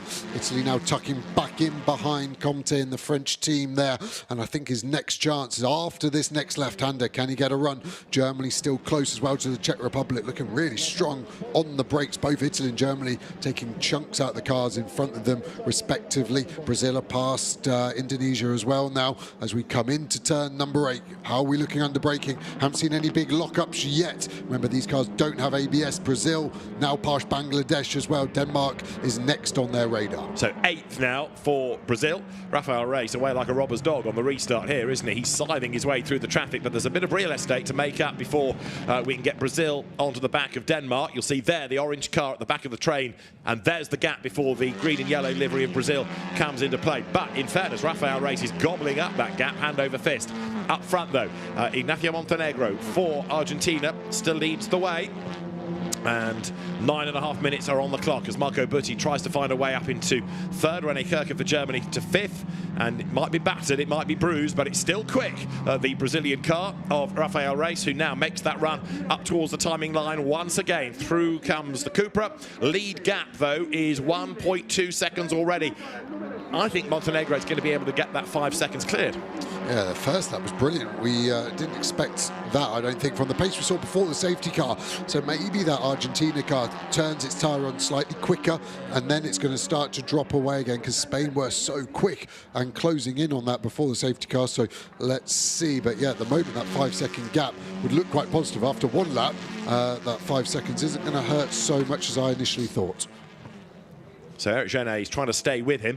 He shouldn't have to worry about what's going on behind, should he? Because third and fourth are busy squabbling amongst themselves. France versus Italy then. There is Marco Butti in the green and white and red Italian tricolore colours adorning the Honda. And there's a bit of a gap back now to fifth. The Czech Republic-Germany battle, where they're absolutely nose to tail, coming down towards turn 8, where they've got to avoid those tyre stacks to stop people clipping the curb or cutting the corner.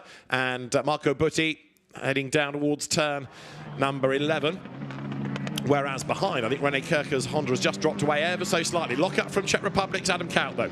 Yeah, and under pressure from Germany straight away with that small mistake. You can see Brazil now on the back of Poulsen in Team Denmark Honda. So are they going to be able to get past there? And then that, I think, does give Brazil a chance to get involved in this battle. We're looking, we've got 4 laps probably still of this race to go. So this is amazing how quickly it swung for Brazil from a disaster to damage limitation to actually a strong result. I'm not entirely sure how he got his lap back. I was convinced he'd gone a lap down while being in the pits, but maybe they just sneaked out in time. There's a bit of smoke from the... Oh, big smoke out of the back of a car there. Yeah, the Germany car's lost power, hasn't it? That is an engine failure would be my guess. Quite spectacular as well. Really given up the ghost. Done a good job to get out the racing line. Oh, wow. It's let go big time. I think that's the turbo when there's that much smoke bellowing out. But another place. Yeah, exactly. But yeah, I think Germany have done a good enough job. Is that behind the barrier enough? But that is a terminal failure. And again, that's going to be a late night for that team. Yeah, it's just gone through the little cut through. That was part of the rally stage, actually. So if it's put oil down, it's going to make it lively for the rally contingent in 2 or 3 hours. Right, Brazil still hunting for another place. So René Kirker was 6th. This is now the battle for 6th. It's Denmark versus Brazil. We have got just under 7 minutes of the race to go. And Marco Butti, Italy, finally goes through on the inside of France. Italy gains 3rd place. That move has been in the post for quite a while. Fair play, Marco Butti has worked hard for that. Yeah, textbook, sent it to the inside, got it stopped really, really well. Obviously calculated that over the last couple of laps since the safety car, realised that's where he's strong, but Comte fighting back to the inside. But the Honda in front just got the power to outdrag us into turn 12. And Karen, look at that speed. They can take slightly different lines, runs wide in front, and now we've got the chance. Can we pop it to the inside into 14? Send it, France, you've got this. Decides better of it. Remember, this is a qualifying race. I got a bit carried away. France kept it cool, but gets a good run onto the pit straight. This battle has gone on for half a lap as we pit, and I'm not sure why. Yeah, down the pit lane comes France, and Brazil gains another place then. It could well be a gold medal tomorrow, just off a good grid position. But why France has pitted, because there didn't seem to be any problem with that. I'm not aware that he's got a drive-through penalty, but this looks like a drive-through penalty. He's checking the time screws going all the way through, isn't he? So there are drive-through penalties coming up on the screen there. So yeah, class 7 drive-through penalty. So yeah, he reacted quickly to it and just got it out the way straight away. But that is really hurt him in this qualifying race. And another one now is being given to Italy. So a drive-through for Italy. We talked about Marco Butti throwing away laps in the qualifying session. He's done it again in the race. So there's another place to be gained for Brazil. It's going to be 4th now. Yeah, it's a drive-through penalty race there between Italy and France. They were nose to tail before France pitted. So interesting to see who can do their Joker lap effectively fastest. But I can't wait to see that exiting turn 1, Italy versus France. When are Italy going to do their drive-through? We want to do it, I think, as late as possible to try and pump some fast laps in to give them a gap to France and give them the best possible chance. But yeah, this has swung back to this car so well. What can Brazil do? Has it got enough time to catch the car in front from the Czech Republic? I think probably not. There's the gap, but great result nonetheless. Yeah, I mean, it just gets him further up the grid. From sitting in the pit lane with what looked like terminal damage to even be on the lead lap, never mind be gaining places. So Rafael Reis then comes up towards turn 14. You've got to say, it was a brilliant job by the team to get that sorted out as quickly as it was to be back in the race. There's Italy then down the pit lane.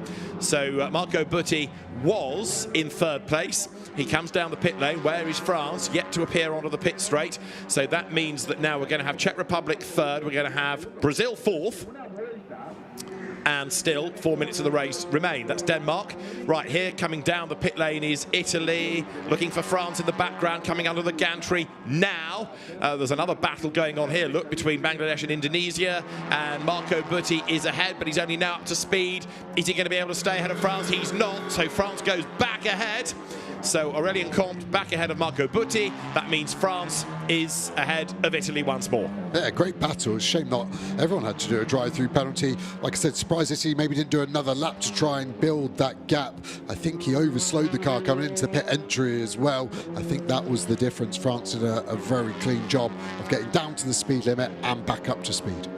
So, after all of that, 3 minutes are on the clock, and the lead gap is 3 seconds. It's not yet enough. We've got this 5-second penalty, don't forget, to factor in for the race leader, Ignacio Montenegro. He's going the right way about it. Each lap is quicker than the lap of Eric Genet behind him. He's stretching it as best he can. Let's have a look at that gap. 3.3, give or take, at the start of the lap. And it's just starting to creep up by a tenth or so per sector. But Eric Genet knows what he's got to do here, and that's stay within the 5 seconds. But Montenegro looking oh so comfortable up front. Yeah, 2 more laps. Can that gap grow by another 1.6 seconds to keep the win in Argentina's favour? Or can Genet just keep it under that 5 seconds? Both drivers definitely would have been told by the team what to do. Seems like the gap just grows a tenth or two each sector. Every lap seems to be losing 4 tenths at the moment.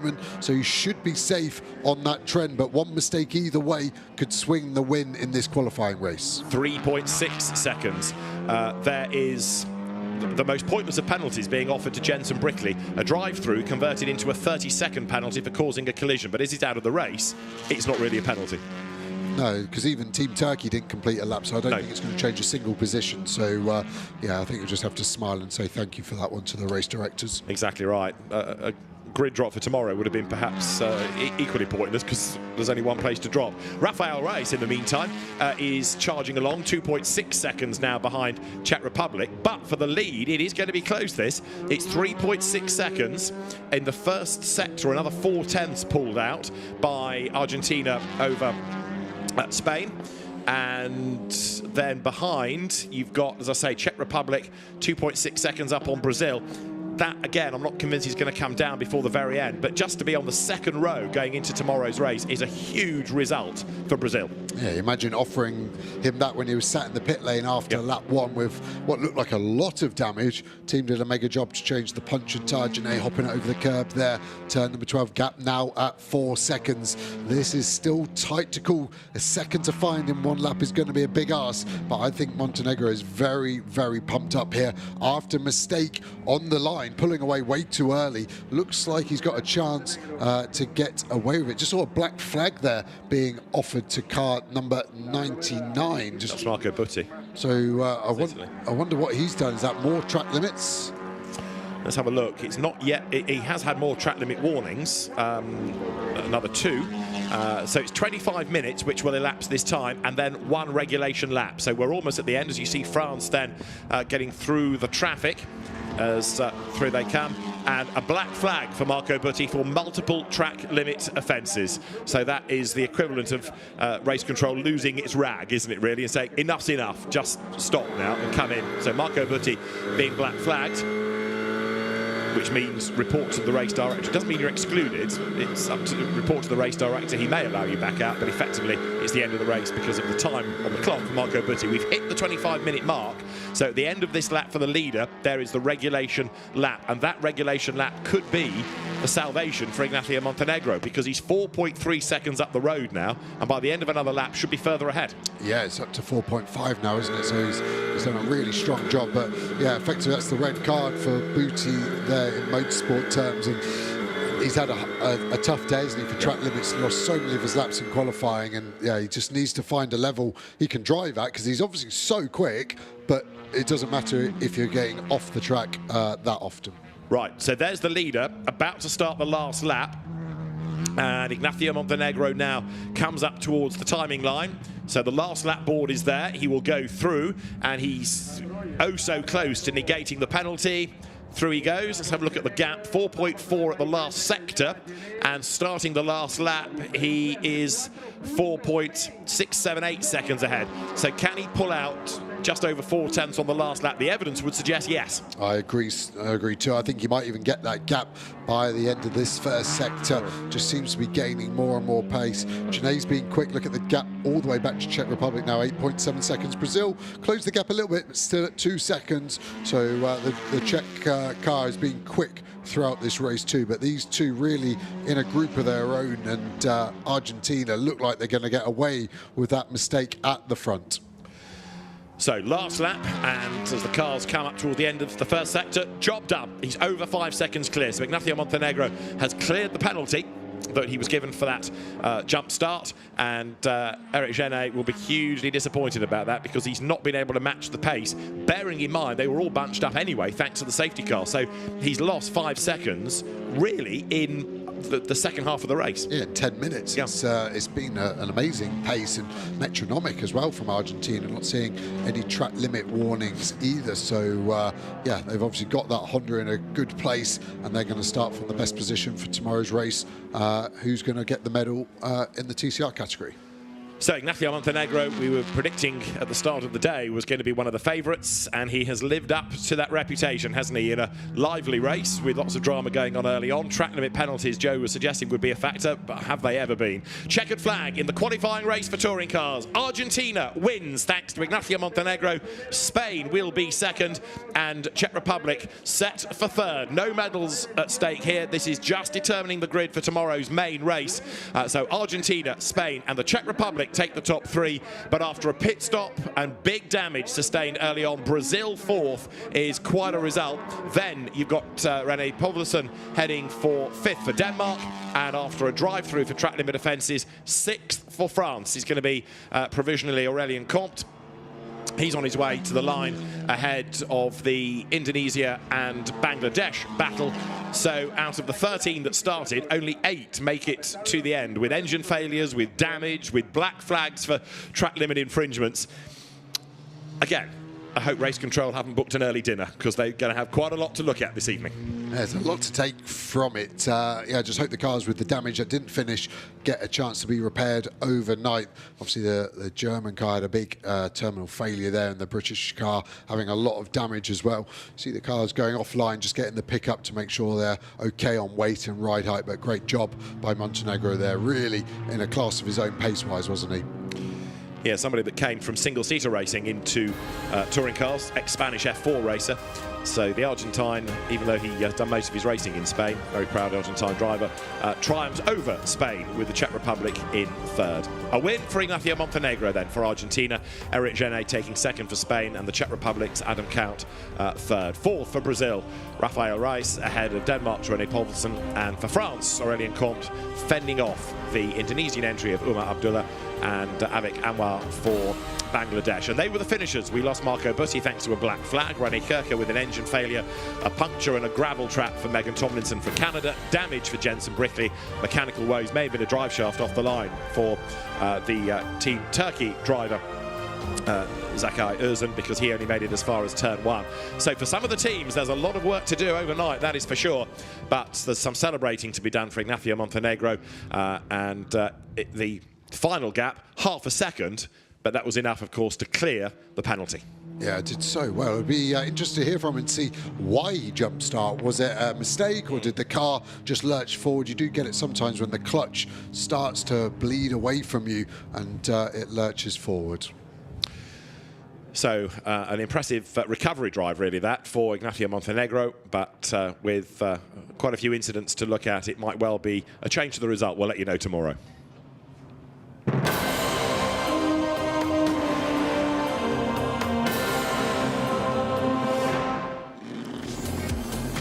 A jump start for Argentina from pole position would be one of the talking points of a very dramatic qualifying race for touring cars. Turkey had a mechanical problem off the line and that car retired at turn 1, but as it was going to be Argentina from Spain and France turning into the first corner, it all kicked off on the opening lap between Brazil and Britain. The United Kingdom entry trying to get up the inside. Jenson Brickley bounced off the back of Rafael Race. He would have to pit with a punctured tyre and some damage, and Jenson Brickley's car ultimately had to pit and retire with the damage sustained to the front corner. He was out, but Rafael Race continued, and as others hit problems, so he was able to gain ground. And then, when the safety car was called for Megan Tomlinson off into the gravel with a punctured tyre, he got back onto the lead lap. He was at the back of the queue on the restart, but started to carve his way through the field. And as other people were being given drive-through penalties for track limit offences, it all played into the hands of Rafael Reis from Brazil. Up front, Ignacio Montenegro had to try and pull out 5 seconds, and he was able to do that on the last lap, as a great battle between France and Italy was interrupted when both drivers were given a drive-through penalty, and René Kircher for Team Germany had an engine blow at the end of the pit straight. The car was in a safe place. The battle carried on. Finally, Italy overtook France, but they were both given drive-throughs, and Italy ultimately given a black flag as well for repeated track limit offences. No such drama for Ignacio Montenegro, though, as he was able to build a commanding advantage over Eric Genet. It was Argentina from Spain from the Czech Republic in the end. The winning margin, ½ a second. Well, it was 5.5 really, but the 5-second penalty didn't matter as Argentina came through for the win, and Argentina will start on pole for the main race on Sunday.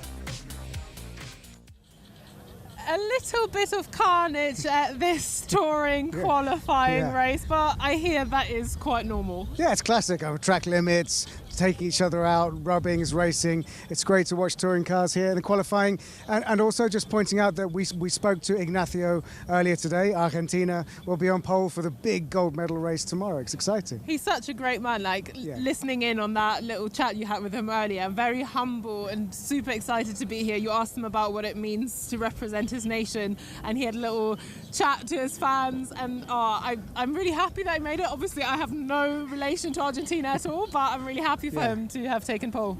Yeah, but there's a lot of people who've got a lot of work to do to work their way up through that grid. Some talented pedalers who will do their very best to get a medal at the very least. But yeah, he's strong out the front. You mentioned medals. We've got a medal race coming up, which is the karting endurance. 4 hours of racing, and the medals are up for grabs right now. So let's have a look at the start of that race. The medal race in karting endurance for the 2024 FIA Motorsport Games. We head to the tram lines then. It's a rolling start for the endurance. 4 hours is about to start ticking down here in Valencia. Are we green and racing? Yes, we are. As the field gets going, it's a brilliant start for everyone. Locks ups in the inside. They're 3-4 wide and a spin. And round goes the 17. That is the Netherlands going backwards, and already at the start of a long 4-hour endurance. They will be starting it from the back. Well, the positive way to look at this, if you're going to have a problem in an endurance race, you'd rather have it on the first lap than the last lap. Through and out of turn 6 they go towards one of the fastest parts of the circuit. They're going to be flat out here in these Sodi RT10s.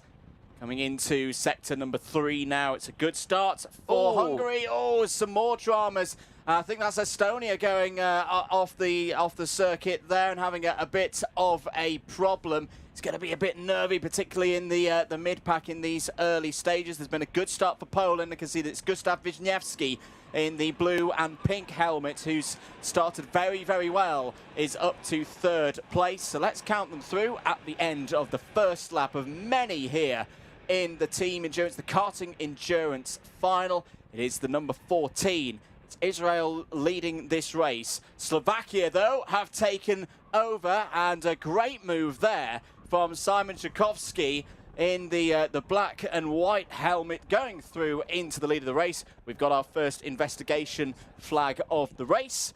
Czechia in the number 6, who started towards the back of the field, have captured the attention of the race officials. Who's had a good start out there?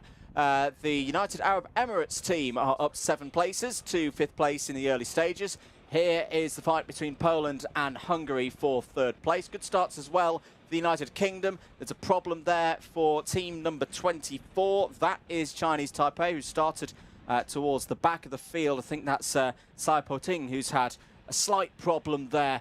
Still very early stages of this race, and we're already starting to see some duos forming out on track there, Anthony. We are indeed. Slovakia and looks to me like Israel there working well together at the front of the field, and this is, I suspect, going to be the case for a lot of them, as there's a spin in the background, the exit of turn 18, and who has gone round there? It's the number 21, Serbia. Oh, that's a nightmare for them in the early stages. And already, look, you can see the debris that they've kicked up on the circuit with that gravel there. That's going to cause them a bit of trouble here as well.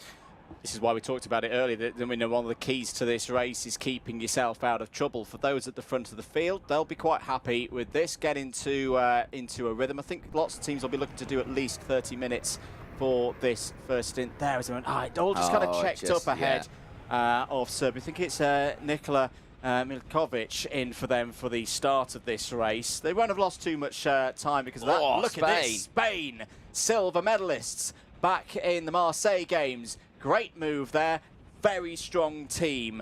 One of the favourites, I think, the Spanish squad. You've got some well-known drivers in there, Jose Perez, Germán Sanchez, but particularly former W Series driver Balan Garcia. Lots of experience in endurance disciplines, on the podium in LMP3 in the European Le Mans Series early this year. Exactly, so fantastic group of names involved in this one. We've got, like you say, karting enduro drivers. We've got former Formula 3 drivers, former Formula 4, LMP3 drivers. You've got the likes of multiple different disciplines out there on circuit in form of gearbox categories as well.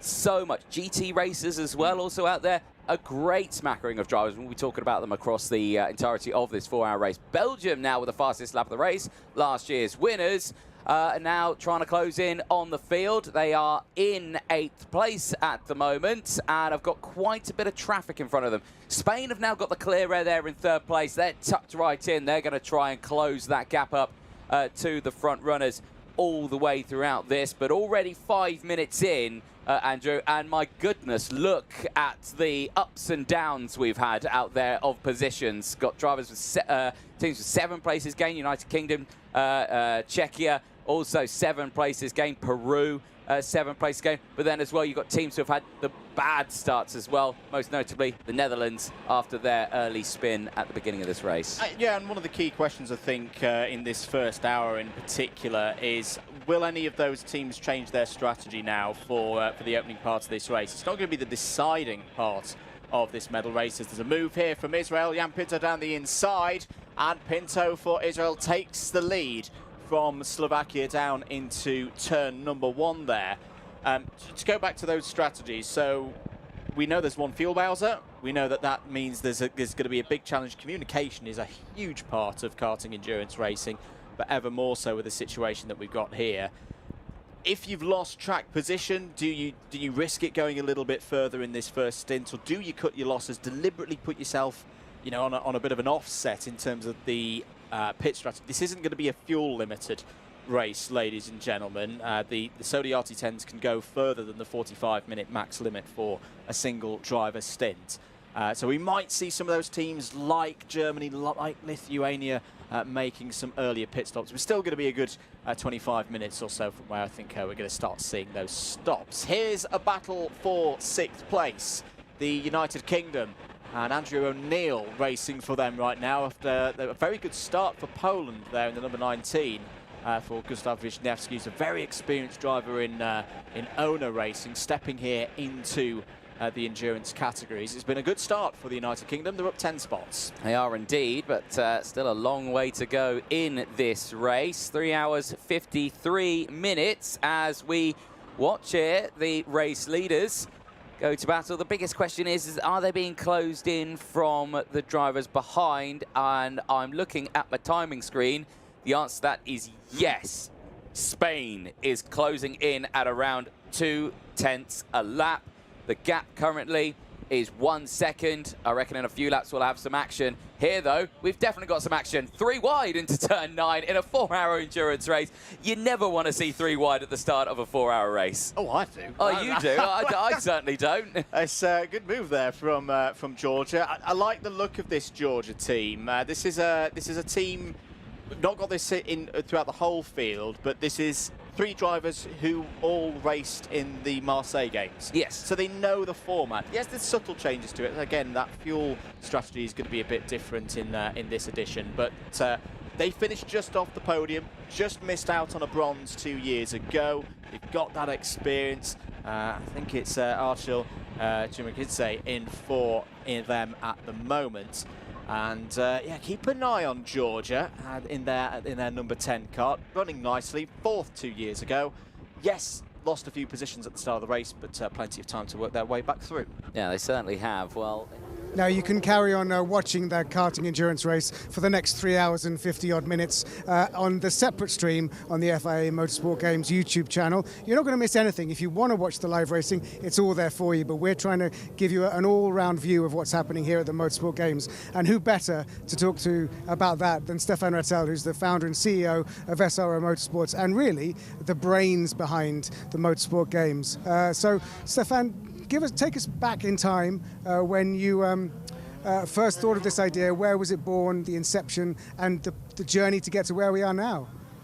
First of all, you need to be, I think, fascinated by the Olympic Games. That was number one with me. The first one I remember having watched was Montreal in 1974 with Nadia Comaneci and everything. For the kid I was, to see someone almost my age becoming so famous, I think that was an aspiration from the start, and then being passionate about motorsport and frustrated that there was, and still there is no motorsport of any kind in the Olympic Games. So after waiting and waiting and waiting, the good thing would be to try to do our own. And the first one was during the Beijing Olympic Games, and at the time I was promoting the first races in Dubai, and at the time when Dubai was, you know, everything $1 million this, $1 million that, and they were building the circuit in Dubai, and I had the idea, I said, we have to do a motorsport game we have to do the Olympic game of motorsport in Dubai. It didn't work, but the idea stayed in the back of my mind,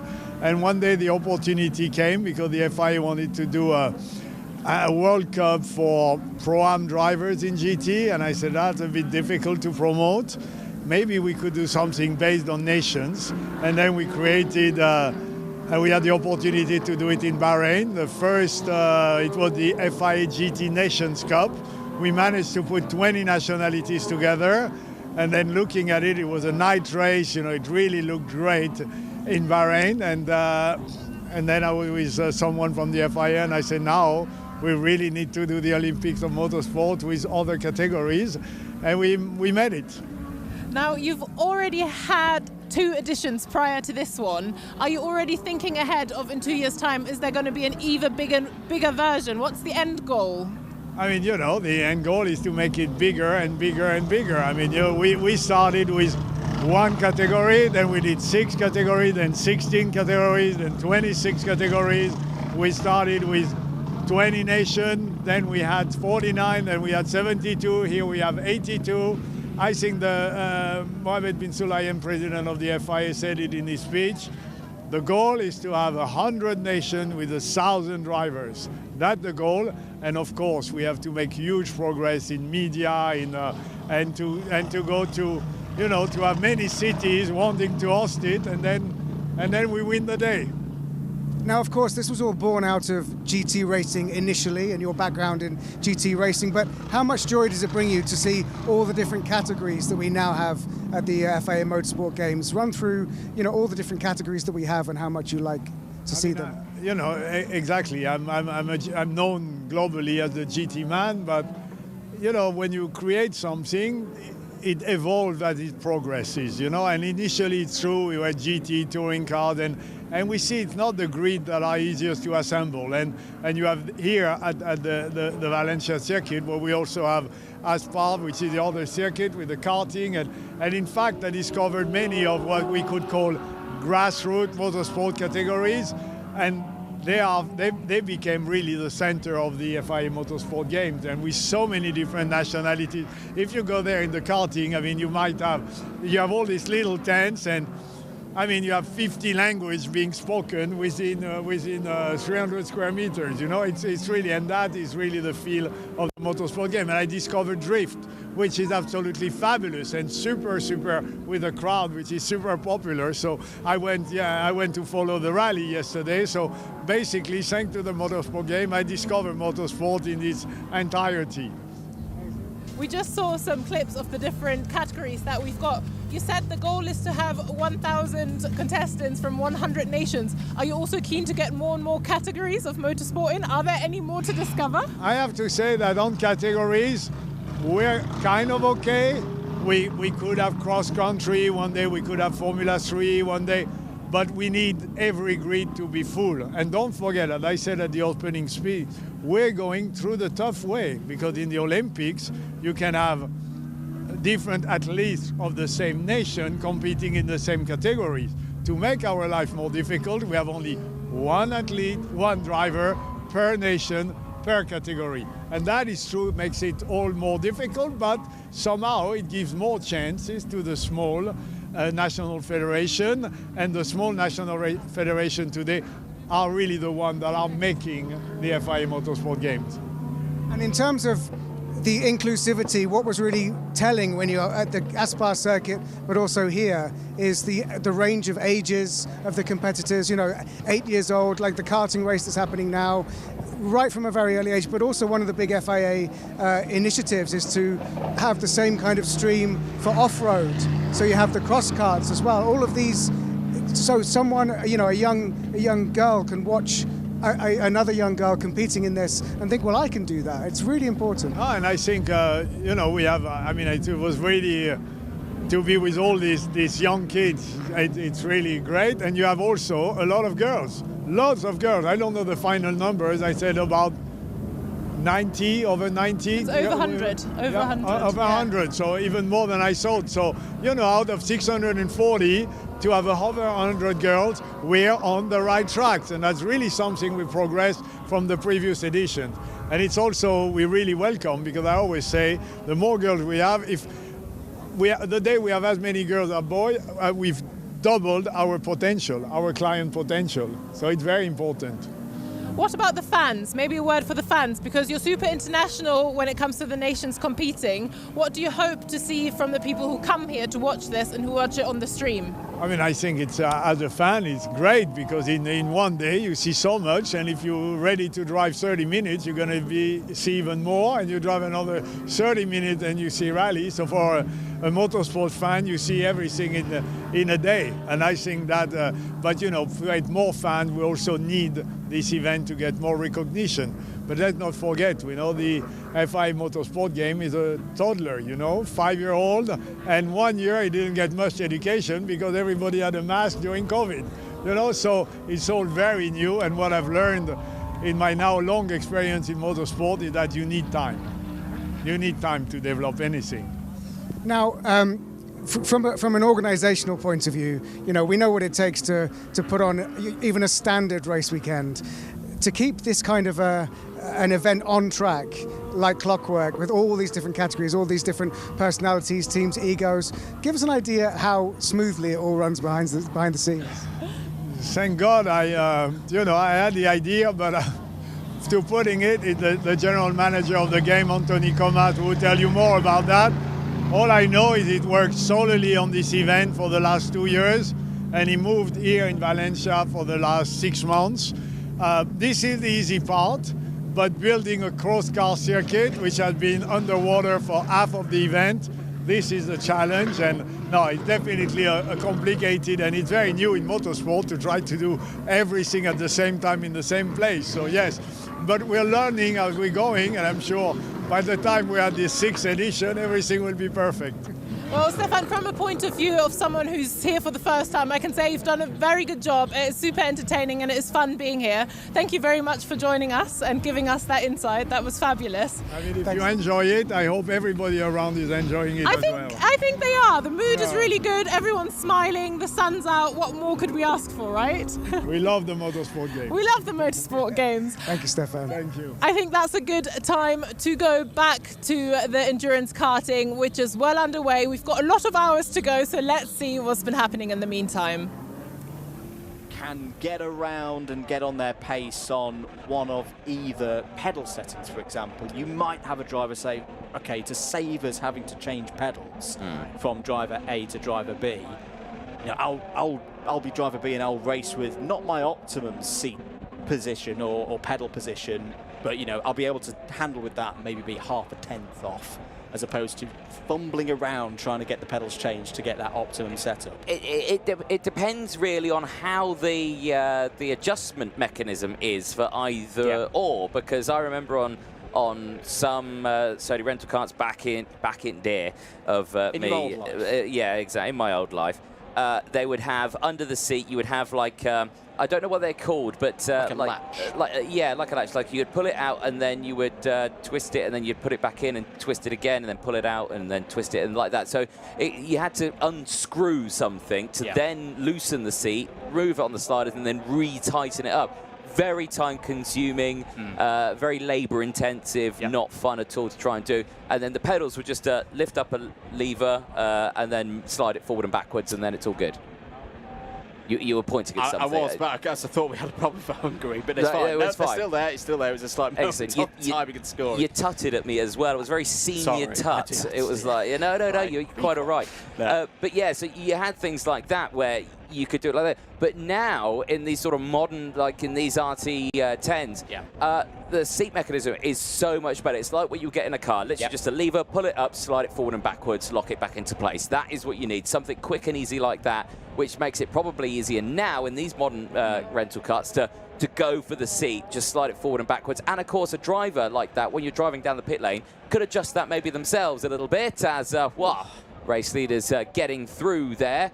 Past some of the back markers and just putting themselves in a very precarious position. Was that Sweden in the number 23 they've just managed to get past? Yeah, it was Sweden going a little bit deep on the exit of turn number 10, and that's another risk for the leaders out there. Not necessarily mistakes from themselves, but mistakes from other people. Yeah.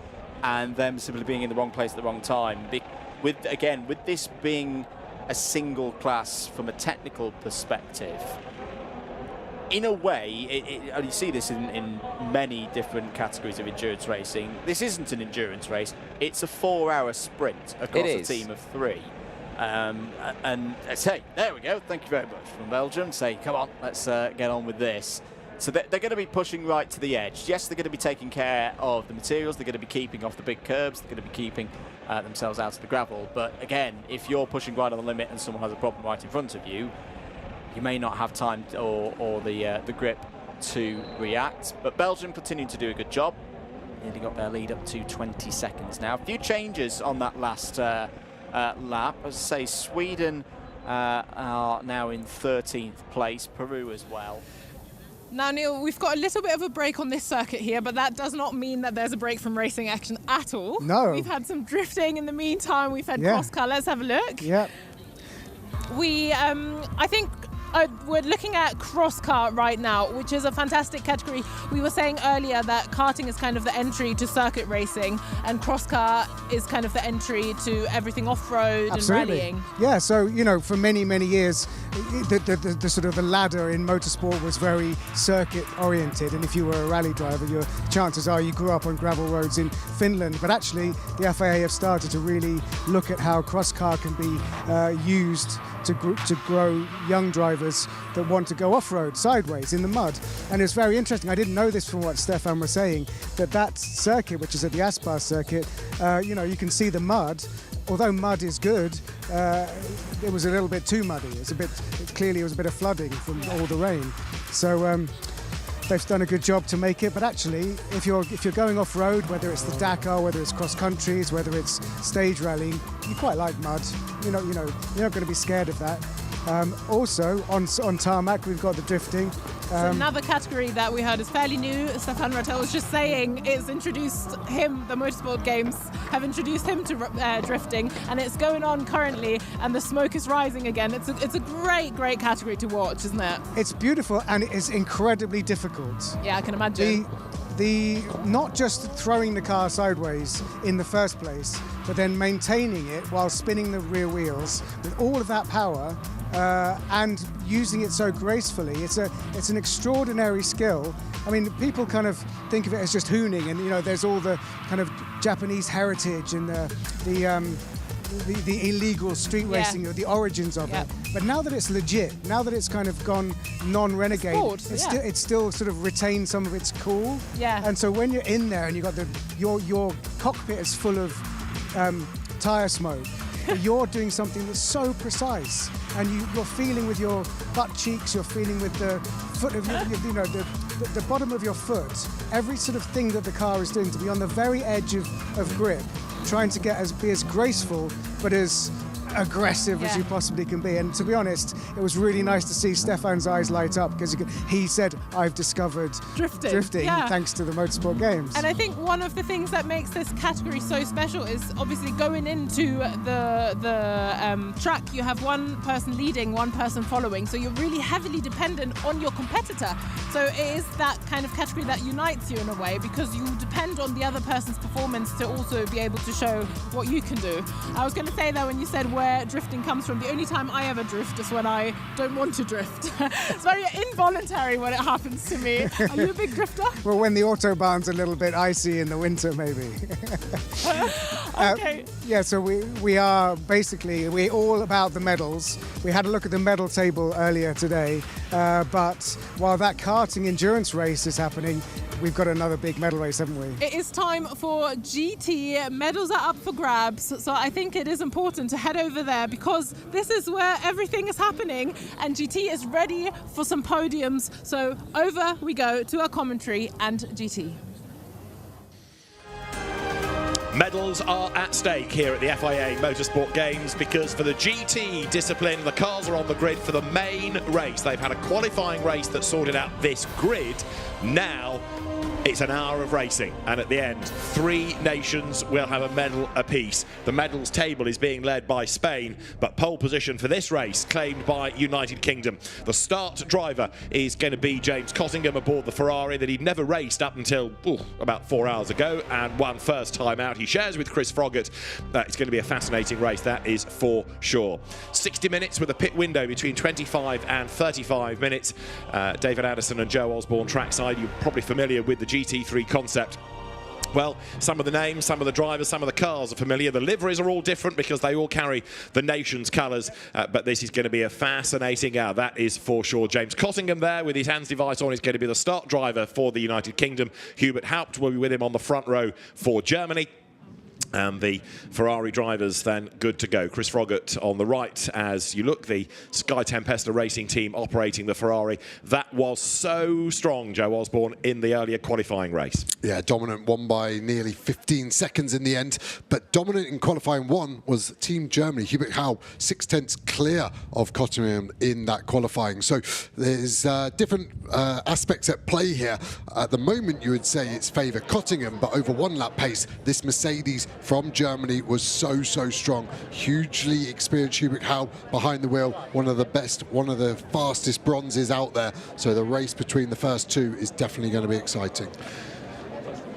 So there we have the start drivers aboard, and James Cottingham and Chris Froggatt then, having had a race win, now won a gold medal. Antonia Rankin is on the grid with them. Guys, it's been a good weekend for you so far. Are you feeling confident? Yeah, absolutely. I think the car has the pace. James is starting in the best position. We've just got to keep it clean and hope we come out the first corner in first place, and he'll take it from there. Yeah, it's like Chris said, it's about trying to manage the start of the race, and then, yeah, if we can hold that position, I think it's difficult to pass here, so that's what we want to do. Good luck, guys. Have fun out there. James Cottingham and Chris Froggatt have raced against each other, but never been a partnership. So it's interesting to see how that has gelled so effectively with that earlier win. It's Chris Froggatt's regular car. Chris Froggatt made his name in Ferraris before he came into GT racing in a Ferrari, then went Mercedes, then McLaren, then back to Ferrari. But perversely, it was Chris that had a track limit penalty and went through the gravel in the earlier race. Yeah, he had a lively stint, didn't he? And he was lucky, I think, when he went through the gravel on the exit of turn 12, not to cause any lasting damage. Cottingham had a pretty relaxed stint, didn't have to overtake, had a good gap, but his pace was good. And then you see the field stretching behind another Mercedes. We saw a really good opening stint from Yannick Mettler, didn't we? Hand over to Dexter Muller, who will start that car. Had a good stint, not the best. We saw Hubert Howe get past him and then pull away. So Dexter Muller will be looking for a little bit more pace than he had at the end of that qualifying race. Then we have the Spanish Audi R8 that always seemed to be in a battle throughout the race. So now it's starting more towards the front. Can they have a cleaner race, I wonder? Now, Team Germany is another competitive nation. Finn Wiebelhaus will do the second stint, and the teenager is with Antonia. Well, you guys, you're starting in second, but you've got a real amount of pace behind you. Do you think you'll be able to catch up to that Ferrari coming down to turn 1? Sure we can. All weekend we were fast, so we just struggled in the race 1, learned out of the mistakes we did, and now full push and send it. If you do get into the car for the second stint into P2, what will you do to get ahead? Push, force them into a mistake, or just overtake. Yeah. Good luck. Thanks. There is a master plan. You can't argue with that. Yeah, it's quite one-track mind. I like it. Nice bit of dry humour as well, just trying to maybe take his focus on the stress that he will be feeling, because he knows in 25 to 35 minutes after this race starts, he will be getting in and bringing that car home, and he will have a good chance to determine what colour the medal is that car is going to take home. Now, this man was the star of the qualifying race for Spain, Fernando Navarrete, who just charged and charged and charged, almost to the dismay of his co-driver, who leant over the pit wall and sort of pointed at his temples as if to say, just think about what you're doing. But having never raced that car before, Navarrete was a real gun. Yeah, he was a hot knife, wasn't he? And everyone else was his butter, and he sliced through really nicely. Did a nice celebration as well at the end of the race, parked up on the exit of turn 1 in front of the home crowd, obviously, for Team Spain, and gave that V10 a lovely rev. So, yeah, he seemed to be a doer, didn't he? You get some drivers that are quite passive, very calm, metronomic, whereas Navarrete seemed like he wanted to make a show, and I'm excited to watch him as well. And Spain, not just the host nation, but one of the ASNs, one of the nations that really does embrace the whole concept of FIA Motorsport Games, whether it's up at the GT3 level or to the humble, in comparison, electric karting slalom. So for the Lithuanian team, the driver being strapped aboard is Arūnas Gečiauskas, and we can hear from the Spanish team. Let's go back down to join Antonia, who is with Jorge Cabezas, who will do stint 2 for Spain. Jorge, what beautiful weather we have here for your home race. How special is it to be a Spanish driver at a Spanish weekend? Oh, that's incredible to represent a Spanish team here on Spain, the FIA Motorsport Games, with all our fans. They push us to get the better result. Now we start from P4. I think we can go to the medals. Race before, Fernando have done a very good race. He have done a very good recovery in the final laps. Hope we can finish on the medals, and for sure on the gold ones. I'm sure you'll be great. Now, we saw some pit signals during the qualifying race. What were those about?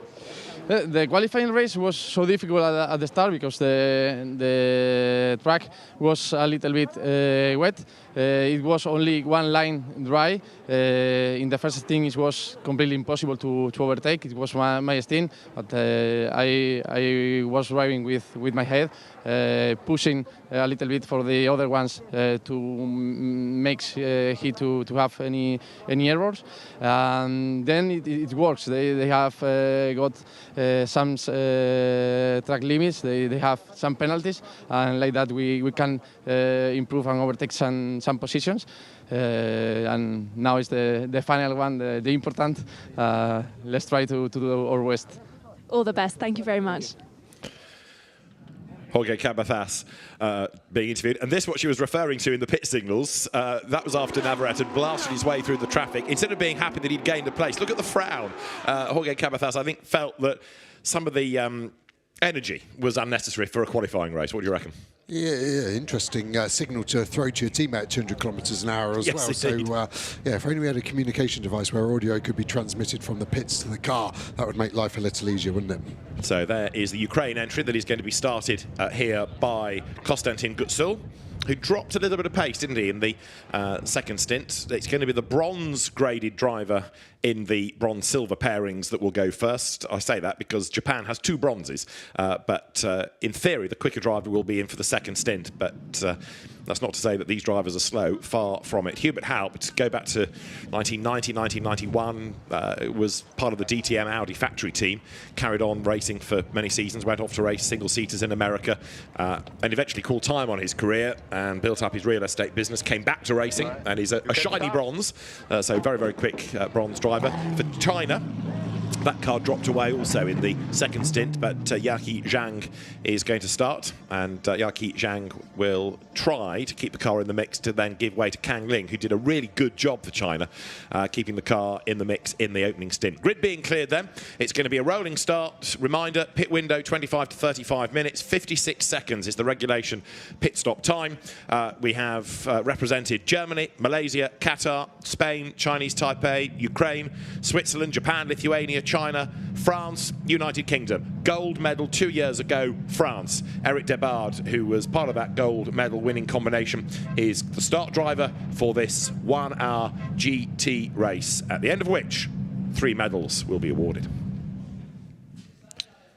So the drone hovers over the grid as now the cars are released, and the Mercedes AMG pace car as it is accelerates off down towards turn 1, and a last chance to get some warmth into the Pirelli tyres. Yeah, no tyre ovens allowed. It's quite rare in GT3 world now not to be using any device to warm the tyres, so these drivers really having to work it hard. Then on the other end of the scale, there's a tyre pressure that the cars can't be below, so you want to get that as low as possible, because as the race goes on, the tyre pressure creeps up and it can go outside of its operating window quite easily. United Kingdom on pole position, James Cottingham the driver. For Germany, on the outside of the front row, it is Hubert Haupt.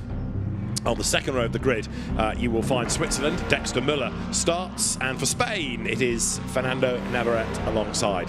Then Lithuania, Arūnas Gečauskas is the starting driver, and for Ukraine, Konstantin Gutsul goes first.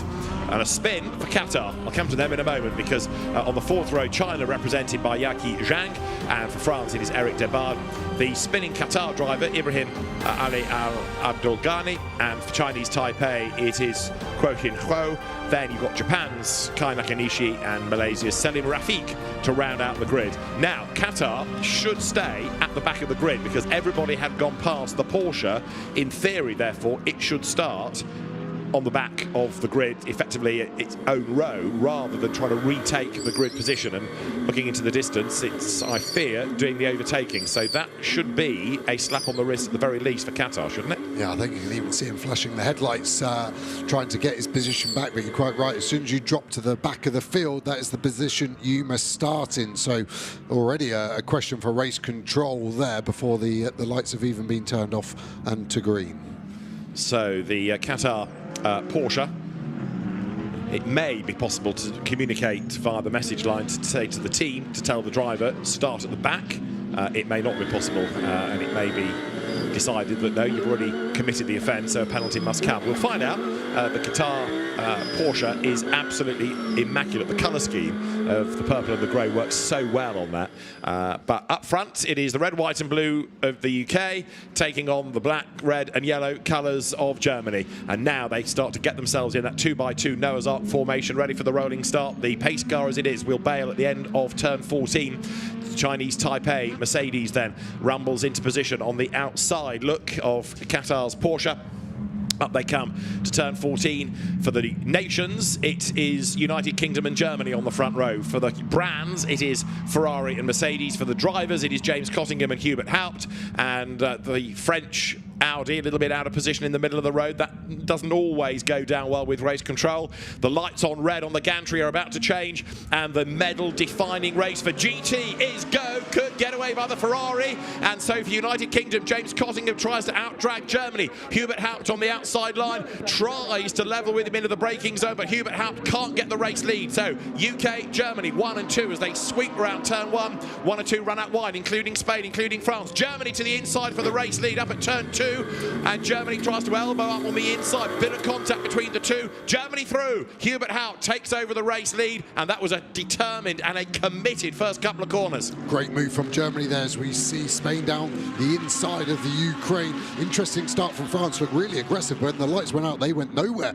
I think Chinese Taipei actually got a little contact on the rear because they expected the French car to go sooner than it did. In fact, China running a little bit wide now behind that French Audi, but great move from Germany to take the lead over the United Kingdom.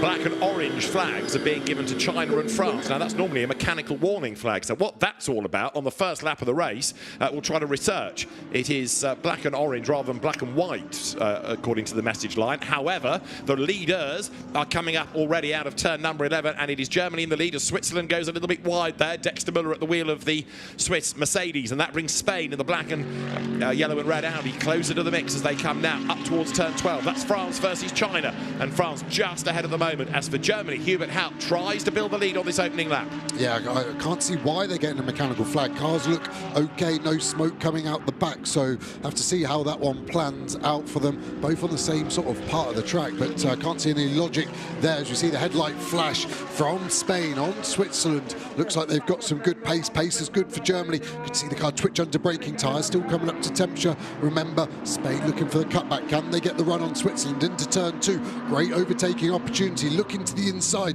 doesn't look like it's got speed, but Switzerland a little bit wide, then closes the door. Going to be side by side on exit potentially. Snap of oversteer wheels, windscreen wiper going. That's the button on the steering wheel. When the driver has a moment, can just catch that. So when he gets a chance, Navarrete will give that a flick to turn it off. Don't be fearful, there is no rain forecast for the next hour. That's good news. Navarrete then set gear. He'll grab third in a moment, and eventually, when he has a moment to breathe, he'll turn off the wiper.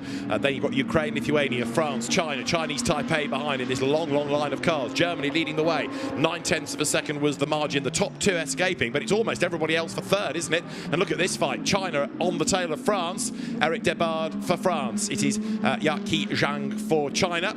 And the two of them together being reeled in again by Chinese Taipei's Kuo Chin Ho next up in the queue. Yeah, still can't see any reason why they'd be getting the meatball flag at the moment. So they've just got to keep racing. Maybe the teams will go up and ask what the problem is. Spain looking to the inside, not really an overtaking opportunity, but a good chance to distract the car in front. But actually, Spain hit the apex curb and potentially lost more than they could have gained there. United Kingdom still 8/10 behind Germany, so not losing too much. Go on board with Spain so close. Going to be hard to get a run out of the last corner. Look at these cars all grouping together. Who's got the top speed? We saw the Audi earlier really fast at the end of the straight, especially when Switzerland was stuck behind China in their Audi. China with that car on the far right, trying to get down the inside of France. They're still staying in the same position. Chinese Taipei having a much better showing so far at the start of this race. To the inside line, Spain on Switzerland. Through for third place goes Spain. Switzerland tries to brave it out on the outside, but a really good pass by Spain. Through on the inside line goes Fernando Navarrete, and Switzerland drops down to fourth place. That Audi is flying, and Navarrete for Spain has got better and better and better every time we've seen him in the car. Yeah, what can he do now? Can he close this gap and try and make it a three-car battle for the lead? But he's now promoted himself into the bronze position. Can he get a better colour than that? Looking at Ukraine, much stronger start to the race as well. At the end of that stint, we saw that car could still drop off the pace, but now looking good. But it is under attack from Lithuania from behind, and then to the inside for the Audi from France as well. We've got a real Audi battle pack here, haven't we? 4 different nations, all in the same car with 4 rings on the front. Interesting, isn't it? Although the Audi R8 isn't really one of the favoured championship winning brands these days, it is still great for this type of racing where you can put customers into the car, but the teams have a wealth of knowledge of how to run it. It's user friendly. For an event like this, it is absolutely great. There is in China, or there used to be, the Audi R8 Cup. We've got an unofficial version of it here, look, in Europe, because the 4 of them, as Joe rightly says, are all together in a line. Diving now down towards turn 14. So riding on board with Lithuania. Up front, Germany extending the margin to 9/10 of a second and having also done the fastest lap of the race. But Ukraine about to lose a position possibly here. This is the run down towards turn 1, and the fight for 5th is going to stay just Ukraine's way, but up at turn 2 it could change again. Tiny bit of contact, but racing instant so far. Still got the inside though, Lithuania to the inside, dives really well. Bit more contact, forces the Ukraine out, a bit more robust that time, but I still think it's on the caution side of fair. We will see what race control say. What's Lithuania got pace-wise? Ukraine need to settle, they need to stop the rut, they need to stop France getting through there. We still have no more information on those black and orange flags, sorry, for both France and China, so we'll just keep playing for now. The gap at the front staying the same. They are pulling away from Spain ever so slightly as well, so at the moment it's a 2-horse race for gold in this race. And James Cottingham is doing purple sectors on this lap as he tries to close the lead gap there. France on the tail of Ukraine, fending off China, fending off Chinese Taipei. So that 4-way battle pack dropping down the hill now. Up front, it remains Germany ahead of United Kingdom. Hubert Haupt ahead of James Cottingham. A little bit wide goes Ukraine. France gets up the inside. Eric Dabar, the driver for France, but he couldn't really capitalise on that and wasn't able to get properly alongside. So he slots back in for turn 12.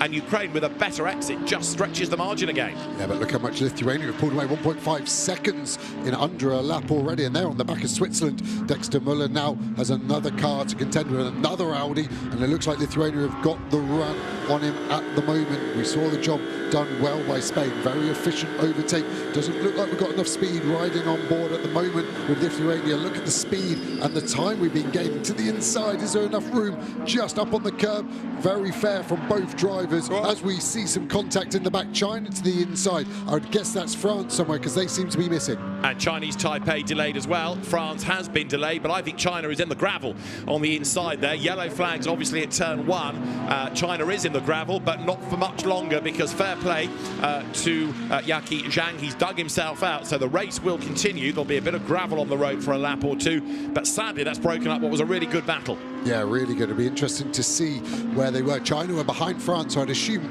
China's dived to the inside to try and overtake France contact, and both have gone different ways on the apex of turn 1. Not only is the Lithuania Audi flying, it's also now moved up past Switzerland as well. So Switzerland, Dexter Muller struggling a little bit at the minute. There's your lead gap. It's down to 7/10. James Cottingham for United Kingdom did the fastest lap of the race last time through. So the United Kingdom entry, the Ferrari, chasing after the Germany entered Mercedes. Hubert Haupt still leads the race, but there Chris Froggatt, who will take over the second place car, can see the gap diminishing.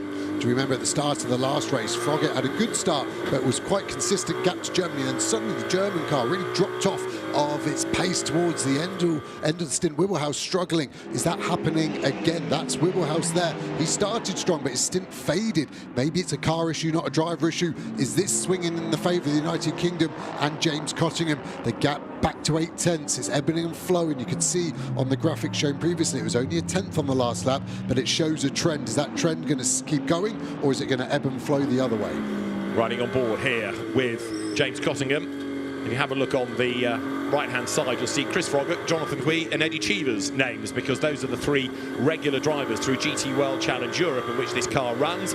Add a different driver to the list on the outside of the car. It is James Cottingham, who is hustling on this Ferrari, and he's getting ever closer to Germany. So, 3rd gear now grabbed, 4th, turn left.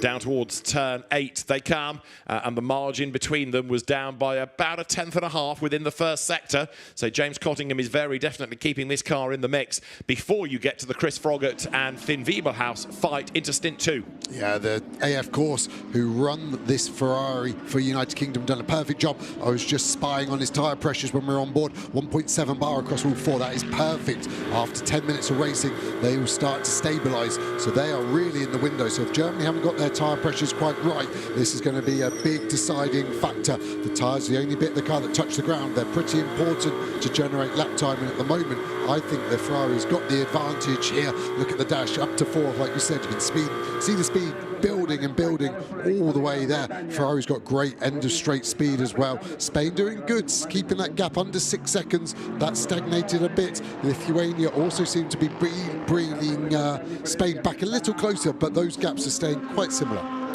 So James Cottingham for United Kingdom still having the fastest lap of the race to his credit, and the battle is on here for 5th. It's Switzerland versus Ukraine. That Switzerland Mercedes does not seem to have the get up and go that it did in the first race. I know it's a different start driver, but even so, Dexter Muller, one would have anticipated, given his experience, would be more of a match against Lithuania and Ukraine. Right now, he's having to work hard to hang on to a rather disappointing, by their standards, 5th place. Yeah, and the Ukraine car is catching him on the last lap, 3/10, 8/10 before, as we see Ivan Peklin there looking in on the teammate drive, and the Ukraine car looking good. I think both of these drivers probably had a bit of coaching. Yannick Meckler there, the teammate, will be talking to Dexter Muller, just saying, just calm it down, just bring it back. He did a great job, didn't he, in his stint? So I think as long as that car can stay somewhere in this top 5, top 6, there's a chance they can still get an overall podium and a medal for Switzerland. Now the gap stretches marginally through this sequence of corners.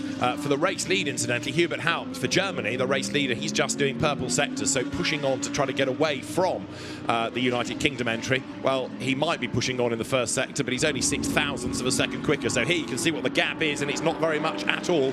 Last time over the line, it was 0.7 of a second, and this time, as the leaders go by, heading into turn 1, it's just over half a second, so the United Kingdom Ferrari is looking the stronger of the two. Yeah, track limit warnings coming. Everyone's picking up one, but the first black and white, so the first serious track limit warning goes to Spain. So already they're on their last life. One more misdemeanor for the rest of this race, 48 minutes. They will get a 5-second penalty. Remember, we saw some of those 5 seconds being served in the pit stops. The car couldn't be touched. So maybe Spain need to have a bit of a chat to Navarrete and just tell him to think, point to their head, and just make him calm down and make him realise this is an endurance race. Relax. Right now, though, far from relaxed. Germany, Hubert Haupt, the driver, and there, down the pit road, comes France. Now, that is Eric Debarn, and he's got a problem by the look of it, because he's going to arrive at the pit box.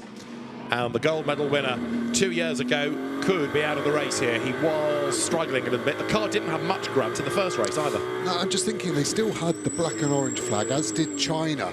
And I saw the Pirelli technician go very quickly to the car. I wonder if the FIA checked the pressures on the grid and they were below the minimum. I'm speculating massively here. I'm just trying to think why they had a black and orange and then they've been able to be released. If it's the only logic I can apply to such an early mechanical failure flag when there's no obvious mechanical failure. Well, let's see, therefore, whether China comes in as well for the same issue to respond to a black and orange. So the black and white flag flashing on the gantry there is the driving standards flag. Leaders go by, and the margin 0.7 of a second then. Germany hanging on to that race lead through turn 1. And James Cottingham for the United Kingdom is tucked up behind, but possibly content to sit there and let Chris Froggatt, the regular driver, the more experienced driver of this car, take the fight to Germany in the second stint.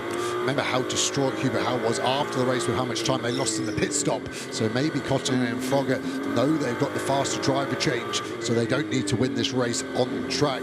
Maybe Germany have practiced a little bit more in between the two races, but it's a huge deciding factor in GT racing is how quick and efficient you can make your pit stop and driver change. Race leaders then accelerate up towards the turn 7 kink, and we are heading towards that pit window. Got about 11 more minutes.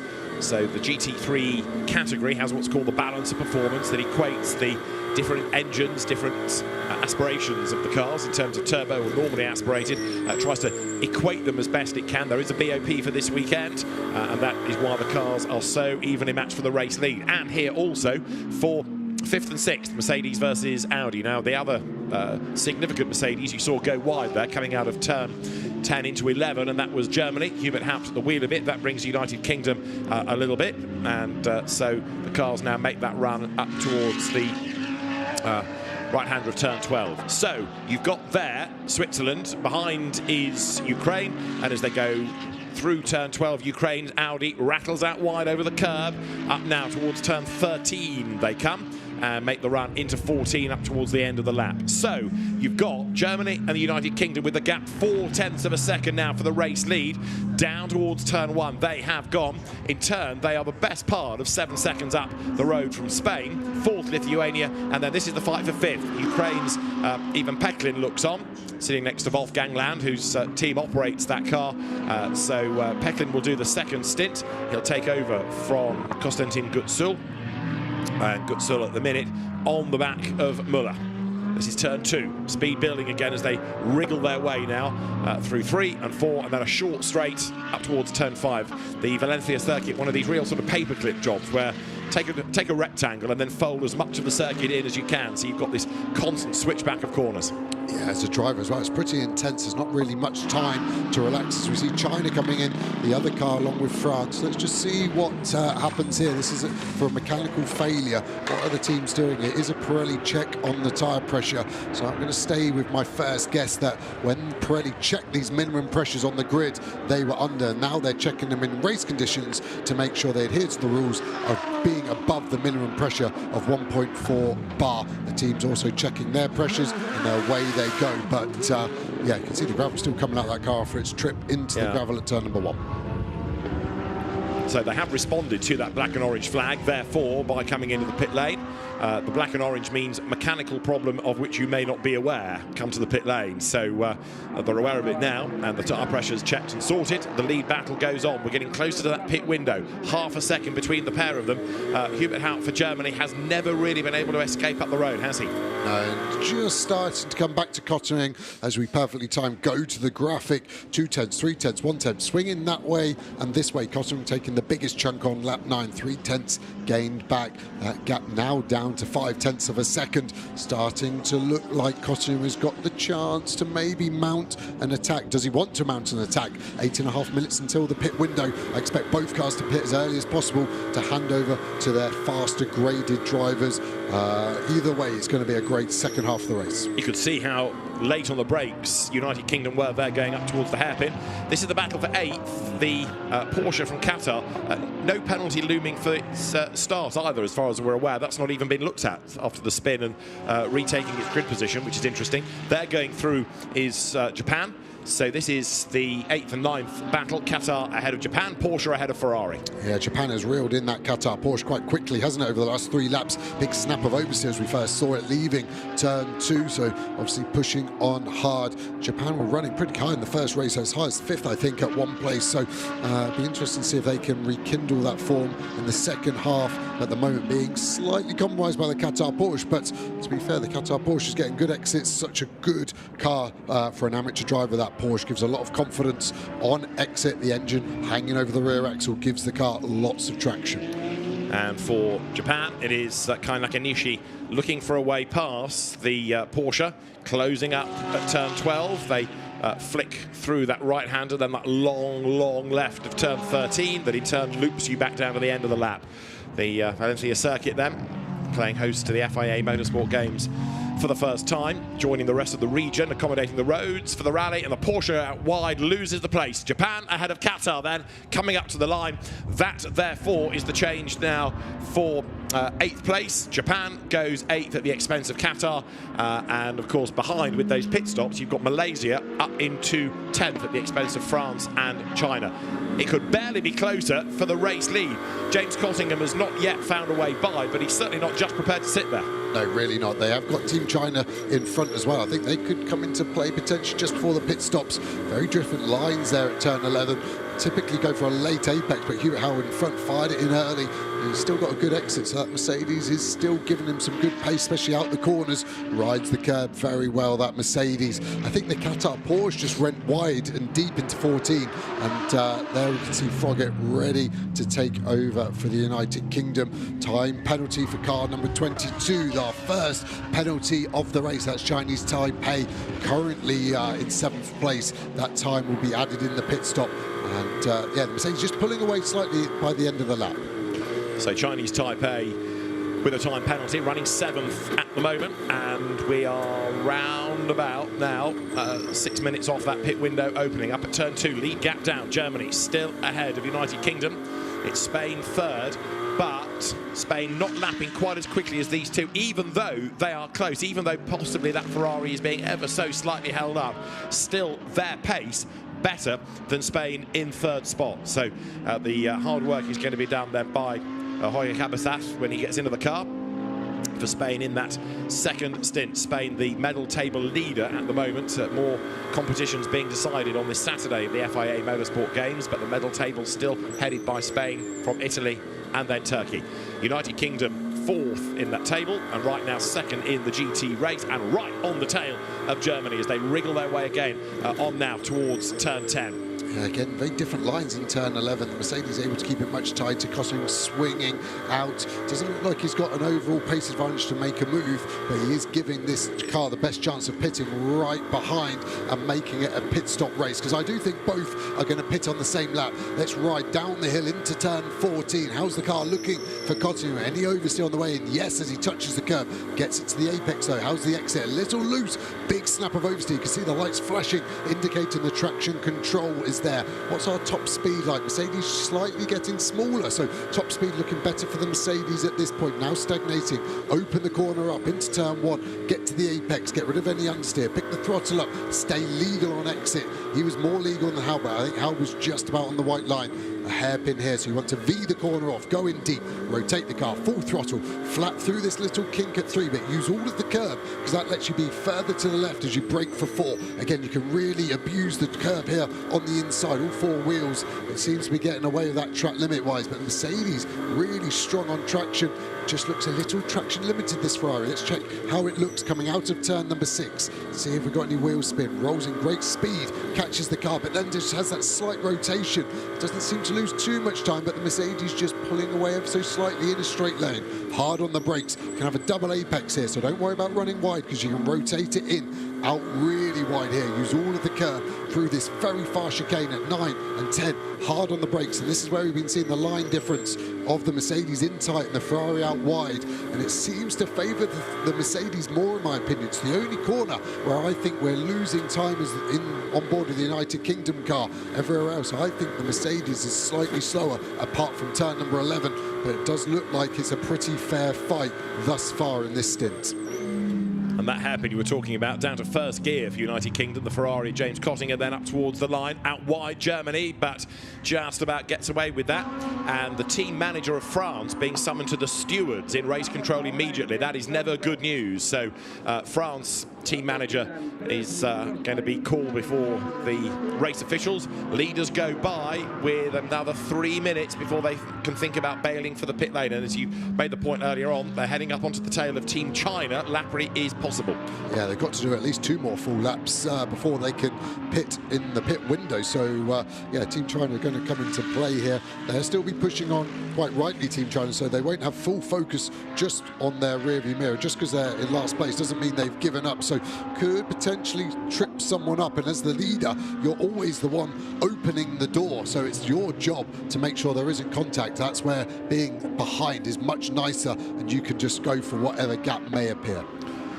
Down towards turn 8 again comes United Kingdom, chasing Germany. Slightly tighter line by the Ferrari compared to the Mercedes of the German nation. And now down towards turn 10, the kink, 11, the hairpin. They come. Again, up the curve goes the Ferrari. That wider approach. Germany's going to go a little bit deep into the corner again. A tighter line by the Ferrari.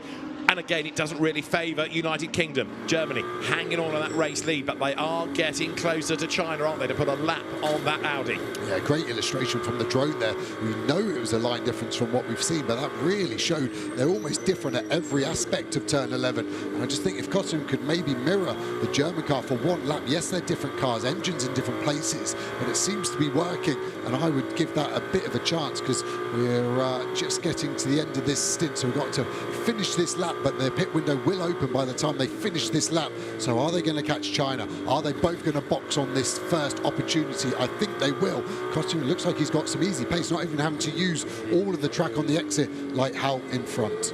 So Germany hanging on to that race lead, but in just over a minute's time they'll be able to get the stop out of the way, and we'll see which is the better drilled pit crew. Both squads so experienced in terms of pit stop style racing, whether it's in 1 hour races like this or longer in the different endurance championships for GT cars that exist. So the lead gap next to nothing at all then, as they run now nose to tail once more around the back part of the circuit, coming out of turn 6 now, the race leaders. Still Team China just up the road ahead. The window will open in over half a minute's time, so they should be able to pit this time. Hubert Haupt for Germany, James Kosing for United Kingdom, still absolutely together. And in fact, fact, it's going to be a very good lap on which to pit, because not only are they closing on China, but also there is another car just up the road as well, and it is Malaysia, so it stops them having to worry about back markers. I think Switzerland is due in as well. Malaysia has been caught by China and being impeded slightly. That is a battle for position. The leaders are bearing down on all of this, and it could get very leery indeed. Yeah, remember, those cars can also pit, so pit entry could be very busy, not just with the leaders, but some of those back markers. What are they going to do? I think that everyone's going to dive to the pit lane, are they not? It's a late call from 3 of them. It looked like Malaysia stayed out. Is Germany going to be impeded by China? Nose to tail coming to the line, don't have any damage. There's a bit of a clunk there just as we cut away from the forward-facing camera, and I saw Cottingham's head dive forward. Hopefully it was just his own brakes slowing him down, starting to loosen the belts. You can loosen, you cannot undo. He'll turn to the right, he'll then stop, undo the belts, undo the window now, undo the radio, door open, and the large tall frame of Chris Froggatt. It struggles to get in, but he gets in that car quickly, and I think it could be a pit stop race between the two nations. Right, so Germany struggled on the pit stop in the qualifying race. That's United Kingdom then, and James Cottingham gets out now. One of those less haste, more speed situations there for Germany. Hubert Haupt helping to strap in Finn Wiebelhaus. The pit crews have got to cycle these cars around as quickly as they can. They don't need to change tyres, maybe adjust the pressures. They don't need to refuel. So the Ferrari for United Kingdom is set, ready to go. Door already closed on the Mercedes then. Remember, it's 56 seconds line to line, and Germany's on the move. So the Mercedes blasts away. And where is the Ferrari in all of this? It's not yet moving. So Germany hangs on to the lead. The Ferrari is being released, but there's a problem. It won't go. It stalls. It fires. Time loss. United Kingdom loses time in the pits, and suddenly Germany has a big, big gap. Swings the other way. That Ferrari doesn't have a clutch pedal, so you can't blame the driver. That looked like a systems error, and the Ferrari should just press a button, select the gear, and slam the throttle down. And you could hear the slam, but then the clutch didn't know what to do. So I think Froggatt probably had to cycle something there to get it to go. But that is a big, big problem, and that is a real shame for the United Kingdom. It is indeed. So it's going to make an intriguing second stint, that is for sure. 33 minutes are on the clock. Spain, in the meantime, stays out. So over the timing line now comes Fernando Navarrete, who is the driver for the opening stint for Spain, and that car notionally takes over the race lead. Others cycling through after the pit stop, but it is on the road, the race now being led by Spain. But in real terms, Germany, having got the stop out of the way, clear of the United Kingdom, and a gap that was never more than tenths, may well be a few seconds come the end of this lap. Yeah, I think it's going to be 2.5, 3 seconds minimum. They lost so much time. The German pit stop so efficient. We saw how much time they lost in race 1. They definitely practiced in between the 2 races, and that was really, really good job by Team Germany. Spain now have to push on the way in. Lithuania in the background in the other black Audi there, has really had a strong stint, and I think that could be another race building in the second half, Lithuania versus Spain. Indeed so, and the battles that we saw in the earlier race now from the first stint should, in a sense, come alive in the second. It's the same drivers, but in some cases they've got some gaps to make up. One interesting car is going to be Switzerland, isn't it, when Dexter Müller gives way to Yannick Meckler.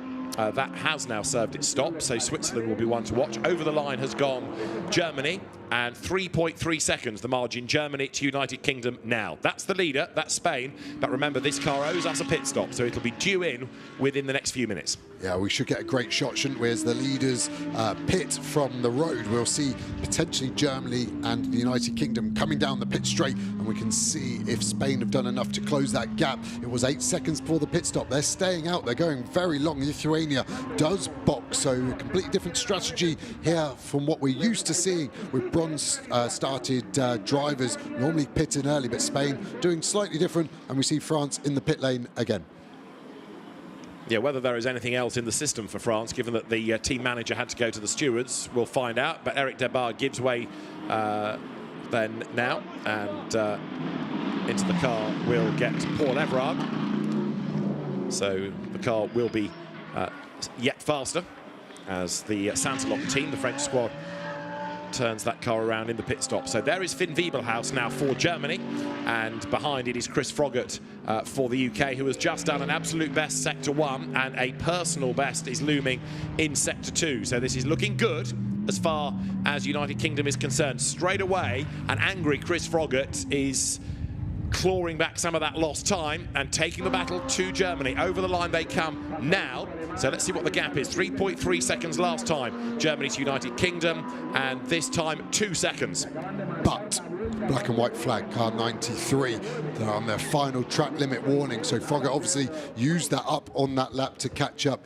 Good to get the gap down, bad to have no more lives left with track limits for the rest of this race. Chris Froggatt has done the fastest lap of the race and is hustling on as Spain, still due its pit stop, approaches the halfway point with just a second or so now to go, and another lap done by Fernando Navarrete. You get the feeling he enjoys racing this car. Comes over the line, so Spain staying out there for as long as possible, trying to build up that margin if possible and hang on to a medal place. It's not going to be a win in the race, I doubt, but bronze is a real possibility. Yeah, time for 3 more laps if they want to use it. His pace has been good, but I do think that's potentially going to drop them behind Lithuania, just because Lithuania have done 4 more laps with their faster graded driver. So we're on board again with Froggatt. A slightly tighter line than Kottering into 11, but still not as tight as the Mercedes we saw earlier. It'll be interesting to see any differences that we can spot. Not using as much entry curb here into T12. Picks the throttle up early, makes the car run a little bit wide. I think we need a bit more patience there from the United Kingdom. Down the hill into 14. Do we use the entry curb like Kottering does? No, he doesn't. That's why we don't get the snap of oversteer. Car looks a bit calmer on exit as well, as we see Jorge ready to get in for his stint. You know it's in the next 3 minutes and 58 seconds. Jorge Cabezas there to take over for Spain, which currently lead by 55 seconds, but a pit stop is 56, so it's going to lose the lead, and it's going to drop to 3rd, I would suggest, by the time the stop is done, because Wiebelhaus to Froggatt here, Germany to United Kingdom, is down to 1.4 seconds. Well, earlier on, remember, the Ferrari could not find a way past the Mercedes, but Finn Wiebelhaus is going to be asked to hang on under huge pressure for the best part of, what, 26 minutes by the time Chris Froggatt gets onto his tail? Yeah, and Froggatt really just can't afford a penalty. I've said it already, but the team will be telling him that the 5 seconds that just gets added on will really hurt. You're right with the 55-second gap, but that isn't equating for the slowing down and speeding up as well. So I think it will be a bigger gap than that alludes. Time penalties for track limits are now coming. Qatar has copped one, and also China. Kang Ling. So those are cars that are 9th and 11th being given 5-second penalties, and they'll have to be applied at the end of the race. And again, the differing lines that Germany and the United Kingdom take through turn 11 prevalent as they accelerate now along that short straight towards turn 12. But Chris Froggatt is now, for the United Kingdom, absolutely on the back of Finn Wiebelhaus for Germany, and the battle for what is in real terms the race lead is now well and truly alive. Yeah, just trying to work out where I think Froggatt has got the best chance. Close a lot on the brakes there into 14. Wiebelhaus now will be really looking in his mirrors, trying to stay calm. The big advantage for Germany is the straight line speed here really takes away any opportunity, I think, for the Ferrari to overtake into turn 1, because it just stretches its legs, that Mercedes, so efficiently. Look at the gaps, 1.2, 6 tenths, then 9 tenths on the last lap as well. This is game on. I was about to say, when will the headlight flash game come? And there it is. That's our first instance of trying to put the pressure on Germany. And a 10-second penalty for France for speeding in the pit lane. That was why the team manager had to go and see the stewards. So that was from Eric Dabard's stint. Meanwhile, this is getting very toey indeed, isn't it? There's almost contact between the two that time around as Germany fends off United Kingdom. But if Finn Wiebelhaus is going to do this for another 26 3/4 minutes, he is going to have really a medal, isn't he? So together they run. There's confirmation on the graphic of the penalty for France. At certain parts of the circuit, that Mercedes just stretches its legs a little bit, but the Ferrari so late on the brakes for United Kingdom. I just think the Mercedes must be using its tyres more. It just seems to drop off so quickly. The Ferrari just metronomic with its pace, and its roles reversed here now. The Mercedes having to run wide round 11 as we finally see Spain pit. That is a great stint by Navarrete. First time in the car, like we've said, getting out of the car super fast as well. Also, fastest lap of the race, now Switzerland. Yannick Mettler is one of his missions. So Switzerland running 5th at the moment, but it might shake out differently after the pit stops. Certainly looking very rapid indeed, partly because Chris Froggatt cannot go any quicker because he's stuck now. The United Kingdom driver absolutely trapped behind Germany. Yeah, it's going to be frustrating for Froggatt. Whenever you're in a car that doesn't have the straight line speed, you just feel like you're bottled up. As we see Spain leaving, looks like it's a comfortable third. Was that Lithuania just coming out the last corner? I think it was, yeah, the 71 car. So it will be pretty equidistant, I think, between second place and fourth place once Spain get up to speed. But yeah, Mettler is pushing hard at the moment. Big slide as well from Froggatt. Really happy. Team Spain there. Good job all round. Fernando Navarrete's a great character, isn't he? He has had a big smile on his face all weekend. He's loved driving that Audi, and he'll be frustrated he can't drive it again, I think, this weekend. Meantime, a frustrated Chris Froggatt hasn't yet unsettled Finn Wiebelhaus, who has just got to be the world's biggest sponge, really, for 26 minutes and soak up all of this pressure. Chris Froggatt right there on his tail, and Finn Wiebelhaus, for the moment, has not made a mistake. I'm not suggesting he won't at some point, because it really is absolutely intense pressure, but Wiebelhaus is doing a good job thus far. Yeah, Froggatt just needs to hope there's a hole big enough in that sponge that he can put a 296 GT3 car through, and I think that is going to be the opportunity. I would actually be saying to Chris Froggatt here, if I was his team, just turn the traction control up a little. Look after the rear tyre. He's working it too hard every corner for no need. You're not going to make the overtake this easy. Just sit on the bump of that Mercedes from Germany and just be ready to pounce when there's an apex missed from that Mercedes, and then that's your opportunity to strike. He just looks a bit nervy and a bit panicky. There's 24 minutes. Just relax. Here they come up towards the timing line then. So Germany up front. Over the line goes Wiebelhaus. Behind him is Froggatt, and that, remember now, with 0.481 of a second between them, is the proper lead battle. We've got Ukraine in strife, incidentally, having just run wide over at turn 12 and off the road, but they are still in the race, but very definitely in the race, these two nations who have dominated the GT discipline this weekend. Germany and United Kingdom, absolutely nose to tail. Gap's grown a little bit again, though, and again Froggatt now just starting to have to work harder on the wheel. Is he now starting to use his tyres up, potentially like the Mercedes a little bit more? Gets a face full of dust kicking up from the apex there at turn number 5. Rotate the car in. Still, we know the strengths and weaknesses of these cars. We're going to see the Mercedes pull away now, but it's the brake, it's really the brake zone, sorry, for the Ferrari that's super strong. Costering looking on, not looking best pleased, and I think that'll probably be because of the pit exit where the car just didn't go, and then I think that was their chance to potentially get the easy overtake on Germany, was in the pit lane. Another penalty given to France for track limits, and a penalty for United Kingdom for track limits. Number 93, 5-second penalty. So Chris Froggatt has, I'm afraid, copped a 5-second penalty, and as James Cottingham looks on, if he's seen that message, he will start to process it. I'm not convinced he's seen it, but he will now, because it is on the television pictures that he's looking at rather than just on the timing screen. So this car, second on the road, has a penalty, and now, look, the message has got through to James Cottingham. Yeah, facial expression change there, wasn't it? I'm not surprised. I would be peeved too if I were you, James. So the only opportunity now, what do? You force Germany into a track limit penalty and make it 5 seconds, and then you can still win it on the road. Do you think Wiebelhaus is going to do that? I don't think so. He's been looking very calm, hasn't been throwing that car around too much. Every time we're looking at from behind, he looks like he's in control of it. I think the United Kingdom have thrown away a good opportunity of a gold medal. Well, Chris Froggatt is still hustling on, but the problem that he faces is if he makes another transgression. You know, for example, France has got this penalty as well and are still racking up track limit warnings. So, you know, that's not the end of the story. You touched on this earlier on in the weekend at the FIA Motorsport Games. You get a 5-second penalty. That doesn't then wipe the slate clean. You get any more infractions and the scale goes up. Yeah, it's normally a different sport, isn't it, between these two teams, penalties decide it. But it seems like we're haunted in motorsport also with the penalties for the United Kingdom car. Well, we should be well used to taking them, even if not benefiting from the outcome. But nose to tail they run. Germany and United Kingdom then together as they drop now through the right-hander out of turn 11. Finn Wiebelhaus, you've got to say, is doing a really mighty job of keeping that Ferrari at bay. United Kingdom's Chris Froggatt runs a little bit wide at turn 12, rattles it up over the curb. And James Cottingham is looking ever more pensive now, not only because they haven't got the lead, but also because they've got to then try and pull away by 5 seconds to negate that penalty. Yeah, at the moment they're okay, aren't they? 7 seconds ahead of Spain, but yeah, that could change as well. And then suddenly your silver becomes bronze. And at one point you thought it was going to be gold. So that is the emotion of a racing driver, how quickly it can change.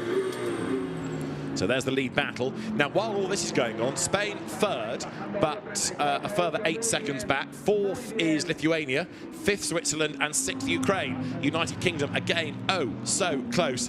And this is another great little battle on track. Looking further up the road, the back markers, you've got there Qatar and France and China all squabbling, and that is for position, because even though the two Audis have had to serve penalties, then they're having a good fight amongst themselves, and they're being caught by the lead battle. So here they come, and the fight ahead, 9th, 10th and 11th, Qatar, France and China, absolutely together.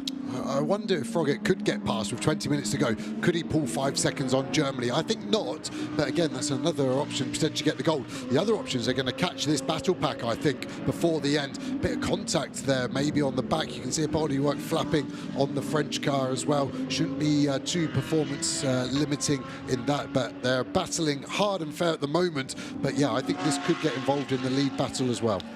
Which is still Germany versus United Kingdom. It's the lead battle behind this on the road.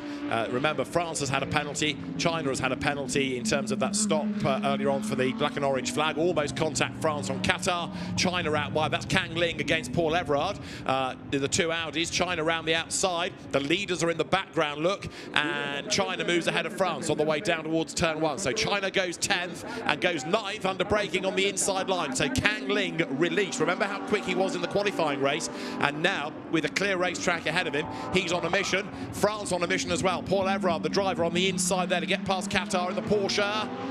And the race leaders overall bearing down on all of this. It's still Germany ahead, but only just. The lead gap was less than 4 tenths over the line. Great moves by China there. 2 places in 2 corners. Qatar just placing that Porsche in an awkward place, blocking well from France. Fair, but just asking the question of France, how much do you want it? They don't need to dive out of the way. They will get the blue flag, but they are in their own battle. So they're always told to hold the racing line and make the faster cars go round you. And around here at Valencia, that off racing line is very dirty, so it could be very interesting to see how the leaders play this. So Wiebelhaus for Germany, Froggatt for United Kingdom. We're currently working lap number 26. We've got just about 18.5 minutes, give or take, to go. And Wiebelhaus will be mindful of that traffic. He's also very mindful of that Ferrari behind, so he can cover that off. But, of course, corner by corner, he's getting closer to this battle. France ahead of Qatar now, and on the lights is Wiebelhaus. Now, this is where Chris Froggatt may be able to capitalise. He's done more racing in his career than has Finn Wiebelhaus. He's done a lot of long-distance racing, a lot of races where there are different classes and you're having to thread your way through the traffic. Germany a bit stuck here, look, coming onto the pit straight. This, though, could be Wiebelhaus's chance to use all of the grunt and go of that Mercedes and try and get through the traffic. Certainly he wants to get past that Porsche, which is dropping away from France right now. Can the Mercedes make its move? Germany to the inside into turn 1. The United Kingdom goes through as well. So Wiebelhaus not impeded, but he doesn't benefit. Yeah, Qatar did a great job there. They weren't actually getting any blue flags there, so they looked in the mirror and decided they should back out of it. But I do think they're going to catch France and potentially China. Maybe interesting on their pace and a bit of clear air again. Wiebelhaus has survived the first test there, but I think the French car will be more interesting because the pace is a bit higher, so the overtake won't be as easy. What's that saying about it only takes 2 cars to make a race? It's been a fantastic battle, race long, hasn't it, between Germany and United Kingdom, Mercedes and Ferrari, and right now Finn Wiebelhaus ahead of Chris Froggatt. In 3rd place, it is Spain, dropping away lap by lap, in fairness. Even though these two have got traffic, even though these two are squabbling, they're still lapping faster than Jorge Cabezas for Spain. But a bronze medal beckons for the home nation. We look down from the drone, again, down to turn 11, the different line that the Germany and United Kingdom entries take, but Wiebelhaus has a bigger gap coming off the corner. Yeah, and another gap closing, just looking down, is Switzerland behind Lithuania, now down to 0.3 of a second, so Mettler potentially going to be up to 4th in the next few laps. Froggatt still pushing on, bit of a gap to the Mercedes, sorry. That needs to be as close as possible because that puts so much more pressure on the driver when they catch that French car. If he's closer, they don't get the opportunity to back out of a move. They have to strike, otherwise they will be overtaken themselves. So I think this is what Froggatt needs to knuckle down now, this first part of the lap, as we go to that battle I alluded to. Switzerland all over the back of Lithuania. can you get the run? We saw they had a bit of a straight line advantage at times on the headlight flasher. Lithuania pulling away, if anything. You can see the gap coming down and down over the last 3 laps. Doesn't look like he's going to get him into turn number 1. We've got so much action to watch here. It's quite frenetic. Indeed so. So this is for 4th. Remember, Lithuania versus Switzerland, and Yannick Mettler, the Swiss driver, again goes for the inside.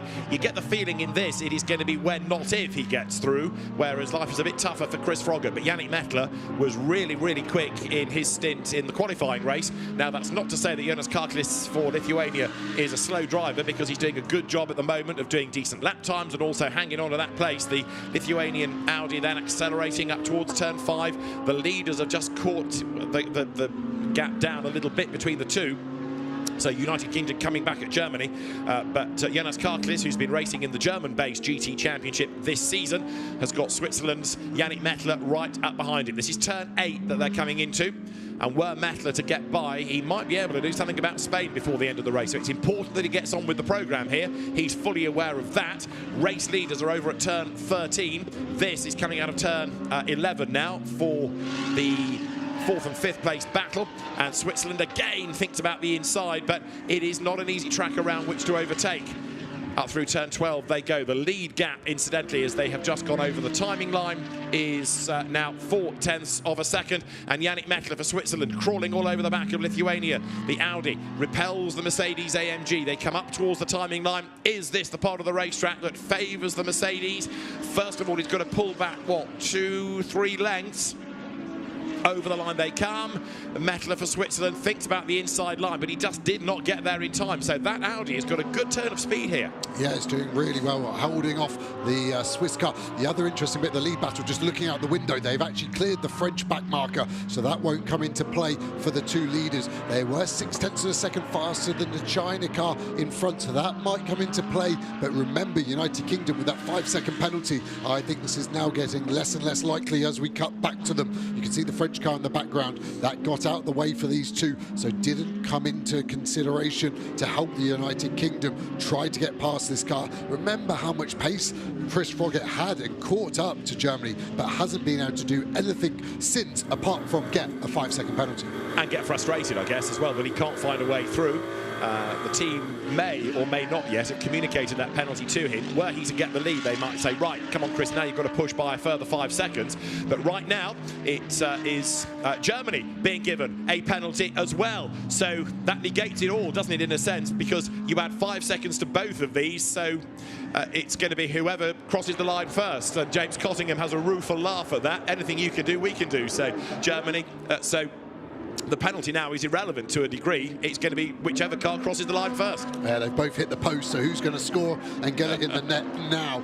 I would have thought the team had told Chris Froggatt in the United Kingdom he had a penalty. Now they'll be telling him he got another penalty. Is that going to re-energise him to mount another attack? There's the gap to the China car. Maybe it won't come into play. Pace being really, really good of Ling, so they might not get it. Look how well-placed car that is. Can he get to the inside here? The gap is open. Is there going to be contact? Yes, there is. Where's it going to go? They swap positions. There was contact, and my first view of it was the same as James Cottingham. I think I would be happy with that as a driver. I think he was alongside enough. Yes, there was contact, but I think he was there at the apex. So the United Kingdom takes over the lead of the GT main race, and Chris Froggatt now just has to stay ahead. Both of these cars have a 5-second penalty, so it kind of cancels out the other. So now it is up to Finn Wiebelhaus, if he can, to try to get back in front. 12 minutes on the clock, and a very happy James Cottingham watching from the pit lane. Now we'll see Chris Froggatt, who knows this car inside out, trying to get away. Wiebelhaus now on the lights, trying to distract Froggatt. But in the earlier race, Chris Froggatt was able to make good progress away from that Mercedes, and I suspect the same is going to happen here. So it was a bold move, but Chris Froggatt was very definitely re-energised, wasn't he? And was able to force his way up on the inside. So Chris Froggatt takes the race lead, but he's had another track limit warning. So he's not out of the woods yet, because he's now on 6 track limit warnings. So he's got 2 more, I believe. Then it'd be a 10-second penalty, so 5 seconds more than the Germany car behind. It'd be good to see a replay again. My initial reaction was that it was a fair move. Why do I think that? I felt like the United Kingdom car was on the apex curve of turn number 5. If you're there, where else can you go? He was alongside enough for it to be a legitimate move, and I think Germany just about gave enough room, then close the door towards the end. That was my initial reaction. Let's watch the replay and see if it backs up. We go on board. This is going to be perfect. So we get a great run out of here. We go to the inside. There's a gap there. We get to the inside. We're on the apex curve. I have to admit, we were further back than I thought, but we were on the apex. Could Germany have given some space to the United Kingdom and then had the inside into the following corner?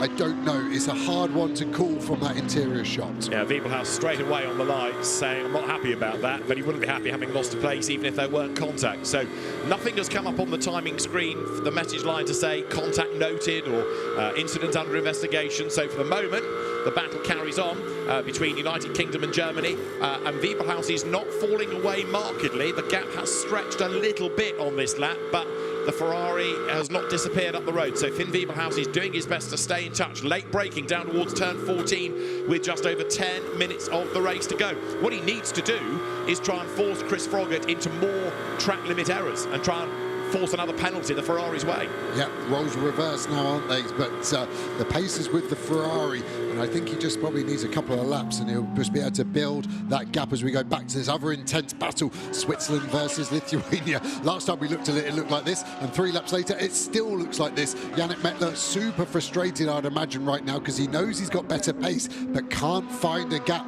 past the Lithuanian Audi. Down to turn 1, then still nose to tail, and Yannick Mettler getting ever more frustrated, but now he does make a move coming off turn 1. Finally, Switzerland is able to pounce, and the job is secured at turn 2. Through on the inside line he goes.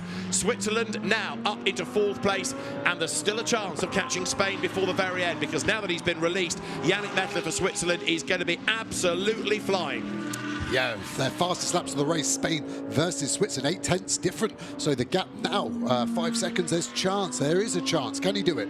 Chris Froggatt has had a driving standards flag. He's on 8 track limit warnings now, so he's getting perilously close to another penalty.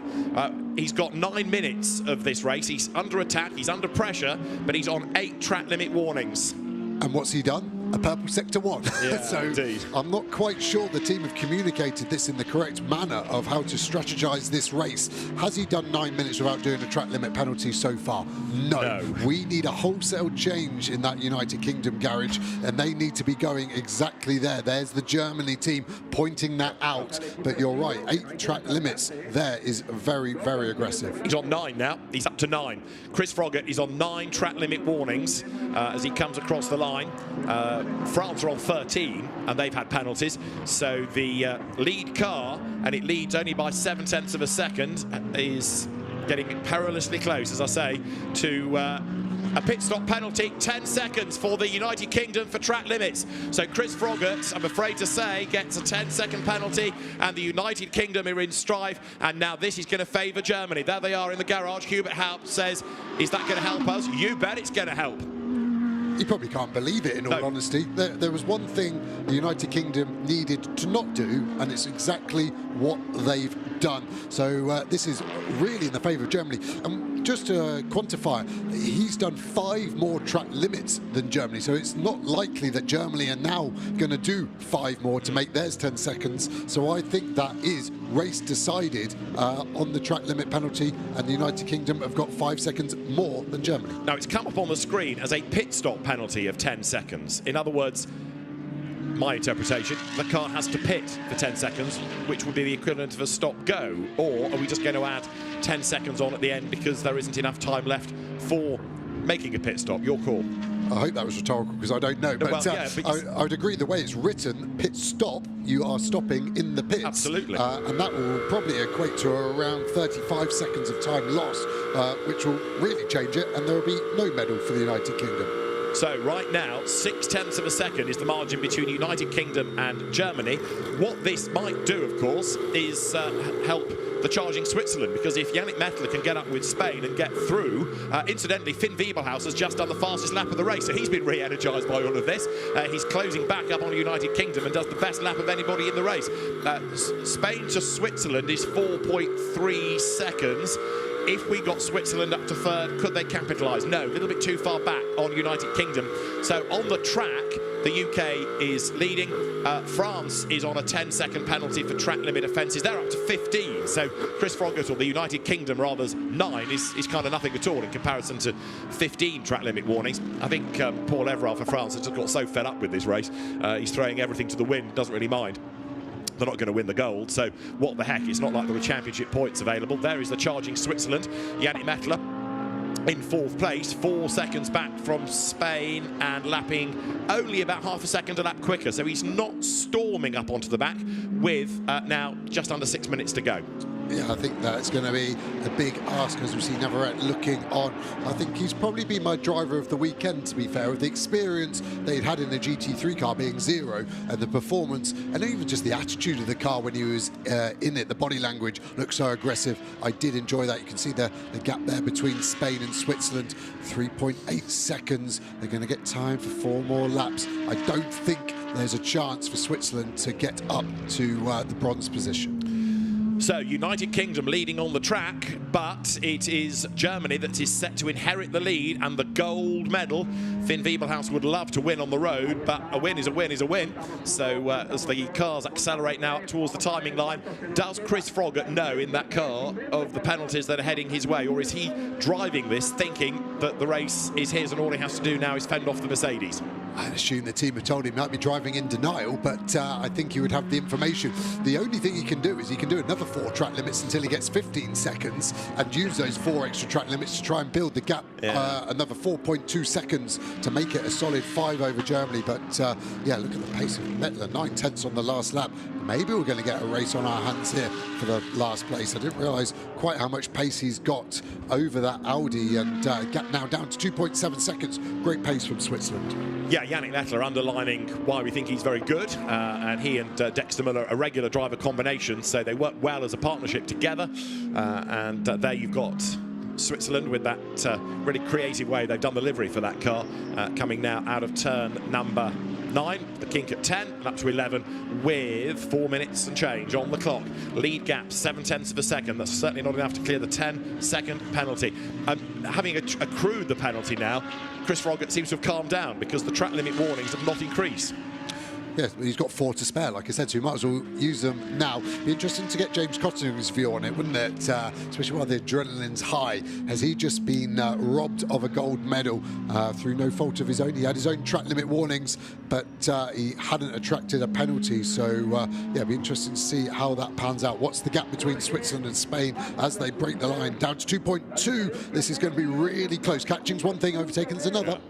Bear in mind, just going back to the UK and track limits, Chris Froggatt picked up a 5-second penalty, didn't he, in his stint in the first race, but he's gone overboard this time with the 5-second and then a further 10 being applied. So a 5-second and a 10, and that is just about going to keep him in second place, but it's getting a bit touch and go now because Spain is not that far away from the 15-second mark. However, it in turn is being caught by the charging Yannick Mettler, and I still come back to the fact that if Switzerland can get past the Audi, you then take those combined penalties for United Kingdom, they could slip to third.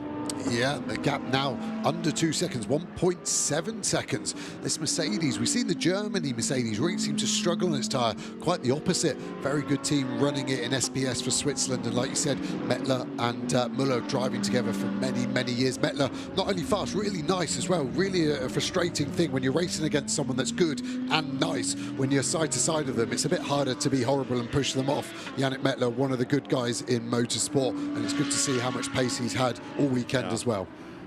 Yeah, very experienced in GT terms, whether it's been in GT World Challenge, in International GT Open, in American races. He's getting ever closer, isn't he, to Jorge Cabezas for Spain. The clock has just over 2 minutes still to run as they come through, so they've got 2 more laps potentially, and the margin between them was 2.2 seconds last time.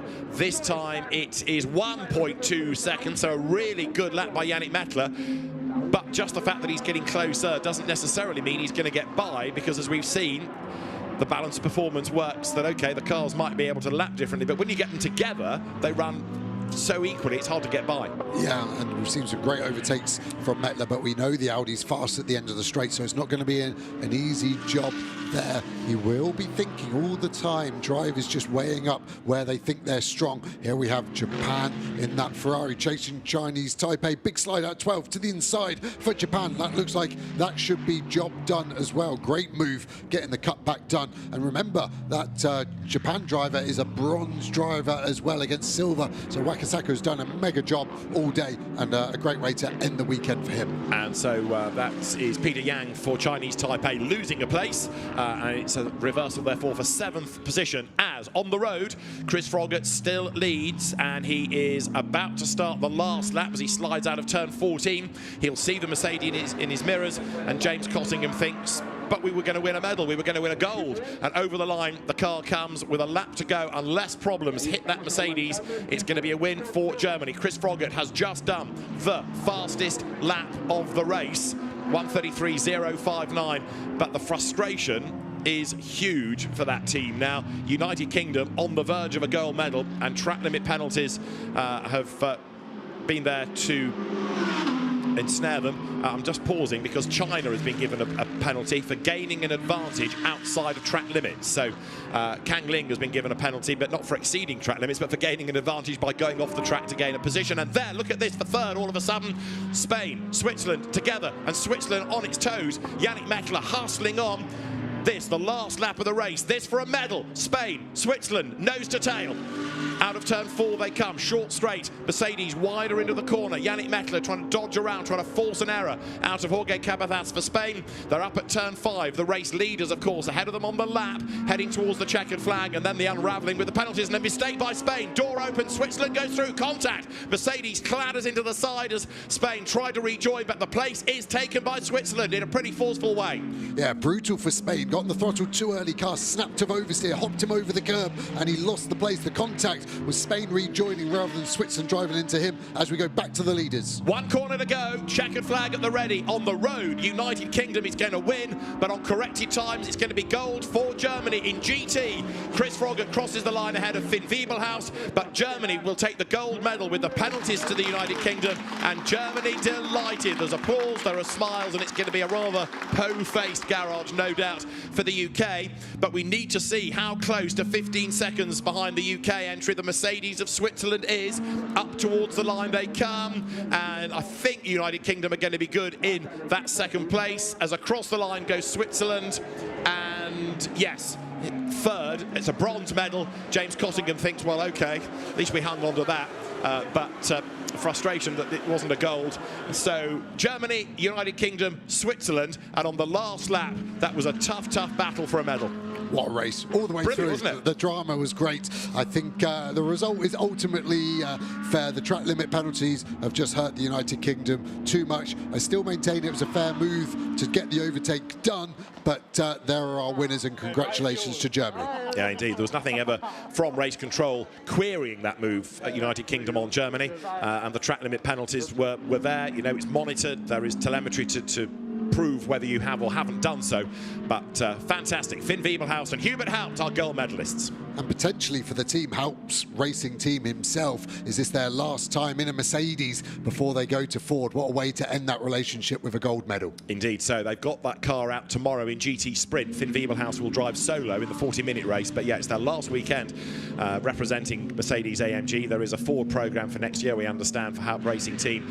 It's been a great association with Mercedes AMG, and yeah, a good way to round it out with not just a race win, but a gold medal as well. The German drivers in a German brand taking gold. So Yannick Mettler then in this great battle with a sideways Jorge Cabezas, who tried to get back on the road, and bang. Yeah, Mettler wasn't moving over to make that easy. It was a fair bit of contact, to be fair. Not malicious, just desperate, I think. And Mettler in the middle. Yeah, in Spain, unfortunate there, just probably panicking and how quickly Mettler caught, got greedy of the throttle, and around came the rear. So the result, with the penalties applied, confirms that win for Germany, and 8.5 seconds being the margin. Don't forget, Germany also had a 5-second penalty, but the extra 10 for the UK, negating that and putting United Kingdom entry to second. Switzerland for the bronze medal then, ahead of Spain, Lithuania 5th, Ukraine 6th, Japan ahead of Chinese Taipei, China ahead of Qatar, Malaysia 11th, and with innumerable penalties, France plus a pit stop, it was enforced, and 23 track limit warnings, France in 12th. They were the gold medalists 2 years ago, but the gold medal in GT in the 2024 FIA Motorsport Games will go to Germany. It will go to Finn Wiebelhaus and Hubert Haupt. Well, it was a race that kept us talking all the way through, wasn't it? Fantastic racing and some good scraps all the way through. The qualifying race was interesting enough, but that was a proper one. And yeah, you could argue it's a shame that track limit penalties affect the result, but you know, some drivers obeyed the rules, others were a little bit more cavalier about them, and the way to avoid the penalties, don't exceed the track limits. And it's fair. I know to the viewer at home it might feel a little beige, but these track limits are clinical. There's cameras, straight to race control. There's no beige whatsoever. It's black and white, and that's how it should be decided. And we're not quite done yet with penalties, because Chinese Taipei has just picked up a 30-second penalty for having more than 2 mechanics working on the car in the pit stop. So although the result at the moment shows them as 8th, that might well be changing pretty shortly. So the confirmed result of this will be in due course, but it ain't over till it's over. Well, what a race, and the Team Germany car drives through the paddock, heading to the village where the podium will be, the fan village, a key part of the FIA Motorsport Games, and there you can see the podium, the stage, and the car arrives then for the drivers to clamber from it, or the driver, and join his co-driver Hubert Haupt. It's a great way of doing the podium, this. Instead of it being in the pit lane, you take the car to the fans, and the German contingent, I'm sure, are going to be absolutely delighted with that. I think I'm right in saying that that is Germany's first medal of the Games, subject to anything else that's happening away for esports. Hubert Haupt is the first one to congratulate Finn Wiebelhaus, and a huge cheer goes up in the background. Brilliant stuff then, and Team Germany takes gold in Spain. Pirelli caps for our winning drivers. Finn Wiebelhaus ready to take off a sort of stealth-like crash helmet. No colours, and rather sinister it looks as Hubert Haupt helps his co-driver. So a great job done, and Finn Wiebelhaus was soaking up all of that pressure. Just a small mistake that opened the door. It'll be interesting to hear his thoughts on that robust move from Chris Froggatt. But Team Germany takes gold, and Hubert Haupt and Finn Wiebelhaus are with Antonio Rankin. Oh, congratulations, guys. Well done. That's a dinner. Oh, okay. Maybe. Right. Well done, guys. Congratulations. That was very well earned. Yeah, thank you very much. It was a good race. Close one in the end. Yeah, but we stayed off track limits, and yeah, that's the key. Yeah, well, absolutely amazing. Germany won. That was really a difficult race at some points there. Track limits became a really big issue. How did you manage to stay on the track? Just stay on track, it's not a big deal. I mean, if you stay on track, for sure you're slower, but I could still do the fastest lap, so for me it was no issue. That was really hard. Everyone had track limits, but we had one less. You did so well, guys. Congratulations, go celebrate. And those celebrations are starting just about now, aren't they? So really happy, Hubert Haupt. He has been a long time racer, and it's great, isn't it, to see that combination with, we touched on it earlier on in the weekend, but the sort of old stager, the old master, Hubert Haupt and Finn Wiebelhaus, who you get the feeling you're going to hear a lot more of in his GT racing career, and that is a really good way to round out a first full season in GT3 racing.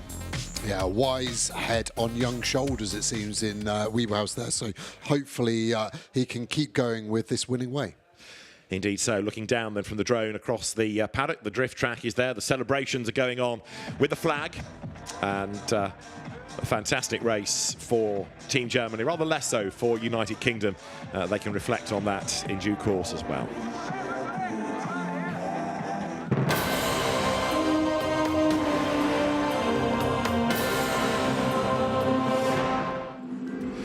to decide the medals in GT, a 1-hour race blasted into life with United Kingdom and Germany going toe-to-toe down to the first corner.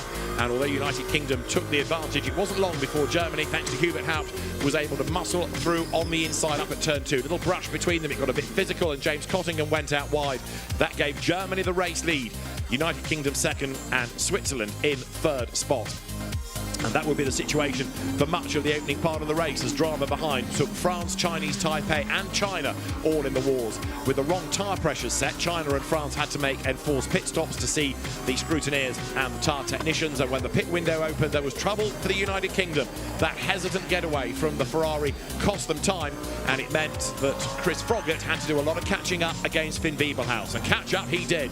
He slashed the gap and then spent many a lap glued to the back of Team Germany. Driver change for Spain as Fernando Navarrete gave way to Jorge Cabezas, and they were looking for a medal until the very last lap, but a delighted Navarrete had enjoyed himself in his first GT3 outing in an Audi. France, Qatar, China all busy squabbling, and a great effort by China gained 2 places virtually in 1.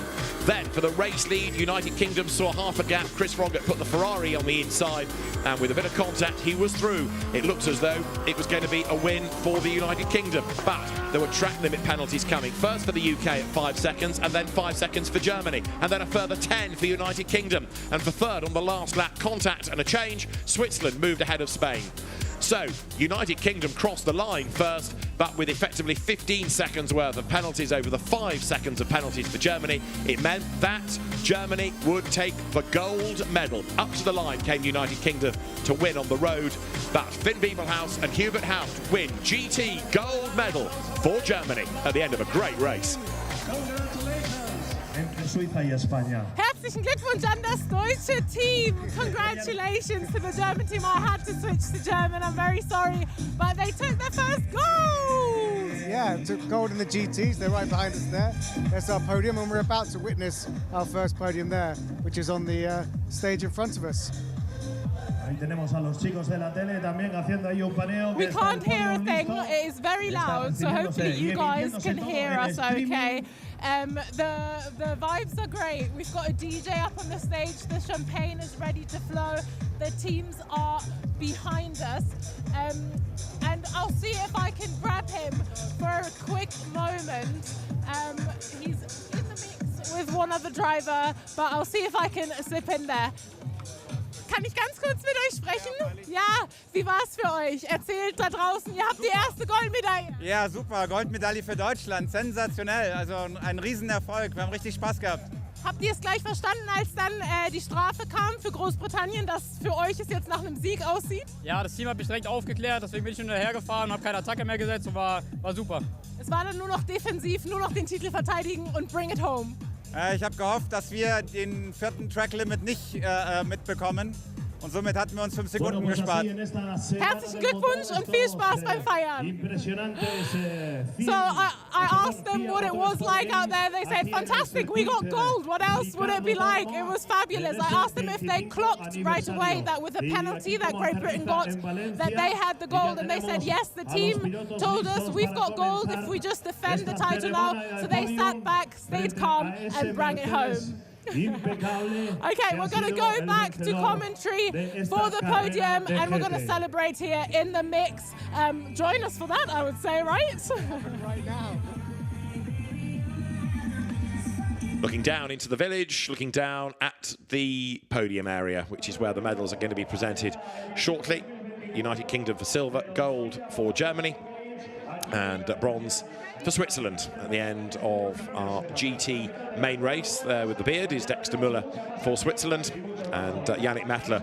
He deserved a bronze, didn't he? That was a really, really hard stint he drove. Yeah, mega effort, and yeah, Müller has put a lot of faith in Mettler, have been driving together for quite a few years, like we said. Really good characters as well, but she crashed into Dexter Müller rather hard in a qualifying session at Monza, and he found it very funny, and yeah, generally nice guy. So I think the podium has been well decided, and everyone is in their rightful position. And a beaming Stefan Rautel, who I think will have enjoyed watching that because it was a great race. So the third place drivers then make their way onto the podium. The bronze medalists are here, and it is for Switzerland, Dexter Muller and Yannick Mettler, who are on the podium. Then for second, for silver, United Kingdom's Chris Froggatt and James Cottingham. Chris Froggatt is the one that walks up first and kind of has to accept the fate, really. There's no arguing with the ref on those track limits with the amount of data that there is and telemetry that there is available these days. But even though they got a penalty, it's still a win, and it's gold for Team Germany, for Hubert Haupt and for Finn Wiebelhaus. The top step, the gold medal, will go to Germany.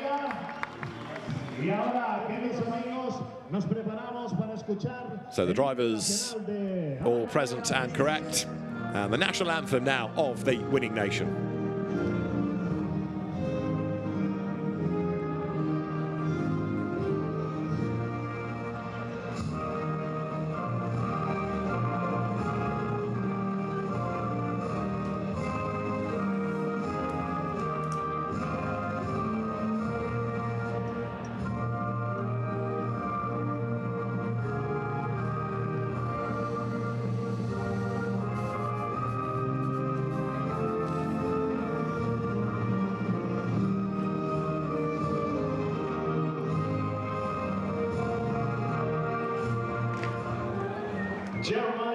So for Team Germany then, the national anthem plays, and the drivers ready to receive medals. The podium, which is going to be a very busy place over the weekend, because it's not just used, of course, for the race categories, but for everything that's here at the track.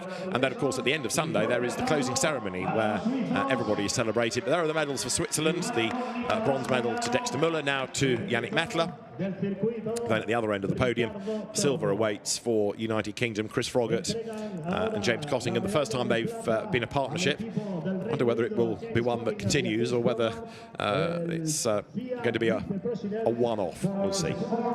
There from Team Spain come the medals for United Kingdom drivers, James Cottingham and Chris Froggatt.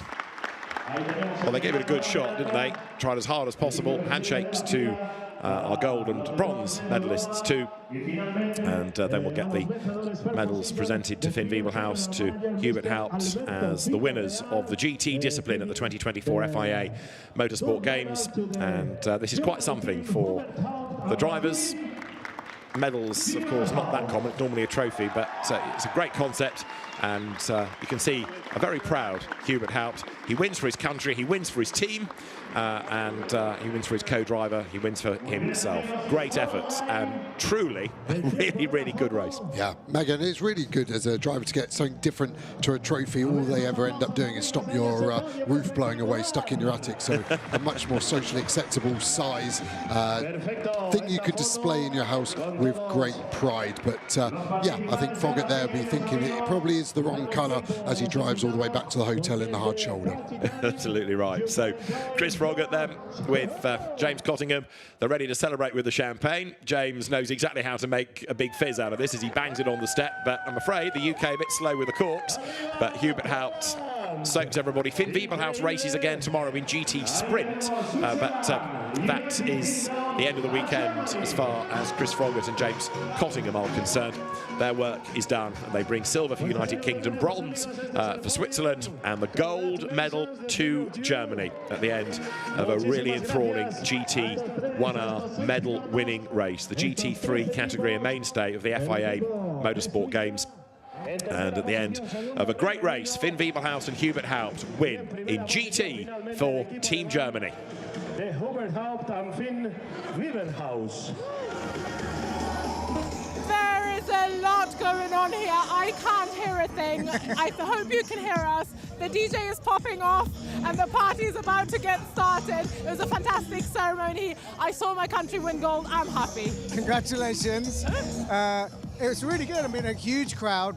Spectators very, very interested in seeing an actual medal ceremony here in the heart of the paddock of the Circuit Ricardo Tormo. It was really quite emotional, it was good, and it was great to see. And of course, at this moment, there are plenty of other competitions happening. The karting endurance race is going on, and there will be a gold, silver and bronze medal being awarded to that in the next couple of hours. But I tell you what, one of my favourite things over there, of course, the karting you can watch on a separate screen. Most of the other sports that are happening right now have their own separate stream on the FIA Motorsport Games YouTube channel. So if you have a look, if you fancy one of those, you can go and watch them. They're live. But if you want to stick with us, I think we should have a look at some drifting. What do you reckon? I did not hear a word of what you just said. No, I heard the end, drifting. I'm always up for some drifting. So I reckon we join the commentary team and do like a little bit of drifting. Yeah, let's go drifting. Yeah, let's do some drifting. Y luego tenía otro chico, so loud. que a ver si lo localizo, no. Era Next one, Christos Kantaras from Greece. Really wide there on the first corner, hitting some cones there and yeah, pushing that limiter to the maximum. The Greece driver was in P18 after the first qualifying lap. Right now, of course, we'll try to better that. And wow, so much angle for the driver from Greece. And yeah, getting a little bit too early outside zone. Not fully on outside zone 7 as well, but outside zone 8 is there for Christos Kantaras, representing Greece. I think one of the lowest drift cars we see, or somehow it looks really wide and low. The car of Christos Kantaras, his BMW 36. It was committed, we can say that for 100%. It was really committed, this run, but maybe, yeah, some small things missing here and there, and let's see if he can better the score. We have, he says that he has 3.2 liter engine, which mean that could be a BMW M3 turbocharged engine as well, 800 horsepower. So so nice, nice to see some different choices for engines as well, because of course we have the V8s, the LSs, the LS and other V8 engines. We have BMW V8 engines. We have, of course, lots of 2JZs. I'm sure that's the most popular engine here around. We have the new age 2JZ, which is the B58.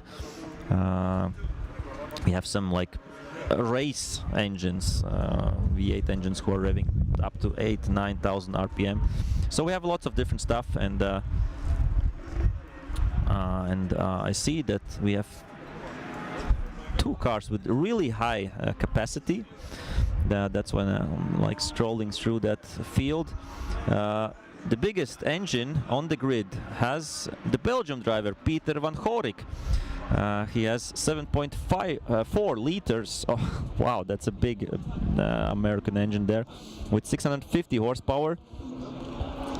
And then we have the second largest engine is in Christoph Bluch's car, 7.3 liters with 900 horsepower. So 0.1 liter less, but 250 horses more. Okay, here we have the results, and Christos Kantaras betters his score, 79 points, up to P14. So I think a solid effort there by the driver from Greece. As the next one up, the driver from Uzbekistan, Dilshod Yusupov. He was in P29 after the first run. Right now tries, of course, to better that. The driver from Uzbekistan. I think Uzbekistan is participating the first time in drifting at the FIA Motorsport Games. I'm not sure if they were in the previous one. And yeah, with every meter getting better and better and getting more to the outside zone, as we have seen by some drivers previously done. So I think, of course, not the best run you've seen, but quite solid effort for sure from Dilshod Yusupov, as we will see it once again in replay. And yeah, missed that outside zone 1 completely. Outside zone 2 with one wheel only in. Inner clip was there, that's nice.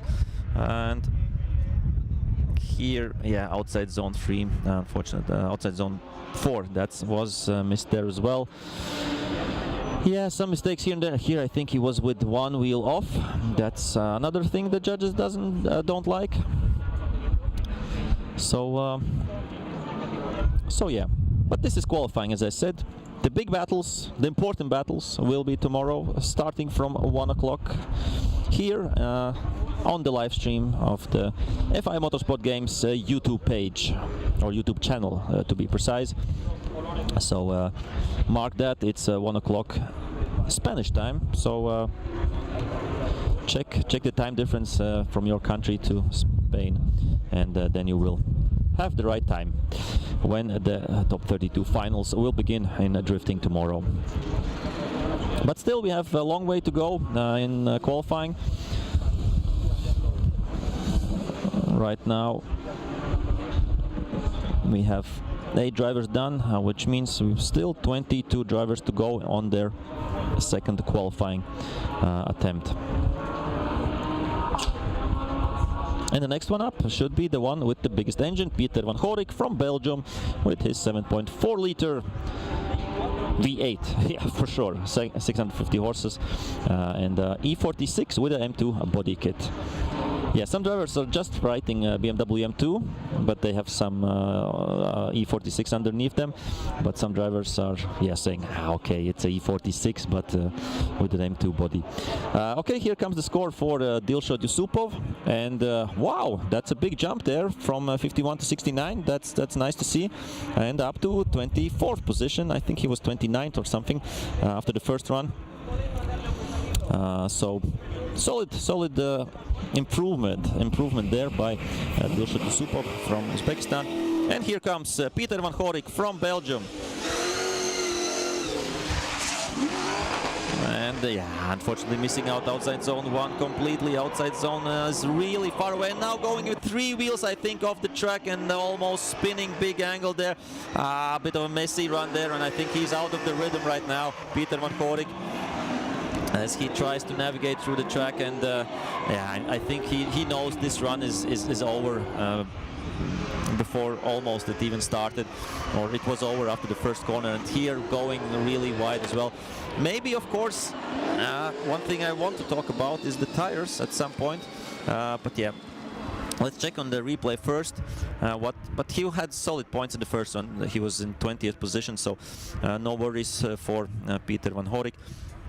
So let's see what happened there. I think everything was quite okay, and here he was on the inside. Oh, and here he was. Yeah, of course, one thing that is, or how the track is evolving, with every run you get more and more and more rubber laid on the ground, and the drivers, where do they lay it? On the outside line where they have to be. So I think he was not there where the grip was at some point, and that's why he slid through and off the track. So that's one thing what I can think of. And the other thing, of course, if somebody uses one pair for both qualifying runs, then in the end of the second qualifying run the tires are dead. Like they game over. They look like slicks almost. So that's why I don't know, some drivers I'm sure are using 2 pairs of tires for qualifying. I have to check with the regulations. Actually, maybe they're allowed to, but I don't think so. But yeah, so some drivers, just to save tires, are using 1 pair of tires for both quali runs, and some drivers, I'm sure, will or can use 2 pairs of tires. So yeah, that's an interesting fact to check. And we have 0 there for Peter van Horik, 3 wheels off. That's 0. So still he had has the 72 points from the first run, and that safely puts him into tomorrow's race. And next one is Bas Mol from Netherlands. He had a really good first qualifying run with his BMW E46, and what a nice flick there. Really long on the handbrake, I think, and missed out outside zone 1. Outside zone 2 is there, lots of smoke as he navigates through the track, coming to outside zone 3. That's well. Outside zone 4 is there as well. He sits 6th right now after the first quali runs, and yeah, Right on the edge there on outside zone 6, hooking it good and solid with outside zone 7, and then the last corner, the last zone, and that's beautifully precise driving there by Bas Mol from the Netherlands. Nice to see how he how he did drive in the first and of course in the second run as well. So enjoy the replay and enjoy the second quali run from Bas Mol.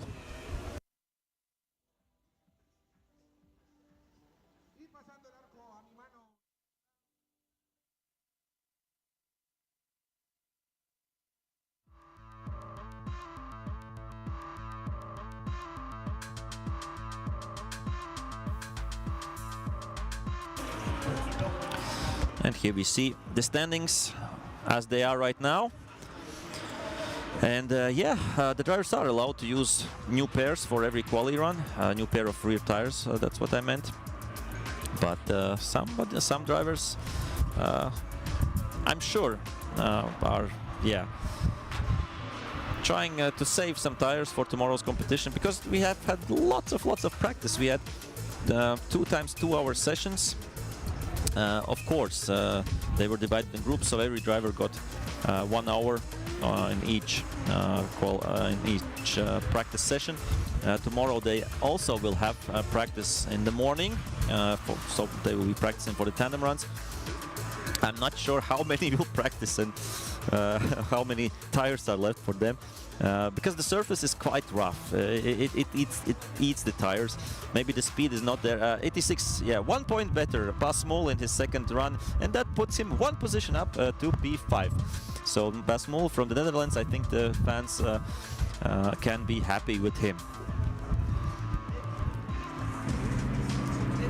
And now we have Koji Tada from Japan. Here we see him sitting on the right-hand side, of course, in his Toyota GR86, as he was in 4th after the first rounds, and nice flick there, and wow, that's almost a backwards entry there by Koji Tada.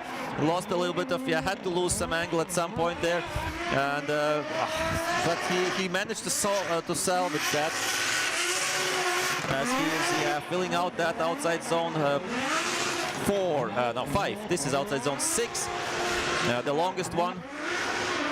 And beautiful sounding car, beautiful sounding engine, everything all right, and beautiful looking, real true JDM car, this Toyota GR86 with Koji Tada behind the wheel. And he is doing some kind of a half 360. But he tried it already, at least. Here we see almost a backwards entry, a little bit late on the throttle. If it would have been a lead run, the chase car would be quite angry with Koji Tada at that point. But otherwise I think it's a stylish run, because I love this Japanese true drifting style, and it differs from the style that we have maybe in Europe and also in the USA. So it's the original drifting style. We could label it maybe like that. But like every sport, every discipline, it is evolving, and it has evolved from lower speeds to higher speeds to more grip to grippier tires. And there are tire manufacturers who are making specially tires for drifting. So not only they're driving. I haven't mentioned that they're driving semi-slick tires all around. And they're getting grippier with every year, I would say. And there are manufacturers who are, specifically making tires for drifting, so that they last, around 2 runs, but they have the most grip at that point. Okay, next one up should be the Argentinian Rodrigo Gallo, as we are waiting for the score for Koji Tada. And 91 points, 91 for Koji Tada. 3 points more and 1 position up for the Japanese driver.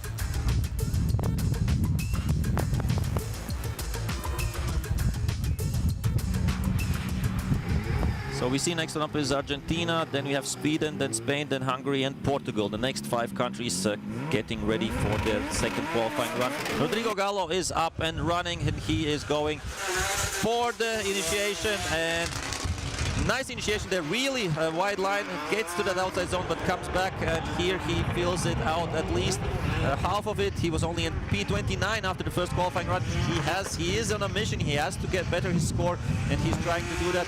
Maybe not the highest speed we have seen. It looks like he's like spinning the wheels and standing still, but yeah, he's moving forward. Oh, and he's moving too much, and that is a 0 there for Rodrigo Gallo. All the work he tried to put in the first part of the track doesn't matter anymore, and yeah, he comes to a halt and he drifts an opposite lock, and that's a 0 for sure for Rodrigo Gallo. Yeah, so something is missing grip-wise from the car. It sounds, it spins the wheels, but when it comes to moving forward, it's not so fast. So yeah, the team and mechanics have to think maybe a little bit about that, how to make the car a bit faster. But yeah, on the other part, if you make it too fast, like that it has too much grip, then the car won't slide as you want. So yeah, it's a difficult compromise to find. As we have, of course, the score, and I'm pretty sure, and I would be surprised if it's not a 0 there for Rodrigo Gallo and his second run.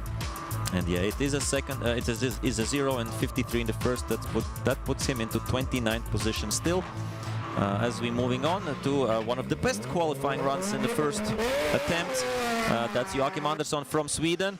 Can he better his score? I think he had 93 points, and he was in P1. Yeah, exactly. And now, no, he doesn't fill out outside zone 1. Not so committed as in the first run. Outside zone 2 was better, and here we comes outside zone 4. Real fluid. Outside zone 5 is nicely done as well. Joachim Andersson, I think the Swedes can be proud of his qualifying runs. The first, of course, was the more beautiful, I would say, at the beginning at least. But here, yeah, lots of smoke. I think, how can he see where he's going? That's sometimes, I think, difficult through that whole smoke. But yeah, over the line. And a 360 from Joachim Andersson as well with his Nissan S14.5. I think it was almost a copy-paste run from his first, but with the slight difference that here he was only with one wheel in outside zone 1. So otherwise the run was, I would say, pretty much exactly the same. But yeah, let's see if the judges think maybe differently, and then he will get a quite similar score, or maybe he will get a little bit less of a score. Anyway, we are getting ready for the next drivers. And the next one up will be the Spanish local hero, local matador, Ruben Bolanos Lopez from Spain.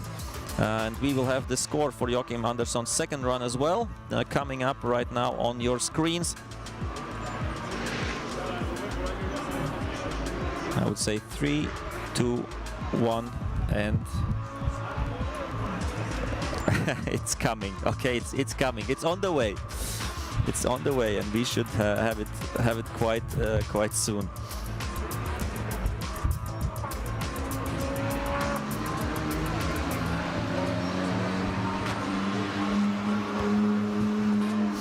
And some cars, yeah, in the background in the paddock are driving by. Some wild cars.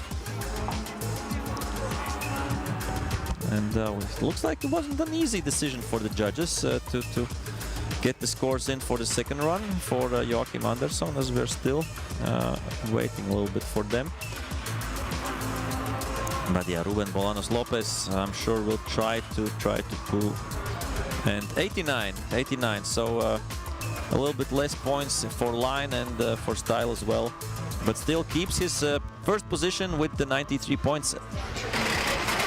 Will there be a driver who will go further Neil, than drifting is something I haven't spent a lot of time with yet, And it's really starting to grow on me. What a great competition to watch. Are you hooked? I'm hooked. So hooked. And kudos to the distinctive tones of Arturs Virbilis for guiding us through that. Paldies Arturs doing a great job. And that competition is ongoing, and we will see medals in there. But they're so rad and gnarly, and it's cool. It's cool. It is very cool. Another thing that's cool that I got hooked on this year is rallying. Now, it's not just one rally competition that we've got here. We've got historic, we've got tarmac, we've got gravel. What are we about to witness? Because it's a lot to keep track of, but there's going to be medals. It very much is. Luckily, in a moment, we've got an expert who can explain it all to us. But yesterday was gravel day. Medals were given out for the people who were just doing gravel. Today is tarmac day, so very different. One thing you'll notice is that the cars are lower down and on tarmac spec tyres. So that's the big. There's lots of sort of setup changes to tackle the different kinds of terrain. So these cars have come back from the stages which are out in the wilderness on closed public roads around Valencia, and they've done the stages on tarmac today. But they will now do the super special stage here on the racetrack, which is tarmac, which is good, because it was odd yesterday when they were doing gravel, but they had to do the tarmac stage at the end of the day. But yes, I think we're about to see the conclusion of the tarmac day of rallying for Rally 2, Rally 4 and Historic. Got it? Yes, I think so. The historic cars I can always distinguish. They look very different. I can point at them. Yes. Way before you were born. Yeah, way before I was born. Gravel and tarmac I'm still working on, but I've got you by my side, and we've got another expert who's even more knowledgeable than you, hey? Yeah, in fact, I've got some questions for Marina. Marina, if you'd like to join us, thank you. Now, Marina Dunjak, you're kind of in charge of all of this. Oh yes, here normally I am the FIA Rally Category Manager. I work in WRC, but here this year is my first time in Motorsport Games. I am so happy, so amazing and different. And I see that all the people is enjoying so much, and we are so happy to having so many ASNs in the rally category this year. And the number of cars are increasing to 40 in the entry list with the different 3 categories, Rally 2, 4 and Historic, yes. And just break it down for us a little bit, because today has been the tarmac day, so soon we will have the medals for all the different categories for tarmac, is that correct? Correct, yes. After the stage of today, we will know. This stage that we have Ricardo Tormo, 4 kilometers stage. When this stage finishes, we will know the medals for today, because yesterday we got already our gravel medals, 2 for Spain and 1 for Italy, yeah. Now, of course, you are Spanish. Yes, I am. To give us an idea, obviously you have your very professional hat on as an FIA rally manager, but as a person from Spain, to have this event here and these amazing roads around Valencia for rallying, both gravel and tarmac, how does that make you feel? Oh, very good. I am so proud that Spain is willing to receive the Motorsport Games, and I would like to say to any other ASNs to join Motorsport Games in the future as hosting city, because it's so good. It's very good for Valencia as well, and it's very good for the motorsport in general and for the national competitors as well, yeah, of course. And when you're talking about ASNs, for people watching at home, they're these sort of associations for each sporting nation, correct, all the different FIA member clubs from around the world. Yeah. Anyone you're particularly pleased about that came a long way here? Because there were competitors from India, there are competitors from all over the world. I have seen a very big delegation from Sweden.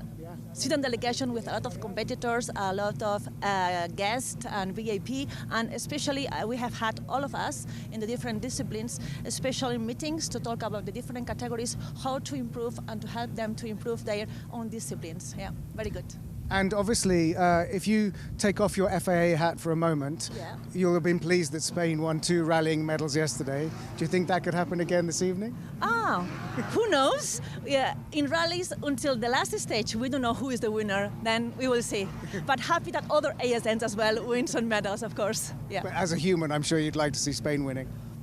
Yes, as well, with the other ones. Okay. Thank you very much. Muchas gracias. Suerte. You're welcome. Thank you. Thank you very much. So, the Parc Fermé, look at that, that's lovely. There's a Audi S1, there's all the modern and old. So let's join the rally commentary with David Addison.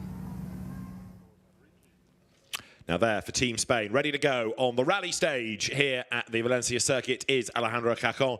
He has been so dominant this weekend. It doesn't seem to matter whether it's tarmac or gravel or whether it's a permanent race circuit, he has just been unstoppable. He has won every single stage today and won most of yesterday. His teammate Jose Suarez, who won the gravel element yesterday, not participating today, and so effectively, Team Spain have won every single stage. He is, at the end of this stage, if he completes it, able to pick up a medal for that tarmac.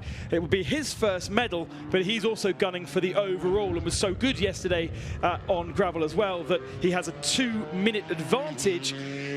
Unfortunately, that gets cancelled out for the medal stages tomorrow, so his advantage for the rest of the rally is completely nullified. But for the tarmac aspect, we do look at his 42-second gap over Turkey's Ali Turkan and consider that as his opportunity for a gold medal at the end of this. What is it? About, well, it was 3.5 minutes with a gravel setup, but these cars are now set up for tarmac, so theory should be a lot faster. Indeed, because they're better suited to a race track. It was very spectacular yesterday with the cars set that bit higher. There was a lot more yaw and lean in the cars. They didn't really handle. It was quite spectacular to watch. But now you're looking at tarmac cars on a tarmac surface and much more rapidly than yesterday. We seem to have got to this point on the stage as the clock ticks on down for Alejandro Cajon, then the Spanish driver.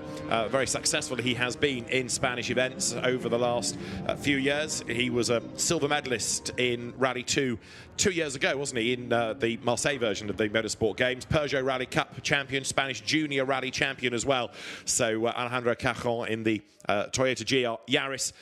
He's got the right kit, and he himself a very quick driver. Yeah, certainly the best professional team in the paddock. Teo Martin Motorsport have run GT cars as well, and associated to the Motorsport Institute in Madrid, MSI on the side of the car there, and a huge amount of money put into engineers that are then allowed to run cars. Don't worry about the gravel. Rally cars are allowed to do that. Yeah, but it's a tarmac stage. You said they were set up for tarmac, not gravel. Let's also not talk about track limits, because we're ripping those up as well.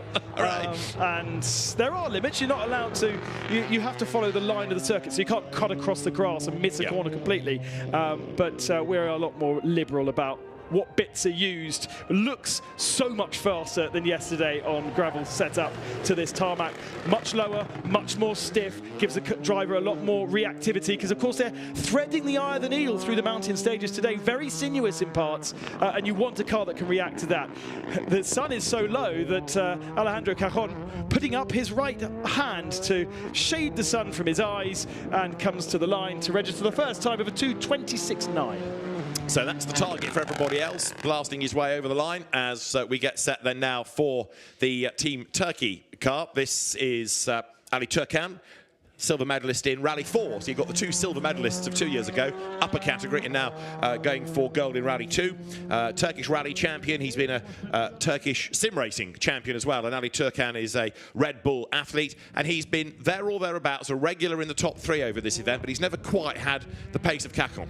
I talked earlier about the fact that there were the landslides that fell on the first stage of the day. That was repeated in the afternoon. But, of course, in usual rallies on tarmac, you'd have a gravel crew that would go through and check the condition of the stage, because they would have recce'd it on Wednesday. And, of course, the storm came in Friday evening. So those landslides had not been seen by the crews.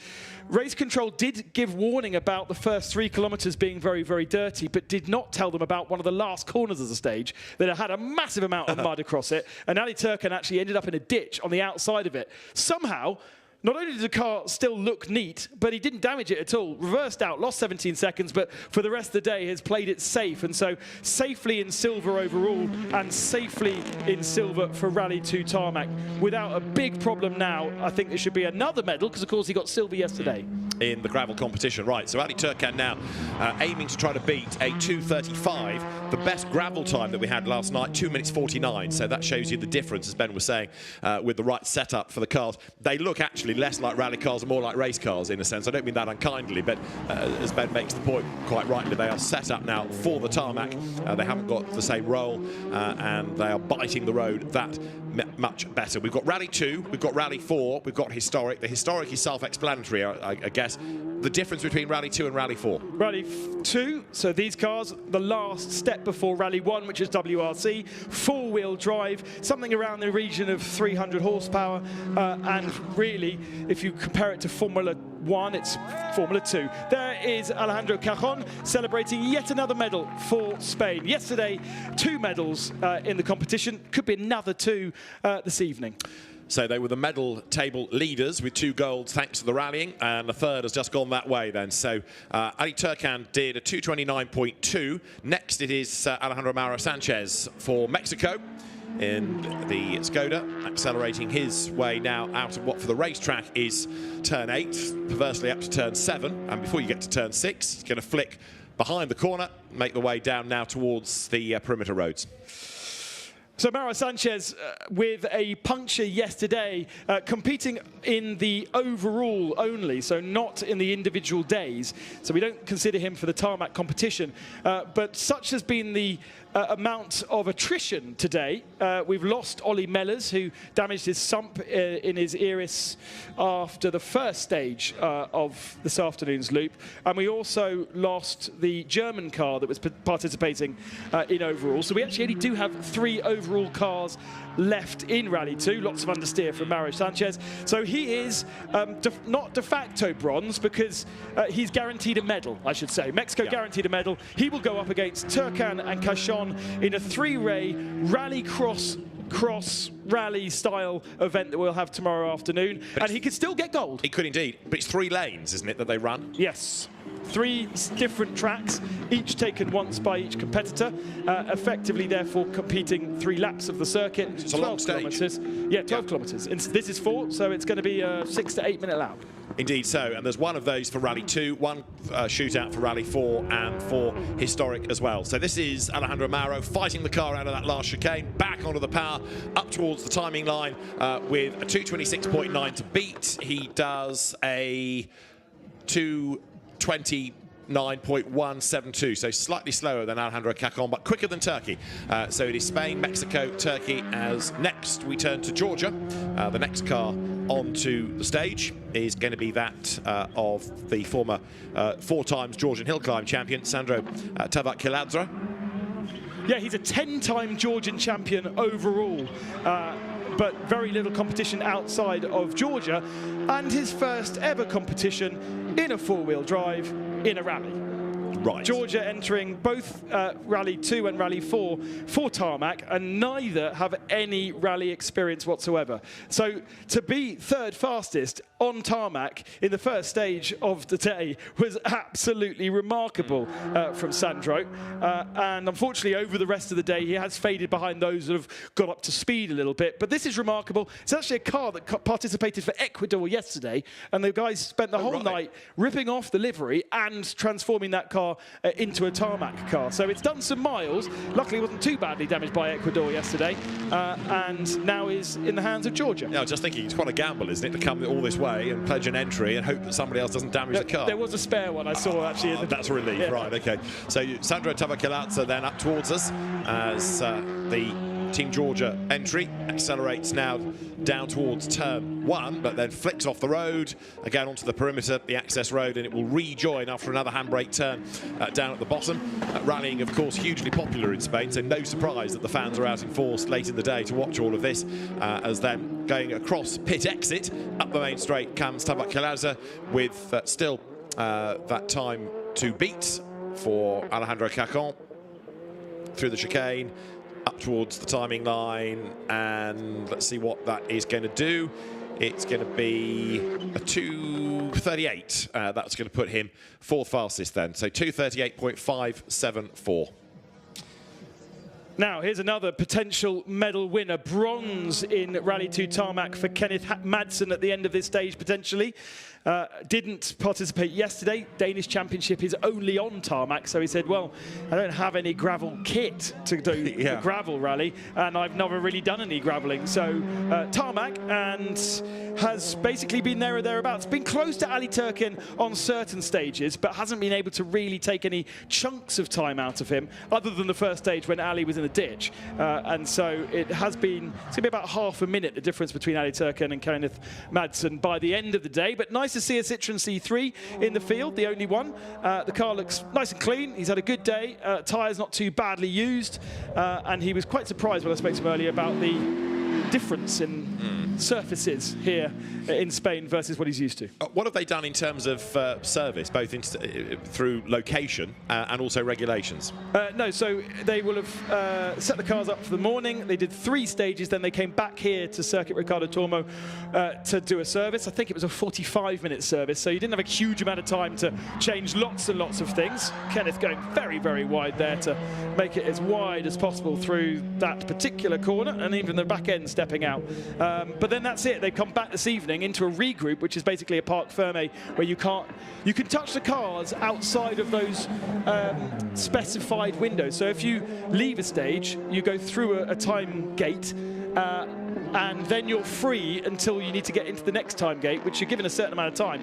You are allowed to park up on the side of the road and change the settings. So these guys probably will be putting on some clicks, making the suspension even harder for here than they had in the slightly rougher mountain roads that we saw earlier today. Kenneth Madsen then goes second fastest, 2:36.889. That was a very, very good run. Others have been less fortunate then. This, in replay, is a big, big spin. Wow, odd. And time lost. Almost like rear-wheel drive kicked in and there was nothing from the front there. This is... That's Luxembourg, isn't it? Yes, Fernandez. exactly. Yeah. Steve Fernandez, constantly within a couple of seconds of Kenneth Madsen, but fading throughout the day. Luxembourg putting all of their, as you would, because your national championship is also on tarmac, both a Rally 2 and a Rally 4 entry for Luxembourg. So Steve Fernandez in the Hyundai then accelerates towards us with co-driver Steve Kerfel, and now back onto the tarmac, speed building, but having thrown away a big chunk of time at the start of this stage, it's not looking overly promising, is it? As there, Kenneth Madsen then 1.7 seconds slower than Cacon. That was a really good run. So he is in the tarmac competition. He's not therefore eligible for that shootout tomorrow. Now, these, I'm still asking questions, I know, but these 3 laps they do, 3 different lanes. Don't worry about that today. I want to know, are they all marked out by cones, or do you have 3 different starting places? Do you start side by side? All 3 will start at the same point as they're starting today. The third variant, the third car, will actually miss out quite a lot of that first section of the lap and head straight onto the back straight. Right. So he'll be well ahead, but then he'll have to do the other 2 laps. And basically there are 3 laps, there are 3 cars, and each car has to do a different lap on a different time. So they do end up covering the same distance. Yeah. And it's a bit like a super special in rallying where you'd have them side by side and then cross over race of champions style. That's another way of looking at it, but there isn't bridges and a lot of the circuit is the same. No contact is allowed, though. It's not that rally-crossy. Okay, we'll take your word for that. We've had spins, at least. Steve Fernandez then coming up towards the line, but you can see as the clock ticks on down, he's already in the 40s. It's going to be a 2:50 plus, conceivably, this, because of that spin. 2:46, in fact, so he got through the chicane, but Steve Fernandez then doing that time, but much, much slower than Cacon. So that, I think, by the looks of things, is the last of our Rally 2 4-wheel drive competitors, because we have now switched to Team Spain and Rally 4. So Sergi Perez then, who has already won a medal yesterday in Rally 4 gravel, is now on course to take Rally 4 tarmac. He's a minute and a half ahead of the rest of the field. He's dominated, much like his teammate, all through the day. He only missed out on 1 stage with Karim Kazaz, the Turkish driver, winning that particular stage. So not quite as dominant as Cajon, but very, very competitive indeed, as Fernandez gets his time card to the end of stage timing. That's the co-driver handing over a time card, the time card verified by the officials and the time written. I don't know whether all of that's necessary in the days of the digital era, but I'm not close enough to the top of the FIA to suggest a digital version. And it's all done anyway digitally by the clocks, by Chronomoto, who's been doing the timing. Yeah, it's a tradition, isn't it? The good old time card days, but it's fascinating to see how rally technology has moved on and being able to track cars through a stage, looking at split times, and the timekeeping is being done behind us here at the circuit in a room, even though the cars have been out on stages miles away for the last 2 days. And they have no live timing, no live cameras showing the cars, but they will know instantly if a car has stopped, and they will know how it stopped. So it's not just a case of it's no longer doing any speed. It's it stopped with a G-force of, and that potentially is an accident. Therefore, we need to speak to the driver. They can then communicate with that driver to find out if they're okay or not. Or usually the driver presses an OK button if he is okay. And actually, I think by regulation, has to within 15 seconds. Yeah, and you can be fined or penalised if you don't do that. So yeah, right. The first Rally 4 time then is a 2:44 out of the chicane and a 2:51 across the line. So Sergi Perez then goes through, and that's the target. And in fact, that Rally 4 time quicker than a spinning Rally 2. So Perez faster than Spinner Fernandez. Oh dear. And lots and lots of tar smoke from Brazil. Luis Stedili behind the wheel of his Peugeot and squandering a little bit of time there. Yeah, so that's another gold for Sergi Perez. He's not going to be beaten by 1.5 minutes on a stage that's only 2.5 minutes long. So Spain pick up yet another gold, this time in Rally 4 tarmac. And you have to say, he looks incredibly strong in Rally 4 as well, because his competitors in Rally 4 have also been falling by the wayside. We've had a lot of extra Rally 4 cars entered just for the tarmac element today. Yeah. But in the overall, there's very few left. So Luis Eduardo Steedle is actually in silver medal position, even though he's nearly 10 minutes back overall on Sergi Perez. But he will be participating in that medal stage tomorrow afternoon, unless he retires in front of our eyes in the next minute. So Stedili then for Brazil, accelerating, avoiding the markers. Now the Rally 4 cars, smaller engines, you can have 1600s, you can have 1 litre turbos, but they are 2-wheel drive and by their very nature underpowered. So there's a huge amount of effort has to be put in to maintain the momentum, not bog down, not lose speed, because it's really hard to get the momentum back. As more Spanish celebrations continue, they got 2 golds yesterday and 2 more today. They are sitting atop the medal table still. Very, very committed to the hairpin comes Stedil. I'm sure I saw co-driver Guillaume Moraes there waving his hand furiously, as in, no, I said stop. I said put the brakes on now. It looked as though it was quite animated inside the cockpit there, so he knew that the braking perhaps was not working, or maybe it's just the driver's white gloves, not sure. But either way, he's managed to get through without hitting anything. And that's good, because Brazil yesterday did have an impact with a wall, and today the car looks nice and clean. And the time done is a 2:56. Now for Germany, this is Tom Kessler, who's been a regular within the top 3 today on the stages, as he was on the gravel yesterday. He's had a busy weekend. And the reason why he's been in the top 3 is because we lost Martin Koci on the first stage of the day from Slovakia.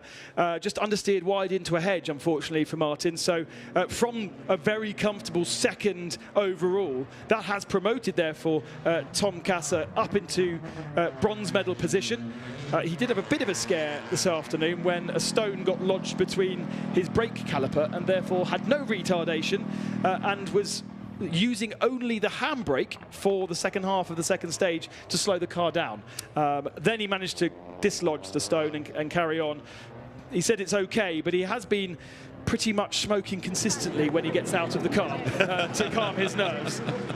I was going to say it wouldn't be rallying without some sort of strange problem, but equally it's good to hear that there's still characters with a cigarette in their hand, like Timo Salonen, who always used to get to the end of a special stage and light up one of his good old Marlboros. Right, Tom Kessler then comes towards us, part of Team Germany, and this year's German 2-wheel drive champion. He's been the DMSB Rally Cup winner a few seasons ago, and knows how to get the most out of these small front-wheel drive cars. Yeah, so it will be really interesting, even though he's got 12.5 minutes on Sergi Perez in the overall.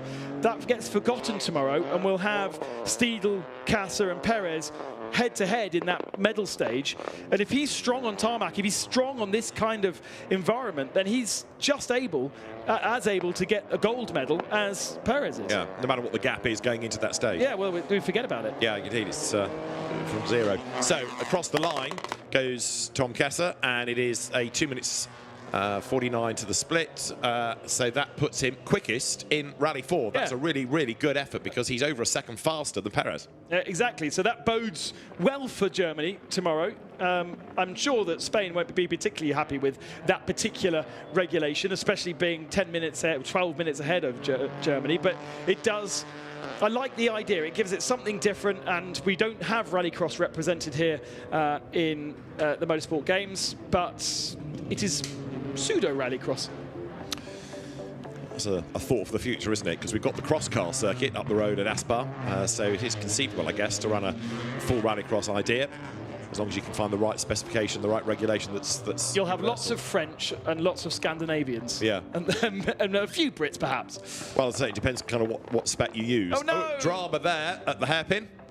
And this is for Pragati Gowda, the Indian driver, who's stalled it on the handbrake, gets going now, but a good few seconds lost, sadly. She much preferred today, even though she's a gravel specialist in India and in France. She said it was just much easier today than yesterday. Yesterday, in these little underpowered Peugeots, would have been really, really hard work. The stages were so rutted and full of big boulders. And so she just got slightly over-enthusiastic on the bar here. Round it goes. And there's a barrier in the way, so she can't continue. But that's the first scrape of that car all day, and it was orange in the orange bit. So you never noticed. No, exactly. Yeah, it's all beautifully camouflaged. So Pragati Gowda, the Indian national junior champion, French gravel competitor this season, comes down to an equivalent hairpin, and that's much better. Maybe she's got a slight issue with brakes. Understandable if it's had a tough day, and they've got plenty of time to battle for tomorrow. So there's the chicane and then the run to the timing line and the stage end. Pragati is part of the overall, but I'm afraid she is going to miss out on qualifying for the medal stage unless something happens in scrutineering overnight. She's going to finish a very respectable 4th in overall, ahead of Chinese Taipei, and most importantly, finish the stage. Here is Chinese Taipei. Look at the state of this car. The left-hand side of this car has really had some stories to tell. And when I went and spoke to Hussein Lee earlier on, I said, what did you do to the door? He said, oh, I rubbed it up against a barrier on this stage last night. And he's managed to dent both the doors. I said, well, that doesn't explain what you've done to the front of the car. He said, it's not what I've done to the front of the car, it's what the wall did to me. Right. That was his answer. Right. His 7th ever competition and his first in international. He said, in Taiwan, it's a bit different. So Hussein Lee comes down the first of the two sort of perimeter road sections where the hairpin awaits and flicks it through fairly nicely. There's another tight corner next up.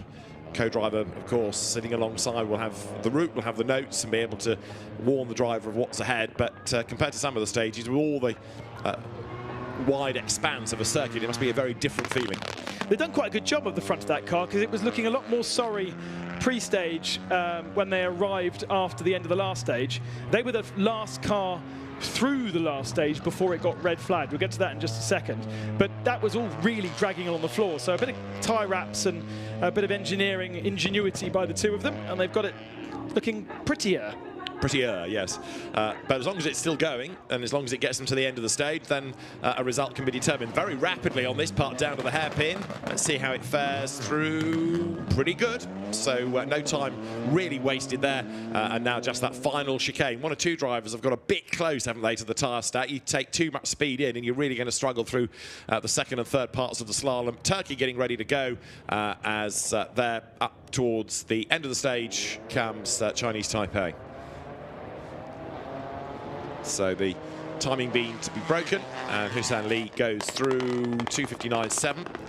So ahead of India is the outcome of that. Now the next one to go is Kerem Kazaz, who we've only seen today, the youngest ever event winner of a Turkish championship round. We were supposed to see him yesterday, but he had a drive shaft failure on the very first stage of the day. Entered into all three competitions, as Turkey have done in their Rally 2 competition. And look at the state of this car. It didn't look like that at the start of the last stage of the loop, but he got lost in an orangery, having run a little bit wide. What? This is how he described it. He ran a little bit wide because he forgot to brake as hard as he needed to. his words, got lost in an orangery, as in a place where you grow oranges, and couldn't find the stage again. And in process of doing that, ran over a tree stump and ripped off the front of the car. He's done some, I think most of that's cosmetic. But either way, I've just lost internet. But I think he should be on course for a medal. Okay. We'll see as he wriggles his way then now back onto the racetrack. It's a lightweight model, that's for sure. Bodywork shed, at least he's got the lights still. But that's going to need a lot of love before its next outing, isn't it? But Turkey, one of the ASMs that have really, like Spain actually, really embraced the idea of FIA Motorsport Games. And as you say, entering in Rally 2 and Rally 4 in all three elements of it as well. The country is represented in esports to a good degree in GT sprint tomorrow, and we've seen in other categories as well. So Karim Kazaz in his Peugeot down towards the hairpin. Right, so this is critical then. Go on. He's lost a load of time in that last stage, and dropped from 2nd to 4th position. But depending on how he does against René Nola, who's coming up in his Corsa, could find himself back with a medal, because he's only 1 second behind René Nola coming into this stage. That's only just recently been updated, because those drivers that were not able to finish the last stage of the loop get a notional time based on the competitiveness of the guys ahead of them. Basically, the stage was blocked because grease hit the wall and bounced back into an arm guardrail, and blocked the stage, so there was nowhere for anyone else to go through. Stage red flagged, cars re-diverted in a different direction to come and join us here, and notional times given to the second half of the field. So that affected Rally 4 and all of the historic. Some Rally 4 and all historic, yeah? Yeah, exactly. But Karim Kazaz was ahead of all that, and he had his own adventures. Orangery related. Yeah, and Georgia did the same thing, actually. Georgia also ended up upside down in an orangery. At least they... Oh, my camera person gave me a really good joke about juicing it or squeeze the most out of it, or something. I've forgotten it, so it's useless now. But anyway, ended up in an orangery, and there's plenty of oranges everywhere. Well, the danger, I suppose, of being in the orangery is that he's been pipped. But I knew you would come up with something. It's not necessarily any good. But for Turkey, then, that was a good effort, because that was the fastest Rally 4 time. That's the 6th best. So he's ahead of Germany. So that's important to go back to your point about the result. And if he's 10 seconds ahead of Holland, that are coming up in a bit, he could move himself back up to silver medal position. So we've still got plenty of stories. I love that. We've had it both days, didn't we? We had a change in historics yesterday's final stage of the day. And I think we're going to see the same thing in R4 tarmac this evening. So what's left of the Team Turkey Peugeot limps back to Parc Fermé. Here's Sweden, and oh dear. So this is... just getting away with that. This is Heidi Rylan, and complete bad of me, but I assumed that she was co-driving her father, and she's not. She's driving her friend. But just the generation and the way they were chatting together, I completely assumed wrong. And she's been pretty good today. The Ford Fiesta, another of the popular cars for Rally 4, which is really the accessible international category these days. Yeah, we've obviously seen a lot of Peugeot 208s over the course of yesterday, but there is plenty of different brands, and the Ford Fiesta, built by M Sport Poland and actually used exclusively as the junior WRC car, and works on certain surfaces better than others. Even whenever you talk to anybody, they'll tell you one car's better than the rest. She hasn't quite managed to get the handbrake on to get round this hairpin, so a bit of a three-point turn. So time lost, but getting away now, as now we go to René Nola. Yes, important. So René Nola at the moment with bronze medal for Germany in Rally 4 tarmac, but he needs to beat Karim Kazaz, and Kazaz at a 2:48.3, which is the fastest of the Rally 4 competitors. So it's a tall order to ask, and he's only 9 seconds behind Nard Ippen from Holland that's also got an amazing story we'll get to in a second. Okay. Let's watch how good, how difficult it is to drive one of these cars around this circuit. Lots of understeer in these cars, always. You have to be patient. You have to, if you can, set them up so the rear of the car rotates, but that's easier to do in a circuit race when you have known elements than when you're out on a stage that should be tarmac but has loads of gravel, and you don't know whether the slide is too much or not enough. And also René Noller is another previous German two-wheel drive champion. He's won the two-wheel drive part of the Midt-Europa Cup. He has been a junior champion within the Midt-Europa Cup as well. He's taken part in the European Rally Championship in the junior division, so there's a lot of experience in this car. That doesn't look too bad for the moment. Not asking too much of the front tyres. The idea here is you almost get the car to rotate from the rear, and therefore the front doesn't have to do too much turning, as you do with any front-wheel drive car. But because these are not set up for circuit racing as such, it's a bit more tricky. That was nice through the hairpin. Yeah. We don't have any intermediates to kind of build you up to see if it's going to be faster or slower than Turkey and who's going to get those last medals for the day. There's one at the end of the chicane, isn't there? And then there's the final one. So you've got a time at the chicane, and then about 100 metres or so further up the road is the final time. But what they're aiming for here is something better than a 2:48.3. It's a 2:41 at the last split. And as he gets to the timing line, 2:48, 2:48.8. So René Noller is going to go behind Kazaz. By 0.540 of a second. Wow. Close, eh? But by 0.54 means that Noller stays ahead of Kazaz in the overall. Right. Because the gap was 1 second. And that's less than a second. It is. So Kazaz has stayed behind Noller. Now we need to turn our attention to Holland, and this is Nard Ippen, who doesn't have a very good relationship with the circuit here, because in his shakedown lap, he managed to hit one of the tyre stacks and double roll the car. If we get a close-up shot, you'll see that every single panel is scraped quite heavily. Yet, he's been competitive all day, and he's looking potentially to get himself a medal. It is Nard Ippen driving the car, rather than Christians, who is his co-driver. Right, so Nard Ippen accelerates them back to tarmac and trying to salvage something after a tough start to the weekend. Nard Ippen is another of those drivers that's done quite a lot in a short space of time, really, as he heads towards us. So Nard Ippen, the Dutch driver, comes now with a clock ticking on down. Remember the time they're now aiming for, 2 minutes and 48, so he's got some time to find here. He's got a 9-second advantage coming into this stage over René Noller. He's got 10 over Kerem Kaziz.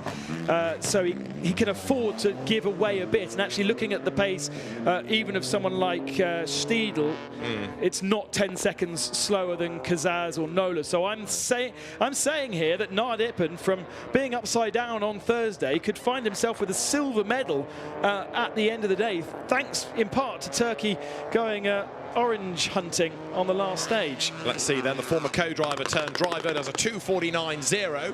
That puts him now 8. So it's Kazaz, Noller, and then Nard Ippen.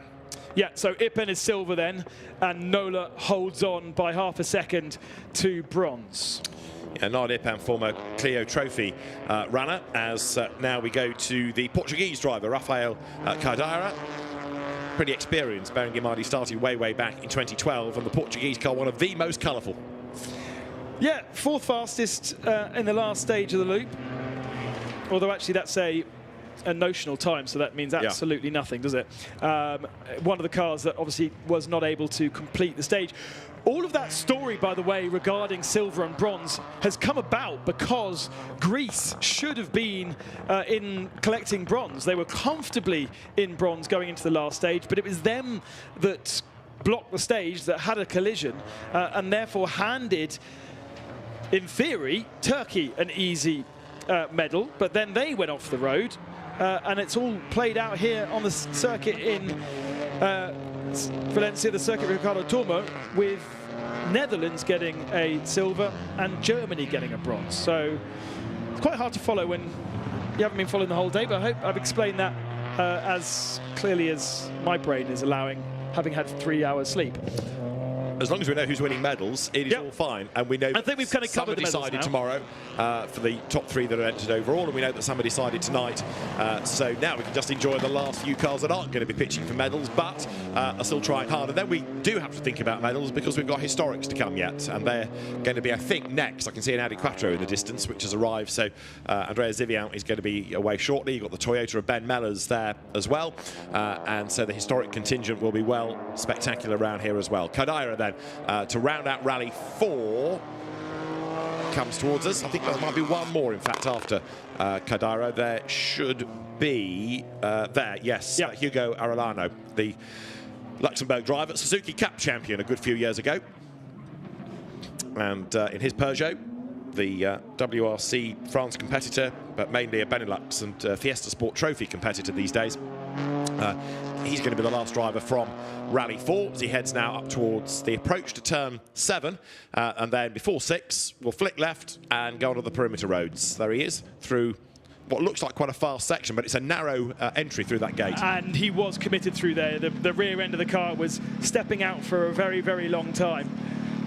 Hello, Rafael. Hugo Lopez in the Portuguese car yesterday, and Portugal deciding to split their 2 drivers in Rally 4 to participate for individual medals. Luxembourg, takes the tyre stack with him. First one to do that, I think, all weekend. So Hugo Arellano, who we didn't see yesterday in the gravel competition, brings the tyre stack back onto the road, so the marshals will have to attend to that. But he's trying, isn't he? Look at this. Great to watch. Load of tar smoke. That's a front-wheel drive car. It shouldn't really be allowed to do that. He's unfortunately got the honour of being the only car to have a puncture today. And so he should be well further up the field, but a loss of 3 minutes with a puncture and a change in stage has meant overall miles away. So this is a victory lap, really. This is just an entertainment lap, and there is some celebrations for medals. Indeed, from Germany, as you look at Luxembourg in Rally 4, we've got the UK in historics on the stage as well now. Ben Mellors in his spectacular Toyota Celica that we'll come to very, very shortly, as first up now towards the flying finish in a moment will be Hugo Arellano then, out of the Rally 4 for Luxembourg aspect. To the line he will come, and 2:43 at that last split over the timing beam. 2 minutes 50 is the time then, and that actually is 11th overall, and 1, 2, 3, 4, 5, 6th within Rally 4. And it was well worth watching, so we'll watch it again in super slow-mo. Look at that for the drifting as he accelerates his way through the corner. Just to make the point quickly that the driver and co-driver do not need to be of the same nation, if you were looking at the flags on the window just there. Yeah, it's based on the driver nation. Yeah. We've got a few people who've got split nations. That reminds me that we don't have a donut.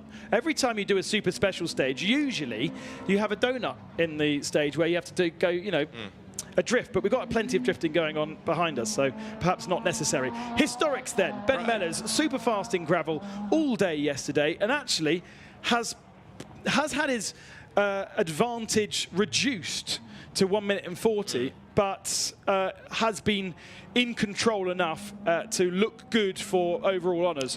Well, qualification for the medal stage. Yeah, indeed. I mean, he did have a stage win early on in the day, although today has largely been about Andrea Zivian, and the last stage didn't happen at all. So it's been a frustrating time for the historics. This car is a well-used Toyota. It's not a period rally car. It's a period car made into a rally car, if you see what I mean. And Ben Mellors drives it hard, and he's upholding family honour now, isn't he, with his brother out of the event. You can see how much grip he has versus what he had yesterday. Yeah. He really is able to lean on it, and the inside front wheel is lifting up on that car, so a little bit soft on the rear. That's where the power is delivered from, and usually it's only the stadium super trucks that lift their front inside wheel, isn't it?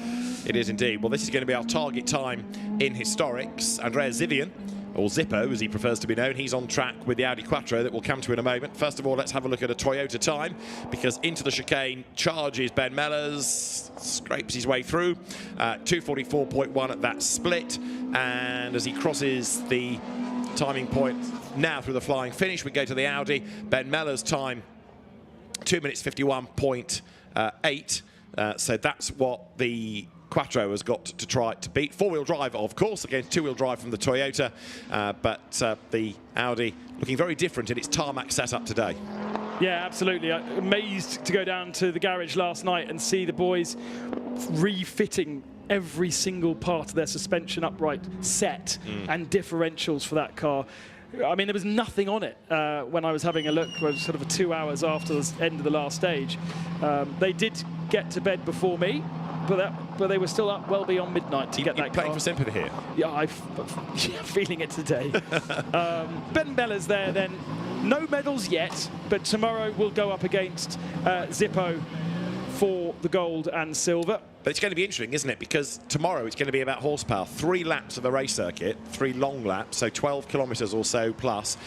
It's going to be about grunt and a turbocharged Audi Quattro versus a Toyota. I'm tempted to say this is going to be the car to beat, isn't it? Well, it was last year, wasn't it? Yeah. But it was domination throughout the whole event last time in France, and pretty much domination on tarmac today. Zippo said it was a much easier day. Everything is still facing in the right direction as it should be. Do we know where Zippo comes from as the pseudonym? No. No, not totally, no. But he's a very charismatic guy to chat to and loves to... He was talking to Emanuele Pirro for a long time about this car, as you can imagine. Maybe it's Zippo because he's now lighter, I don't know. Into the chicane he will come then at the end of the pit straight, and Andrea Zivian, the gold medalist in the historic rally division last year. He, as Ben made the point just now, absolutely blitzed everybody last season, 2 years ago, and won that medal stage. Goes across the line, 2:47.1, and that is much quicker than the Toyota, and that effectively is over just 1 lap of the circuit. And that's also faster than all the Rally 4 cars. Yeah. So that was a very, very fast lap time. He then gets gold for historic rally tarmac, so another gold medal. We had to tell him yesterday that he got a gold, so I hope the guys down there on the ground remind him that he's just won another one. Now this is Antonio Sainz, the brother of Carlos Sainz Sr., uncle of Junior therefore. Struggled a bit yesterday on the gravel. We were thinking maybe today would be a kinder day because the Porsche likes tarmac. Has it been a better day? Yeah, it definitely has. Oh yes, well done Zippo, you've remembered. It has actually, and unfortunately due to some of the cars falling by the wayside over the day, mainly Wojciech Staff and his Ascona retiring before the start of the last stage, Antonio Sainz has now found himself into the medal stage. Right. So we are going to see this Porsche up against the Audi and the Celica tomorrow for the medal stage, but it definitely didn't look that way. And if he does that on the medal stage, it'll definitely be bronze. It didn't look like that in this morning. No, that's true. For sure. And we had some really fast single-entry tarmac cars today as well. A couple of extra escorts that were really, really performing. But even if it wasn't a particularly hard day tarmac-wise, and it wasn't a particularly hot day, we did have quite a few retirees, I'm afraid. Yeah, I think we've only got one more car to go, which is Siegfried Meyer's Volvo, which is on the stage, and then I think the course closing car is already at the stage start, ready to go. So Antonio Sainz in a car that you would think would be well suited to the racetrack. It looks perhaps more like a historic race Porsche than a historic rally Porsche now, but Antonio Sainz, who is quite happy to stay out of the family limelight, but enjoys his historic rallying with good success as well. Gets down to the hairpin here. It means that we lost that lovely little Alpine, the A310, overheated on the first stage of the day. We had James Potter in his Ford Escort RS. That did the morning loop, but retired at the start of the second half of the day. We had the Volvo 544 that retired yesterday, so we didn't see that today.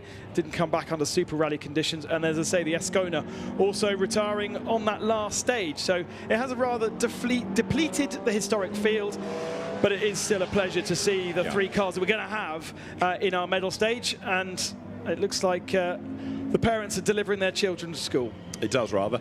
Antonio Sainz. And to be fair to the drivers in that car, in the Volvo, they are as much along with the joke as the rest of them. Good. They do really believe that it's an unusual beast. Just to finish off about Antonio Sainz, slowest of anybody. That was a very, very circumspect run, and I suspect the Volvo actually might even be quicker. This is Siegfried Meyer at the wheel of the Volvo 240 Turbo, which is just about going to get through the gap there. But it really does look, doesn't it, as though the taxi has arrived. No, we've got one more car. We've got Ford Escort still to go, then the course closing car. But there's a long hold before the Escort gets underway. That's the Swedish entry, isn't it? Is there a long hold? No, I think that's okay. We've closed up the gaps. Okay. Yeah. The over the rear wheel arch of that Toyota, it says nobody suspects a Volvo. Sorry, Volvo says nobody suspects a Volvo on the livery. It's the only thing, and it says it in English, even though it's a German car. From a Swedish manufacturer. Yes. Yes. From Sweden, though, comes a Ford Escort, British registered, but left-hand drive. This is the car for Krista Hedlund. No rally stage is complete without an Escort Mark II, even in this day and age. And he is accelerating his way then as the last car through. How is the Volvo getting on? Well, here it is, down to the last corner of the stage. Oh, it's got good lock. It has, and it's got lots of lean in the suspension. This is from earlier on in replay. Understeer. Brake, stab on. What do we do now? Does it rotate? It just about does. It leans. It's leaning, yeah. It heads for the curb. It heads for the gravel. Oh, it's okay. Oh, he's gone quite far in. He's still in the gravel. Look at the suspension. Wow. And there it is. Barely a mark on it. And the German team's Volvo for Siegfried Meyer through at the end of the stage. The last car is the Escort Mark II of Krista Hedlund. It makes just a wonderful noise, an Escort Mark II. Even now, decades on, it is still one of the great rally cars. So many, sadly, over the years have been destroyed against trees in forests all over the world. But in the late 1970s, these were the rally cars. All the private teams that ran them, they were winning world championships even up to 1981 with Ari Vatanen. There is Antonio Sainz celebrating a medal, another one for Spain. And Krista Hedlund in the Escort then, now with that very patriotic Swedish flag on the roof, comes to the end of the stage. Yeah, that's a silver medal. Missed that one out. Silver medal for Spain with the depletion of this field. And it looks as though, oh no! Tried to get a slide on and it corrected itself. That's the Volvo line. This is going to be a medal for Sweden, a bronze medal. 1 minute and 14 off the Porsche. Actually, no, I don't think the Porsche was that slow, but I was about to say maybe you can make up minute and 14 on the in this last stage. It's so pretty, this car. It's so well prepared. And it's a proper tarmac rally Escort, isn't it? The look of it, the low line of it. It's got tiny, tiny, tiny wheels. Yeah. In comparison even to some of the other Escorts we've seen. The Volvo, by the way, Siegfried Meyer, still quicker than the Porsche of Antonio Sainz. So when I said it was a circumspect run, I wasn't kidding you. There's that British number plate on the back of the Escort. Krista Hedlund will be the last driver into the chicane then. It has been a wonderful 2 days of rallying. We've expanded from tarmac to a gravel and tarmac event for the Motorsport Games, a huge undertaking for the organising committee, but they provided us with beautiful stages out there and a very, very entertaining 30-odd car grid, and it's provided us entertainment out there in the fields and in the forests and also on the circuit here. One last medal stage for the overall tomorrow. Maybe not as traditional rallying as you like. Set up a lovely slide there, but it kind of gripped for him. Yeah. The execution didn't quite come out as expected, did it? But he made it lively to watch. And thankfully, no real dramas, a little bit of wayward running. And Krista Hedlund ending up ahead of both Siegfried Meyer and Antonio Sainz. So the Escort beating Volvo and Porsche. In the stage. In the stage, indeed, yeah. But bronze overall after a full day of tarmac rallying and a little bit of gravel rallying as well. So lively stuff as we expected from the Rally 2, Rally 4 and historic rally contingent. And the final car through the final time control at the end of stage 14. Stage 15 is for only the top 3 that are entered for the overall competition in the 3 divisions. So it will be effectively one run for each of the 3 categories that we have tomorrow. So this is the classification of stage 14, and we've mixed them all up here. This is taking 2 and 4 and historic in different orders. That's why you've got, for example, Italy 6th overall. But Rally 2, Alejandro Cacon time was the best of anybody, ahead of the Rally 2 Dane, Kenneth Madsen, and the Rally 2 Mexican, Alejandro Mauro Sanchez. Turkey 4th, and then Sandro Tabakeladze 5th for Georgia. The best of the historics, that was Italy, Andrea Zibian. The best of Rally 4, Kerim Kazaz for Turkey. 7th overall, and 2nd of Rally 4 was René Noller. 3rd, Nard Ippen, that was Germany ahead of Holland. Historics, it was Italy ahead of the UK, Ben Mellers, and then a long way down after that was Sweden. Krista Hedlund in the Escort Mark II, taking 3rd fastest on this stage. Neil, you can say what you want, but the Sainz family can race. Yeah, it's amazing, isn't it? No matter what age. Yeah, I mean, I used to spend a lot of time interviewing El Matador Carlos Senior. Now Carlos Junior is in. Do you have to go? 1 minute. 1 minute. Okay, we'll have a quick word with Antonio. Got 1 minute. I'll give you 40 seconds. How was it?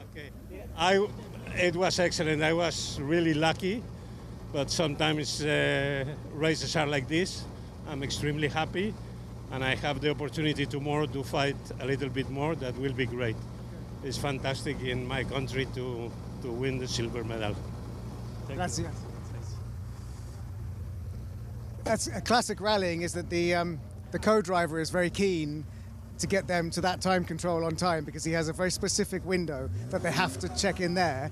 Rallies can be won or lost if you don't do that last bit of admin. Yeah, so you did say it's a lot of admin. Yeah, so I just had to make sure that I got out of the way before they lost their medal. So it could have been your fault. Yeah. Totally. Well, I hope they made it in time. Because when you get the stare from the co-driver, you know that they run things. They are in charge of when that car goes from A to B, and the driver just drives. But yeah, that's the brother of Carlos Sainz Sr. and the uncle of Carlos Sainz. And those cars will be out on stages again tomorrow. But Spain absolutely dominating. They're smashing this. And I did overhear some of the Spanish team being very confident, saying, "Oh yeah, we're gonna win this thing." And I think they're absolutely doing it. But yesterday was their first gold medal in this competition ever, and now they're acing it on first place. So impressive. It's very, very impressive. The night, or the evening night, I'm saying night, it's middle of the day, Kayana. No, the day isn't over yet. We've got more finals coming up, which is super exciting. The eSports finals. So they're not happening here, they're happening in Valencia, which you might have caught up on by now. Again, on a separate stream, but we're going to have a look there. Yeah, big. It's crucial. It's crucial gold medal time. GT first, I think, and then after that, Formula 4. Let's have a look at finals in the eSports category. We see the cars are on the grid. There's just over 1 minute to go. We'll do a full formation lap, and then it'll be a rolling start, Chaz. And unbelievably, feels a bit surreal to say this one, we'll be drawing the Esports GT section at least of Motorsport Games to a close in 24. It's incredible, isn't it? It's come around so suddenly as well, because we had so many races yesterday. We had 10 races in the end, with all the quarterfinals and the last chance races, 5 of them in each category. Then we've had 2 semi-finals in each of the categories today as well. It's mad to think that there is actually an end to this. It just seems like a series that will go on forever, and hopefully the FIA Motorsport Games goes on for forever as well, because in between these races, some of the things you won't have seen obviously in the live stream when you've been following us, the people that we get to speak to here, Paul, whether it be drivers, personnel, even just on site here at the museum as well, the people behind the simulators as well, and everybody that's here to represent their nation in this competition. There's just so many wonderful people here. I wish we could showcase each and every one of them on the stage, because they're all great. Yeah, could not agree anymore with that one. It really is so satisfying to see such an eclectic collection of personalities as well. Very different people from very different backgrounds, very different parts of the world, coming together, family unit as one, to hopefully showcase the world of esports sim racing to a much wider audience than is often possible. And just little things. You and I have both been in this game for a while. I've had a conversation on the stage a few minutes ago with the FIA telling me how important sim racing is to them. Yeah. Wow. It's incredible, isn't it? Because, you know, it's the world governing body of motorsport as we know it in almost all competitions. It's just amazing to have them on board here and see that they recognise this as level with everything else that's going on here at the Motorsport Games. It's not just a subcategory of something. It is a category of the FIA Motorsport Games, and they respect it just as much as we respect them as well. It's lovely to work hand in hand with the FIA.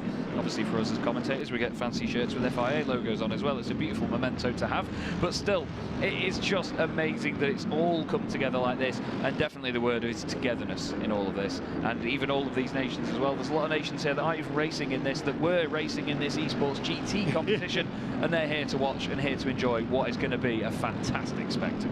Yeah, really is a fabulous spectacle, is absolutely the word. I've used festival as a term as well to summarise how this all is, and it's a festival of the real and the virtual racing, and it's putting us on the absolute map when it comes to us virtual fans, isn't it? It's really given us that opportunity to shout as loud as we can to the world, this is what we are, this is what we do. Come and have a piece of it for yourself, because it's wonderful. Yeah, it's a great way to showcase it and just give everybody an idea of what the top level of this looks like. And the wonderful thing about it is there's so many levels below this as well, you know, from the grassroots racing leagues that you get on either a set of Corsa Competizione, where it's just a couple of friends running for a laugh, whether it's national championships, whether it's high-end organised league racing as well that you have to go for.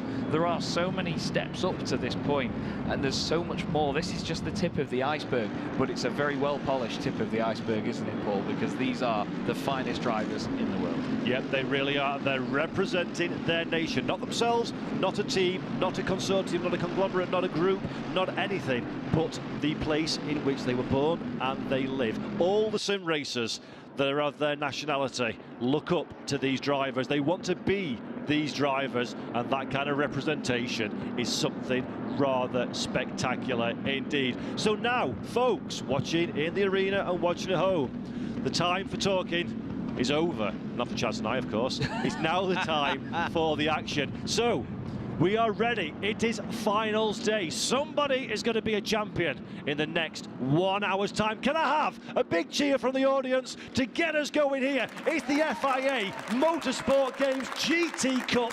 We are go on the final race of the day. Champions will be made today as we head down into the first corner. The Brazil have the inside line. Czech Republic trying to buy into this one as well. Germany, a bit of contact further back. That may have been the Malaysian entry. 4 cars facing the wrong direction, but up front Germany slipped down into second. Brazil are our race leaders, and Belgium are in there as well. Yeah, absolutely. Belgium right on the back of them here, trying to go through the left-hand kick into the hairpin. A few drivers just faking a move to the inside. That's France side by side with Japan.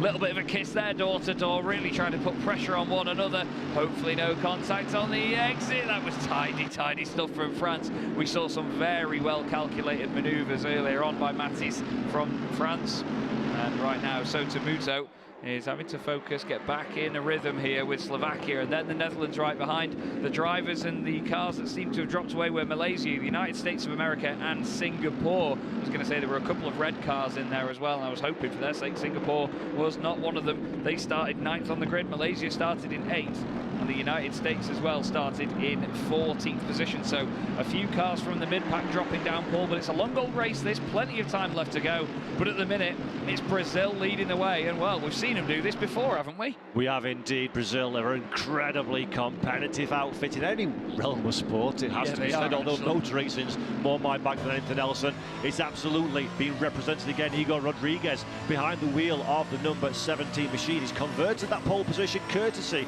of his success throughout the course of the competition in the quarterfinals and the semi-finals, and now he's leading in the grand finale. Second position, Czech Republic, Wojciech Fihala behind the wheel of that car, Niklas Huben. For Germany in 3rd position is the current medal placement holders, but we're only 2 minutes in, Jazz. There's 58 left to go. I've got a funny feeling that things may just change a little bit. I think they absolutely will, Paul. You're absolutely right, but Brazil lead the way. That is a matter of fact at this moment in time. Just having a quick look at the top 5 positions there, you know, and nobody in the top 5 currently has ever won a medal here at the FIA Motorsport Games Esports before, and we've never had a repeat winner either. So we've had, so far, Australia, Costa Rica, Italy, United Kingdom, Netherlands and Spain have all won medals, whether they're gold, silver or bronze. Nobody in that top 5 has ever had one before. Spain are the highest placed car at the moment that have won one. Last year they came 3rd, or last time, sorry, 2 years ago they came 3rd. And the reason for that is because esport sim racing is so accessible to the masses. You can really low barrier entry compared to, let's say, real world racing,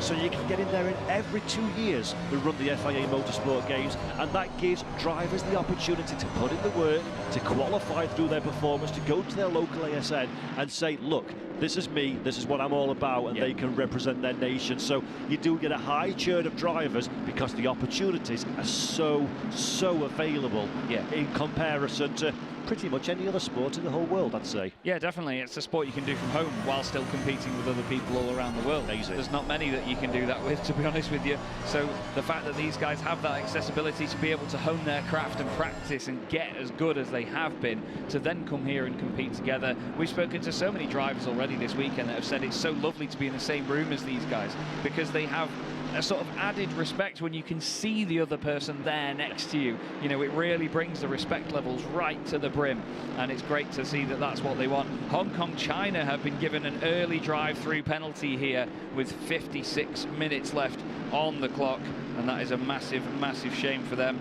Maybe some involvement in the contact in the opening stages there, Paul, because it was around that part of the field, or just in front of that part of the field, where it all, I'm afraid, went to pot. Yeah, that's a real shame for Hong Kong, China. They've been good value for money, it has to be said, over the course of the competition thus far. 15th position they are in currently. They have 3 laps, of course, we all know the drill, to go and serve that drive-through penalty. Drive-through pit lane at the mandated pit lane speed limit. Then they can get back out again and carry on their merry way. Having a quick look at Morocco at this moment in time. They're down in 12th position. Estonia are the car that they're chasing in number 20, 49 and 22 respectively. Remember, this would have been good for us last time around because we needed a top 10. It's only the top 3 on this occasion. Morocco then recognising that one. They know they need to get their skates on nice and early. Have a look to the inside, 2 wide through the final corner. Very, very nice. We don't see that one pulled off successfully very often at all. It continues for the run down into T1.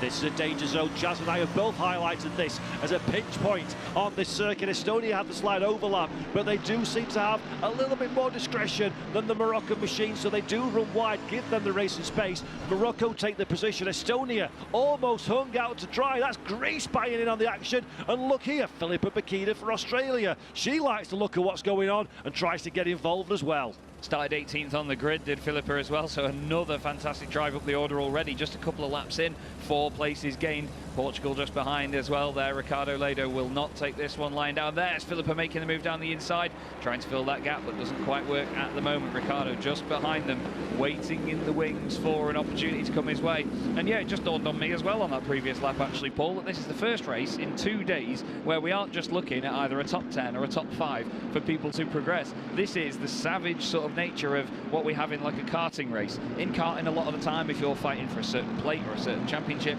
you either win the race or you may as well have not, well, not turned up, you know what I mean? That sounds harsh, but you either win or you don't. Whether you're second, whether you're 25th, you have the same result effectively, second or 25th. That's going to be the same here if you're outside the top 3. It's bronze, silver and gold for those top 3 positions, obviously in reverse order, sorry, and then nothing else. And much like the complete polar opposite to what we've seen up to this point, there's no playing the percentages game. No. There's no ho-ho-ho, I'm safe, let's stay where we are. Yeah. Elbows need to be out. Don't need to be out, Jazz. They need to be sharpened to the finest point they've ever been fined. You really have to push. Belgium, 4th position. Fabulous result. 4th at a race of this level. Wow, well done you. Amazing. 4th in this competition will give you precisely 0 reward. So you've got to be 3rd. You may as well throw it to the wall and finish in 4th and just give it everything you've got if you're Germany. So don't want to be hearing that news, but you're currently in the bottom step of the trophy medal awards. Yeah, absolutely, and like you say, it doesn't really amount to anything if you finish in 4th position. Sure, you get some lovely airtime, you get 2 Northern English blokes saying that you've done a good job, but that's about it. And you have to then sort of swallow your pride and come back again in 2 years and try it all over again. But at the same time, while it is really, really harsh and very cutthroat, as we've been saying, that's part of the entertainment here in a format like this. You get a medal or you don't, and it's those top 3 cars at the moment that are on their way to medals. Brazil have been absolutely flawless so far in this competition. So too have the Czech Republic. All that comes down to, in terms of their grid positions, really, when you think about it, was how they qualified at the start of the event. Because 1st, 2nd and 3rd cars were 1st in each of their groups. So it was 1-1-1, 2-2-2, 3-3-3 and so on. So that means that the only reason Brazil start ahead of the Czech Republic in this race is just down to qualifying times, because they've both won their qualifying races and semi-finals up to this point. Yep, absolutely. It really is all down to the finest of margins. We're riding on board with the Chile car momentarily there.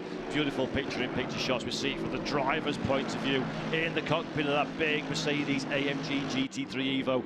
Fabulous car, GT3 regulations, some of the best racing anywhere in the world. And the Chilean vehicle is currently in third position. Belgium are the team just ahead, but they don't seem to quite have the pace of our top three, sorry. And if you're Chile, or even if you're Spain or France or Japan further behind, you're going to be well aware, painfully aware, it has to be said, that you need to clear the obstacle of the Belgian car, otherwise you're going to start getting detached, and life gets a little bit harder in that kind of scenario. Yeah, it's a very physical barrier in front of them, isn't it, that Mercedes right now, because at the end of the day they can see the top three getting further and further away, and they've just sat behind them at the moment. It's not that they're hanging back necessarily, they're all pushing as hard as possible, which leads me to think maybe some people with nothing to lose a bit further back might try something tyre-wise. Sure. You never know. The strategies are going to be important here because we have a 10-minute pit stop window in the middle of this race. It will start when that timer at the top of the screen counts down to 35 minutes to go, and it will end when there are 25 minutes to go. The cars have to enter the pit lane inside those 10 minutes, unlike Venezuela and Turkey did. Otherwise, they will get a penalty at the end of the race. Here's Japan. Sotomuto now right up behind Matis, the French driver, and the two of them have both had bit of an up and down weekend actually. Sotomuto did really well, took a win obviously in his quarter-final, but just hasn't had it on tap today really in terms of the performance. The French driver earlier flew up, but obviously they had a tough time at the start of the competition, so they've both been at different sort of levels at different points. Yeah, absolutely. They're just missing that little final lick of pace, I think, for Japan at this moment in time, or certainly up to this point. I dare say that things might be a little bit different now. It's really into game time, because often elite sports people, real or virtual, you just find that bit more when it really, really, really matters, don't you? And I think Sotomuto for the Japan team is doing a very good job at this moment in time. France, as you asked me, who am I looking out for? I said that nation. They started 11th. They're already up to 7th, but I don't think Japan are particularly enthusiastic about letting that car get away just yet. No, he's going to absolutely stick with him, because as well, you know, these drivers, they watch each other's races. They know where everybody will be in terms of pace and what they've got in their back pocket. Right now, Estonia have Australia in their back pocket, but not in the way that they're looking after him. It's the fact that Filippo Pachita's very aggressive-looking Mercedes is right up behind them and hoping to get another position gained. That's the BS competition livery, I believe, with a tweak for the Australian colours on it. Looks absolutely fantastic. Filippo racing for BS competition in league racing all around the world. I've not clocked that. Actually, I've always been an admirer of the livery, but I've not noticed that one, and it does look absolutely sensational, the Australia livery. And I do love the way that these nations are representing themselves and their personalities and their cultures through the liveries of their car. It really is an all-encompassing sort of experience of, hey, this is who we are, this is what we're about, and we're going to express ourselves through the medium of virtual motorsports, which is it sounds like a marketing tagline, but it really is so true, isn't it? It's fabulous. It's another step up above again compared to even the great competitions that we've seen throughout the industry. Yeah, it's another real sort of angle of sim racing, is the self-expression through the livery worn on your virtual car. You know, it's so easy to change liveries in sim racing like this that, you know, there's no logistics of sending the car away to get wrapped or anything, or worrying about the wrap getting damaged and, you know, spray painting the thing either. You can have really fancy designs on these cars at no added cost. You can just spend a bit of time on Photoshop or something and sort it out, and they look resplendent. And hats off to all the guys and girls that have sorted out the liveries for this competition as well, that obviously help us identify these machines and help identify what country they're all from, because they look amazing in every respect. Right now though, Belgium under pressure with Chile just behind, and then Spain waiting in the wings as well, and they're not at the moment on for a medal, any of these teams, but you never know what can happen in front. We've seen drive-throughs come at any point, Paul, and to be fair, no team has been completely immune from them. But we talk about the medals, and we've spoken about that a lot, because obviously that's the prize at the end of the road. But we've spoken to several nations over the course of this weekend where they're a more developing scene in the world of esports and sim racing. And yes, everybody wants the top three in the medal, of course they do. Yeah. But for some of these nations, actually being into this final and finishing as high as you can is a massive achievement for a small, growing nation that's building their infrastructure, building their support and their passion. And we all know this from, there's another stupid sport, it's got a round thing and 11 people kicking about, I don't know what it is. I don't know what it's about. The passion that grows in there, that you can build in a group of people, by success, and that's what they're Yeah. trying to do here. They're trying to say, hey, fellow people that live where I live, look what we're doing, and get some support behind it, and that's massively powerful as well, isn't it? Yeah, it completely is. You said it yesterday, actually, that there's legacies to be built here, and there's lists and lists of people that have achieved this, that, and the other, whether it comes to the Olympics or even the FIA Motorsport Games. What they're doing now is, rather than adding to a list, they are building the list from the start with these first couple of years in this competition. They will be some of the founding fathers of these sorts of events. It's going to be amazing to see in just a few years how many of these names are around, how many new names from other countries have come in and got on board with this as well. This is just the beginning, and it's only getting better. These will be the Alberto Ascari, Juan Manuel Fangios, the future generations, these drivers. Well, it's really quite exciting. Hopefully we're the Murray Walkers, but I doubt it significantly. As France go on the defence from Japan, and again, Japan, Sotomuto, we've spoken about this already in this race. We were sort of saying they've struggled a little bit in the last couple of races. Well, they're absolutely on form at this moment in time. In fact, here we go to the inside of France. Will they both make it through the corner? The French team stay around the outside. Japan to the inside, just have to give that one up. Well played, not to fight it too far. Know the battle's lost. Live to fight another day. Yeah, they didn't push too hard there and run wide. It's very easy to make contact there, whether it's France trying to make sure they don't go too wide with the track limits on the right, or whether Japan try not to run wide from the apex itself. You've both got to have the same sort of responsibility in that corner, whether you're the outside car or the inside car. Slovakia are now coming into the picture as well, just behind this lot. Now we look back at Belgium, still ahead of Chile and Spain. Chile looking a little bit more apparent than Spain at this moment in time, but the Spanish car not right with them at this stage. It's just sort of, again, waiting in the wings is definitely the phrase, isn't it, at the moment, as they just keep that slipstream down the start, finish straight, and then they use the twisties to stick with them, put a little bit of pressure on, and as we've seen, Phil, the mirrors says, here's a battle, Paul. Yeah, here we go. This is the Australian entry and the Estonian team side by side. Estonia does very, very well to get out of that one. Almost loses the car, does just Perec, but he holds on to it in nice style. That opens the door, though, for Australia and Filippo Bacchida. Bacchida gets it done, and a round of applause as well from the arena to say, well done. That was a lovely, lovely pass from Australia. They're now up another position. They started in 18th, Jazz. They're now up into 13th. Really solid progress by Filippo Bacchida so far, and it's corners like that actually where you can hang it around the outside. As long as you keep the car nice and smooth, you can keep it all the way around the outside, pinch the other car to the apex, and they have to take a compromised slower line and then try and make it work from there. Here's a move from Japan down the inside of France now, still side by side through the hairpin. They're going to go through a left kink. That's going to give the advantage to Japan for just a moment, but France is going to be in the inside for the next part of the corner. They're still door to door on the exit. We saw this on the very first lap actually, Paul. France back down the inside once more. Japan's going to have the inside again. Are they going to have the run though? Is Sotomuto going to be able to keep his nose down the inside? Yes, he is, and I think he might get this move done on the exit. Can he now? A slide from France again. They're still side by side, Paul. This is brilliant, really classy racing from these two drivers. France don't get the job done, but they go immediately on the attack. Will there be enough racing room? Contact between the two of them. That's opened the door for Slovakia to say hello. I'll have a piece of this action. Thank you very much, gentlemen, and I'll take that one away. Sotomuto, though, for Japan says no thank you. I'll take it back, and he does indeed. Survives the attack of not one, but two cars. Brilliant driving from Japan.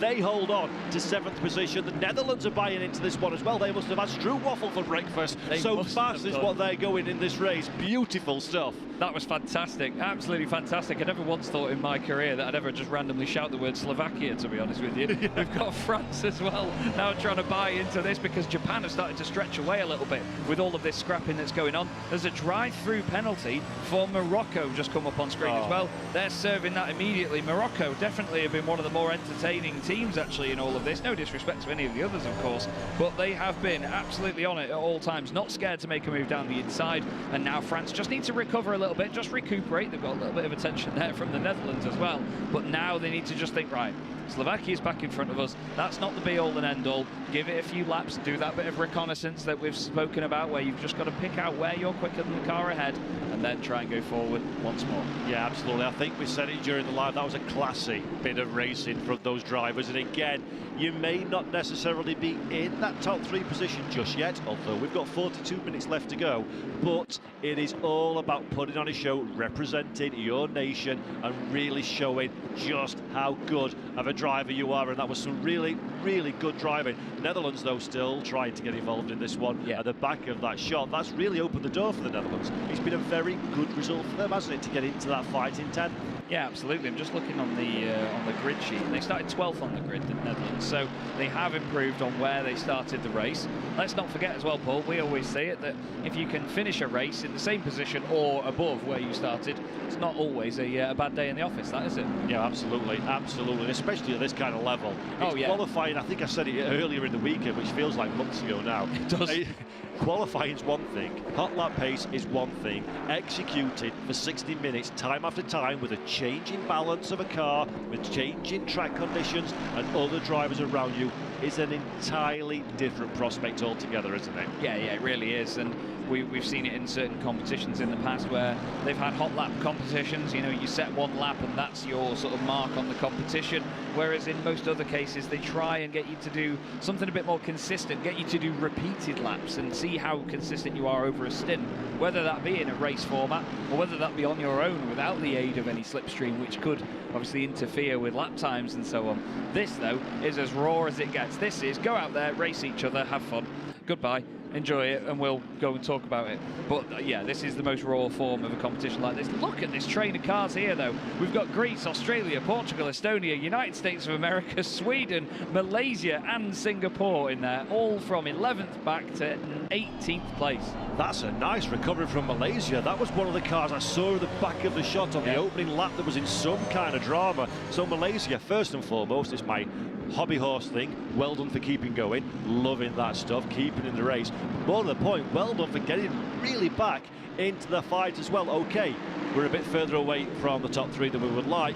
You're certainly still in a shout for a top 10, and Greece under all the pressure in the world. Bakida for Australia climbing over the curves, climbing over the car in front, trying desperately to find a way past. Can Australia do it now? On corner exits, much smoother than the Greek machine in front. So Bakida, she's going to be tempted. There's a temptation to look into T1. Often it looks like it's on until it isn't. Will the Australian car pop out? Thinks about it, thinks better of it. Yeah, I like that. Lovely little quick move there. And often you see drivers do that quite slowly, don't you? They sit down the inside for ages, and there, Philippa now makes her move into the hairpin. It's going to be interesting to see if she makes this stick, if she can then, wow, just disappear off in front. Usually we don't see that move completed that early after that corner there. A nice little round of applause from the crowd. Instantly Portugal are going to want to move on this, but watch that BS competition liveried car now get moving just in front. I think Philippa's going to disappear over the horizon and go chasing that further battle. This battle, actually, which is, no, sorry, that's a bit too far. I do apologise. It was Japan, Slovakia, France and the Netherlands that I was referring to. I got a little bit excited there. I got ahead of myself. There it is. It is very easy, though, to get excited, to get wrapped up in it all, isn't it? Such as the level that we're seeing on our screens here today. And again, France, this is a nation I'd like to speak about. I thought they'd been moving up a little bit harder, but they seem to have got into some kind of stride. Slovakia has got into the middle of that fight now. So France are down into 9th position.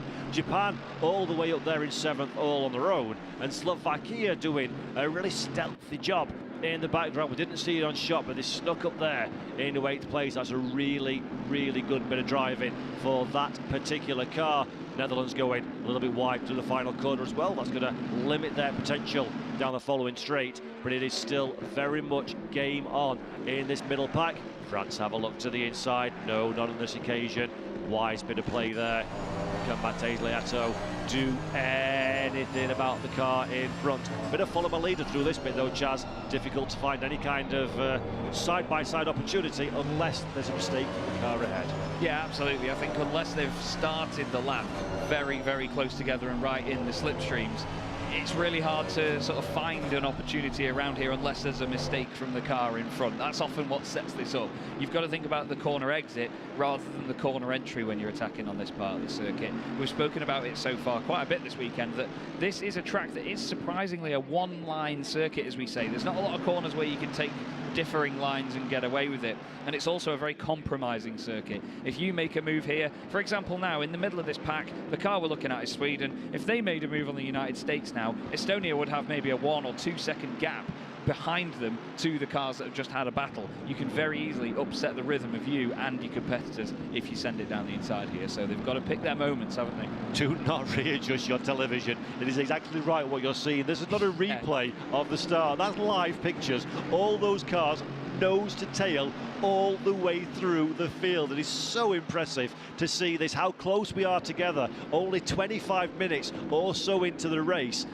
Really sensational stuff. We cycle back to the Belgian entry in fourth position, coming under increasing pressure from Chile. Chile trying to find a way past. Spain keeping a watching brief. Host nation as well. Pressure is on for the Spanish outfitters. Chile looks to the inside. Yeah, Chile having a little go here and there, and that's the thing again, just filling the mirrors, trying to take a look down the inside to unsettle the car in front, because as soon as you aren't following conventionally, the car in front is going to look in the mirrors and go, oh, hang on a second, I don't like that. And then they're going to just think more and more, and you get in their head instantly. Whether they'll admit it or not is a different factor, but you will get in their heads, I can tell you that for free. Portugal have remained behind Greece here since Australia moved ahead of the latter, but Australia are now getting further and further away. Filippo Bukina continuing this incredible pace. Ricardo Leda there, a face of concentration as the United States makes a move down the inside of Estonia. They're very close to contact. Estonia uses the wider line to get a run. United States actually have took their nose very cleanly down the inside. No, actually, no overlap before this hairpin, but look at that, making their intentions known. And while Sweden are distracted by the battle ahead, Malaysia say, hello, bright yellow car coming down the inside.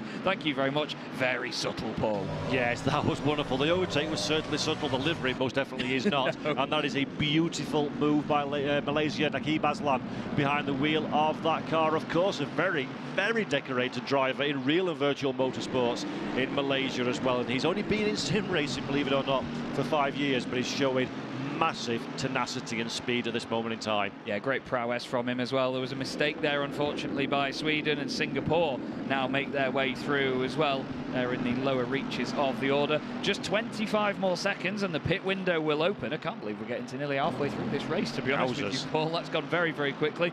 Now, here is the second place battle. Now, don't forget, these are medal spots here. We can't really call them podium spots. They are, but they're medals, really. We've got Czech Republic with Germany right behind. They've got 7.5 seconds back to Chile. So right now, if you're Germany, this is not the time to hang about, is it? This is the time to get a move done if you can stay with Czech Republic as the pit window opens, and just do it while there's a big gap around you and you don't have anything to lose. For Germany, this is the time to dive down pit lane, in my opinion. Yeah. It does seem like Niklas Huben is a little bit pace limited on the Czech Republic ahead of him, although a mistake there for Germany. Loses a couple of tenths of a second, almost a contact between the two cars. Do something different to your rival. If the Czech Republic car doesn't pit, if I was Germany, my money is get down pit lane, serve that mandatory pit stop, put that 1 litre of fuel on and buy yourself some fresh air. We know Nicholas is quick, we know Germany's quick. That's their opportunity, in my opinion, at this stage. Yeah, absolutely. They have to take that chance, don't they, to not get held up. They have to maximise the pace all of the time. As we say in a race like this, usually when it comes down to tyres and fuel, if you have to think about how much you put in or whether you take tyres or not, it's spending the least amount of time stationary as possible. Here, because the pit stops are so short, you have to just make sure you maximise every second that you're on that track. Don't give up a single tenth. Cars coming into the pits now. First one in is the home nation, Spain. United States were having a fight with Estonia there. They've decided it's their time to duck in as well. There was another car in the background there coming in also. Was that Sweden? Yes, it was. But the Spanish team are the first ones to pit here, Paul. Interesting that they've decided to duck out of that battle. Yeah, very interesting. I think they came in from around 6th position, if memory serves me correct. I can't be entirely sure if that's massively accurate, but it will be interesting because, again, in one of the previous races, Estonia were the first ones in. They jumped up no less than 4 spots and into a qualification place. So this could work out very, very well for Spain, depending on where they re-enter the racetrack. If they're not getting involved in any traffic. Czech Republic and Germany, as you were, still in 2nd and 3rd position. Germany, they made that mistake on the previous lap, have closed that back up again. More evidence that Niklas Huben and the German outfit are quicker than the Czech Republic, at this stage at least. Yeah, it surprises me that Germany didn't come in. I think you've made the absolute perfect call, to be honest with you, Paul, that they should pit at this point. But once again, it's one of the prettiest cars in the field, this really Brazilian car. It's absolutely gorgeous. And we just don't get a chance to see it because it just drives off over the horizon. We only ever get to look at the back of it, don't we?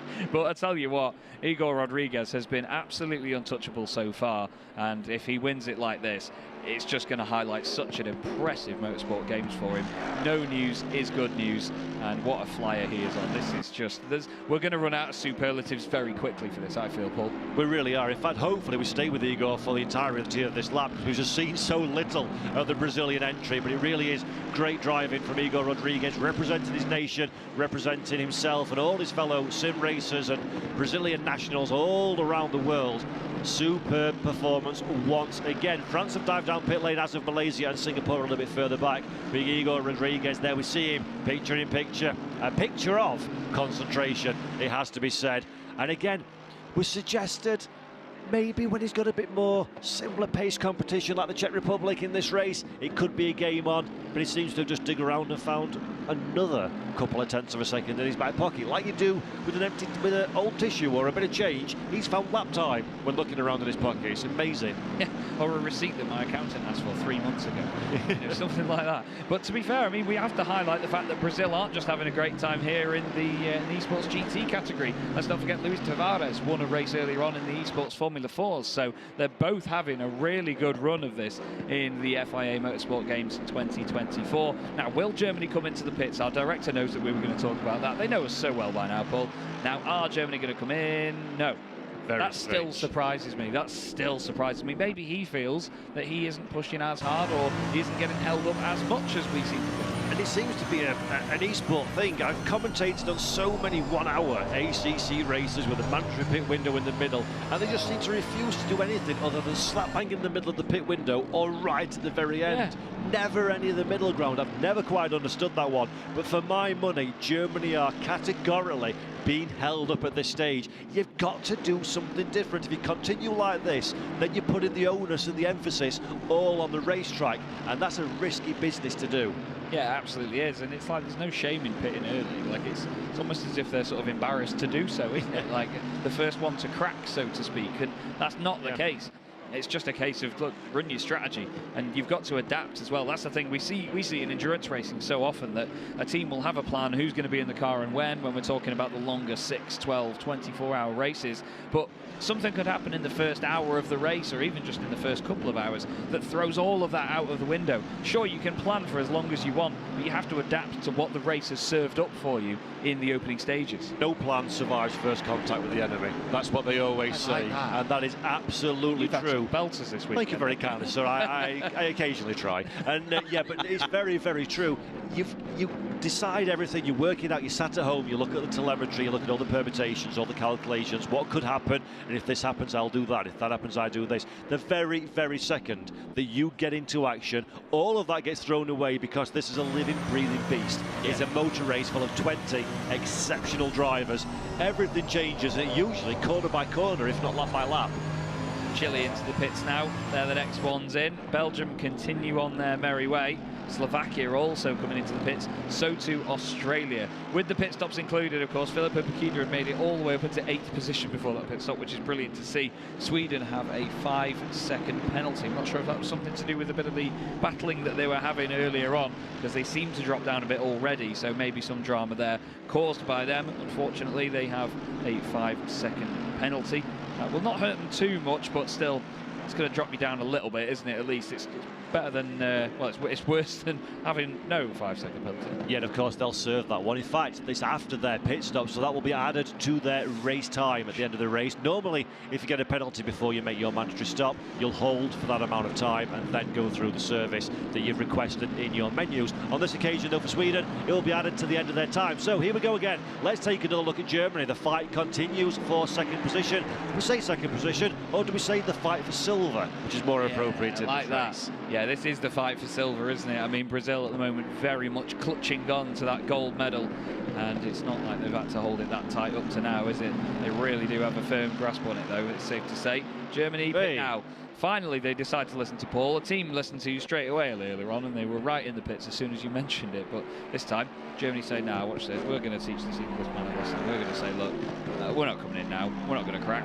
But this might also help Wojtek Fiala, because he's not got a car now putting him under pressure for the next lap or so before he pits. Really, Fiala now and the Czech Republic team, he needs to counter that one by jumping down pit lane himself for the first available opportunity, minimise the undercut opportunity that the Germans are trying to earn themselves with this race. It's going to be really interesting. Germany, of course, came into pit lane in 3rd position. We saw that on our screen. We're not really interested where they rejoin for now. It's where they filter back out once everybody's made their stops. In particular, this car right here. And I do think Wojtek Fiala, actually, the Czech Republic, they are sort of closing that gap bit by bit to Brazil. It's not quite as extensive as perhaps I maybe thought it was a few moments ago, or maybe that's a bit of a mental mirage I had. No, I agree with you, actually. It does look like visually they are closing in on them. Only a tiny bit, but the Brazilian car's lead is not getting bigger by any stretch of the imagination. 2.8 seconds last time, last sector. Let's have a look. It's 2.9 now, so maybe we should shut up. But no, you know what I mean, though. That's only a minimal gain, if anything. And we've seen the accordion effect at this circuit before, where certain sectors it stretches out, other places it really does close up again. So we'll have to wait and see whether that lasts. They're into the pits, and I'm not sure. Yes, I was going to say Czech Republic, if anything, if they don't already react to Germany, they will probably react to Brazil when they come in. What a gorgeous-looking car the Mercedes-AMG GT3 is from the front. Such an angry anglerfish of a car, isn't it? It's got that big anglerfish gob on it of a grill, but it looks so aggressive for it. Yeah, it really is a great piece for engineering. It's a fabulous initiative from the FIA and SRO, the Motorsport Games, for putting on a single make-based competition. So there's absolutely nowhere to hide for the drivers. But speaking of nowhere to hide, while those two drivers, first and second respectively, Brazil and the Czech Republic, are trundling down pit lane, look what's happening here. Germany came in early. Germany are going to be very close on corner exit. There is the Czech Republic, gets the car back going again. But I think Germany, by dint of stopping earlier, have got this one done, and yes they have. Team Germany up into 2nd position. That is an absolute perfect example, Chaz, of why the undercut is awesome. Absolutely is, Paul. Yeah, you're absolutely on the money there. And the thing is as well, the question now is raised, and it's a completely benign question, but we're going to ask it because we're commentators and we love to speculate. How big would that gap be if they'd have come in a few laps earlier? Would they have been able to do that even earlier? And would Czech Republic have then pitted earlier as a result? We're never going to know, I suppose. Well, we could ask them later, I guess. But Chile now are right in front of Japan. They were a bit closer together earlier on in the race, but in the way that Chile were, well, they were the car in front to begin with. Japan actually were a bit more preoccupied with France. Morocco, again, the most entertaining team, we've said. They had a drive-through penalty earlier. Now they've got a stop-and-go 30-second penalty on top of that. Yeah, they're collecting challenging situations, Morocco, at this moment in time. It seems really have been great fun to watch them on track, but they do seem to be making life a little bit hard for themselves. They're plummeting down the time in tower. They're in 19th place now. That stop-go 30 will be a real painful penalisation. 4th place Chile. They've got Japan just behind them. They're doing a great job at this moment in time. Japan trying to find a way past. Let's cycle back to Spain. They were one of the teams that came in very early, but I wrote it down for Spain. They came in from 6th, but they're now running in 7th. Although the car ahead, I didn't notice that one, is the Belgian entry that hasn't stopped despite the pit window having closed. I don't know how they're missing it. I really don't. I think it's just miscalculation. They don't, surely they don't forget that they have a pit window, because they see in the game, they see a very similar set of graphics to what we see. At the top of the screen, they'll have the timer counting down, they'll have it say race 4:40 p.m. just like that. It goes white when the pit window's open. They have the world's most unenthusiastic engineer in their ear that will say the pit window is now open. My brother and I love that. Whenever Gergo, we really love you. We did the voice for that one. We really love you. Oh my God. Sorry, I didn't know you knew him. Gergo, we love you, but flipping out, mate. Put some back into it. Spain in 7th place though. They're going to be wondering, why is this Belgian car not stopped? Why are they suddenly in front of me right now? And they're going to want to dispatch of this thing very quickly. And this is scary. This is scary for an organiser, scary for a driver, scary for the crowd. That Belgian car, in effect, because they've not made their stop, are now invisible in terms of the results. That's going to get a disqualification at some case down the line. Spain don't want to go side by side and get any kind of impediment. In fact, they do want to go side by side, and they get it done very nicely indeed, taking all of that problem I was about to speculate completely and hold my throwing angry. That's what he said there. Have one of them. Down the inside of Belgium he goes. And this is quite an interesting element of this now. Does the Belgian car know it? And does Matthias Kuhn say, you know what, stuff it. I'm going to get my elbows out here. I'm going to spoil someone's day. Not necessarily spoil someone's day, but, you know, have a battle with them. Don't just roll over and let them by. Yeah, absolutely. Get charging, see what you can do, see what you can deliver. You've got to be in it to win it, as they always say, and you've got to be charging as hard as you can. And now we look back to forward, should I say, to Chile once again. This has been a really good little understated drive from these two, Chile and Japan. 4th and 5th position. That's a bit of traffic that's coming out of pit lane in front of us. That's the drive-through serving. Morocco drive-through serving team, should I say, coming out in front. There we go. That took a lot of saying. And how they're going to get in on this one as well very soon, and that could be Soto Mutu's opportunity to find a way past. Yeah, Morocco known in this race, I believe, as the pit lane relations correspondent by the look of it, unfortunately. And it's not been a race for them to remember. But at the same time, though, you know, to give them massive credit, one thing Paul and I always advocate for when we commentate together is if you've had a bad race, if you've had penalties or had incident early on, you carry on and you push on till the end. Never give up. You're still representing your country at this level. They are still, as we said earlier, a finalist here at the FIA Motorsport Games. They've still got a massive amount to be proud of to get just to this point. Just to even get to Valencia, to be part of the FIA Motorsport Games is so deeply impressive. And there's France. That's a team in a little bit of strife. I think I've put the knockers on this one because I said they were going to be a team that moves forwards. They're actually made all the way down in 10th, 9th by the time that Belgium had taken out of the equation. Did not see that one coming. Look at Australia. Hello. Mine versus yours now, isn't it, Paul? These are our two picks for real favourites of this race, or ones to watch anyway. And Paul picked France after their fantastic surge through their semi-final earlier on. I did the same with Australia, and Filippo Bukida and Matthijs Leitao are going at it here on the circuit with Netherlands just in front, then Slovakia ahead of them out of the final corner. And we have 21 minutes and change left to go in this race. And I tell you what, Paul, I mean, look at that shot down there. It's still a very close race by all respects. Oh, it really is. Fabulous stuff from all of these drivers. There we go. Morocco got out of the way of this particular fight. So great driving, great awareness from the Moroccan team to realise they're not in this competition. They're a lap down. There's no point being involved. So they've got out of the way. That's given Chile now a little bit of clear track in front of them to try and charge their own little fight with themselves and Japan. Soto Muto behind the wheel of that car just doesn't quite have enough to get alongside as things stand, Chaz, but he's going to be getting bored with 20 minutes to go, seeing the back of the Chilean car in front, and you've really got to start pulling the plug sooner rather than later and making that move, don't you? Yeah, definitely. And this is the thing, when you're at such a high level like this, you need maybe another 5% over the driver ahead of you to make an easy move of this. If they can only find 1 or 2% here and there, it's so difficult to get the run on them and show just how fast you are at this level, because everybody's really closely matched. It's great entertainment though, and we love to watch it. Chile won't want to focus on the car behind though. They'll want to focus on the car ahead. Not that they can see them, and that's what makes this difficult, because when you're just chasing numbers, you're just chasing lap times, it's so tough as a driver, especially in esports, when you get so much information shoved in your face on the screen. Right now, they need a physical incentive and a car in front of them visibly to go chasing, but they're almost the entire length of the start-finish straight back on Czech Republic. Yeah, it really has been a fabulous performance so far. With 19 minutes and 35 seconds left to go, it is Brazil leading from Germany with the Czech Republic, the final potential recipient of one of our medals here in the 2024 FIA Motorsport Games. Chile in 4th place, and the next up Japan, fighting hard still in the wheel tracks of the car in front. And then of course it is the host nation Spain. They had a little bit of a slower start to the race than they expected, but they're doing a good job in 6th position just behind this particular lap. Yeah, definitely, and let's not forget as well that they are the home nation here, so added pressure for them to finish that high up. They will still be mighty proud and get one hell of a reaction, we can tell you. Soto Muto, ever concentrating here, really tucked up behind that Chilean machine. As I said just earlier in the day, actually, Soto's one of those drivers, a real face of determination and focus all the time. Until he's having a good time, then he's the most animated driver you'll ever see. He's so happy and all over the place, it's brilliant. But right now, really focused on the mission at hand. Don't forget, he was the only driver to win one of the quarterfinals from not pole position, so he will be very pleased to take that away from the FIA Motorsport Games, if not a medal to go with him. But still, 18.5 minutes left, Paul.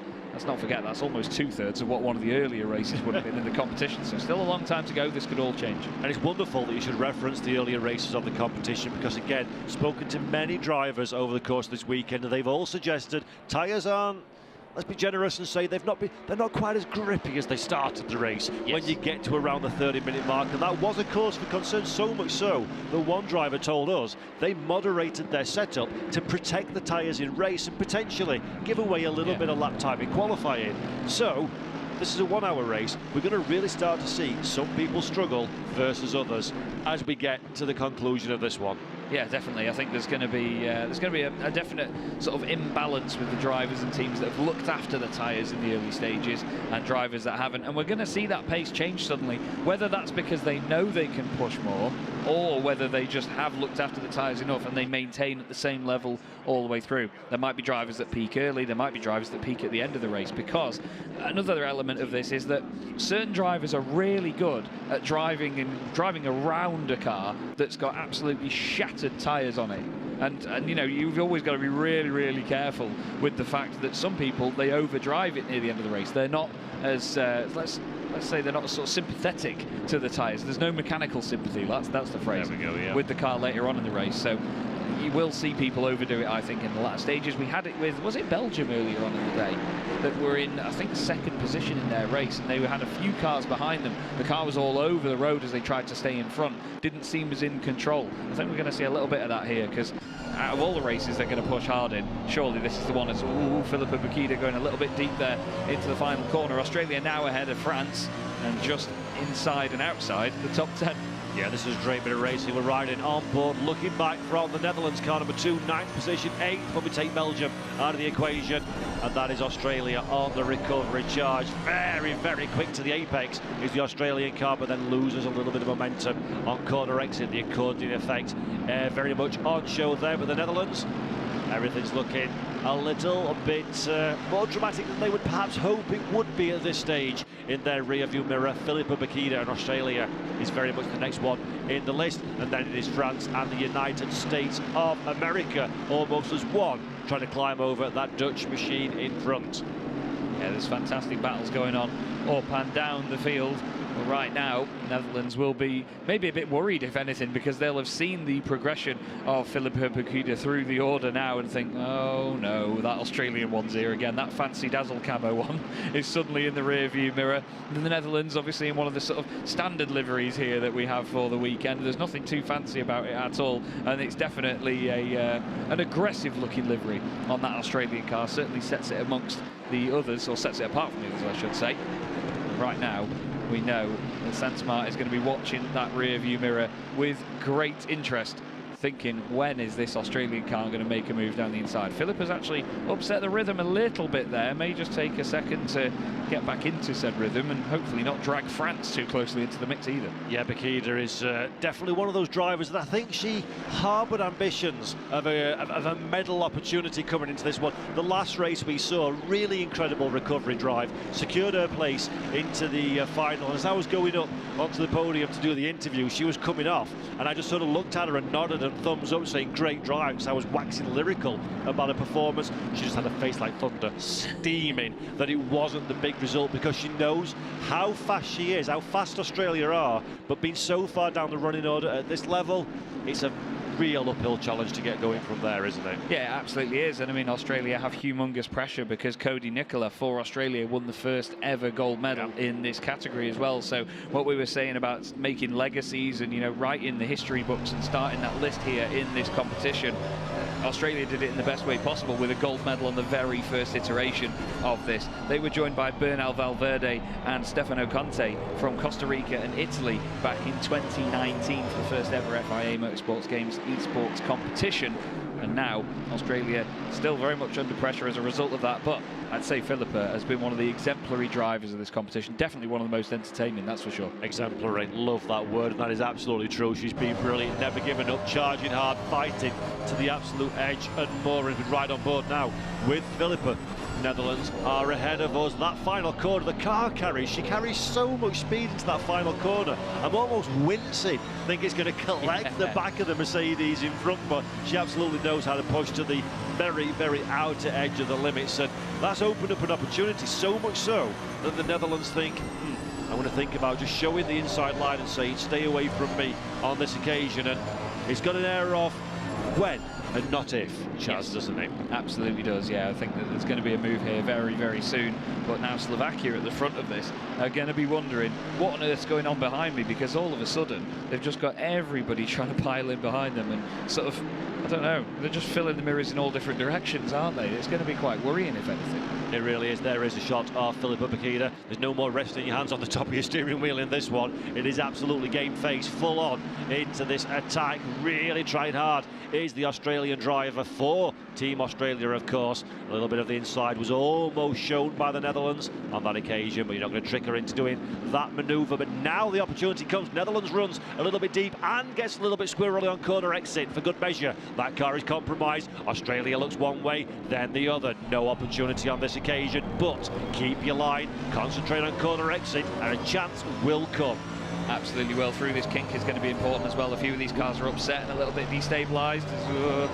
Philip had to back out of that there because the Netherlands car didn't quite look to be in full control. You can see a quick glance in the right-hand mirror, puts the car in the middle of the road. That is both showing the nose down the inside of the Netherlands car and also putting it in a position where France can't get by as well, because you know that French entry is right behind them too. Then the United States are packed into this also. Just under 12 minutes left on the clock now here at the virtual Circuit Ricardo Tormo here in the FIA Motorsport Games Esports GT category here in 2024, and it's Brazil, Germany and the Czech Republic that are currently on their way to gold, silver and bronze medals, none of them having a medal before in this competition, and continuing this epic run of one-time medal winners we've had in the first 3 iterations. Yeah, I really love that statistic. I think it is fabulous just to show how competitive these things are. Anybody that qualifies stands just as good a chance of taking home a trophy as anybody else in the competition. 10th place fight we're still looking at here. Bacchida, France keeping hold now. France were losing a little bit of pace, I think it's fair to say, in the middle latter stages of the stint. They seem to have found a little bit more speed now at this stage.